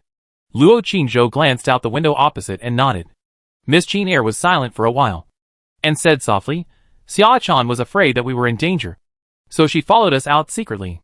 Brother Qingzhou was afraid that I would see her, so he wanted her to come up. If she didn't come up, I would be uneasy. So Brother Qingzhou didn't tell me, right? Luo Qingzhou didn't speak. Maching suddenly said to the outside, and sure, please pull over. Then she said, Brother Qingzhou, go and call Xia-chan to come up. Luo Qingzhou looked at her, and was about to refuse. But she whispered, Brother Qingzhou, Wei Mo is fine. Wei Mo is wearing the Buddha's light relic, and Brother Qingzhou is with him. He will be fine. After a pause, she whispered, at least, try it. Wei Mo doesn't want to never be able to get close to Xia-chan. Luo Qingzhou was silent for a moment, and then stood up, and got out of the carriage without saying anything. 10 steps behind the carriage, a girl in a light green dress was standing in the crowd. Standing there alone and coldly. Seeing him get off the car, she immediately turned around. Luo Qingzhou walked over quickly and shouted, Chan. I have something to tell you. Xia-chan stopped. Luo Qingzhou came behind her, grabbed her cold little hand, and pulled her towards the carriage without saying anything. No, don't. Xia-chan struggled in a hurry. Luo Qingzhou held her hand tightly and said, don't be afraid. Miss will be fine. Let's try. Xia-chan still struggled. No, Luo Qingzhou saw the passers-by looking at him sideways. So he picked her up and forcibly took her to the carriage and stuffed her in. As soon as Xia-chan fell into the carriage, she immediately stood up to escape, not even daring to look at the people sitting inside. Maching quickly grabbed her and said, Xia-chan, don't go. I'm fine. Xia-chan froze in place. Her little face turned pale, and her body trembled. Miss Don't touch me. She still remembered the first time she approached Miss Miss suddenly coughed violently, then coughed up a lot of blood and fainted. Since then, she has never approached Miss again. Luo Qingzhou got on the carriage, entered the compartment, forced her to sit on the chair, and then sat between the two of them. Turned to look at Maching and said, how do you feel? Maching smiled and said softly, no cough. It should be fine. Luo Qingzhou turned to look at Xia-chan on the left, and saw that her face was pale and still trembling, and hurriedly said, Chan, it's okay. You see, Miss is not coughing, with the son-in-law sitting in the middle. Your cold can't hurt Miss Xia-chan still trembled and said, I want to go out. Luo Qingzhou held her cold little hand and said, sit well. You are not allowed to go out. Xia-chan lowered her head, bit her pink lips, and begged, let me go. Let me go. No. Luo Qingzhou held her hand tightly. Xia-chan's little hand struggled in his palm, and her pink cheeks puffed up. The carriage became quiet. Luo Qingzhou looked up, and Zhu was still kneeling obediently at the window, with her head sticking out of the window, her round buttocks tilted, looking funny. Maching reacted and couldn't help laughing. Zhu, it's okay. Zhu then retracted her head, turned around and sat down, then closed her eyes and said, my eyes are closed, and I can't see anything. Luo Qingzhou said, block your ears too. Zhu immediately opened her eyes, stared at him and said, humph. Then she immediately closed her eyes again. The carriage quickly entered the inner city and stopped at the intersection. Maching explained, this street is crowded, and carriages are not allowed to travel during the day. Let's go down and walk. Luo Qingzhou got up and helped her down. Zhu came over to help her. When Luo Qingzhou turned around and was about to help Xia-chan down again, Xia-chan jumped down from the other side holding the sword and looked at him coldly. The few people walked and soon came to a bookstore. 3 young women had just bought books and came out of the bookstore, all excitedly discussing the plot of Jia Baoyu and other sisters living in the Grandview garden. One of the women laughed and said, "He is a man, living in a place full of women. He is so happy." Another woman said, "I think he should live with Miss Lin directly. Anyway, the two of them are childhood sweethearts, have such a good relationship, and will get married in the future." The third woman said, "That's hard to say. Miss Lin is stingy, angry, and has a bad temper. She is not as good as Sister Bao. I really want to see the later plots. Why haven't they been written yet?" The three women walked away chatting all the way. Miss Qin stood at the door and couldn't help laughing. "Brother Qingzhou, you seem to have moved into a place full of women." Luo Qingzhou said seriously, "Nonsense. Father-in-law and second brother are not men." Miss Qin smiled and said, "They are far away, and they don't usually come to our place." When Luo Qingzhou was about to speak, a girl in a flowery skirt suddenly walked out of the store and said happily, "Miss Weimo, you are here." Qin Weimo walked in with a smile and said, "Lanner, this is the brother-in-law I often mention to you." Then he said to Luo Qingzhou, "Brother Qingzhou, this is Lanner from the prince's mansion, who came here to help look after the bookstore." Lanner saw the handsome young man in front of her, and when she saw him looking at her, her face suddenly blushed, and she lowered her head shyly and said, "Mr. Luo, I am Miss Xue's maid. You can call me Lanner." Luo Qingzhou nodded and said, "Miss Lanner has worked hard." Lanner quickly took them into the bookstore. The bookstore only has one floor, but it is quite spacious inside. But there are only 3 bookshelves.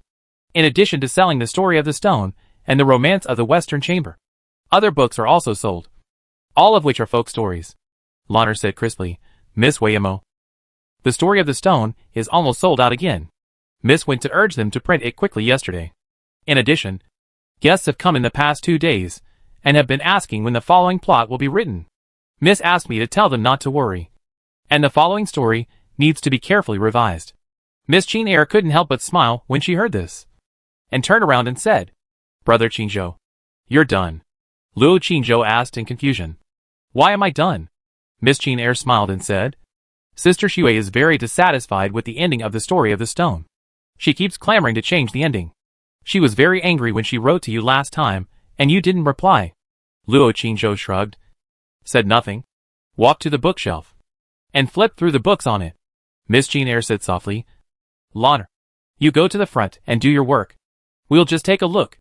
Lanner agreed, looked at the boy in front of him again, and went to the front. Seeing her leave, Luo Qingzhou whispered, "Miss, don't pay attention to her. If she wants to change the ending, let her change it herself." Miss Qin said, "But Weimo also feels that the ending is not very good. It doesn't fit the mood of the whole story, and it doesn't echo the previous poems. Brother Qingzhou, please change it, or write down the ending you really conceived. Don't be afraid that I will be sad. Weimo is not so fragile now." Luo Qingzhou pondered for a moment, and when he was about to speak, Lanner's voice suddenly came from the front. Miss Weimo is here. And Mr. Luo is here too." "Mr. Luo? Which Mr. Luo?" a gentle voice sounded. Lanner whispered, "Miss Weimo's brother-in-law is the Mr. Luo that Miss often muttered. Didn't Miss say that when he comes, he should be given a hard time?" As soon as these words fell, a figure suddenly walked in from the front in quick steps. Chapter 357 Princess Xue and Princess Meiju. The fragrance has already arrived before anyone arrives. A girl in a snow-white skirt and a gentle appearance first walked quickly into the house. Then she slowed down and showed a gentle smile on her face. "Weimo, how come you have time to come today?" Nandong Xue's voice was gentle. Her smile was also gentle, and she stole a glance at a boy in the room. Qin Weimo stepped forward and said, "Sister Xue, I brought my brother-in-law to see the bookstore today." Then he turned sideways and introduced, "This is my brother-in-law, Luo Qingzhou." Then he said, "Brother-in-law, this is the Sister Xue I told you about."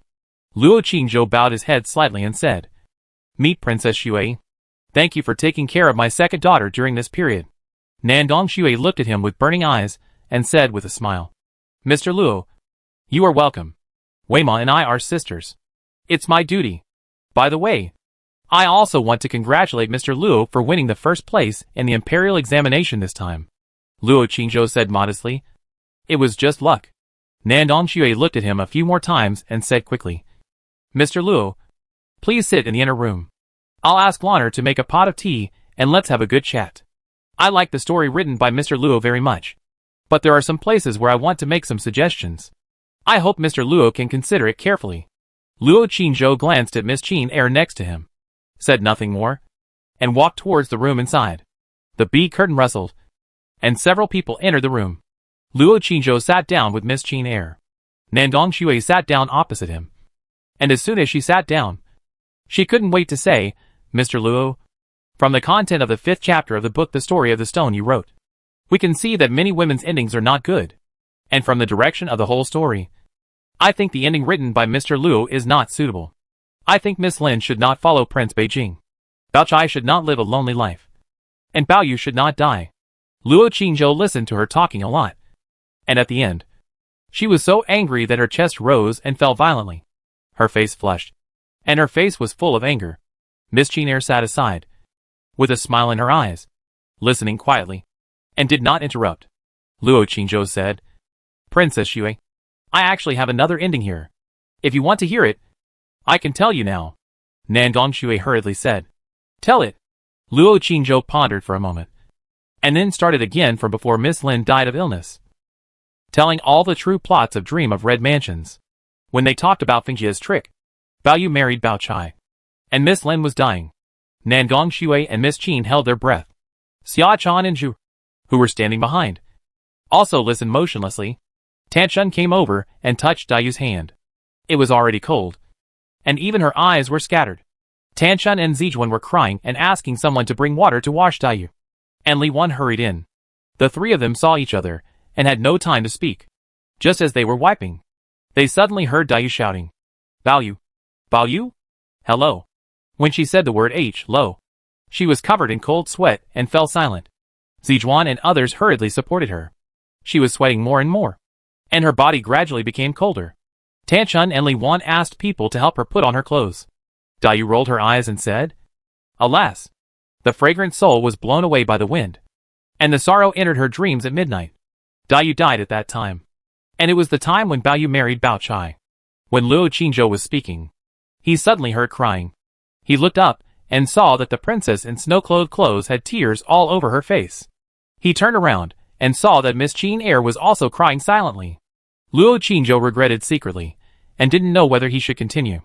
While he was hesitating, Miss Qin Air wiped her tears and said, Brother-in-law, just continue. Nandong Shui, who was sitting opposite, cried and said, Mr. Luo, why? Why are you so cruel? How could you let Miss Lin die like this? And it was at the time when Bao Yu and Bao Chai got married. Wang Shifeng, Lady Jia, and the Jia family were also vicious. Sob. After crying for a while, she said, Mr. Luo, continue. Luo Qingzhou had to continue. When talking about the Jia family being confiscated, Nandong Shui suddenly said, Good. Retribution has come. Luo Qingzhou glanced at her, and continued to speak. Jia's mother died. Wang Shifeng died of illness in the end. Bao Yu became a monk. Bao Chai became a widow. Shiring got married. When the whole story was over, the sun was setting outside the window. After a while, Nandong Shui wiped her tears with a handkerchief and said, Mr. Luo, although this ending is a bit miserable, I think it is better than the previous one. At least, it echoes the previous hints. And everyone has a different ending, which makes the story more exciting and wonderful.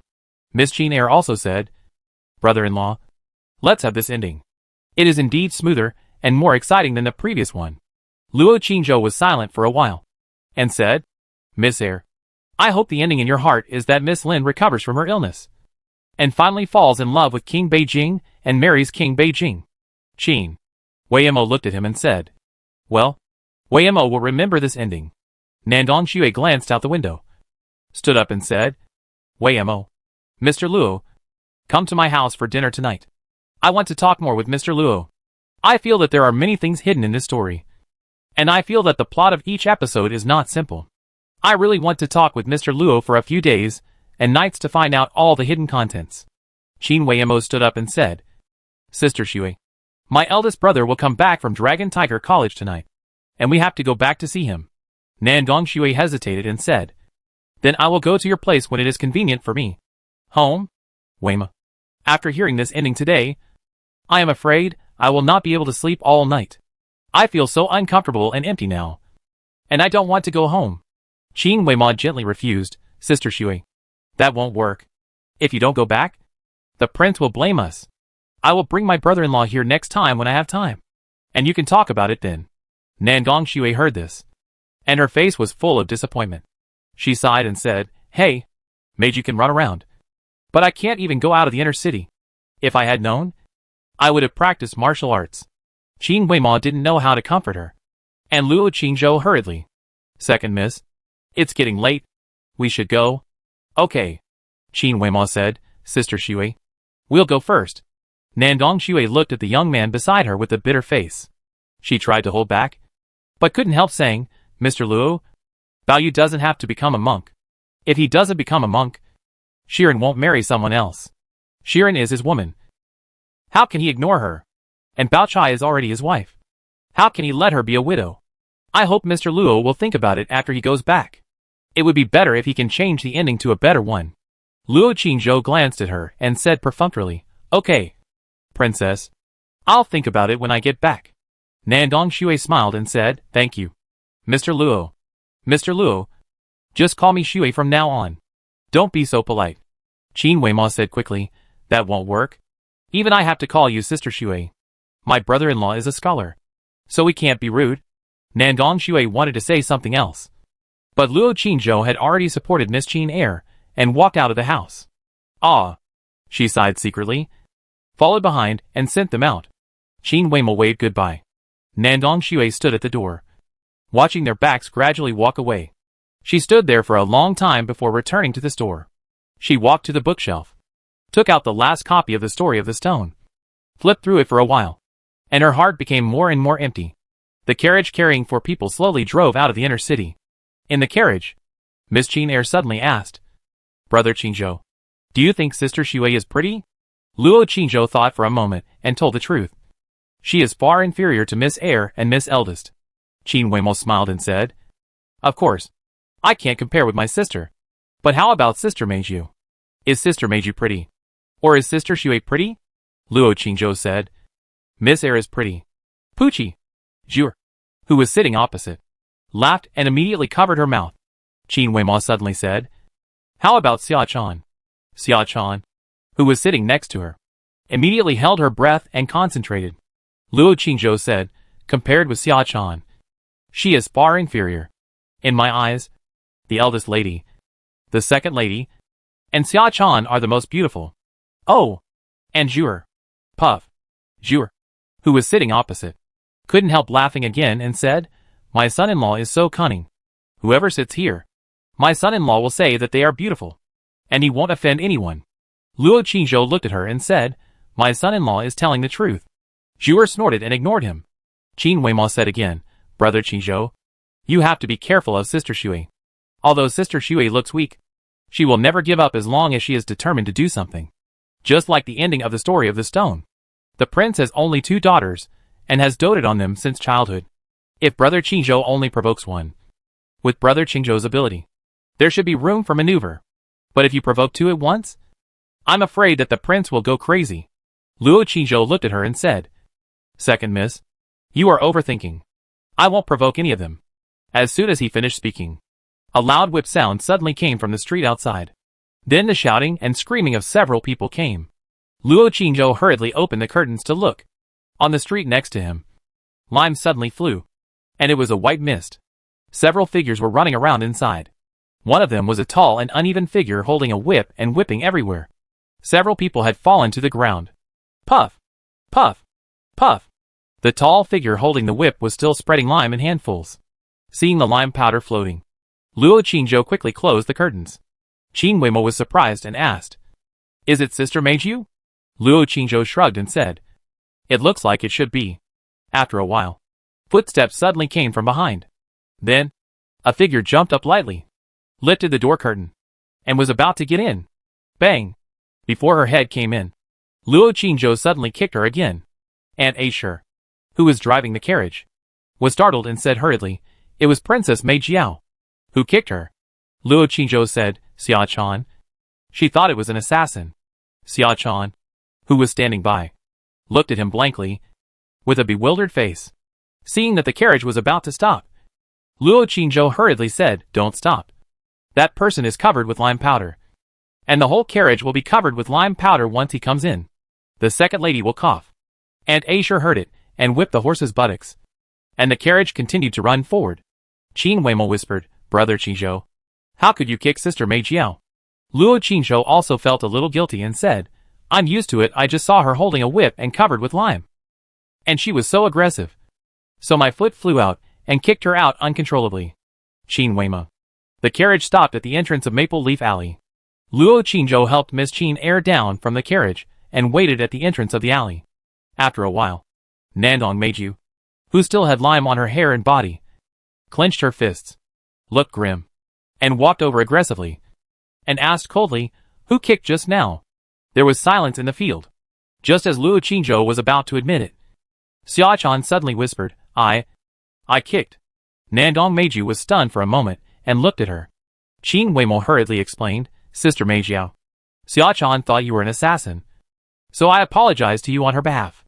After hearing this, Nandong Meijiao's momentum dissipated, and she waved her hand and said, "Forget it. I forgot that I also had lime on my body, and I shouldn't have approached you. Let's go. Go in. I'll take a shower first, and I have something to tell you." She walked quickly in front. Luo Qingzhou and Miss Qin Er looked at each other silently, and then looked at the girl holding the sword next to them. Just as Luo Qingzhou was about to speak, she left quickly. Chapter 358 Meijia's Contempt. Little Fire Fox's Tears. Night is coming. Lanterns were hung in the mansion. When Luo Qingzhou and Miss Qin went back, Qin Wenzheng and his wife and Qin's second brother were talking in the living room, and there was no one else. Qin Weimo asked in confusion, "Where is my eldest brother?" Qin Chuan said helplessly, "Today is not a holiday. The academy is not allowed to go out. I talked to my eldest brother for a while, and told him everything. He said he would go to the teachers and classmates at school to ask." Qin Wenzheng said, "Your eldest brother only has one holiday a month. This month has been used. He can only come back next month." Qin Weimo was a little disappointed. "My eldest brother hasn't seen my brother-in-law yet." Song Ryua heard this, and her face suddenly became serious. Just as she was about to scold, Miss Qin said quickly, "It's not my brother-in-law. It's Brother Qingzhou." Then she quickly changed the subject and said, "Look. Is it Sister Meiju?" She ran and covered in lime. Song Ryua glared at her and said, "She went to the back to take a shower." Then she asked, "Did that girl fight with someone again?" Qin Weimo told him what he had just seen on the street, and couldn't help laughing. "Second brother, when you fight with someone, do you use lime?" Qin Chuan sneered and said, "Who do you think of second brother? Second brother fights with real skills. Most warriors would not bother to use such despicable means, and would be laughed at by others." "Oh!" Qin Weimo said "oh," and glanced at someone next to him. Qin Wenzheng said in a deep voice, "I went to the medicine gardens in the outer and inner cities today to ask, but those herbs were not available. I only found out about the nine-leaf grass. The owner of the medicine garden said that the nine-leaf grass is not a herb, but a poison. It grows in the valley of the Yunwu Mountains outside the city, and is rarely seen in other places." Yunwu Mountains? Qin Weimo frowned slightly when he heard this. "When I came to Kyoto, I saw a map of the area nearby and heard Sister Meiju talk about the Yunwu Mountains. I heard that the environment there is harsh, with not only poisonous insects and beasts, but also monsters. Except for warriors who go on missions. Few people go there." Qin Chuan quickly volunteered, "I just need to find a place to hone my practical skills. So leave the nine-leaf grass to me. I'll pick more at a time and plant them in the garden, so I can pick them directly in the garden in the future." Qin Wenzheng glanced at him and sighed, "Can you stop being so stupid?" "Qin Chuan?" Qin Wenzheng said coldly, "Do you think any plant can be planted in the garden? This kind of poison growing in the valley must rarely see sunlight, and it is also very picky about the environment and soil. Otherwise, how could it only grow in the valley there? Where's your brain?" Qin Chuan said embarrassedly, "That's okay. At most I'll go pick it 3 times a month." Qin Wenzheng pondered for a moment, and said, "It can only be done this way." Song Ryua said anxiously, "Master, where are the other medicines? Haven't you found out?" Qin Wenzheng was about to speak when Nandong Meijia's voice suddenly came from outside the door. "Only Qinyun Temple has Juyin blood. Jui grass is indeed in the valley of Yunwu Mountain. And I don't know about Fire Fox Tears for the time being. I heard from my father that this kind of spiritual object is now rare. As for the Xiantian Jade girl tree, there is one in the inner city. Hearing this, Song Ryua hurriedly stood up and said, Meijiao, are these things hard to get? Nandong Meiji changed into a purple dress and walked in gracefully. The lime on her hair and body had been cleaned. I don't know what she used, but the water stains on her hair were all dried. She pondered for a moment and said, it's really hard to get them. 9-leaf grass requires taking great risks to go to the valley of Yuhu mountain range to find it. But relatively speaking, it's the easiest because you don't have to ask for help. Juyin blood requires Qingyan Temple to find a way. That ancient monster is the guardian beast of Qingyan Temple. It's not easy to get blood from it, even if the people of Qingyan Temple agree. I guess no one dares to touch the ancient beast. After all, it has a bad temper and powerful strength. Firefox Tears is the most difficult, because now I don't know where there are such ancient spiritual objects. I can only go to look for it in places with volcanoes. As for the Xiantian Jade girl tree, Nandong Meiji paused when she said this, looked at someone beside Miss Chin Air, and said, my father said that there is one in Prince Duan's house, but no one can get close except his daughter, and it is impossible for others to take a look. Prince Duan? Qin Wenzheng was stunned when he heard this, and suddenly reacted and said, is it the person I met at Jinshan Temple yesterday? Nandong Meiji nodded and said, it's him. Qin Wenzheng fell into deep thought. Nandong Meiji looked at Luo Qizhou and said, he stole your poem in Jinshan Temple yesterday and owed you a favor. So you need to do this. I can take you to visit him. He should be very happy to see you. As for what to do next to get the morning dew of Xiantian Jade girl tree, it depends on you. After a pause, she said coldly, since you like Weimo, I believe you can do it. Luo Qingzhou was silent for a while. Before he spoke, Song Ryua suddenly said worriedly, that Prince Duan seems to have bad intentions towards Qingzhou. Meiji, you have to help Weimo keep an eye on him. Nandong Meiji said, and if he is indecisive, I can't do anything. Prince Duan's daughter is only 9 years old. If he really wants to marry into the family, he will be a child husband. If he is willing to degenerate, he can do it. Song Ryua was worried. Qin Wenzheng changed the subject. Tomorrow morning, we will go to Qingyan Temple and try our luck. The day after tomorrow morning, Meijio, you help take Qingzhou to visit Prince Duan. I will prepare some gifts. The day after tomorrow, Chuaner will go out of the city to Yunwu mountain range to look for 9-leaf grass. As for Firefox Tears, let's find out where there are volcanoes, etc. I have Firefox Tears. Luo Qingzhou, who had been silent all the time, suddenly spoke. When this was said, everyone was stunned. Nandong Meiji frowned and said coldly, where do you have Firefox Tears? Do you know what a firefox is? It's not an ordinary fox, but an ancient spiritual creature. Luo Qingzhou saw that everyone was looking at him, hesitated for a moment, and said, I have a friend. Come on. Where did you get your friend? Song Ryua rolled her eyes and said, you stay at home all day. Where did you make friends from? Qin Wenzheng immediately glared at her and said, don't interrupt. Let Qingzhou finish. Song Ryua had to shut up. Luo Qingzhou said, I met a friend when I was studying in Maching. He moved to Kyoto 2 years ago. I remember hearing him say that he had a fire fox at home. When I have time, I will go find him. Maybe I can find him. Nandong Meiji wanted to make some sarcastic remarks, but she was afraid of embarrassing him and disappointing everyone, so she had to hold back. Qin Wensheng also knew that this matter was unreliable, but still said, Qingzhou, then you can try it when the time comes. It's better to have hope than no hope. Luo Qingzhou nodded. Miss Qin looked at him and said nothing. The few of them discussed the matter of going to Qingyan Temple tomorrow for a while, and Nandong Meiji said goodbye. Zhuer supported Miss Qin and sent her to the door. Nandong Meiji got on the carriage and stuck her head out of the carriage and said, Weimo, Kyoto is too prosperous, materialistic, and people's hearts are fickle, especially those scholars. You have to be careful. Qin Weimo smiled and said, well, thank you, Sister Meijio. Then he suddenly said, by the way, Sister Meijiao, we saw Sister Xue in the bookstore today. Sister Xue asked my brother-in-law to tell a story, and she cried after listening to the story. She also said that she wanted to go out of the city and listen to my brother-in-law's stories for several days and nights. Nandong Meiji was stunned when she heard this, and then her face changed slightly, and she said coldly, don't take him to the bookstore again in the future, let alone let him see Xue again. Qin Weimo said innocently. It was Sister Shui, who kept talking about meeting my brother-in-law. Sister Shui wants to see me in the future. And I can't refuse. Nandong Meiji said coldly. I will go back and warn her. After that, he closed the curtains and urged the coachman to go faster. Go! The carriage quickly left the alley and left in a cloud of dust.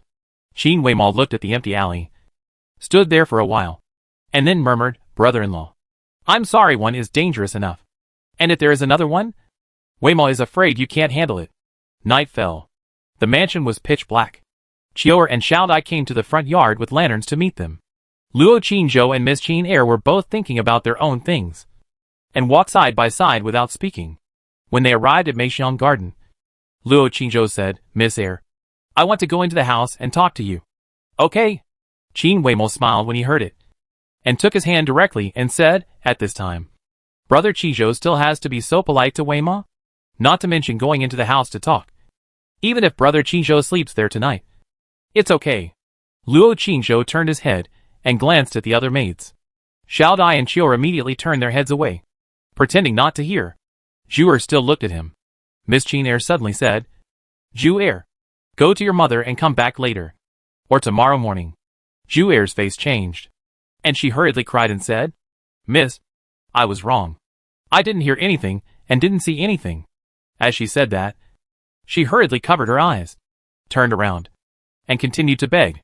Miss Qin Er said, Come into the house and make tea. Zhu Er hurriedly agreed and covered her eyes, and went into the courtyard. Luo Qingzhou supported Miss Qin Er and walked in. Chior Er and Xiaodai also followed in. But they lowered their heads, looked at the ground, and didn't look away.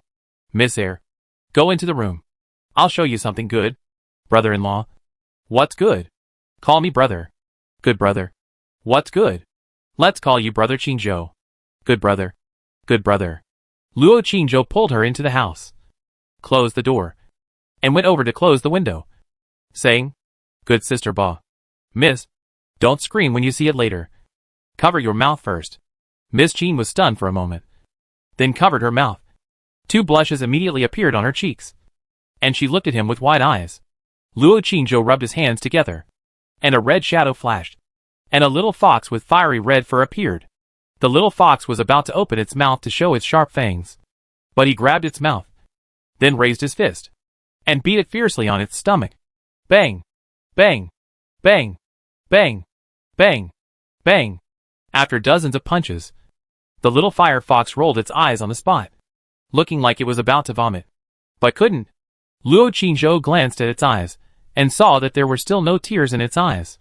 So he raised his fist, and continued to beat it. The little fire fox began to make a chi-chi-chi sound of begging for mercy. Chapter 359 Apologized to Chanshan. The ancient beast in the Taoist temple. The little fire fox finally cried. Luo Qingzhou quickly took out the small porcelain bottle that he had prepared long ago, and pressed it to the corner of its eyes. After catching 2 tears, he saw that it seemed to be ready to stop, and immediately punched it in the stomach a few times. The little fire fox finally cried more. After Luo Qingzhou caught half a bottle, he plugged it tightly with a bottle stopper, and put it back into the storage ring. This little fire fox not only moves fast, but also spits fire, and is very cunning and dangerous. It almost burned him to death last time, so he naturally wouldn't be polite to it. Usually he would throw some fruits and meat in, just to prevent it from starving to death. Every time he threw food, the little fire fox and the 2 little white rabbits would fight for food. Their fighting power was evenly matched, and neither could do anything to the other. But he really didn't expect that what the second young lady needed this time would be the tears of this little thing. Look, second young lady, I said, I have firefox tears. I didn't lie to you, did I? Luo Qingzhou shook the small porcelain bottle in his hand. Second young lady Qin couldn't help laughing and said, Didn't Brother Qingzhou say that he had a friend? Luo Qingzhou put away the porcelain bottle and said, That was because there were outsiders present. If it was just the second young lady, I would naturally not lie. Second young lady Qin looked at him softly. Brother Qingzhou, isn't Wei Mo an outsider? Of course not. Then what is Wei Mo? My wife. Brother Qingzhou.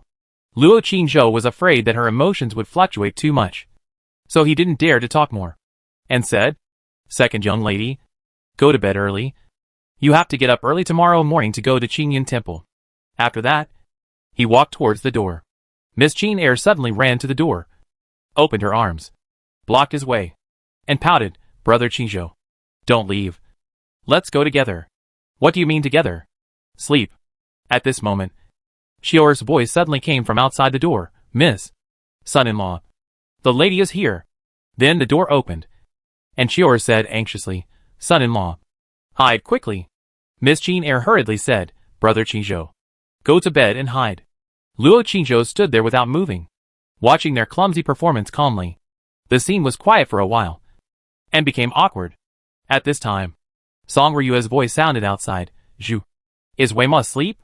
Zhuer said, "Madam, the young lady has already fallen asleep, and there is no one else in the room." Song Ryua stopped outside and said, "Humph. If I find someone else, I will peel his skin. I will peel your skin too." "Luo Chinjo," Miss Jean Eyre said anxiously, "Brother Chinjo, hide quickly." Luo Chinjo ignored her and walked directly to the window. When the footsteps outside entered the house and walked to the door, he suddenly opened the window, jumped out, and then quickly disappeared in the dark night. Song Ryua entered the room, was stunned for a moment, and then looked everywhere. Miss Jean Eyre pointed to the window and said, "Run away." Song Ryua. When Luo Chinjo returned to the exiled immortal residence, Xiaodai was boiling water in the kitchen. Seeing him come back, she said, "Young master, Sister Bailing came just now and said she wanted to settle accounts with you. How did you provoke her again?" Luo Chinjo thought for a moment. Could it be that Xia-chan was being blamed? This was indeed not a decent thing to do, so he would apologize later. After eating and taking a bath, Luo Chinjo changed into a clean Confucian robe and went out. When he arrived at Lingchan Moon Palace, the gate was open and the front yard was quiet. He did not go in directly, but knocked on the door and waited for a while. Today is different from the past. In the past, he and Miss Jean were husband and wife, so there was no problem in going in. But now, the two have divorced, so he naturally cannot go in casually. Dong, dong, dong. He knocked on the door again. The moon was in the sky. Everything was silent, and the knocking sound was unusually clear in the dark night. Luo Chinjo waited for a while, and seeing that no one came out, he had to turn around and leave. Just after taking a few steps, Bailing's voice suddenly rang out in the yard. "Son-in-law, the door is open. Why don't you come in?"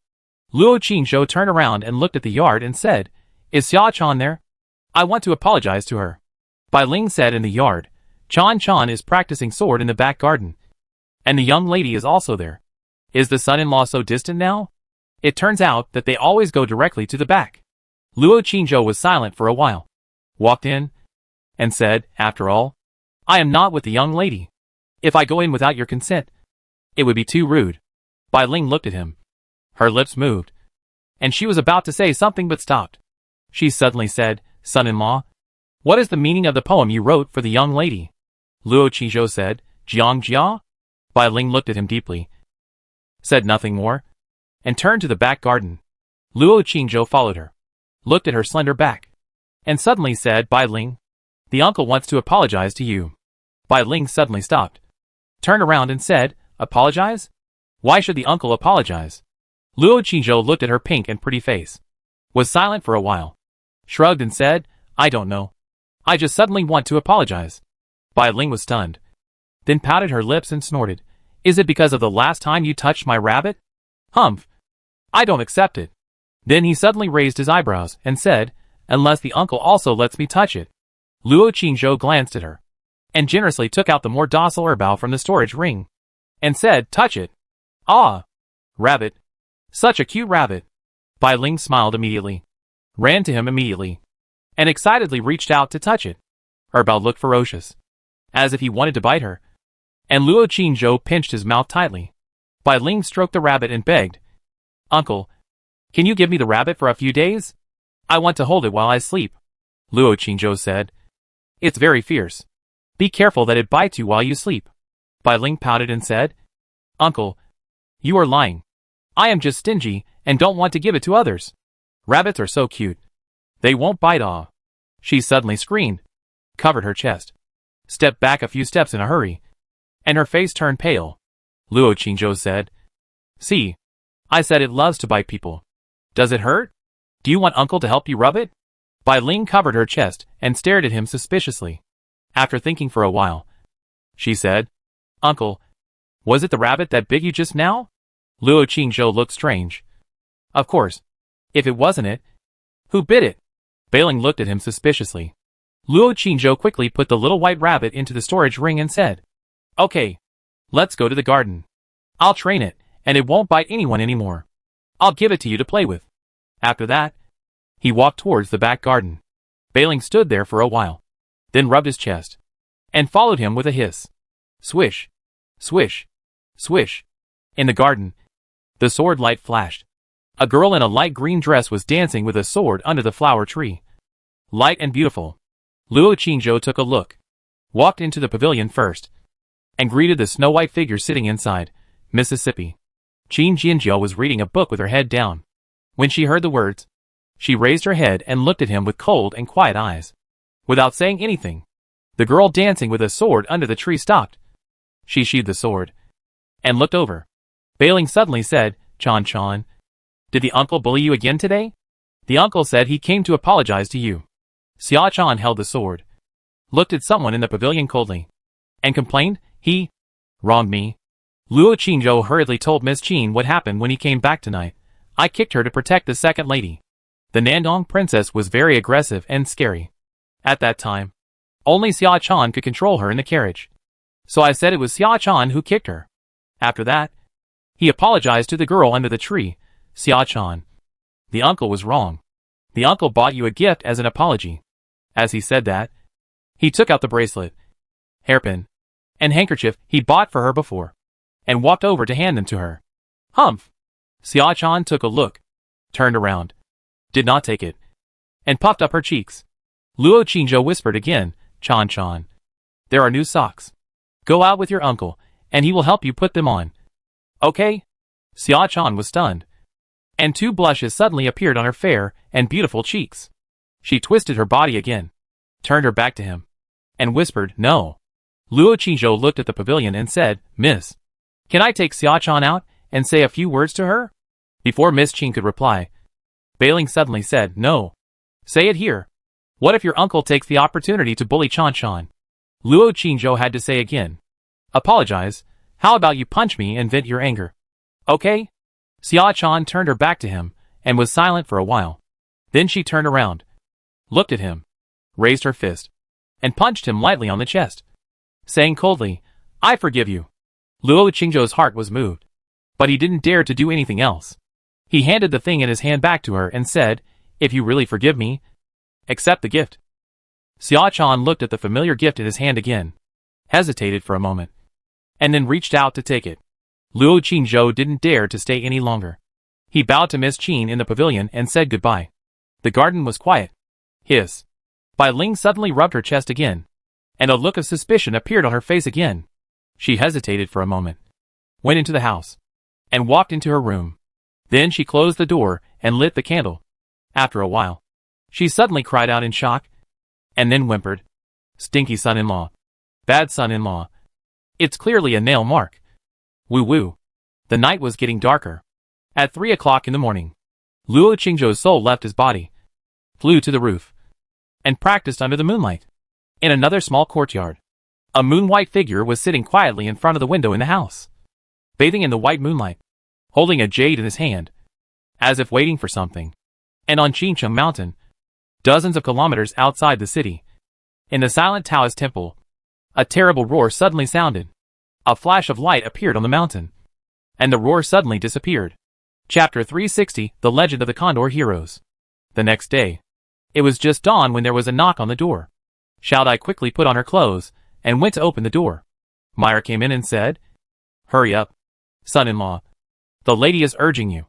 Miss Meiju and Miss Yue have already come and are waiting." Xiao Dai was stunned for a moment and asked, "Who is Miss Yue?" Then, without waiting for her answer, she hurried back to the room and shouted, "Young master, get up quickly." Luo Qingzhou had already gotten up when he heard the knock on the door. With the help of the little girl, he quickly got dressed. After a simple wash, he went out. As soon as he went out, he saw Miss Qin coming from the other side with Bai Ling and Xia Chan. When Bai Ling saw him, she had a face full of resentment. and she rubbed her chest subconsciously, muttering, "Stinky son-in-law. Bad son-in-law. Lecherous son-in-law." Luo Qingzhou ignored her and said, "Mississippi." Qin Jianjia glanced at him, nodded slightly, and still looked cold. Luo Qingzhou followed her to the plum fragrance garden. At this time, a girl's laughter was heard in the plum fragrance garden. But it was not Miss Qin Air. Luo Qingzhou followed Miss Qin into the courtyard. The laughter suddenly stopped. Nandong Xue looked at Miss Qin who came in, and the smile on her face gradually turned into a touch of surprise. Her eyes gradually widened, and the whole person seemed to be frozen suddenly, standing there motionless. "Sister Xue. This is my sister," Miss Qin Air introduced with a smile, and then said, "Sister, this is the sister Xue I told you about." Qin Jianjia nodded slightly, and her expression on her face was still indifferent. Nandong Xue came back to her senses, still staring at the flawless face in front of her in amazement, and hurriedly said, "Jianjia, I heard Weimo talk about you a long time ago. Today, I know that Weimo is not exaggerating at all. You are so beautiful. More beautiful than any girl I have seen. Like a fairy." Miss Qin Air smiled and said, "Sister Xue, you are also very beautiful." Nandong Xue smiled, and saw that the girl in front of her was indeed cold and unwilling to talk. She thought it was a pity in her heart that something terrible must have happened to her during the years when she was missing. Her eyes looked at the boy behind her. He was wearing a white Confucian robe, with a slender figure and a delicate appearance. He was as gentle as jade in the morning sun, with an outstanding temperament. He looked quite suitable for the girl in front of him, who looked like a fairy. "Mr. Luo, we meet again." She smiled slightly, with a gentle tone and a gentle demeanor. "Xue, why did you come here alone?"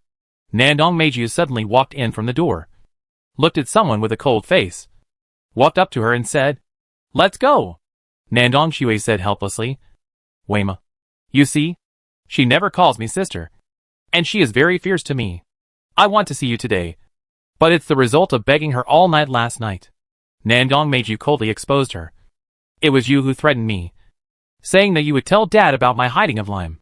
Qin Weima laughed, afraid that the two would quarrel, and said, "Two sisters. It's getting late. Let's go." The group left the courtyard. Luo Qingzhou followed silently at the end, walking with Beiling and Xia Chan. Beiling glared at him again, raised her fist, and gritted her teeth. "Son-in-law, I will definitely pay you back twice for yesterday's humiliation." Luo Qingzhou didn't say anything, but stretched out his fingers to pinch her waist. Beiling hurriedly hugged Xia Chan beside her, dodged left and right, and shouted, "Chan Chan, save me." Xia Chan ignored them. Beiling had to run over again, hugged Miss Qin's arm, and complained aggrievedly, "Miss, son-in-law bullied me." Miss Qin turned her head and took a look. Luo Qingzhou immediately lowered his head and walked without looking sideways. When Miss Qin retracted her gaze, Luo Qingzhou looked at her threateningly again. Beiling pouted and didn't dare to get close to him again. The group came to the hall. Qin Wenzheng was talking to Song Ryue, and Qin Chuan was listening on the side. Seeing that everyone had arrived, Qin Wenzheng said, "Let's split up into two groups. Chuan, Shou Tong and others will go to Yunmu Mountain to look for nine-leaf grass, and you will go to Qingyun Temple in the south of the city, so that you don't waste time. Qingyun Temple is a place for people to practice, and it's not appropriate for us to go there with too many people. With Meijiao and Xia Chan here, your safety should not be a problem." Nandong Meiju nodded and said, "There are also many people burning incense in Qingyun Temple. It is an Orthodox Taoist place, and there will be no danger." "Okay, that's decided." Qin Wenzheng glanced at them and reminded them, "If it doesn't work, don't force it.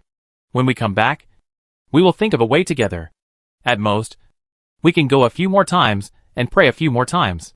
Don't be reckless and offend them." Qin Weimo said softly, "Dad, second brother, you have to be careful too." Qin Wenzheng nodded and said, "Let's go. It's getting late."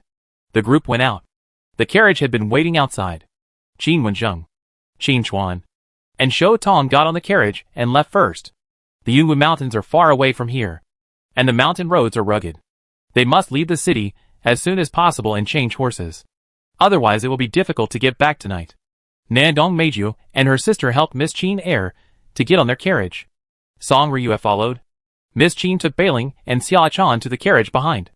Qin Weimo stuck his head out of the window and was about to call Luo Qingzhou when Nangong Shui's excited voice suddenly came from the carriage. Weima, call your brother-in-law up quickly. I want to listen to his stories. Qin Weima suddenly said to the outside brother-in-law, go and talk to my sister. Luo Qingzhou glanced at her, walked to the carriage behind, and sat with Miss Qin and the others. Weima, what are you doing? Let your brother-in-law come up, Nangong Shui said anxiously. Nandong Meiju, who was sitting next to her, frowned and looked at her coldly. Qin Weimo turned around and said, Sister Shui, of course my brother-in-law has to accompany my sister. How can he come to accompany us? Song Ryue, who was sitting next to her, had a gleam in her eyes. She was keenly aware of something, so she didn't correct her address. Nangong Shui pouted and said, the carriage is so big. You can let Jianjia come and sit together. Qin Weimo said, my sister likes quietness. Nangong Shui was immediately disappointed and said, I came out just to talk to your brother-in-law about the story of the stone. Then her eyes lit up, and she suddenly stood up and said, then I'll sit in the back. Nandong Meiju, who was sitting next to her, grabbed her wrist, and with a little force, pulled her down and said coldly, you are not allowed to go. Nangong Shui looked at her in astonishment and said, Meijiao, what are you doing? Why don't you allow me to go? Nandong Meiju said coldly, he is a married man. As the princess of Nandong Junwang Mansion. Can you pay attention to your image? It turned out that she and Miss Qin Er had not told her about Luo Qingzhou's divorce from Miss Qin. Now they will not tell her even more. Nandong Shui couldn't help laughing when she heard this. We are family. There is no need to be so particular. Right? I just want to listen to the story. Jianjia shouldn't care. Right? Nandong Meiju said coldly. When you have a husband in the future? Weima talks and laughs with your husband in front of you. How do you feel? Nandong Shui was stunned when she heard this, and thought about it, and said, it seems that I don't feel anything. If Weima likes my husband, she should marry in. Isn't it normal for good sisters to share a husband? Meiju, you can also join. Nandong Meiju, let's go! Nandong Meiju ignored her, still holding her wrist tightly, and shouted coldly to the outside. Go! The carriage began to move. Nandong Shui sighed and said nothing. Song Ryue stared at her for a while, and suddenly said with a smile on her face, Shui, you are a princess. You can't say such things. There can only be one wife. If Meiju also marries your husband, she will have to be a concubine. How can this be possible? Nandong Shui smiled and said, Aunt, I was just joking. But if that kind of thing really happens, it doesn't matter. Meiju will be the wife. And it doesn't matter if I am a concubine. As long as it is a man I like. As long as I can be with him. I don't care whether he is a wife or a concubine. As soon as these words came out, the faces of several people in the carriage changed. In the carriage behind, there was silence. Luo Qingzhou was closing his eyes to rest. Miss Qin sat opposite. Beiling and Xia Chan sat with her. At this time, the eyes of the three people were all on him. It was not convenient to read in the carriage, and Luo Qingzhou was embarrassed to be stared at, so he could only close his eyes. When the carriage left the city and started running on the official road, Beiling suddenly said, Sir, I want to hear you read poetry. Luo Qingzhou immediately opened his eyes and said, What poem do you want to hear? Just tell me. It's okay to chat someday. At least it's not so awkward. Anyway, there are all kinds of poems and songs. Beiling said with a smile. I want to hear the poem Jiang Jia you wrote for the young lady. Luo Qingzhou. Chan Chan wants to hear it too. Right. Chan Chan? Beiling suddenly said again. Xia Chan leaned back, holding a sword in her arms, and responded with a yeah. Luo Qingzhou glanced at Miss Qin across from him, and seeing that she was also looking at him, he hesitated for a moment and said, Miss, do you want to hear it? Qin Jianjiao looked at him coldly, and when she was about to say whatever lightly, her heart suddenly tightened, and then she closed her eyes and said nothing more. Luo Qingzhou shrugged, looked at Beiling, and said, Miss doesn't want to listen. Beiling said, But Chan Chan and I want to listen. Luo Qingzhou said, You can read it to Chan Chan, and then let Chan Chan read it to you. You can read to each other and listen to each other. Just listen together. Humph. My son-in-law is so stingy. Just now he said that you can tell me whatever you want to hear. Bai Ling looked unhappy. Luo Qingzhou didn't say anything else. It doesn't matter if this poem is written, but it's really inappropriate to read it in front of Miss Qin. He thought for a while, and suddenly said, Bai Ling, Xia-chan. My son-in-law will tell you a story. Bai Ling snorted. What story? I don't want to hear those love stories. Luo Qingzhou said, The Legend of the Condor Heroes. Bai Ling tsk ed and said, the name sounds so bad. Luo Qingzhou ignored her, and told the story in a simplified way. The little peach blossoms without an owner. And the tobacco is covered with crows. Several ruined walls surround the old well, which has always been. Half an hour later, Bai Ling suddenly made a claw with one hand, stretched it forward, and said angrily, I will use the 9-in white bone claw to catch the unfaithful Man Yang Khan to death. Luo Qingzhou glanced at her, and continued to tell the story. Another hour passed. Bai Ling suddenly said again, Son-in-law, Princess Huajing is so pitiful. Just let brother Jing marry her too. It's normal for a man to have 3 wives and 4 concubines. Luo Qingzhou said, if you interrupt me again, I won't talk anymore. Bai Ling immediately covered her mouth and muttered softly, Son-in-law is so fierce. If you have the ability, don't interrupt me when I talk in the future. Zhou Batong said, the most superior martial arts of my Qiuanzhen sect. The key lies in the 2 words empty and soft. That is, the so-called great success is like a lack. Its use is not exhausted. Great fullness is like a rush. Its use is endless. When Luo Qingzhou said this, Qin Jianjia, who was sitting opposite, narrowed her eyes slightly, and it seemed that there were stars spinning in her deep pupils. Xia-chan held the sword tightly in her hand, and listened very seriously. And her emotions followed the story inside. Ups and downs. Chapter 361 The Sound of the Taoist Nun's Flute. The Bird's Discussion of Taoism. Under the Qincheng Mountain, there are sparse houses and crisscrossing paths. There are people working in the fields. On the ridges of the fields, a shepherd boy rides a cow and plays a flute. An old man drives a cart loaded with still green crops and children, singing a song loudly. The song goes, Tomorrow after tomorrow. How many tomorrows there are? I wait for tomorrow all my life. And everything becomes wasted. If people are tired of tomorrow, spring goes and autumn comes. And old age will come. In the morning, I watch the water flow east. And in the evening, I watch the sun set in the west. How many tomorrows can there be in 100 years? Please listen to my song of tomorrow. The child in the car also sang along. Luo Qingzhou lifted the curtain of the car and looked at the Qincheng Mountain not far away. The peaks are steep and towering into the clouds. The forests are dense on the hillside, surrounded by clouds and mist. Hazy, like a fairyland. On the top of the mountain, a Taoist temple was vaguely visible and could not be seen clearly. Son-in-law, can you sing? Bai Ling suddenly asked. Luo Qingzhou retracted his gaze, turned around, lowered the curtains, looked at her and said, No. Bai Ling smiled and said, Then can you sing a song for us? Luo Qingzhou said, I mean no. Bai Ling looked strange and said, Isn't the uncle proficient in poetry and songs?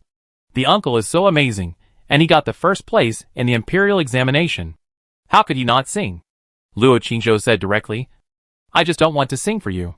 Bai Ling immediately pouted and turned around and said, Miss, the uncle bullied me. Then she said, Chan, the uncle bullied me. Miss Qin didn't say anything. Xia-chan suddenly said with a cold face, Sing. Bai Ling immediately clapped her hands and said proudly, Uncle, Chan ordered you to sing. Luo Qingzhou glanced at Xia-chan, paused, and smiled. Okay. Listen to Chan. What song does Chan want to hear? Xia-chan didn't know how to answer, and looked at Bai Ling. Bai Ling showed 2 dimples on her face and smiled. As long as it sounds good, it's fine. Luo Qingzhou pondered for a moment and said, Then sing a song farewell. Miss Qin looked at him when she heard the name. Luo Qingzhou cleared his throat and sang, Outside the long pavilion, beside the ancient road. The grass is green. The evening wind blows the willows, and the sound of the flute is faint. The sunset is beyond the mountains. The song was finished. Bai Ling was immediately excited and said, Son-in-law, it sounds good. It sounds good. Can you teach me to sing? I want to sing too. Luo Qingzhou teased, Call me brother. Bai Ling? Seeing that Miss Qin and Xia-chan were looking at him, Luo Qingzhou hurriedly said, Just kidding. Come. Sing with son-in-law. Bai Ling looked at him strangely. Outside the long pavilion, beside the ancient road, a clear and crisp voice, like a lark soon sounded in the carriage. Luo Qingzhou found that this girl had a talent for singing, and her singing was much better than his own, both in voice and musicality. When the carriage stopped at the foot of the mountain, the clear and melodious singing of Bai Ling was still ringing in the carriage, at the end of the sky, at the corner of the earth. Half of my friends are gone. A pot of muddy wine will end my remaining joy. Don't dream of the cold tonight. Chan Chan. Is it nice? Yeah. Xia Chan's eyes were also sparkling. And she obviously liked this song very much. My son-in-law is so great. Bai Ling flattered him again. And then begged, son-in-law, can you teach me to sing in the future? Luo Qingzhou promised, okay. I will teach you to sing, and teach Chan Chan to read in the future. Miss Qin looked at him, and said nothing. The curtain next to him was suddenly opened from the outside. And Nandong Xue's voice sounded outside, who was singing just now. What song was it? It was so nice. Luo Qingzhou hurriedly whispered Bai Ling. Don't mention me. Who knew that Nandong Xue's ears were very sharp. As soon as he finished speaking, he heard someone outside. Mr. Luo? I heard it. You asked Bai Ling not to mention you. It was the song you wrote. Right? Luo Qingzhou. Several people got up and got out of the car. Nandong Xue said with a flattering face, Bai Ling, can you sing the song for me again? It was intermittent just now, and I didn't hear it clearly. Bai Ling couldn't refuse. So she looked at her son-in-law. Luo Qingzhou turned his face away, ignored her, and walked towards Miss Qin. Good sister. Please. Please. Nandong Xue was like a child, hugging Bai Ling's arm and acting like a spoiled child. Bai Ling had no choice but to say, okay. Let's go. Up the mountain. Nandong Magia didn't know whether she had given up on her sister or felt embarrassed and didn't bother to care about her anymore. So she walked directly towards the steps up the mountain. Zhuer supported Miss Qin Air and followed behind. Mayer supported Song Ryue and followed beside her. Miss Qin De and Xia Chan also followed. Bai Ling followed behind. And Nandong Xue lingered beside her. After walking up the steps, Bai Ling sang in a clear and melodious voice. And the song and tone soon made the entire mountain road quiet. There were not many people climbing the mountain at this time. But there were also tourists in groups of 3 or 2. Walking together. They were originally climbing the mountain while talking to each other. And they immediately quieted down when they heard this clear and beautiful song. In the quiet and empty forest, the singing was melodious and pleasant, accompanied by beautiful tunes. Everyone heard it, just like the sound of nature. Qin Weima and Song Ryue, mother and daughter, were also fascinated by it. At the end of the sky, at the corner of the earth, half of my friends are gone. It's rare to get together in life, but there are many separations. Bai Ling sang it several times. Seeing that everyone seemed to like it, she was very happy and proud, and continued to sing hard. Climbing the mountain was originally difficult for everyone, but now they were all listening to the song, feeling relaxed and happy, and temporarily forgot their fatigue. At some point, a flute sounded in the forest on the right. The flute sounded clear and melodious, like an accompaniment, playing along with the tune in Bai Ling's mouth. The two sang and responded, and it became more and more harmonious and more beautiful. Bai Ling was immersed in her own singing and didn't notice it, and the others looked into the woods on the right, but didn't see any figures, only heard the flute sound. The sound of the flute gradually merged with the singing, and everyone didn't think about it anymore and continued to listen happily. When they reached the middle of the mountain, Bai Ling finally couldn't hold on any longer and stopped, panting and saying, I can't do it anymore. I'm so tired.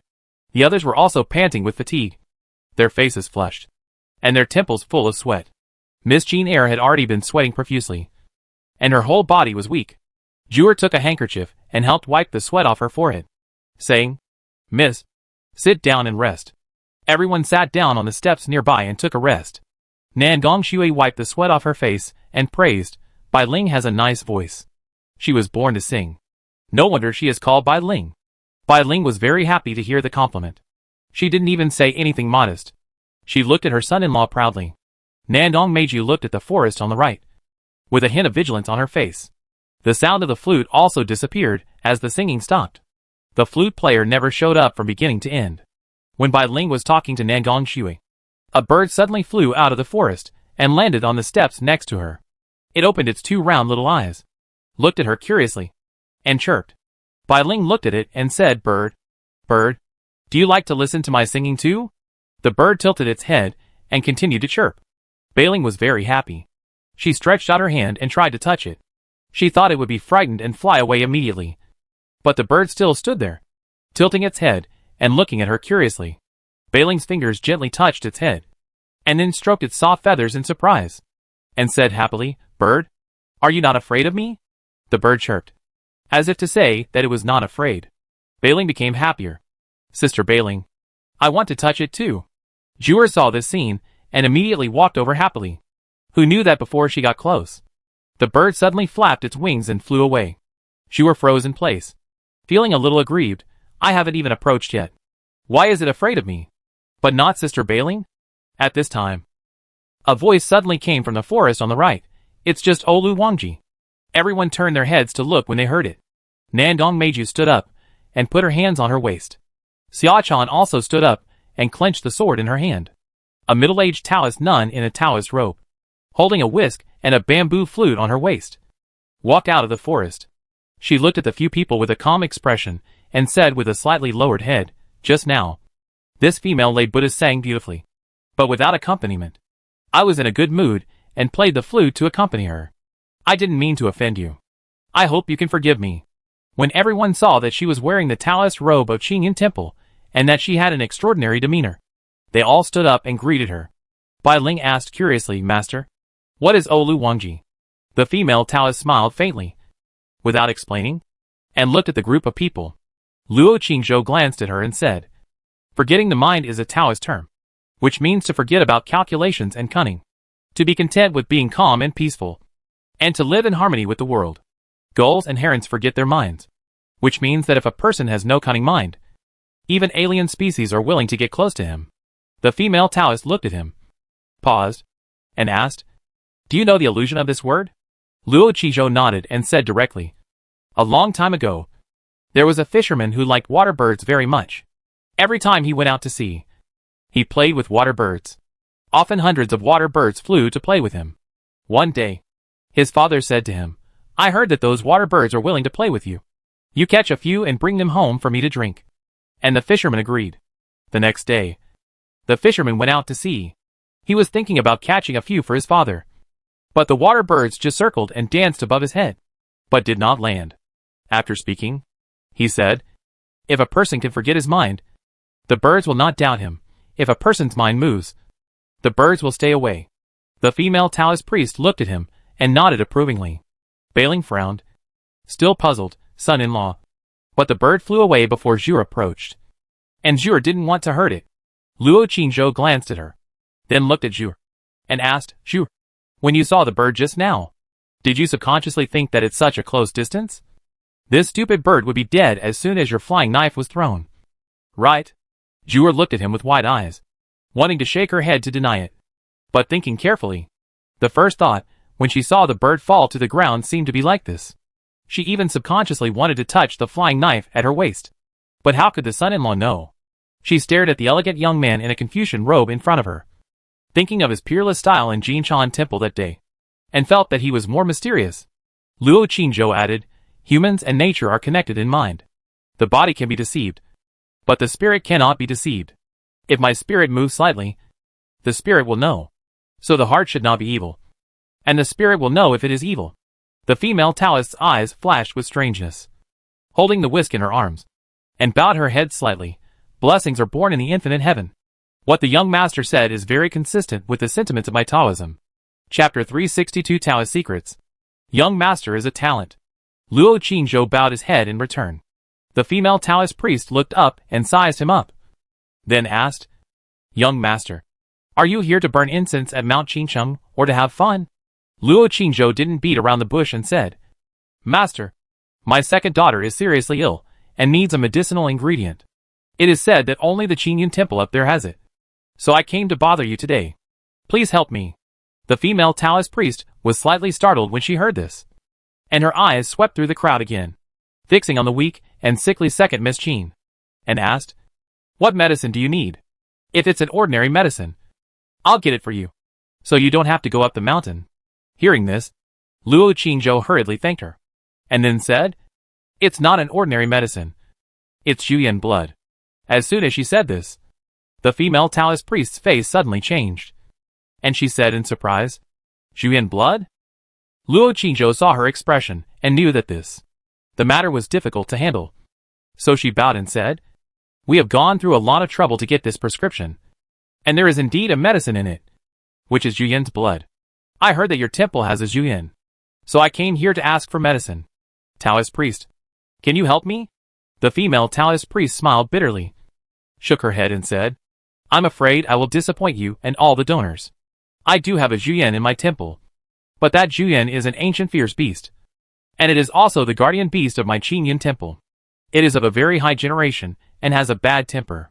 Even if the temple master wants to get close to it to talk, it is difficult. As for getting blood from it, it is even more impossible. If it is angered and it goes crazy, I'm afraid that my Qingyan temple will be destroyed. The villagers at the foot of the mountain may all suffer. When the Qing family heard that the situation was so serious, their hearts sank. Song Ryu originally wanted to come up and beg, but when she heard this, she knew that no matter how much she begged, it would be useless. It is impossible for her to put the Taoist temple in danger and ignore the lives of the villagers at the foot of the mountain for her daughter. The scene suddenly fell silent. Nandong Meiju suddenly said, Master, is it possible to make Zhu Yan unconscious and then take blood from it? The female Taoist looked at her, shook her head, and said directly, I have already said that Zhu Yan is of a very high generation. If someone finds you one day and asks you to knock your great-grandfather unconscious and then take his blood, are you willing? Nandong Meiju was silent. The female Taoist said again, What's more, Zhu Yan is not an ordinary creature. When it wakes up, it will definitely realize that something is wrong. At that time, it will be furious and crazy. I am afraid that no one can bear the consequences. The faces of the Qin family members were ugly, and no one spoke again. The female Taoist priest glanced at the young man in front of her again. When she was about to say goodbye, Luo Qingzhou suddenly asked again, Master, is it only your temple master who can see the Juyen? The female Taoist priest said, Yes. Luo Qingzhou bowed and said, Then please take us upstairs. I want to say a few words to the master of your temple. The female Taoist priest looked at him and said, Young master, the master of your temple has been in meditation recently and basically does not see guests. Luo Qingzhou was silent for a while and said, Master, I would like to ask, does your temple have any magic formula for meditation? The female Taoist priest's eyes flashed, and a hint of vigilance appeared on her face. Of course there is. Luo Qingzhou said, Master, don't misunderstand. I am not trying to find out the magic formula of your temple. I once got 3 sets of Taoist meditation magic formulas by chance. I don't know if they are the same as your temple's magic formula. As soon as these words came out, the female Taoist's face changed slightly. Her eyes narrowed, and she said, Young master, can you recite a few sentences for me to listen to? Luo Qingzhou nodded and said, The first set is the Jingxingju. The ice is cold for thousands of years, and all things are quiet. The heart should be calm. And I look at my unique spirit. The heart and the spirit are united. And the spirit should follow. If they are interdependent, they will not be surprised by changes.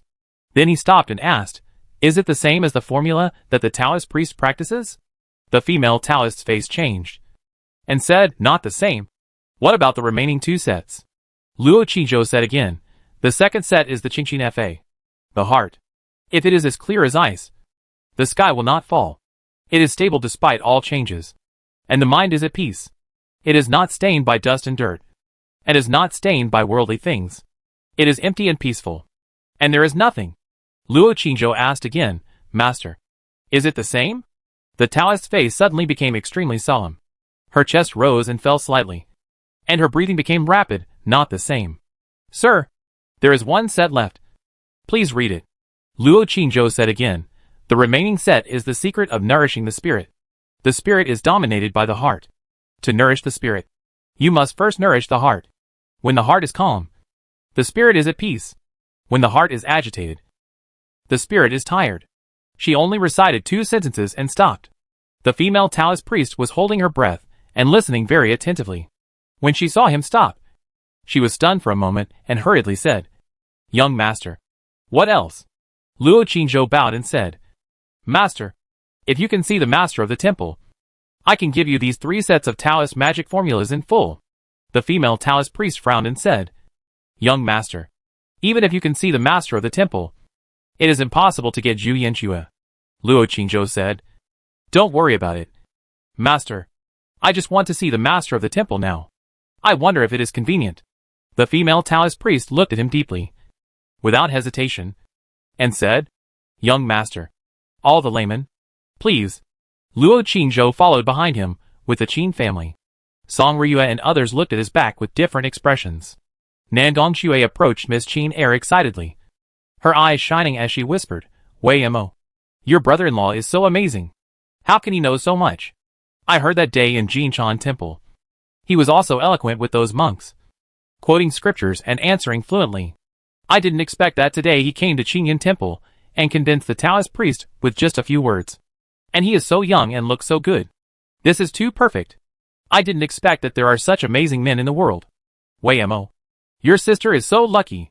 Song Ryue and Miss Qin, who were following beside and behind, heard it. Song Ryue was proud at first, but then she immediately became alert and nervous.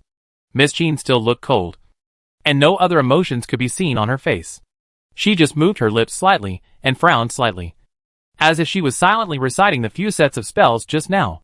Miss Qin Air smiled and said softly, "Sister Shui has only seen a few men. Who knows? She may see better men in the future." Nandong Shui immediately retorted, "I have seen a lot of men and read a lot of books. You forgot that I am also writing a book. In order to write a book, I have carefully observed the men of the official families in Kyoto, the royal children, the disciples of the rich families, and the common people. I can say with certainty that your brother-in-law is 1 in a million. He is the best man I have ever seen. Weima, I can't understand how such an excellent man could marry into your family. Your Qin family is too lucky." "Right?"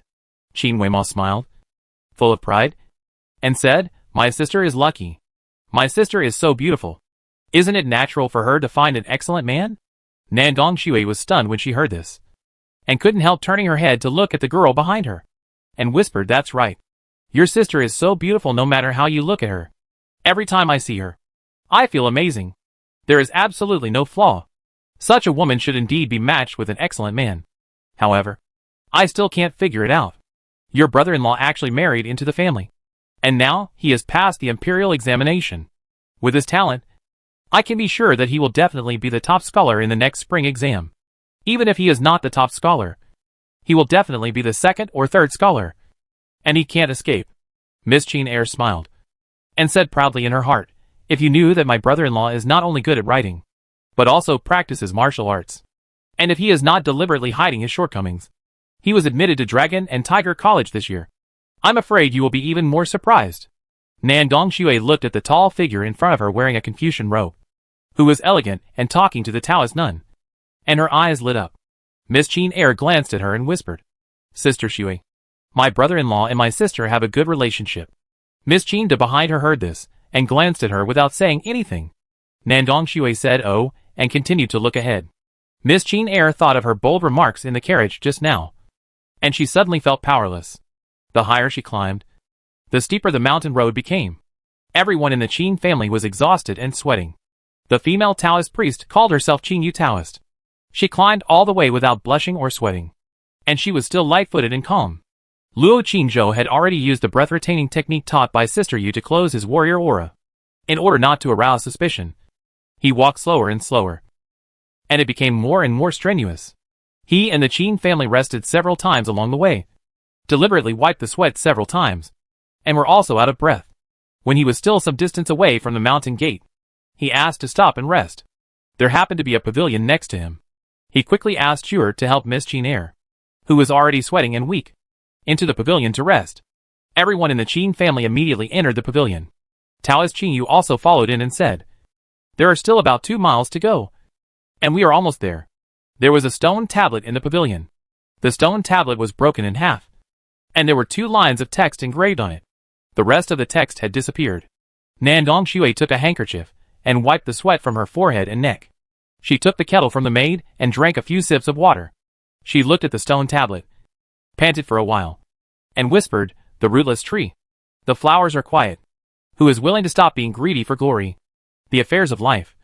The boat in the sea of suffering." Drifting away, then she frowned and turned to ask, "Master Qingyu, what's next?" Taoist Qingyu came over, glanced at the words on the stone tablet, and sighed, "No one knows what's next. The age of this stone tablet is older than our Qingyan temple. We are also very sorry that we don't know what is written next. But someone in the temple took over the following content. You can go and see it after you go up later. Nandong Shui frowned and thought for a while. Suddenly turned to look at the young man who was drinking water outside the pavilion, and said crisply, Mr. Luo, can you try to take it? Hearing this, Luo Qingzhou returned the kettle to Zhu, walked over to take a look, and was about to shake his head to refuse when Bailing said crisply, my son-in-law's work must be better than those in the temple. Taoist Qingyu smiled faintly when he heard this. If that's the case, I'm afraid the temple master will come out in person to thank him. The temple master is most regretful about this broken poem. It turns out that he often sighs at the stone tablet here. Luo Qingzhou's eyes condensed, and he looked at the broken poem on the stone tablet again. After reading it for a long time, he pondered and considered it in his heart, and then said, then I will try to continue half of the poem. If it is not good, Taoist Qingyu will forget it after listening to it. So please don't laugh at me. Taoist Qingyu smiled and said, young master, just do it. I won't laugh at you. Luo Qingzhou looked at the stone tablet, pondered for a while, and then said, according to the meaning and rhyme of the first half of the poem, I think it is better to add the word freedom after the missing word swinging away and floating here and there. After that, he recited aloud, the rootless tree. The flowers are beautiful. Who is willing to stop greedy for glory? The affairs of life. The boat in the sea of suffering. Drifting away and floating here and there is not free. It is difficult to moor without boundaries and shores. And it often swims in dangerous places where fish and dragons are. If you are willing to look back, it is the shore. Don't wait for the storm to damage the boat. After reading this poem, there was a sudden silence in the pavilion. Taoist Qingyu muttered it several times, and the expression on his face became more and more solemn. At this moment, an old voice suddenly came from the woods on the right. Look back, and you will see the shore. Sir, the second half of your poem is harmonious and natural, and the morality is extraordinary. I admire you. I admire you. Chapter 363 Lust and Yin and Yang. Zhuang Zhou's dream of a butterfly. In the lush green woods, a slovenly old Taoist wearing a shabby green Taoist robe and with gray hair and beard, a wine gourd hanging from his waist, and a bundle of firewood on his back walked out, his eyes shining with brilliance, and said, Sir, I happen to have a poem here, so I can give it to you. When Taoist Qingyu saw him, he hurriedly said respectfully, Uncle Jiolin. Luo Qingzhou looked at the old Taoist, who suddenly appeared, and said nothing. The old Taoist glanced at the women behind him and recited in a clear voice, the rootless tree. The flowers are pure. The immortals of flowers and wine have been around since ancient times. The fireworks village. The forest of wine and meat. There is no end to the fishy and meaty, but not adultery. Adultery loses the treasure of immortality. And wine and meat pass through the intestines and stay in the heart. Open the door and tell you. Too much lust and love can't be achieved. Luo Qingzhou frowned, pondered for a moment, and bowed his hands and said, Master Taoist, I also have a poem to give you. The old Taoist looked deep and said, the old Taoist is all ears. Luo Qingzhou recited, the rootless tree. The flowers are lonely. May I ask if yin and yang are similar? How can a female chicken egg hold a chick, carrying the yin and yang furnace on its back? A woman without a husband is a resentful woman, and a man without a wife is a lonely man. Sigh. The lost disciple is too confused, sitting alone and cultivating his energy.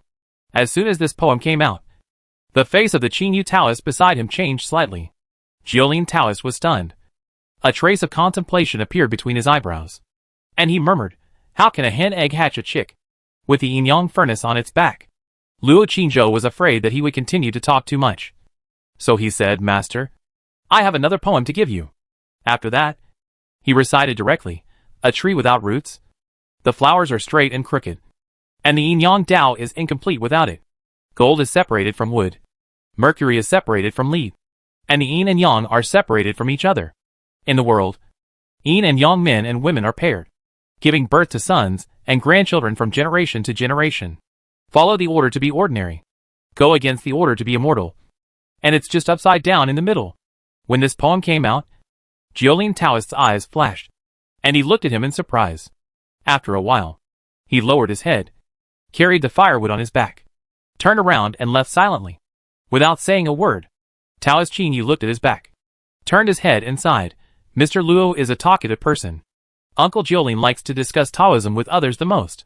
I didn't expect that he would be speechless after being criticized by Mr. Luo with 2 consecutive poems as soon as he opened his mouth. Luo Qingzhou said nothing more.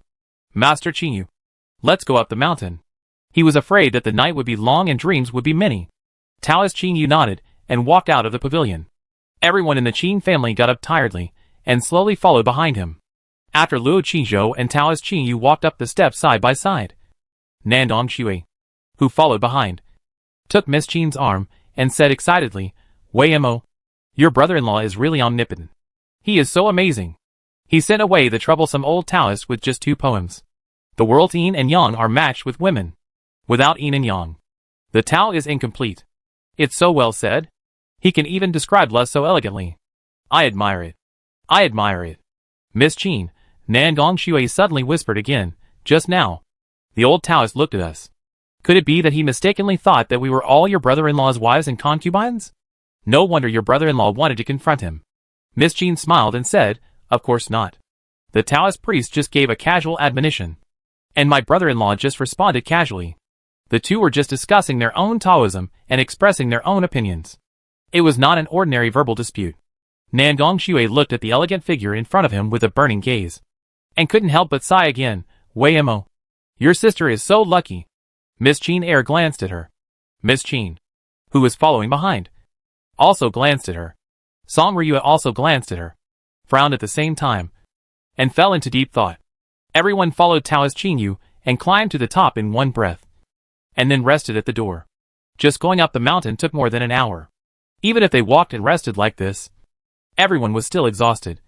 Their feet were sore, and their legs were weak, and they were exhausted. Take a short break. Taoist Qingyu led a group of people into the mountain gate. The Taoist boy guarding the gate bowed to everyone, but did not speak. The Taoist temple looked small, with ancient trees and old buildings inside. The red paint on the wooden pillars peeled off, and the stones on the blue stone slabs were worn, which looked ancient and vicissitudes. Along the way, I couldn't see many Taoists. The whole Taoist temple was extremely quiet. Taoist Qingyu led a group of people into the reception room, asked someone to make tea, and then said, Mr. Luo, wait a moment. I will go to the back mountain to inform the master of the temple. Usually, the master and the brothers in the temple are rarely in the temple, and they all practice in the cave in the back mountain. Luo Qizhou bowed and said, Thank you. Taoist Qingyu held a whisk and left quickly. The room suddenly became quiet. Song Ryu said, Qingzhou, are you sure? Luo Qingzhou was silent for a while, and said, I am sure to see the master of the temple, but no one knows whether I can get you in blood. After all, it is an ancient beast. Even if the master does it himself, he is not sure. Song Ryu frowned. Worried, Nandong Meiju suddenly asked, Luo Qingzhou, you are a scholar, usually just reading sages. How can you know so much about Buddhism and Taoism? As soon as this was said, everyone in the Qing family looked at the young man in front of them. Everyone was very curious. Luo Qizhou said calmly, My lord, since I am a scholar, I will read all kinds of books. Not just books of saints. I like all books, and I can remember them after reading them several times. I also study Buddhist and Taoist books. Nandong Meiju looked at him suspiciously and said, But the things you said are unknown even to the monks of Jinshan Temple and the Taoist priests of Qingyan Temple.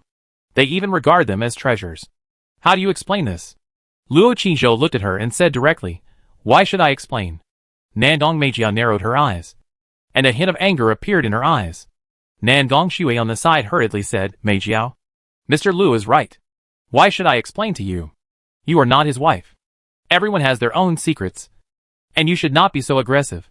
If you have the ability, you can also tell the secrets hidden in your heart. Nandong Meijio turned her head and looked at her coldly. Nandong Shui said, I am helping the right, not the relatives. You shouldn't have explored other people's secrets. If someone asks you why you use lime when you can obviously win a fight, and why do you hide so much lime on your body, will you tell the truth? Nandong Meiji said coldly, Did I talk to you? Nandong Shui said, You are mean to me again? You have to understand that I am your sister. Nandong Meiji snorted coldly and was about to retort. But Nandong Shui said again, Meijiao, you don't want your father to know that you still have a lot of lime on your body. Right? You don't want others to know the name you often call in your dreams. Right? As soon as these words came out, Nandong Meijio's face suddenly changed. She glared at her fiercely and said, I don't know what you were talking about. Then, she turned her head away, with a cold face, ignored her, and didn't say anything. Nandong Shui smiled. stopped when she saw the good, restrained her momentum, showed a gentle smile on her face, walked to Luo Qingzhou and whispered, "Mr. Luo, can you write a poem for me? Or teach me to sing a song?" Luo Qingzhou was thinking about something, and he declined politely. "Princess, I'm sorry. I don't have time or inspiration for the time being." "Miss, what do you mean?" At this time, the crisp voice of Bailing suddenly came from the corner of the wall next to him. Luo Qingzhou turned his head and saw Miss Qin, who was wearing a snow-white dress, standing in front of the wall next to her, quietly looking at a picture on the wall. In the picture, a green pine stood among the white clouds. Under the green pine, a Taoist sat cross-legged on a rock, closing his eyes to practice. The whole picture was hazy and misty. In the lower right corner of the painting, there are a few lines of small words. Luo Qingzhou walked over, stood behind Miss Qin, and looked at the lines of small words. Law. Law. Origin. Law. Nothing. Emptiness. Emptiness. Emptiness. Emptiness. Emptiness. Emptiness. Silence. Noise. Speech. And silence are originally the same. In dreams, there is no dream. There is use in use. And there is no use in the work. It is like ripe fruit, which will naturally turn red. Don't ask how to cultivate seeds. Bai Ling turned to look at him and said, "Sir, what do you mean?" Luo Qingzhou pondered for a moment and said, "The law is originally without law. And emptiness is not emptiness. Everything is natural. And there is no need to force it." Bai Ling looked confused. "I don't understand." When Luo Qingzhou was about to leave, Miss Qin suddenly said, "When did you talk about dreams and dreams? What does it mean?" Luo Qingzhou was slightly startled when he heard this, and looked at her flawless profile, and explained, "Talking about dreams and dreams. Like Zhuangzhou dreaming of a butterfly." Miss Qin turned her head, looked at him with cold and beautiful eyes and said, "What is Zhuangzhou dreaming of a butterfly?" Luo Qingzhou hesitated for a moment and said, "If you want to listen, I will tell you when I go back tonight." Bai Ling on the side hurriedly whispered, "Sir, my lady loves to hear such stories. Does your place have a lot? Can you tell my lady every night? I want to hear it too." Who knew that at this moment, Nangong Shui suddenly appeared from the side, with a burning gaze and a face full of excitement. Bai Ling was startled, turned her head and looked at her, deliberately said, "Princess Shui, my uncle always tells stories to my young lady on the bed. Do you want to go too?" Nangong Shui blinked, looking forward to it. "Can I?" Bai Ling. Nangong Shui quickly said, "I can move a small stool and sit by the bed. I won't make any noise and disturb you. Just treat me as if I don't exist." Bai Ling. "Come here." Nangong Meiju felt really embarrassed, grabbed her wrist and dragged her away. Nangong Shui struggled and said, "Meijio, what are you doing? I just want to listen to the story. Is there anything wrong with that? Even if there is something wrong, it's not your turn to control me. I'm your sister. Don't think I'll take you out next time." Nangong Meiji said coldly. Nangong Shui paused and immediately begged. Miss Qin covered her mouth and laughed. The expression on Song Ryua's face became more and more solemn. At this moment, footsteps were heard outside. Immediately, Taoist Qin Yu came in with a whisk in his hand and said, "Mr. Luo, the abbot has come out of the cave. Please go to the back mountain with everyone to have a chat. He wants to go to Lingyuan Cave to check on Zhu Yan's condition first." Chapter 364 The Invisible Scripture of the Great Tao. The old Taoist excitement. The mountain behind the Taoist temple. Ancient trees are towering and rocks are jagged. Taoist Qin Yu led the Qin family along a winding path and came to a cliff. Then, they continued to move forward along the cliff. Many caves were dug on the rock wall facing the cliff, and the stone doors were all closed at this time. The mist was lingering under their feet, and the mountain wind was whistling in their ears. Taoist Qin Yu reminded everyone to walk along the rock wall. Luo Qingzhou personally went to the back to support Miss Qin Air. Nangong Shui opened her eyes and looked at the two of them, then turned her head and looked at Miss Qin, who was following behind, wondering in her heart, why didn't she support her own wife, but supported her sister-in-law? Not long after, Taoist Qin Yu stopped in front of a cave and whispered a few words to a Taoist boy at the door. The Taoist boy opened the stone door and invited everyone to sit in a childish voice. Taoist Qin Yu led a group of people into the cave. The cave was very simple, with nothing but a cushion and a chessboard. There were no tables or stools. The Qin family stood in the cave, looking at each other, not daring to speak. They waited for a while. Suddenly, The Taoist boy's voice came from outside. Master, the guests have arrived. Taoist Qingyu heard the voice and hurried to the door, respectfully saying, Master. An old Taoist wearing a green robe and white hair and beard walked in. The old Taoist was tall and thin, with a ruddy complexion and kind eyes. He looked like an immortal. Quite like an immortal. Taoist Qingyu hurried in and introduced, This is Mr. Luo. These are his family and friends. Then he said, Mr. Luo, this is our master, Taoist Yunshang. Luo Qingzhou and the Qin family hurriedly bowed their heads to greet. Taoist Yunshang also bowed slightly in return, then looked carefully at the young scholar in front of him, nodded and said, Mr. Luo is so young, but he has such insight and talent, which is gratifying. I will not be polite to you for the half of the poem you continued. Then he said directly, I heard from Qingyu that your family is sick and needs Juyin blood. I am willing to exchange 3 Taoist practice spells. Is it okay? Luo Qingzhou directly took out the 3 spells that he had prepared long ago from his sleeve, handed them over, and said, Master, can you take a look first? Taoist Yunshang waved his hand and said, Mister, I have to make it clear to you first. Just now, I just heard Qingyu read the 3 cultivation techniques of the young master. They are all superior techniques. I think they are indeed necessary. However, Zhu Yan is not an ordinary creature, but an ancient beast. Even if I go in, I will never dare to provoke it. I think there is no hope to get blood from it, unless my master takes action. But my master has traveled all over the world and has disappeared, and we can't find him. So today, I may not be able to help you. I will accept the half poem with a smile. As for the 3 cultivation techniques, I am really ashamed to take them. As soon as these words came out, everyone in the Qin family looked ugly. Nandong Meiju suddenly said, Master, where is Zhu Yan imprisoned? Can we go and get it ourselves? The Taoist on the cloud heard this, looked at her, shook his head and said, You can't go. Even the disciples in my Qingyun temple dare not go in. Zhu Yan has a bad temper. If he smells a strange smell, he will be furious and crazy, and no one can stop him. Nandong Meiju touched her waist and said, Master, I want to give it a try. Song Ryua hurriedly said in a deep voice, Meiju, you can't go in. If something happens to you, how can we explain to the prince? I will never let you in. Qin Weima also said softly, Sister Meijiao, there is no need to take risks. Even if I get Zhu Yan's blood, my disease can't be cured. At most, it can only delay for some time. If something happens to you, Weima will have a guilty conscience for the rest of his life. My Qin family will not be able to explain to the prince. Nandong Meiju glanced at the 2 of them and said, I will protect myself. And, Weima, don't worry about me. At least let me try. Otherwise, I will be unwilling to leave like this. Song Ryua walked directly in front of her, grabbed her wrist and said, Meijiao, I said, I will never let you in. The cave fell into silence. Taoist Qingyu suddenly looked at the tall and charming purple-dressed girl and said, You should be a martial artist, right? Can you tell me what your current level is? Nandong Meiju looked at her and said, Early-stage martial artist. Taoist Qingyu smiled bitterly and shook his head, saying, Even if a martial artist of the late stage of the great martial artist came, he would not be able to take even one move in front of that Zhu Yan. After saying this, Nandong Meiju fell silent. At this time, Xia Chan, who was standing behind Miss Qin, suddenly stepped forward and said, I will try. Everyone's eyes turned to her.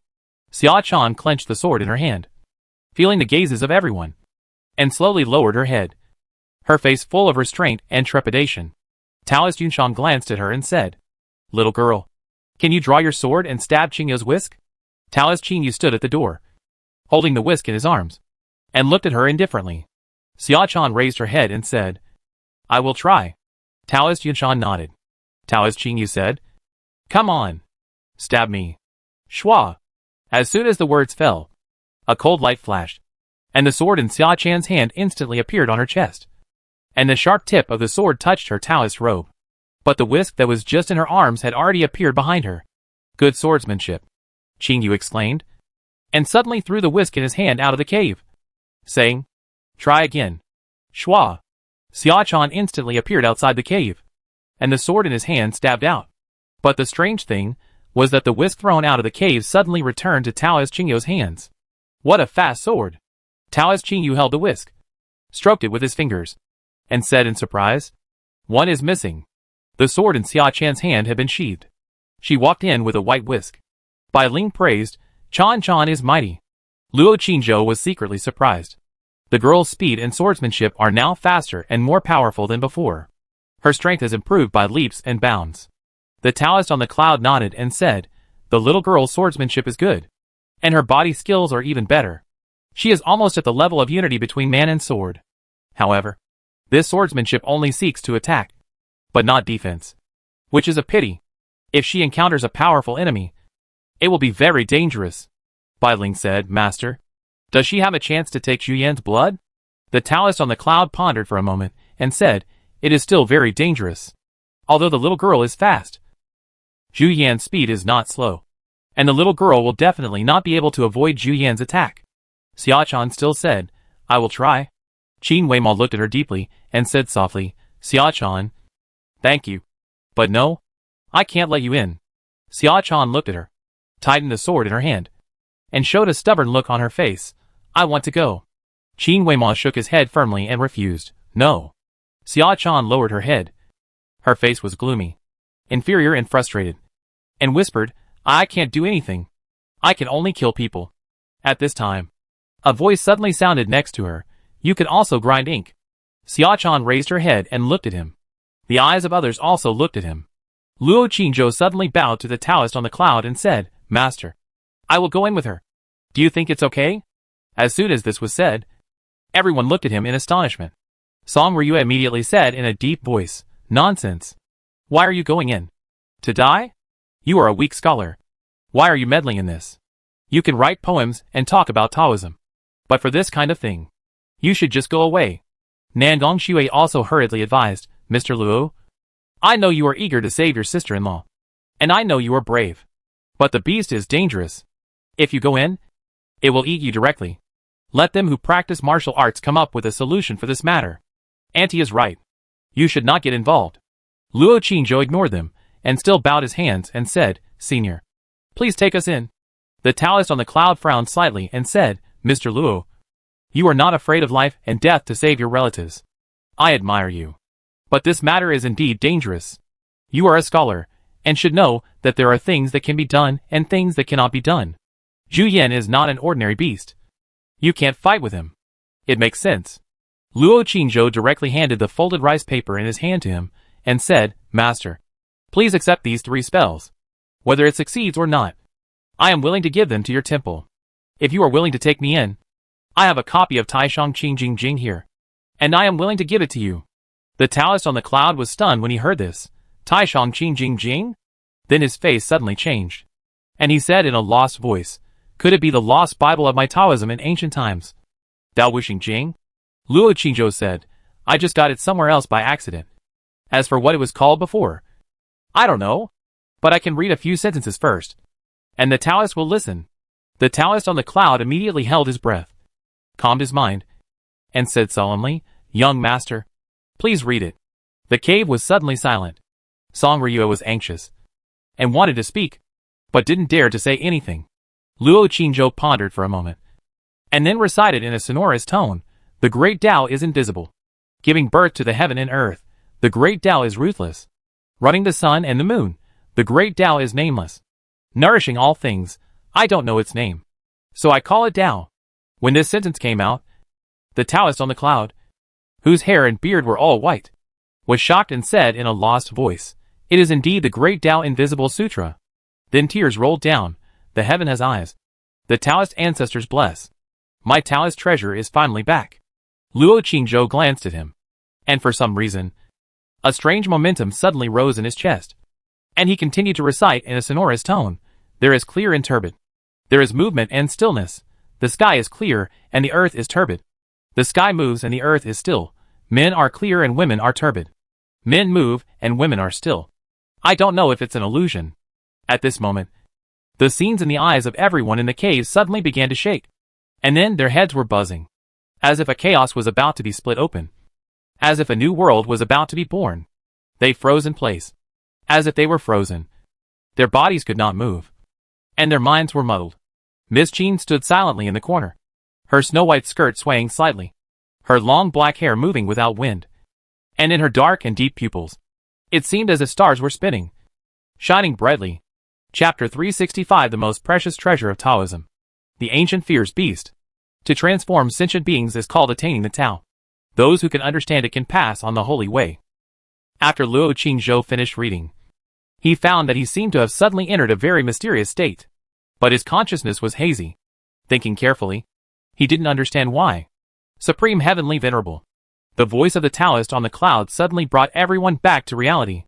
Then, with an excited face, he bowed to Luo Qingzhou and performed a great salute.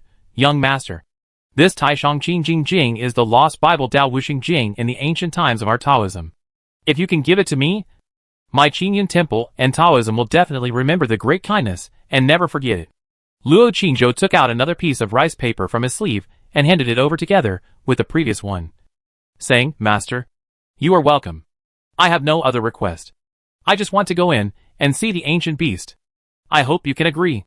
The Taoist on the cloud took the 2 pieces of rice paper, with the spells and scriptures recorded with trembling hands, and looked up and said, If you are determined to go in, I dare not refuse. But I still want to remind you that Zhu Yin is dangerous. Even a powerful warrior can't stop its claws. Luo Qingzhou bowed and said, Thank you. Master, I have made up my mind. Luo Qingzhou. At this time, Song Ryua's trembling voice suddenly came from the side. I won't let you go in. You don't take your life seriously. But I can't. I am your mother-in-law. I have to be responsible for you. If something happens to you, what will happen to our family? How can I explain to your dead mother in the future Qingming festival? Luo Qingzhou looked at her and said slowly, Mother-in-law, someone must try this. If only one person can go, it is me. Because Wei Mo is my fiancé. This is my responsibility, and what I should do. Today, I'm the only man in the Qin family who came to Qingyun Temple. If I don't face the danger, who should go? I am a man, and I can't let Xiaochan go in alone. As soon as these words came out, everyone in the Qin family felt warm in their hearts, and looked at him with complicated eyes. Nandong Meiji looked at him as if she knew him for the first time. Miss Qin's eyes were deep and charming. Miss Qin's second eyes were already blurred with tears. Song Ryua's eyes suddenly turned red, and she was touched and scared. Qingzhou, Xiaochan is not allowed to go either. And none of you are allowed to go. I can't watch you lose your life for Wei Mo. Wei Mo is my daughter, and I love her more than you do. But I know in my heart that this matter is not worth it. If we can save her life, we may give it a try. But at most we can delay her for some time. If something happens to you too, how can we feel at ease if you let Wei Mo live? Luo Qingzhou said with a firm look, even if it can only relieve some pain for the second lady. Even if it can only let the second lady live one more day. I am willing to take this risk.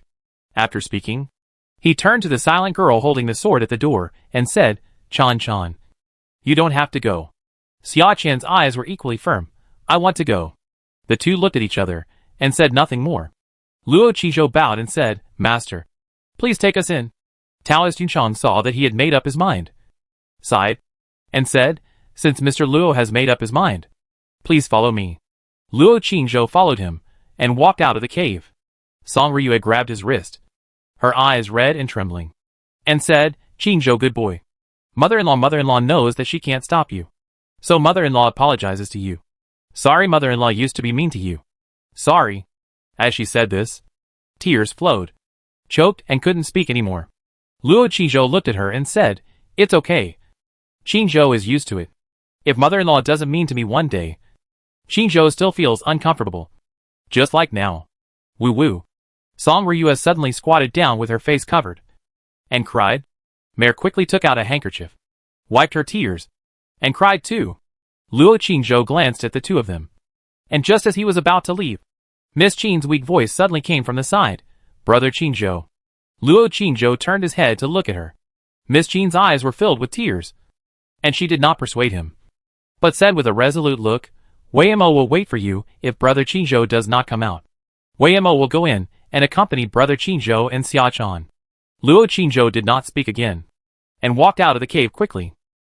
After walking for a distance with Taoist Yishan, Nandong Meijia's voice suddenly came from behind.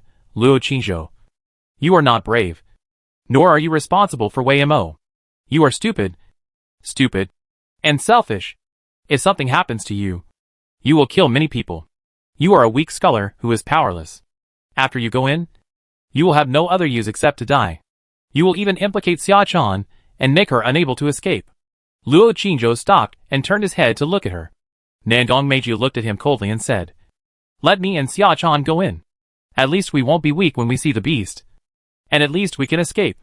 Luo Qingzhou stared at her for a few seconds and said, "Thank you for your kindness, Princess.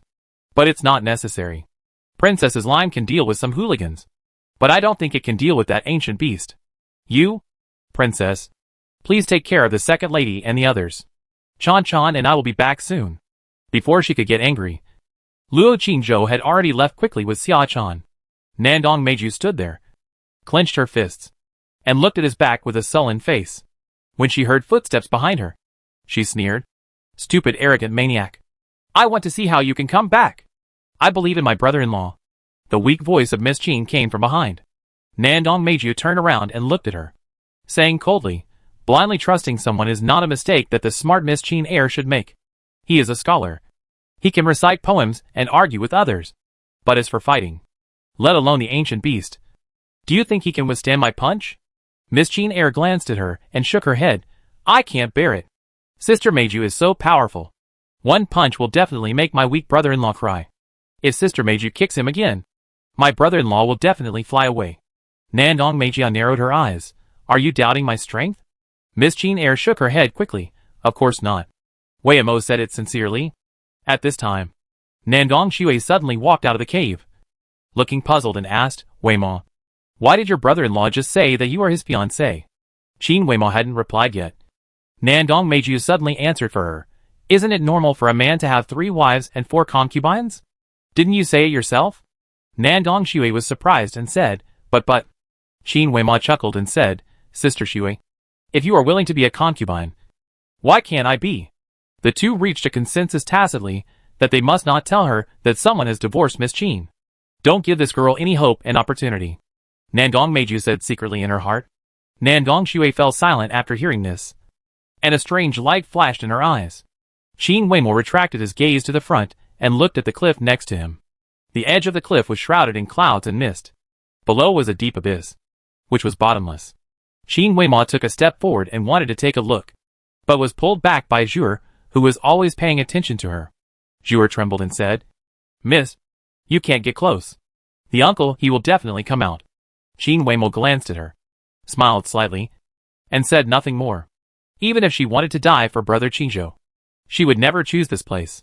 Wherever Brother Qingzhou was buried, she would be buried there, even if it was in the belly of that ancient beast. Taoist Qiyu walked out of the cave and said, "You can wait in the cave, or you can wait by the bridge in front. But it's windy there. Let's go." Song Ryua walked out of the cave, and the tears on her face had been wiped clean. The rest of the Qin family nodded. Xia Chan and the uncle had already fought to the death, so how could they feel at ease staying in the cave? Taoist Qiyu glanced at them and led them forward. Soon, they came to a wooden bridge. Opposite the wooden bridge, there was another isolated peak hidden in the sea of clouds, looming below, and the whole mountain seemed to be suspended in the air. Taoist Qiyu explained, "Lingyuan Cave is in that mountain. That Juyan has been living in it and rarely comes out." Everyone looked around, but it was hazy and unclear. Luo Qingzhou brought Xia Chan and followed Taoist Yunshang to the entrance of Lingyuan Cave. The entire isolated peak did not look very big from the opposite side of the wooden bridge. When you get closer, you will know that this isolated peak has another world. It seems to be hollowed out inside, and it is another world. Taoist Yunshang opened the stone door and led the two into the passage. After walking for a while, a light suddenly came from the front. Then it suddenly became clear, as if you suddenly came to a wild land. The surrounding ancient trees are tall and deep, and strange rocks stand tall. There is sunlight above the head, but it is blocked by dense branches and leaves, and only a trace of dim light is sprinkled. The bushes are lush and green, and the ancient vines are like pythons. A butterfly fluttered by. Its body size was as big as a goshawk. A bird was singing in the tree, and if you look closely, it looks ferocious, with bloodshot eyes, like a monster. The Taoist on the cloud stopped and said apologetically, "Mr. Luo, I can only send you here. Zhu Yan is very intelligent and has a high seniority in my Qingyun temple. Even when my master saw him, he respectfully called him senior. As the master of Qingyun temple, it is wrong for me to bring you in today. so I can't accompany you to find it. If it finds out and gets jealous, I'm afraid it will turn against my Qingyun temple in the future." Then he pointed to the front and said, "There is a waterfall 2 miles ahead. Xu Yin usually rests there. You can go and look for it. If it is sleeping, you may have some chances. But I still want to remind you that it is difficult to get blood from it. If you regret it or encounter an emergency, come back immediately. As long as you enter the passage just now, it will generally not chase you anymore. It rarely goes out from here." Luo Qingzhou bowed and said, "Thank you, Taoist priest. You will go out first." The Taoist priest on the cloud seemed to want to persuade him a few more words, but seeing his firm attitude, he could only sigh and turn back. After he entered the passage, Luo Qingzhou turned his head to look at the girl beside him and said softly, "Chan Chan, are you scared?" Xia Chan clenched the sword in her hand and shook her head. Luo Qingzhou looked at her fair and beautiful face, which was still young, and couldn't help but reach out his hand, stroked it, and said, "If you die here with your son-in-law, will you regret it?" Xia Chan looked at his eyes, did not avoid, nor did she open his hand. Her eyes were dark and blurred. "Yes. Yes." Xia Chan ignored him and walked forward first. Of course she would regret it. She regretted not bullying him a few more times, regretted not accompanying him to play in the lake, regretted not boldly expressing her feelings, regretted not telling him that in fact, his pitiful first time was taken away by her. She would regret a lot, but she didn't regret dying with him. Luo Qingzhou walked side by side with her, reached out and held her cold little hand, and whispered, "Chan Chan, if we can get out alive this time, the handsome and charming son-in-law will serve you and let you do whatever you want to play with him for a night. What do you say?" Xia Chan paused, then turned her head and glanced at him, humped, and seemed to roll her eyes. Luo Qingzhou said, "Then you will serve the son-in-law in bed?" Xia Chan still said, "Humph." Luo Qingzhou said nothing more, holding her hand tightly, and suddenly quickened his pace with her, climbing up the hillside in front, and looking up. Wow! A huge waterfall really appeared in front. The waterfall was as white as a silk thread, rushing down, dozens of meters wide, and no less than 100 meters high. Below was a huge valley with lush grass and blooming flowers. There were butterflies flying and bees collecting honey. Not far away, there were 2 deer jumping lightly. It was like a paradise. Luo Qingzhou was not confused by the beautiful scenery in front of him. He searched the valley vigilantly, but did not see the ancient beast. The valley was deep, and no one knew where it led to. "Chan Chan, get ready. Go down," Luo Qingzhou reminded her, led her down the hillside and into the valley. It was not obvious on the hillside, but when they came down from the hillside and stepped on the land of the valley, they found that this valley was really big and very deep, and the air was filled with a cold breath. Luo Qingzhou let go of the little hand in his palm, looked around and said, "Chan Chan, when you see the beast later, don't worry about me. Find a chance to stab it with a sword and take away the blood. I will cover you." The girl beside him didn't speak, holding the sword in her hand tightly, and walked forward before him. The roar of the waterfall was deafening, and almost no other sound could be heard. The two came to the waterfall, looked around, and were about to continue walking towards the depths of the valley when Luo Qingzhou suddenly pulled her and pointed to the ground beside the pool with a serious look. A pair of huge footprints appeared there. When Luo Qingzhou was about to approach and take a closer look, his heart suddenly shrank, and he felt a chill coming over him. He subconsciously raised his head and looked at the waterfall in front of him. In the huge water curtain of the waterfall, a pair of scarlet and terrifying huge eyes suddenly appeared, like lanterns at night, staring at them coldly and grimly. Chapter 366, The Great Sage Equaling Heaven. The Re-Golden Cudgel? Wow! The curtain of the waterfall that fell like a silk thread was suddenly cut off. The roar of the water stopped abruptly. A huge monster with a body of nearly 100 feet tall suddenly stood up from behind the waterfall, revealing a hideous face and a terrifying figure. The monster had snow-white hair all over its body, red skin, and a body like a giant ape. Its bloody mouth had exposed fangs. Its claws and feet were huge. Its muscles bulged, and its eyes were scarlet and cold. As soon as it stood up, a fierce and terrifying aura instantly filled the entire valley. The sound of insects suddenly stopped. The butterflies and bees were motionless between the stamens. On the lawn not far away, the two deer that were chasing and playing also fled in panic. The rushing waterfall fell on its huge body, splashing water everywhere. It just stood there, without any movement. All the creatures in the valley were silent and trembling. Luo Qingzhou and Xia Chan looked up at this huge ancient beast. All the strategies they had just thought of in their minds were instantly defeated and turned into nothing. Luo Qingzhou almost didn't hesitate at all, and immediately pulled Xia Chan and turned around and ran. The two ran out of the valley at the fastest speed. Swoosh! Luo Qingzhou's leg fascia tightened, and he embraced the slender waist of the girl beside him. He suddenly jumped onto the stone wall, and then jumped a few more times, finally jumping out of the valley and landing on the high hillside. Boom! Who knew that at this moment? The ground shook suddenly, like an earthquake. The two people shook and almost lost their balance. Looking up, there was suddenly a huge red fist on the road ahead. Above it was a thick arm like a pillar of stone. The two turned their heads and saw that the huge ancient beast had only taken one step and was already standing behind them. They were standing on a high hillside, while the ancient beast was standing in a deep valley. At this moment, it was leaning on the ground with one hand, bending over, lowering its head, looking at them, and its scarlet eyes revealed a cold and terrifying cold light. At this moment, the two people's auras seemed to be locked, and their bodies froze in place, unable to move. The air seemed to suddenly solidify, and there was silence all around. The two sides looked at each other for a moment, and the ancient beast gradually opened its bloody mouth, lowered its head, and began to approach them. A terrible fishy smell rushed towards the two. Luo Qingzhou looked at its scarlet eyes, and at this moment, he suddenly heard its words in his heart: eat it, or raise it as a toy. Boring, forget it. I'll just smash it into meat paste with one punch. I don't know how those old Taoist priests with big noses look at the gate. It raised its huge fist, and a blazing fire ignited in its fist. Luo Qingzhou quickly opened his mouth and shouted, "Wait a minute. Senior, please listen to what I have to say." Zhu Yan was stunned for a moment, still holding his fist, looking at him coldly. Luo Qingzhou heard it and thought to himself, "Senior? This kid is not one of those old Taoist priests. What qualifications does he have to call me senior? Anyone who dares to come here to disturb my rest will be killed without mercy." After saying that, the fist was about to fall. Luo Qingzhou hurriedly shouted again, "Senior, are you bored staying here all day? I can play games with you."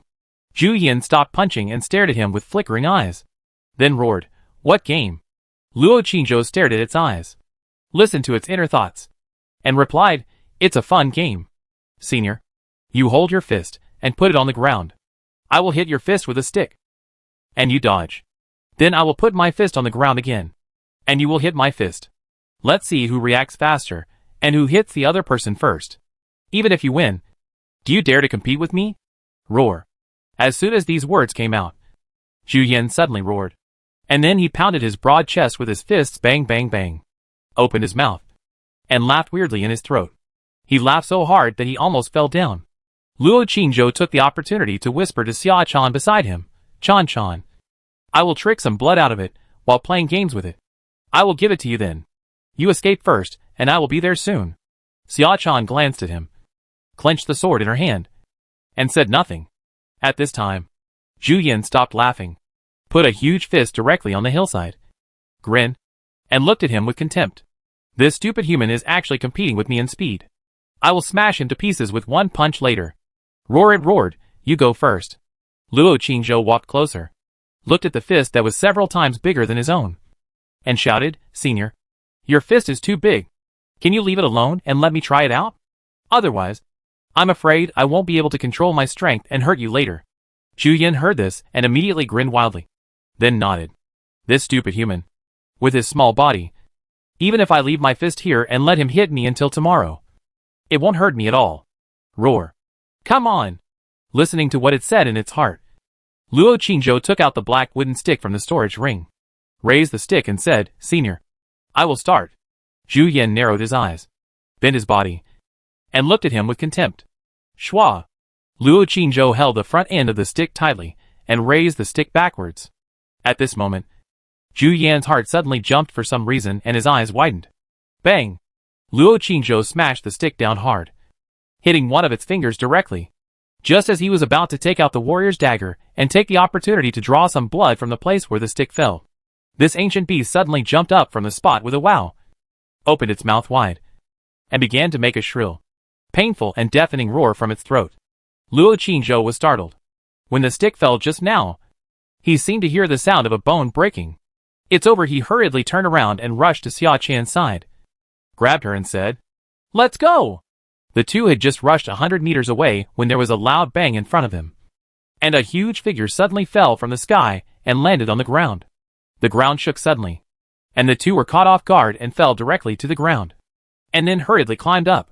But at this time, there was no way to escape. The ancient beast's face was twisted in pain, and it was shaking its hand with broken fingers quickly. It was still screaming with its mouth wide open and staring at them ferociously. Luo Qingzhou held Xia Chan's hand tightly and stood there without moving. The screaming continued for a while before stopping. Luo Qingzhou thought that the ancient beast was going to punch him in anger, but the other party just stroked the injured fist with the other hand, then bent down and looked at him suspiciously and astonished.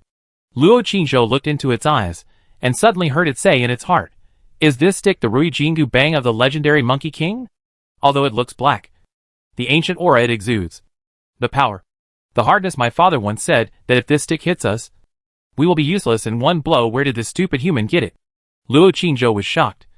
Monkey King? Rui Jingu Bang? There are actually these things in this world. Or is it just a coincidence that the names are the same? He didn't have time to think about it, and an idea came to him. He immediately raised the black wooden stick in his hand and said loudly, "Senior, I suddenly remembered that my ancestor once left a saying that if you encounter an ancient mythical beast, take out this Rui Jingu Bang. Many ancient mythical beasts know this golden stick and will not embarrass me. Senior, do you know it?" As soon as these words came out, Zhu Yan's eyes widened, his face full of shock. When Luo Qingzhou heard it, he thought, "It's really the Rui Jingu Bang. It's really the Rui Jingu Bang. But how could it be in the hands of a mortal? This king must take it away." Luo Qingzhou said loudly, "Senior, I am a descendant of Tang Monk. When the Monkey King escorted Tang Monk to the west to obtain Buddhist scriptures, he became a Buddha after returning to the west, and left this golden hoop in the world and gave it to my ancestor for safekeeping. My ancestor was the illegitimate son of Elder Tang before he was ordained, and he was also a fellow disciple of the Monkey King. Senior, do you know the Monkey King of Wagwa Mountain?" Zhu Yan was confused. Tang Monk? Monkey King? Journey to the west? Become a Buddha? What the h-l? Luo Qingzhou thought it was wrong, but he had said it, and it was too late to take it back. So he could only bite the bullet and say something nonsense. "Senior, my great sage should still be in the west as a Buddha. He may come back to visit us occasionally and take a look at this golden cudgel. As a mortal, I am not qualified to own this golden cudgel. When I saw you, I felt that you were mighty and domineering, very similar to the great sage back then. So I wanted to give you this golden cudgel. However, I am afraid that the great sage will be angry when he comes back and doesn't see it." As soon as these words came out, Zhu Yan roared, "Who is the great sage? The Monkey King? Is he still alive?" Luo Qingzhou suddenly said, "Senior, of course he is alive. I wonder if you have heard the story of the Monkey King jumping out of a stone, drilling a hole to become the king, and then going to learn martial arts from a master and making trouble in the heavenly palace?" Zhu Yan was stunned for a moment when he heard this, and suddenly bent down and lowered his head, approaching him, and his throat uttered a hoarse human language. "Is it the story of the Monkey King? I only heard my ancestor's general account, saying that the Monkey King held a Rui Jingu Bang and was invincible in the world. Do you know his story?" Luo Qingzhou said, "Of course I know. My ancestor was the fellow apprentice of the Monkey King. When the Monkey King became a Buddha and gave us the golden stick, he told my ancestor all his stories from beginning to end. My ancestor finally wrote those stories into a book, which was passed down from generation to generation. Only we know it, and it has never been passed on to others." Zhu Yan was immediately excited when he heard it. Tell me quickly. I like to hear stories from ancient times the most." Luo Qingzhou glanced at it and said respectfully, "Senior, I have a request." Zhu Yan said impatiently, "Hurry up." Luo Qingzhou continued to talk nonsense. Today is different from the past. Now the spiritual energy outside is exhausted. The environment has changed drastically, and the ancient creatures have long disappeared. When my great sage comes back and sees all this, he will definitely sigh and feel lonely, sighing about the present and missing the past. So I want to collect some fur and blood of ancient creatures, so that when the great sage comes back, I can show him and smell it, which can also be regarded as comforting his homesickness. He will definitely be very happy. Senior, can you help me?" Zhu Yan snorted coldly. pointed to the waterfall in the valley and said, I just took a lot of shit behind the waterfall. You can go and get a bucket by yourself, Luo Qizhou, king. This is not very polite to the great sage. Zhu Yan frowned and said in a rough voice, What do you want? Luo Qizhou said boldly, King, can you give me some of your blood? When Zhu Yan heard this, his eyes widened with anger, and he was about to get angry. Luo Qizhou hurriedly said, Senior, calm down. I can tell you the story of the Monkey King first. If I tell it well, you can consider my request. How about that? Zhu Yan narrowed his eyes and stared at him for a while, then suddenly stepped back, sat cross-legged, and said with a sullen face, Tell me the story first, and then I will make a decision. Yes, Senior. Luo Qizhou did not dare to bargain anymore and started talking immediately. Before the chaos, the world was in chaos, and no one could see it, since Pangu broke the primordial chaos and opened up the world. The clear and the turbid can be distinguished. Chapter 367. Fortunately, I have fulfilled my mission. Zhu Yanxue. The wooden bridge was surrounded by clouds and mist. The Qin family stood by the bridge, waiting anxiously, from morning to noon, and from noon to dusk. The two figures still did not appear on the opposite lonely peak. The hearts of the Qin family were filled with an ominous premonition, which was extremely heavy. Song Ryue finally couldn't help but said, Master Qinyu, can we go over and take a look? Taoist Qinyu held a whisk in his arms, and sat by the bridge. Hearing this, he opened his eyes and said, Wait a little longer. When it gets dark, if they haven't come out yet, I will go over to ask the master of the temple for you. There is a ban on the Lingyuan cave, and only the master of the temple can enter. After speaking, he sighed, as if he already knew the ending. Song Ryue's face turned pale, and he glanced at his daughter next to him, and held her cold little hand tightly. Qin Weimo comforted softly, Mom, it's okay. Brother-in-law will definitely come out. Song Ryue's heart ached, and she didn't say anything else. The rest of the Qin family didn't dare to speak. Miss Qin stood on the cliff beside the wooden bridge, looking at the misty and undulating sea of clouds in front of her, in a daze, not knowing what she was thinking. Bailing stood closely behind her, frowning slightly, with a solemn look on her face. The setting sun in the west gradually set. The night soon enveloped. The cold wind whistled beside the bridge, and the temperature became colder. Qin Weimo coughed a few times, and was protected by Zhu Ermeyer and others. Nandong Meiji wanted to persuade her to leave, but held back. Song Ryue looked at the lonely peak across the wooden bridge, but still didn't see the two figures coming out. She was suddenly sad and desperate, and her mind was blank. Taoist Qinyu finally opened his eyes, stood up and said, Everyone wait. I'll go take a look first. After that, he held the whisk and crossed the wooden bridge. At this time, in Lingyuan Cave, on the hillside near the waterfall valley, Luo Qizhou was still telling the story vividly. The huge ancient beast Zhu Yan was crawling on the ground at this moment, with his ears erect and eyes wide open, listening in fascination. Even the breathing sound in his nostrils became smaller. Behind a big tree not far away, the master of Qingyun Temple, Yunshang Taoist, was hiding there motionless, listening in trance. He came quietly in the afternoon. I thought the boy and girl had met with an accident, but unexpectedly I saw such a harmonious scene. I was shocked and surprised, puzzled and incredible. So I hid behind the big tree and listened. This listening lasted from the afternoon until dark. Look, he said goodbye to his master in anger, flew back to the water-curtained cave in Huagua Mountain on his cloud. He was alone and miserable, and suddenly heard the sound of water. When the great sage looked in the air, it turned out to be the sound of the tide in the East China Sea. When he saw it, he thought of Tang Monk again, and couldn't stop the tears from falling down his cheeks. He stopped walking and left for a long time when Luo Qizhou said this. Zhu Yan's eyes suddenly rolled with tears. His eyes widened with anger, and with a bang, he suddenly punched the ground and said angrily, Stupid bald donkey! You took my kindness as a donkey's liver and lungs, and wronged the great sage. Damn it! Damn it! Luo Qizhou echoed, It's damned. Senior, it's getting late, and I should leave. Zhu Yan glared at him and said, Did you say before that you are the descendant of that stupid bald donkey? Luo Qizhou said, I don't think you said it. I forgot. Zhu Yan's eyes were red. His chest was heaving. He looked at him angrily for a while, then said, Keep talking. Don't leave.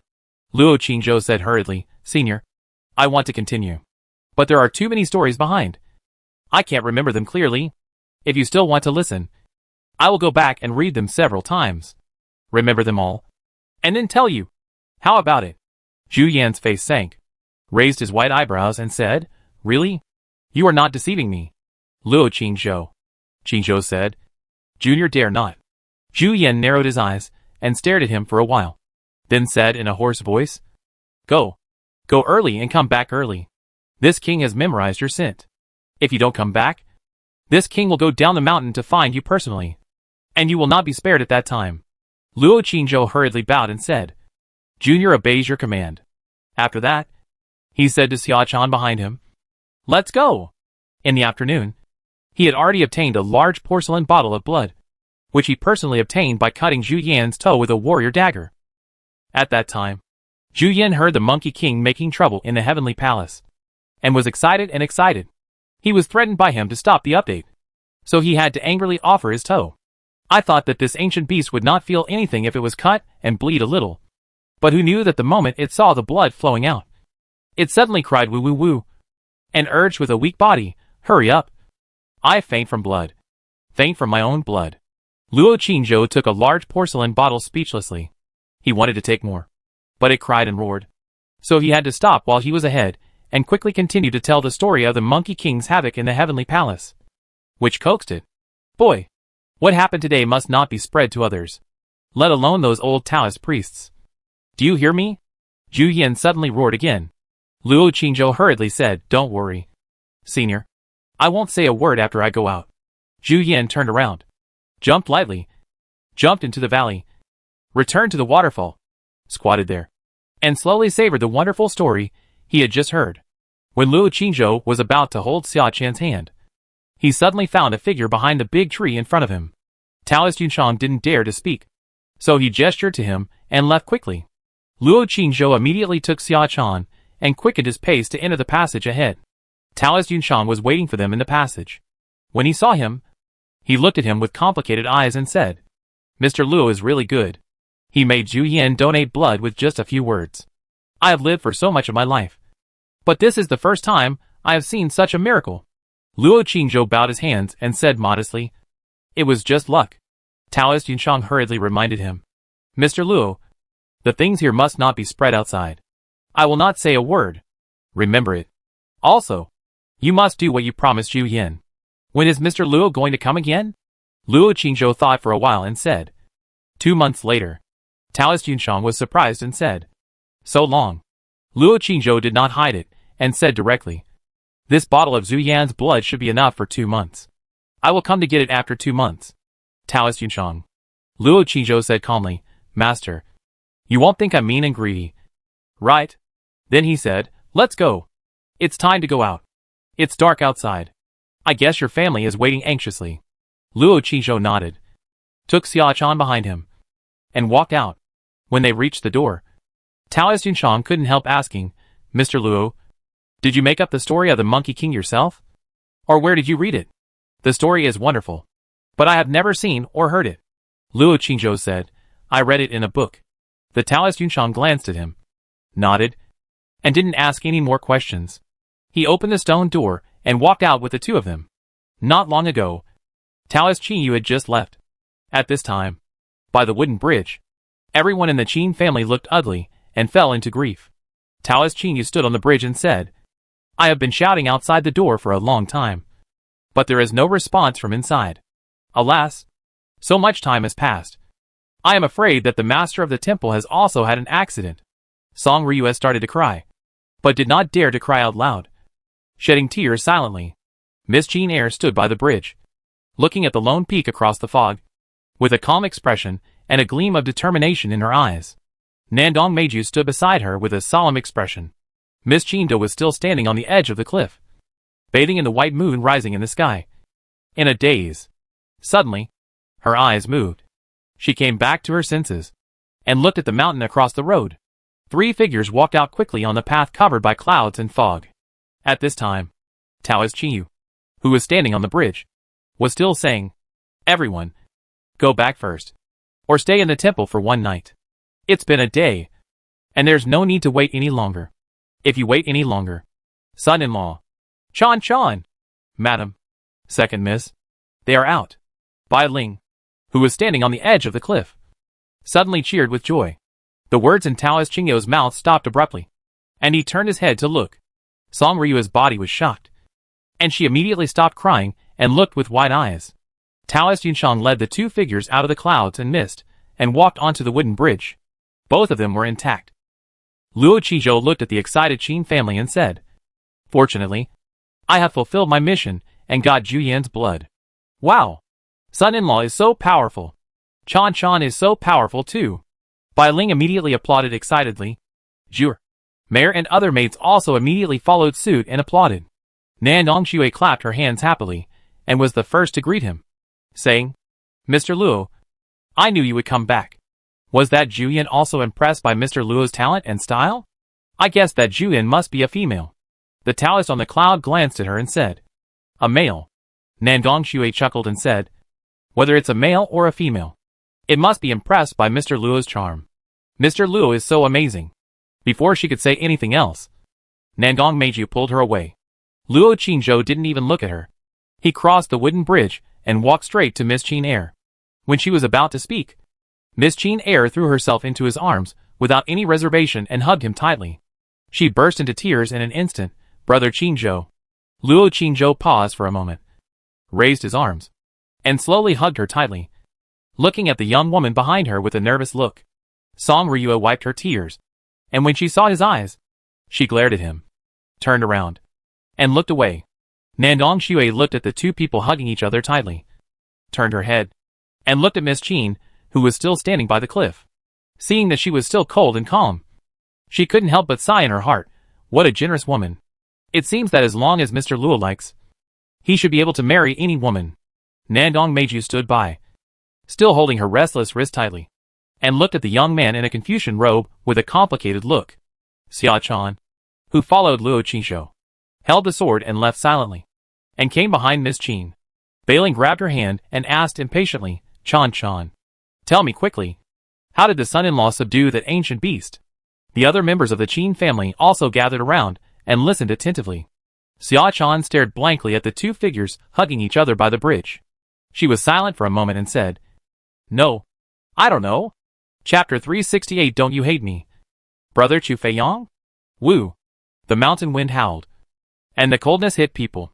The Qin family supported each other and walked down the mountain carefully. The Taoist Qin Yu led the way with a lantern in front. All along the way, everyone was curiously asking Luo Qingzhou and the others how they tamed the ancient beast. Nandong Xue insisted, "It must be that Mr. Luo is too charming. He conquered the other party without fighting." And the other party bowed and offered his blood. Bai Ling said, "It must be that the son-in-law was eloquent and fooled the ancient beast." And then Chan Chan took the opportunity to move. Luo Qingzhou was annoyed by the questions, so he said, "You can ask Chan Chan. I fainted when I went in. When I woke up, Chan Chan had already taken back Jian's blood." Xia Chan, who followed behind, looked at him dimly. When everyone asked her again, she said those three words again, "No, I don't know." The carriage was waiting at the foot of the mountain. Taoist Qin Yu sent the group down the mountain and said goodbye. Before leaving, he approached Luo Qingzhou and whispered, "Mr. Luo, next time you come, you can go directly to the back mountain. No one will stop you." Luo Qingzhou thanked her, and saw her leave before he and Miss Qin prepared to get on the carriage behind. Nandong Xue hurriedly said, "Mr. Luo, let's sit together. It's boring on the road. We can talk about the story of the stone. I came out for you today, but I didn't have a chance to talk to you." Before she finished speaking, Nandong Meiju covered her mouth and dragged her to the first carriage roughly.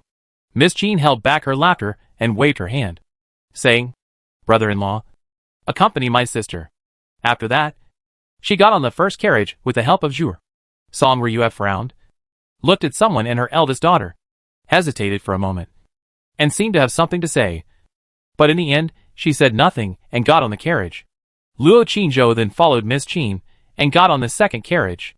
After getting on the carriage, Bailing said crisply, "Uncle, can you tell me the truth? How did you and Chan Chan subdue the ancient beast? I'm very curious." Luo Qingzhou said, "Didn't you guess it? Just as you said. Uncle is eloquent and Chan Chan is unparalleled in swordsmanship. The two of us succeeded with cooperation." Bailing pouted and said, "Uncle is so perfunctory. Luo Qingzhou closed his eyes and ignored her. Bailing glanced at him dimly, and couldn't help thinking of the time when he attacked her every night. Since she didn't let Uncle kiss her, Uncle's attitude towards her seemed to have changed. Not as intimate as before. Stinky uncle. Lecherous uncle. If I don't let you tremble, you will ignore me, she muttered secretly in her heart. The carriage drove into the road and started running. Everyone was already exhausted, and gradually closed their eyes during the bumpy ride. When Luo Qingzhou saw that the carriage had quieted down, he slowly opened his eyes and found that Miss Qin, who was sitting opposite him, was looking at him. Their eyes met. Qin Jianjia's thick eyelashes moved, as if she wanted to avoid his gaze, but she felt too guilty. So she continued to stare at him and said, "What does Zhuangzhou dreaming of a butterfly mean?" Luo Qingzhou was slightly startled when he heard this.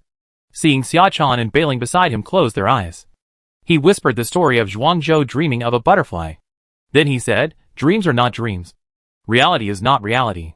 Sometimes dreams are like reality, and sometimes reality is like dreams." Qin Jianjia frowned slightly and fell into deep thought. Luo Qingzhou glanced at her, hesitated for a moment, and whispered, "Miss, I know you have experienced some things in the past, so your temperament has become like this. In fact, Miss can treat the past as a dream and forget it. There is no need to think about it every day. Life is fleeting for decades. If you always live in the shadow of the past and ignore the beauty of the present and tomorrow, isn't it a pity?" Qin Jianjia raised her eyes and looked at him quietly. After a moment of silence, she said, "Don't you hate me?" Luo Qingzhou couldn't help laughing when he heard this. "Why should I hate Miss? Although Miss is cold to me." Qin Jianjia stared at him for a while, then said calmly, "I lied to you." Luo Qingzhou's eyes moved, and he glanced at the girl beside her, and said calmly, "The eldest lady did lie to me, but I am very satisfied and grateful." Qin Jianjia fell silent, and looked at him quietly for a while, then retracted his gaze, and slowly closed his eyes. Luo Qingzhou still stared at her flawless face. The night wind blew up the curtains, and the white moonlight fell down, falling on her flawless face, beautiful as a dream. Puff! Bailing suddenly smiled and said, "Son-in-law, stop drooling." Luo Qingzhou glanced at her, and then began to stare at her. Bailing crossed her arms, showing no fear, and immediately became full of fighting spirit. Staring at him, the two looked at each other. Neither of them spoke. The carriage fell silent again. After a long time, Luo Qingzhou raised his hand, rubbed his eyes, and said, "You win." Then he closed his eyes. Bailing raised his chin proudly and closed his eyes. When the carriage entered the city, the gate was about to close. There were very few pedestrians on the street. At the gate of the Qin family's house, Xiao Dai and Qiu'er had been looking forward to it.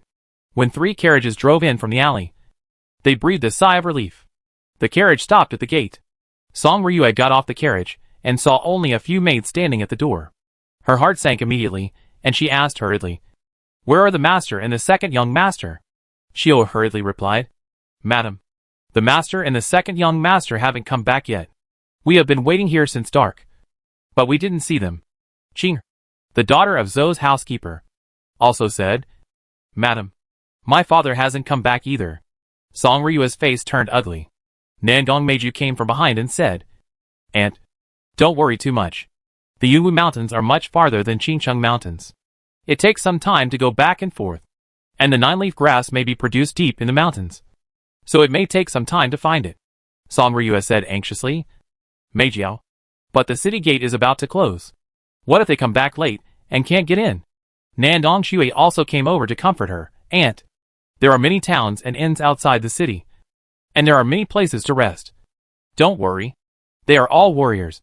It's okay." Song Ryue was relieved a little, looking at her sisters, and said, "It's getting late, and I don't know if the gates of the inner city are closed. Meijiao, Shui, you stay here tonight to rest." As soon as these words came out, Nandong Shui's eyes lit up, and she said happily, "Okay. Okay, Aunt. We will stay with you tonight." As soon as the words fell, Nandong Meijiao grabbed her wrist and dragged her directly to the carriage, turning around and saying, "Aunt, we won't stay, so as not to worry Dad and Mom." After that, he jumped onto the carriage, forcibly pulled Nandong Shui, who was still struggling with the carriage, up, stuffed her into the carriage, and covered her mouth by the way.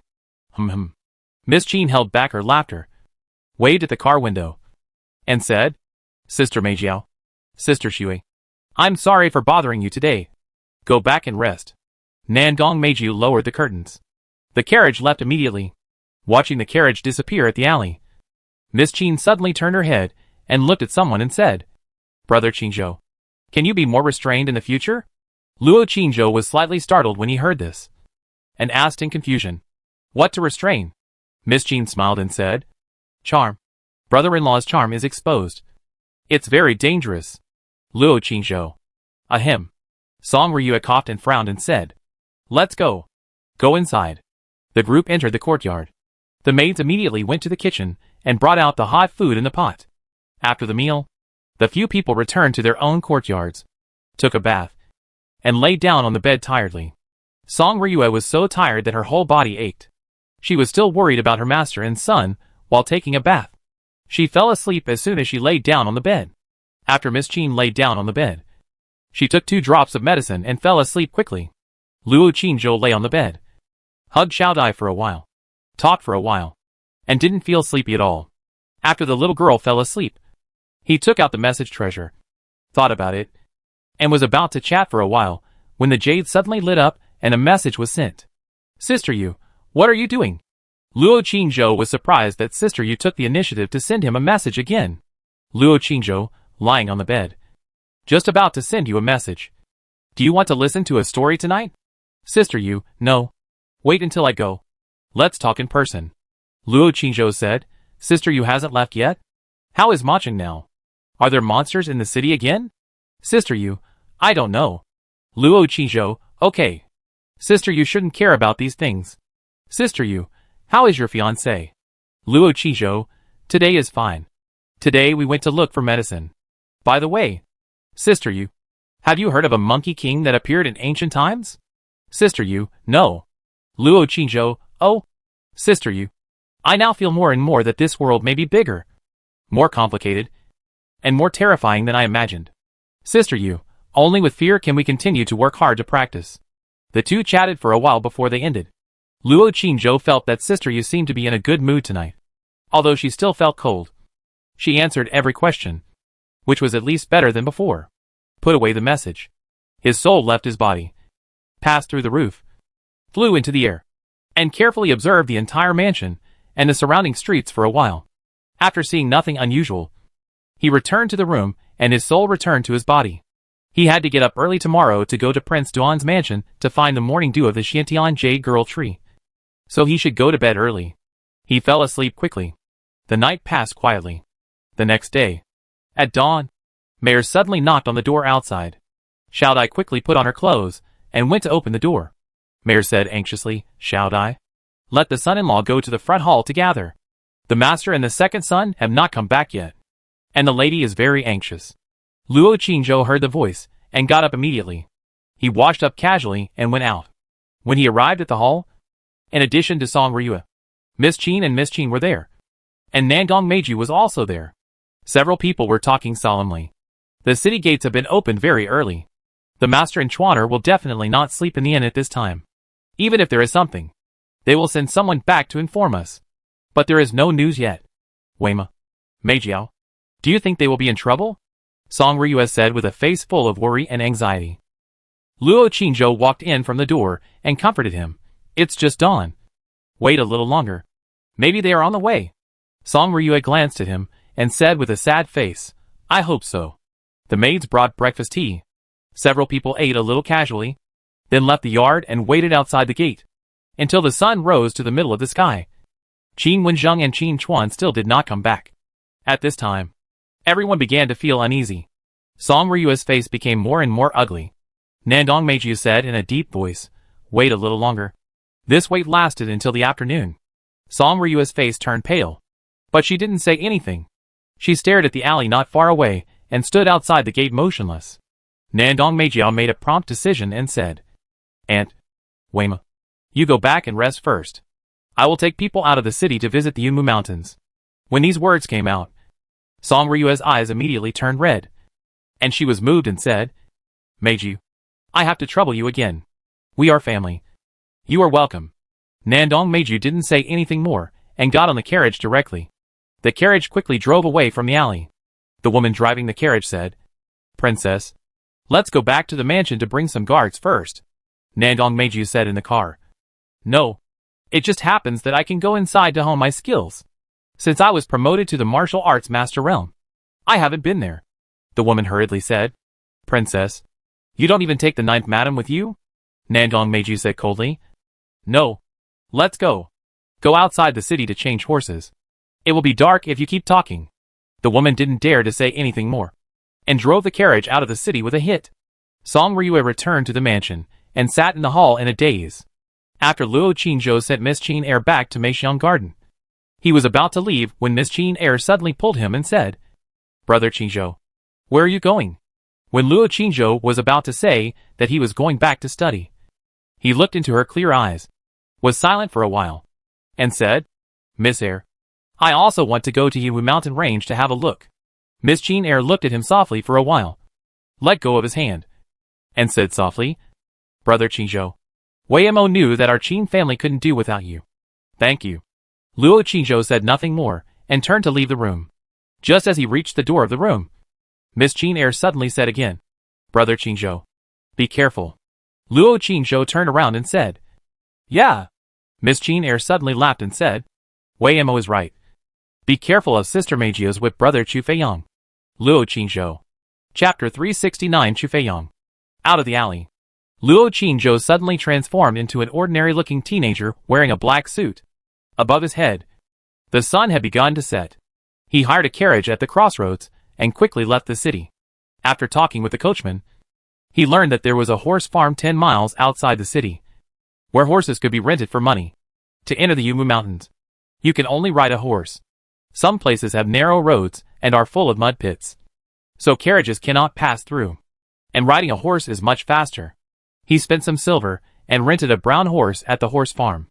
After asking for directions, he rode to the Yunmu Mountains. He had never ridden a horse before, but he knew a little about how to ride a horse. Not to mention that he was now a warrior, so it was naturally much easier to control it. At first, he didn't dare to run fast. After running for a while, he began to speed up. The steed galloped. The wind whistled in the ears. The trees and scenery on both sides retreated rapidly, and the whole person went up and down, as if he was on top of the clouds.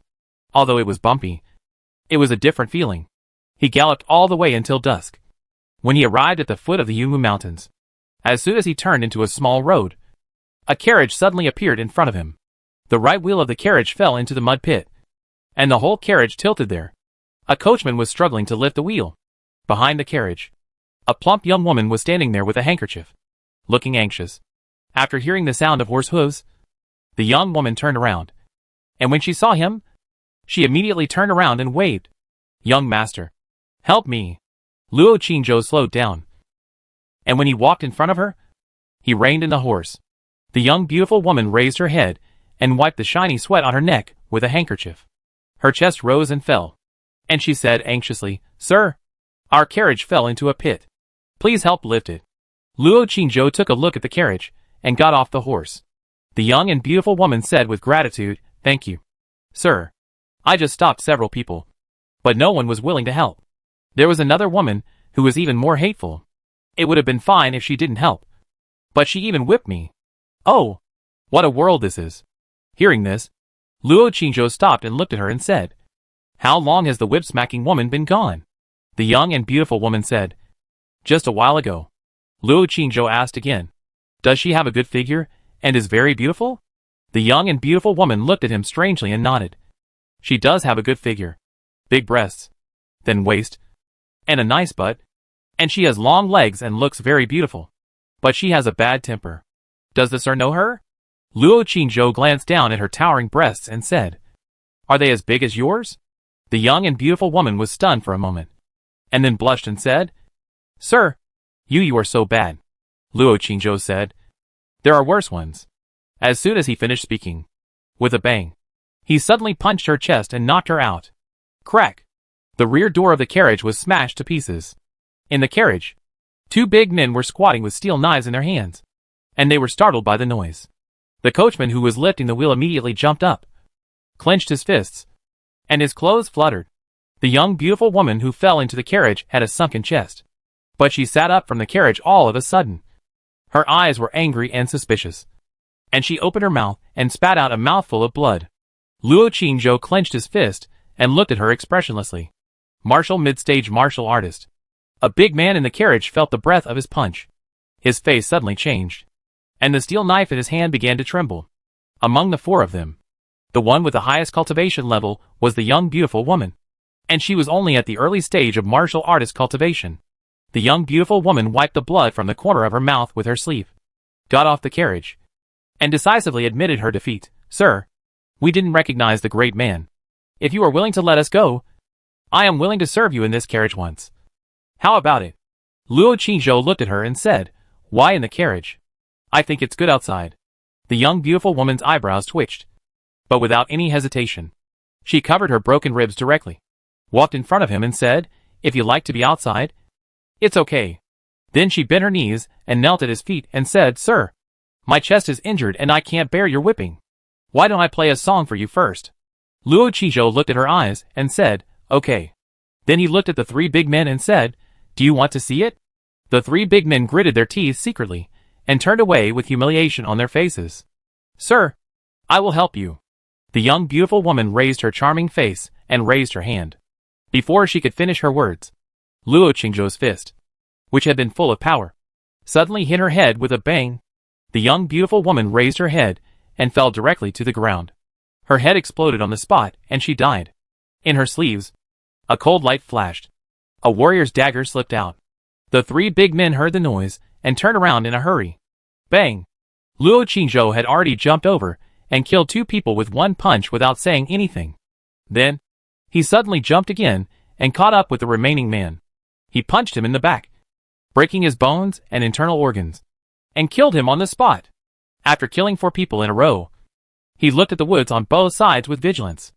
After seeing that there was nothing unusual, he walked to the front of the carriage and directly removed the broken back door. Under the carriage chair, there was a woman tied up with ropes and stuffed with cloth in her mouth. Next to the woman, there was a teenager and a little boy. The teenager was dead. The little boy's chest was still heaving, and he should have just fainted. Luo Qingzhou quickly helped the woman to tear off the cloth in her mouth and untie the ropes on her body. The woman immediately picked up the little boy on the ground, and then fell on the boy, crying loudly. Luo Qingzhou watched silently for a while, and when he was about to ask, there was a burst of dense horse hooves on the road behind him. His face changed, and he immediately said, Go! The woman looked up and cried, Don't be afraid, benefactor. My master is here with people. Luo Qingzhou was stunned for a moment when he heard the words. Hearing the sound of horse hooves, there were at least 100 people. He didn't dare to stay, and immediately turned around and left, jumping on the horse's back. He didn't want to cause trouble and waste time. The woman hurriedly shouted, Benefactor, please stay and wait for my master before she finished speaking. Luo Qingzhou had already slapped the horses but with a slap, and the horse ran away. On the road behind him, a middle-aged man suddenly shouted angrily, Little thief, don't go! The sound of horse hooves came whistling. The woman in the car cried and said, Master, that is our benefactor. Tomorrow, he was killed by these bandits. The voice gradually faded away and blurred.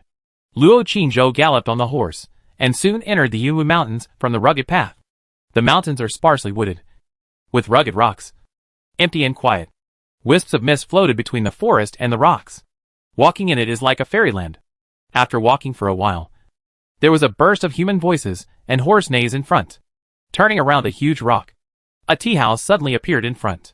There were a few shabby tables in front of the tea house, and 2 tables of guests were sitting there eating meat and drinking. There was also a stable next to it, with many horses tied inside. The person who rented the horse said that this was a place dedicated to tea, food and horse tying. At this time, the sun was setting. It was about to get dark. Luo Qingzhou observed the 2 tables of people and led the horses over. The waiter was a girl wearing a hat and pigtails. When she saw him coming with a horse, she hurried out of the store, took the horse from his hand, and said crisply, in addition to tying the horse, Do you want to eat something? Luo Qingzhou glanced at the 2 tables of guests again, and then said, Bring a plate of beef and a pot of tea. Okay. Wait a moment. Sit down. The girl smiled and agreed, led the horse, and entered the stable. Luo Qizhou sat down at one of the empty tables, looking at the woods in the distance, and listening to the chat of the two tables of guests next to him. It was his first time here, and he didn't know the way. It would be more convenient if he could go in with others. Looking at the clothes of those people, they should be disciples of Ling Xiao's sect. I didn't expect that they were all killed. The woman and the two boys were also abducted. I didn't expect that the men of One-Eyed Bull were so bold that they dared to attack people in this sect. I guess they want to extort money because they are having a hard time now. The identity of that woman may not be simple. I'm afraid that the bandits in the Yunwu Mountains will suffer this time. That's not necessarily the case. One-Eyed Bull has been here for more than 10 years and has offended many warriors and forces. He is still alive and well now. The terrain of the Yunwu Mountains is complicated, and few people dare to go deep into it. One-Eyed Bull is more familiar with the environment here than anyone else. Even if he can't beat him, others may not be able to catch up with him. That's right. The 5 men at another table were talking about another topic. Did you see that girl just now? She has a good figure and good looks. Much prettier than those prostitutes in the inner city. But she seems to have a bad temper. I almost whipped her when I approached her to talk to her. Damn it. We'll go into the mountains later, so she'll be in trouble. Lao Wu. You're a reincarnated pervert. You want to have sex with every woman you see. That girl is not simple. Just the storage ring on her finger is probably something you can't afford even if you sell yourself. We still have to go hunting, so stay out of trouble. She only has a woman with her. What's there to be afraid of? Judging from her age, she is only in her teens at most. Her cultivation level is definitely not that high. If we meet her later. At this point, the voice suddenly became smaller. Luo Qingzhou turned his head to look. The 5 people put their heads together and were talking in a low voice. One of the thin men had a lewd and excited light in his eyes. When Luo Qingzhou stared at his eyes, the thin man seemed to notice something. He looked up and happened to see his gaze. His face suddenly darkened and he slapped the table and said, "Boy, what are you looking at? What's wrong with looking at you?" A burly man at another table suddenly stood up and glared at him subconsciously after hearing this. The thin man was stunned for a moment and quickly smiled at him. "Brother, I'm not talking about you. I'm talking about that boy." As he said that, he pointed at Luo Qingzhou. The burly man glanced at him, then sat down and continued to discuss the bandits in Yunwu Mountain Range. The thin man immediately glared at Luo Qingzhou fiercely and said, "Boy, I'm talking to you." Luo Qingzhou stood up and walked over. The waiter quickly came out of the store with a teapot, ready to stop the fight. Chapter 370. Punch after punch. Lime reappears outside the tea house. It suddenly became quiet when Luo Qingzhou walked over. The 5 men immediately stood up in unison. The people at the other table also stopped talking. The thin man sneered. "Why? Kid, do you want to fight with me?" The other 4 were all staring at him. Luo Qingzhou approached and bowed, saying, "I came here to ask if you are going to enter the Yunwu Mountains. My family member disappeared in the mountains yesterday and has not returned yet. So I am going to look for him today. But this is my first time here and I don't know the way. I am afraid I will get lost. So if you go in, can you take me with you?" The 5 people were stunned for a moment, and when they were about to wave their hands to refuse, Luo Qingzhou said, "Of course, I won't let you help for nothing." As he said that, he raised his left hand, revealing the storage ring on his finger, stroked it, and took out a bag full of gold coins from it, saying, "If it is convenient for you to take me in, these 10,000 gold coins will be regarded as your reward." As soon as these words came out, not only the 5 people in front of him were stunned, their eyes suddenly showed greedy joy, but also the eyes of several people at the other table were shining. The thin man glanced at the storage ring on his finger, and immediately smiled and said, "Convenient? Of course it's convenient. But little brother, you have to pay the gold coins first. What do you think?" Luo Qingzhou directly handed a bag of gold coins in his hand to him, and said, "Of course." The waiter girl beside him saw this, and hurriedly reminded him in a low voice, "Young master, just pay the deposit first. Why are you butting in? Go cool off." The thin man grabbed the gold coins and shouted sternly. The waiter immediately lowered his head and dared not say anything else. Luo Qingzhou smiled and said, "It's okay. I trust these brothers." The thin man shook the gold coins in his hand and immediately smiled and said, "Don't worry, little brother. We will not only help you lead the way, but also help you find people. Your 10,000 gold coins are definitely worth it." Luo Qingzhou bowed and said, Thank you. The thin man smiled and stared at him, and looked him up and down. Luo Qingzhou looked into his eyes, and heard him say in his heart, this silly boy probably went out alone for the first time. And he didn't even know the saying of not showing off his wealth. He casually took out 10,000 gold coins, and brought a valuable storage ring. He should have a lot of treasures on him. Little brother, eat first. We will set off after dinner. The thin man was afraid that he would regret it. So he put away the gold coins, sat down and started to gnaw on the chicken leg. Luo Qingzhou didn't say anything more, and turned back to his seat. The waiter brought tea and a large plate of beef, and put them on the table. Then leaned close to him and whispered, young master, be careful. These people are probably not good people. After that, he lowered his head, and walked away quickly. The girl was petite and ordinary, with a scar on her forehead. She looked no more than 13 or 14 years old. Luo Qingzhou glanced at her, but didn't say anything. He lowered his head, and started to eat beef. The 5 people over there had already started to whisper. The people at the other table also looked at him frequently. Luo Qingzhou looked calm, and quickly finished a large plate of beef, and drank a pot of tea. He stood up, paid the money, and walked towards the 5 people. At this time, the sunset had already fallen to the top of the mountain, and the night was about to fall. The 5 people also stood up, paid the money, talked to him in a friendly and enthusiastic manner, and took him into the forest. After they walked away, the few people at the remaining table began to discuss in a low voice. That guy looks stupid, but he actually has a storage ring on him. He looks like a rich young man. Should we follow him and see? Forget it. Don't cause trouble. It's getting dark. My mother and my wife are still waiting for me at home. I have to go back quickly. That won't be a bargain for those guys. You will pay the price for being greedy sooner or later. That guy was stupid today, so he bumped into him. If those guys meet a powerful person next time, they may regret it too late. Old Wang is right. If you walk by the river often, you will get your shoes wet. Let's not be greedy for this bargain. The few of them chatted for a while, finished their meal, went to the stable to lead the horses, and went out of the mountain. When night fell, the tea house became quiet. The girl cleaned up the table and went into the house and said, Dad, that young man is so stupid. He probably won't be able to come out. A middle-aged man came out of the kitchen with a pot of beef and said, How do you know he is stupid? The girl said, He came here alone and showed his storage ring in front of the group of people. And he casually took out 10,000 gold coins as a guide fee. Isn't that stupid? The middle-aged man walked to the chopping board, picked up the knife, and said while cutting the beef, Xiaoqi, some people look stupid, but they are actually smarter than anyone else. And some people look smart, but they are actually dumber than anyone else. Every time Daddy takes you into the mountains to hunt, he reminds you that the most brilliant hunters often appear as prey. Have you forgotten? The girl asked in confusion, Dad, do you mean that the young man is actually pretending to be stupid? The middle-aged man looked up at her and said, Dad doesn't know this. Daddy just tells you not to underestimate anyone easily. The young man may be a hidden talent, or he may really be a fool. Who knows? The girl sighed and said nothing. She went over to wash her hands and helped him pack the cut beef. The forest was silent. A full moon rose in the sky and fell down, under the cover of smoke. The whole forest was gloomy and particularly cold.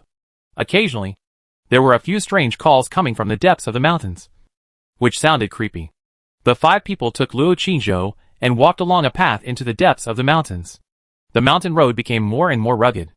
In some places, you need to climb rocks to pass. Along the way, Luo Qingzhou chatted with the 5 people. After walking for a while, the thin man suddenly asked, What's your surname? Little brother? Luo Qingzhou said, My surname is Chu.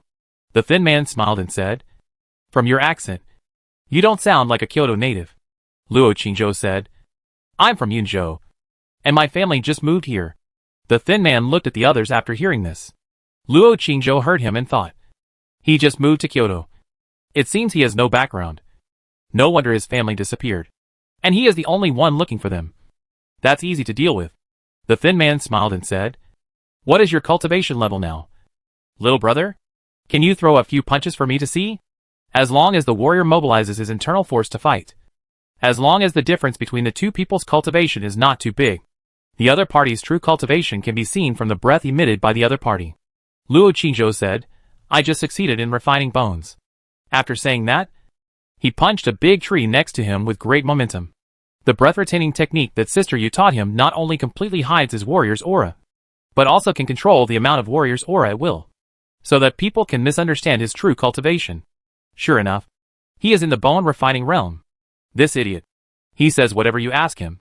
He probably comes from a small place and has no social experience.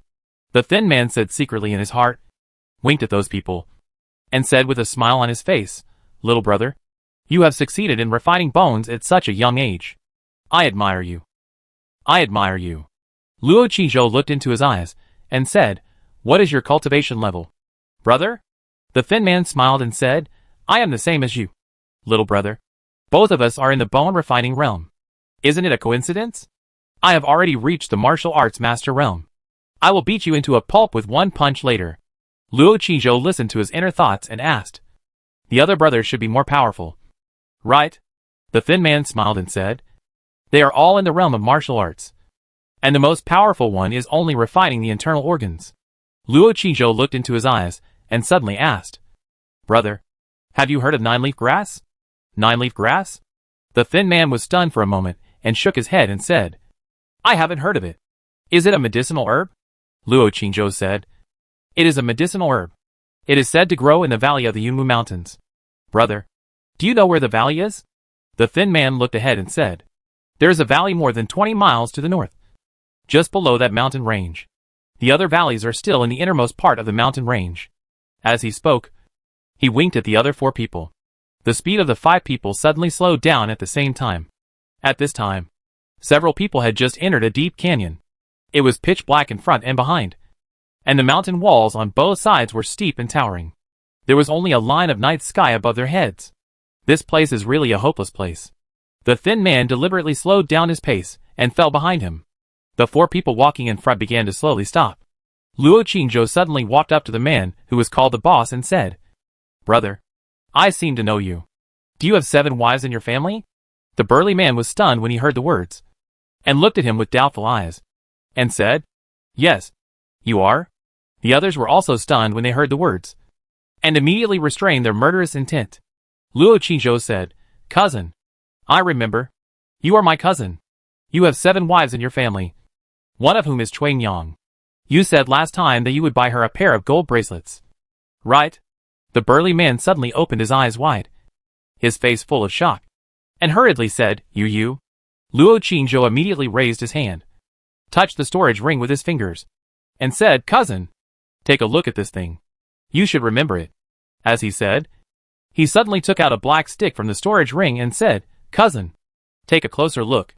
This is what you gave me when you were a child." The burly man was surprised and confused, and hurriedly looked down. Puff. At this moment, a pile of lime suddenly fell on his face, because the distance was too close and he was completely unprepared. He was hit directly. He woke up instantly. His face changed drastically, and he heard a gust of strong wind blowing in his ears. He hurriedly closed his eyes and raised his arms in front of him to block. Bang! A muffled sound. Then, there was the sound of broken bones. The black wooden stick that Luo Qingzhou swung suddenly broke his arm that was blocking in front of him, and then it fell heavily on his face, knocking him out. The other 4 people reacted at this time, shouted angrily, and rushed towards him. Luo Qingzhou didn't know how to use the stick, so he could only attack when the opponent was unprepared. At this time, he immediately put away the stick and punched one of the fists with a bang. The fists of the other 3 people fell heavily on him. However, he was not a warrior in the bone-refining realm. The defensive power of the middle-stage martial artist was fully displayed at this moment. Bang! With a loud bang, the 2 fists collided. With one punch, he broke the hand bone of the warrior with the initial cultivation of a martial artist and sent him flying. Most of the force that the other 3 warriors had put on him was absorbed by his tough skin and flesh. His body shook, and a loud moo sounded from his throat. Then, like a cannonball, he flew towards the thin man behind him, and with a bang, he directly sent him flying. The thin man's chest collapsed instantly, and his heart was directly pierced by the broken ribs. He fell heavily to the ground, then jumped up again, clenched his fists, froze in place, stared at the boy who suddenly turned into a devil in front of him with wide eyes, and said with a ferocious face, You are not." Puff. He suddenly opened his mouth and spit out a mouthful of blood. Then his body softened, fell to the ground, twitched a few times, and died completely. The remaining 2 uninjured men were immediately frightened and ran forward. But with their strength, how could they escape? Swoosh! Luo Qingzhou suddenly rose from the ground and jumped directly into the air. Then swooped down like an eagle and punched down. Boom! There was a loud bang, and thunder and lightning surrounded him. One of the men's heads was instantly blown apart, and one of them was so angry that even his soul was instantly burned to ashes by thunder and lightning. Then, he jumped up again, caught up with the remaining man, who was only in the refining state, and killed him with a punch. Then he turned around and walked towards the most powerful warrior. At this time, the warrior's face was covered with lime and blood. His face bones collapsed, and his arms were broken. He wanted to escape, but he didn't know which direction to go. Hearing the voice, he could only shout in fear, "Brother, spare my life. Spare me a life. I will give you all my 7 wives." And, boom! Before he finished speaking, Luo Qingzhou suddenly punched him in the chest and knocked him out directly. Boom! Boom! Boom! Then he jumped into the air again and punched 3 times in a row. When the man landed, lightning crackled on his fist, and he punched out 1 last time, destroying the body and soul. Then he walked towards the last man and smashed his head with 1 punch. After seeing that all 5 people were completely dead and their souls were scattered, he walked to the body of the thin man, took out the storage bag from him, and when he was about to look through it, he suddenly heard 2 hurried footsteps in the darkness behind him. Without any hesitation, he immediately tightened the fascia of his legs, jumped up suddenly, and left quickly. 2 figures had already emerged from the darkness in the blink of an eye. One of the tall figures looked at the vague figure that had just disappeared in the darkness in front of him, and a look of uncertainty appeared in his eyes. Then, she looked at the corpse on the ground. Wow! The woman behind her lit a flame in her hand, illuminating the ground. Then, she illuminated the hideous face of one of the corpses. The face had collapsed and twisted, looking extremely terrifying, and there was some powdery stuff on the cheek covered with blood. "Anti-Moo, give me the fire." The tall figure suddenly squatted down, stretched out his hand to take the flame, and approached the hideous face. "Miss, it seems to be Lime. Someone actually helped us kill them." The woman was stunned, and looked at the girl in front of her with a strange look.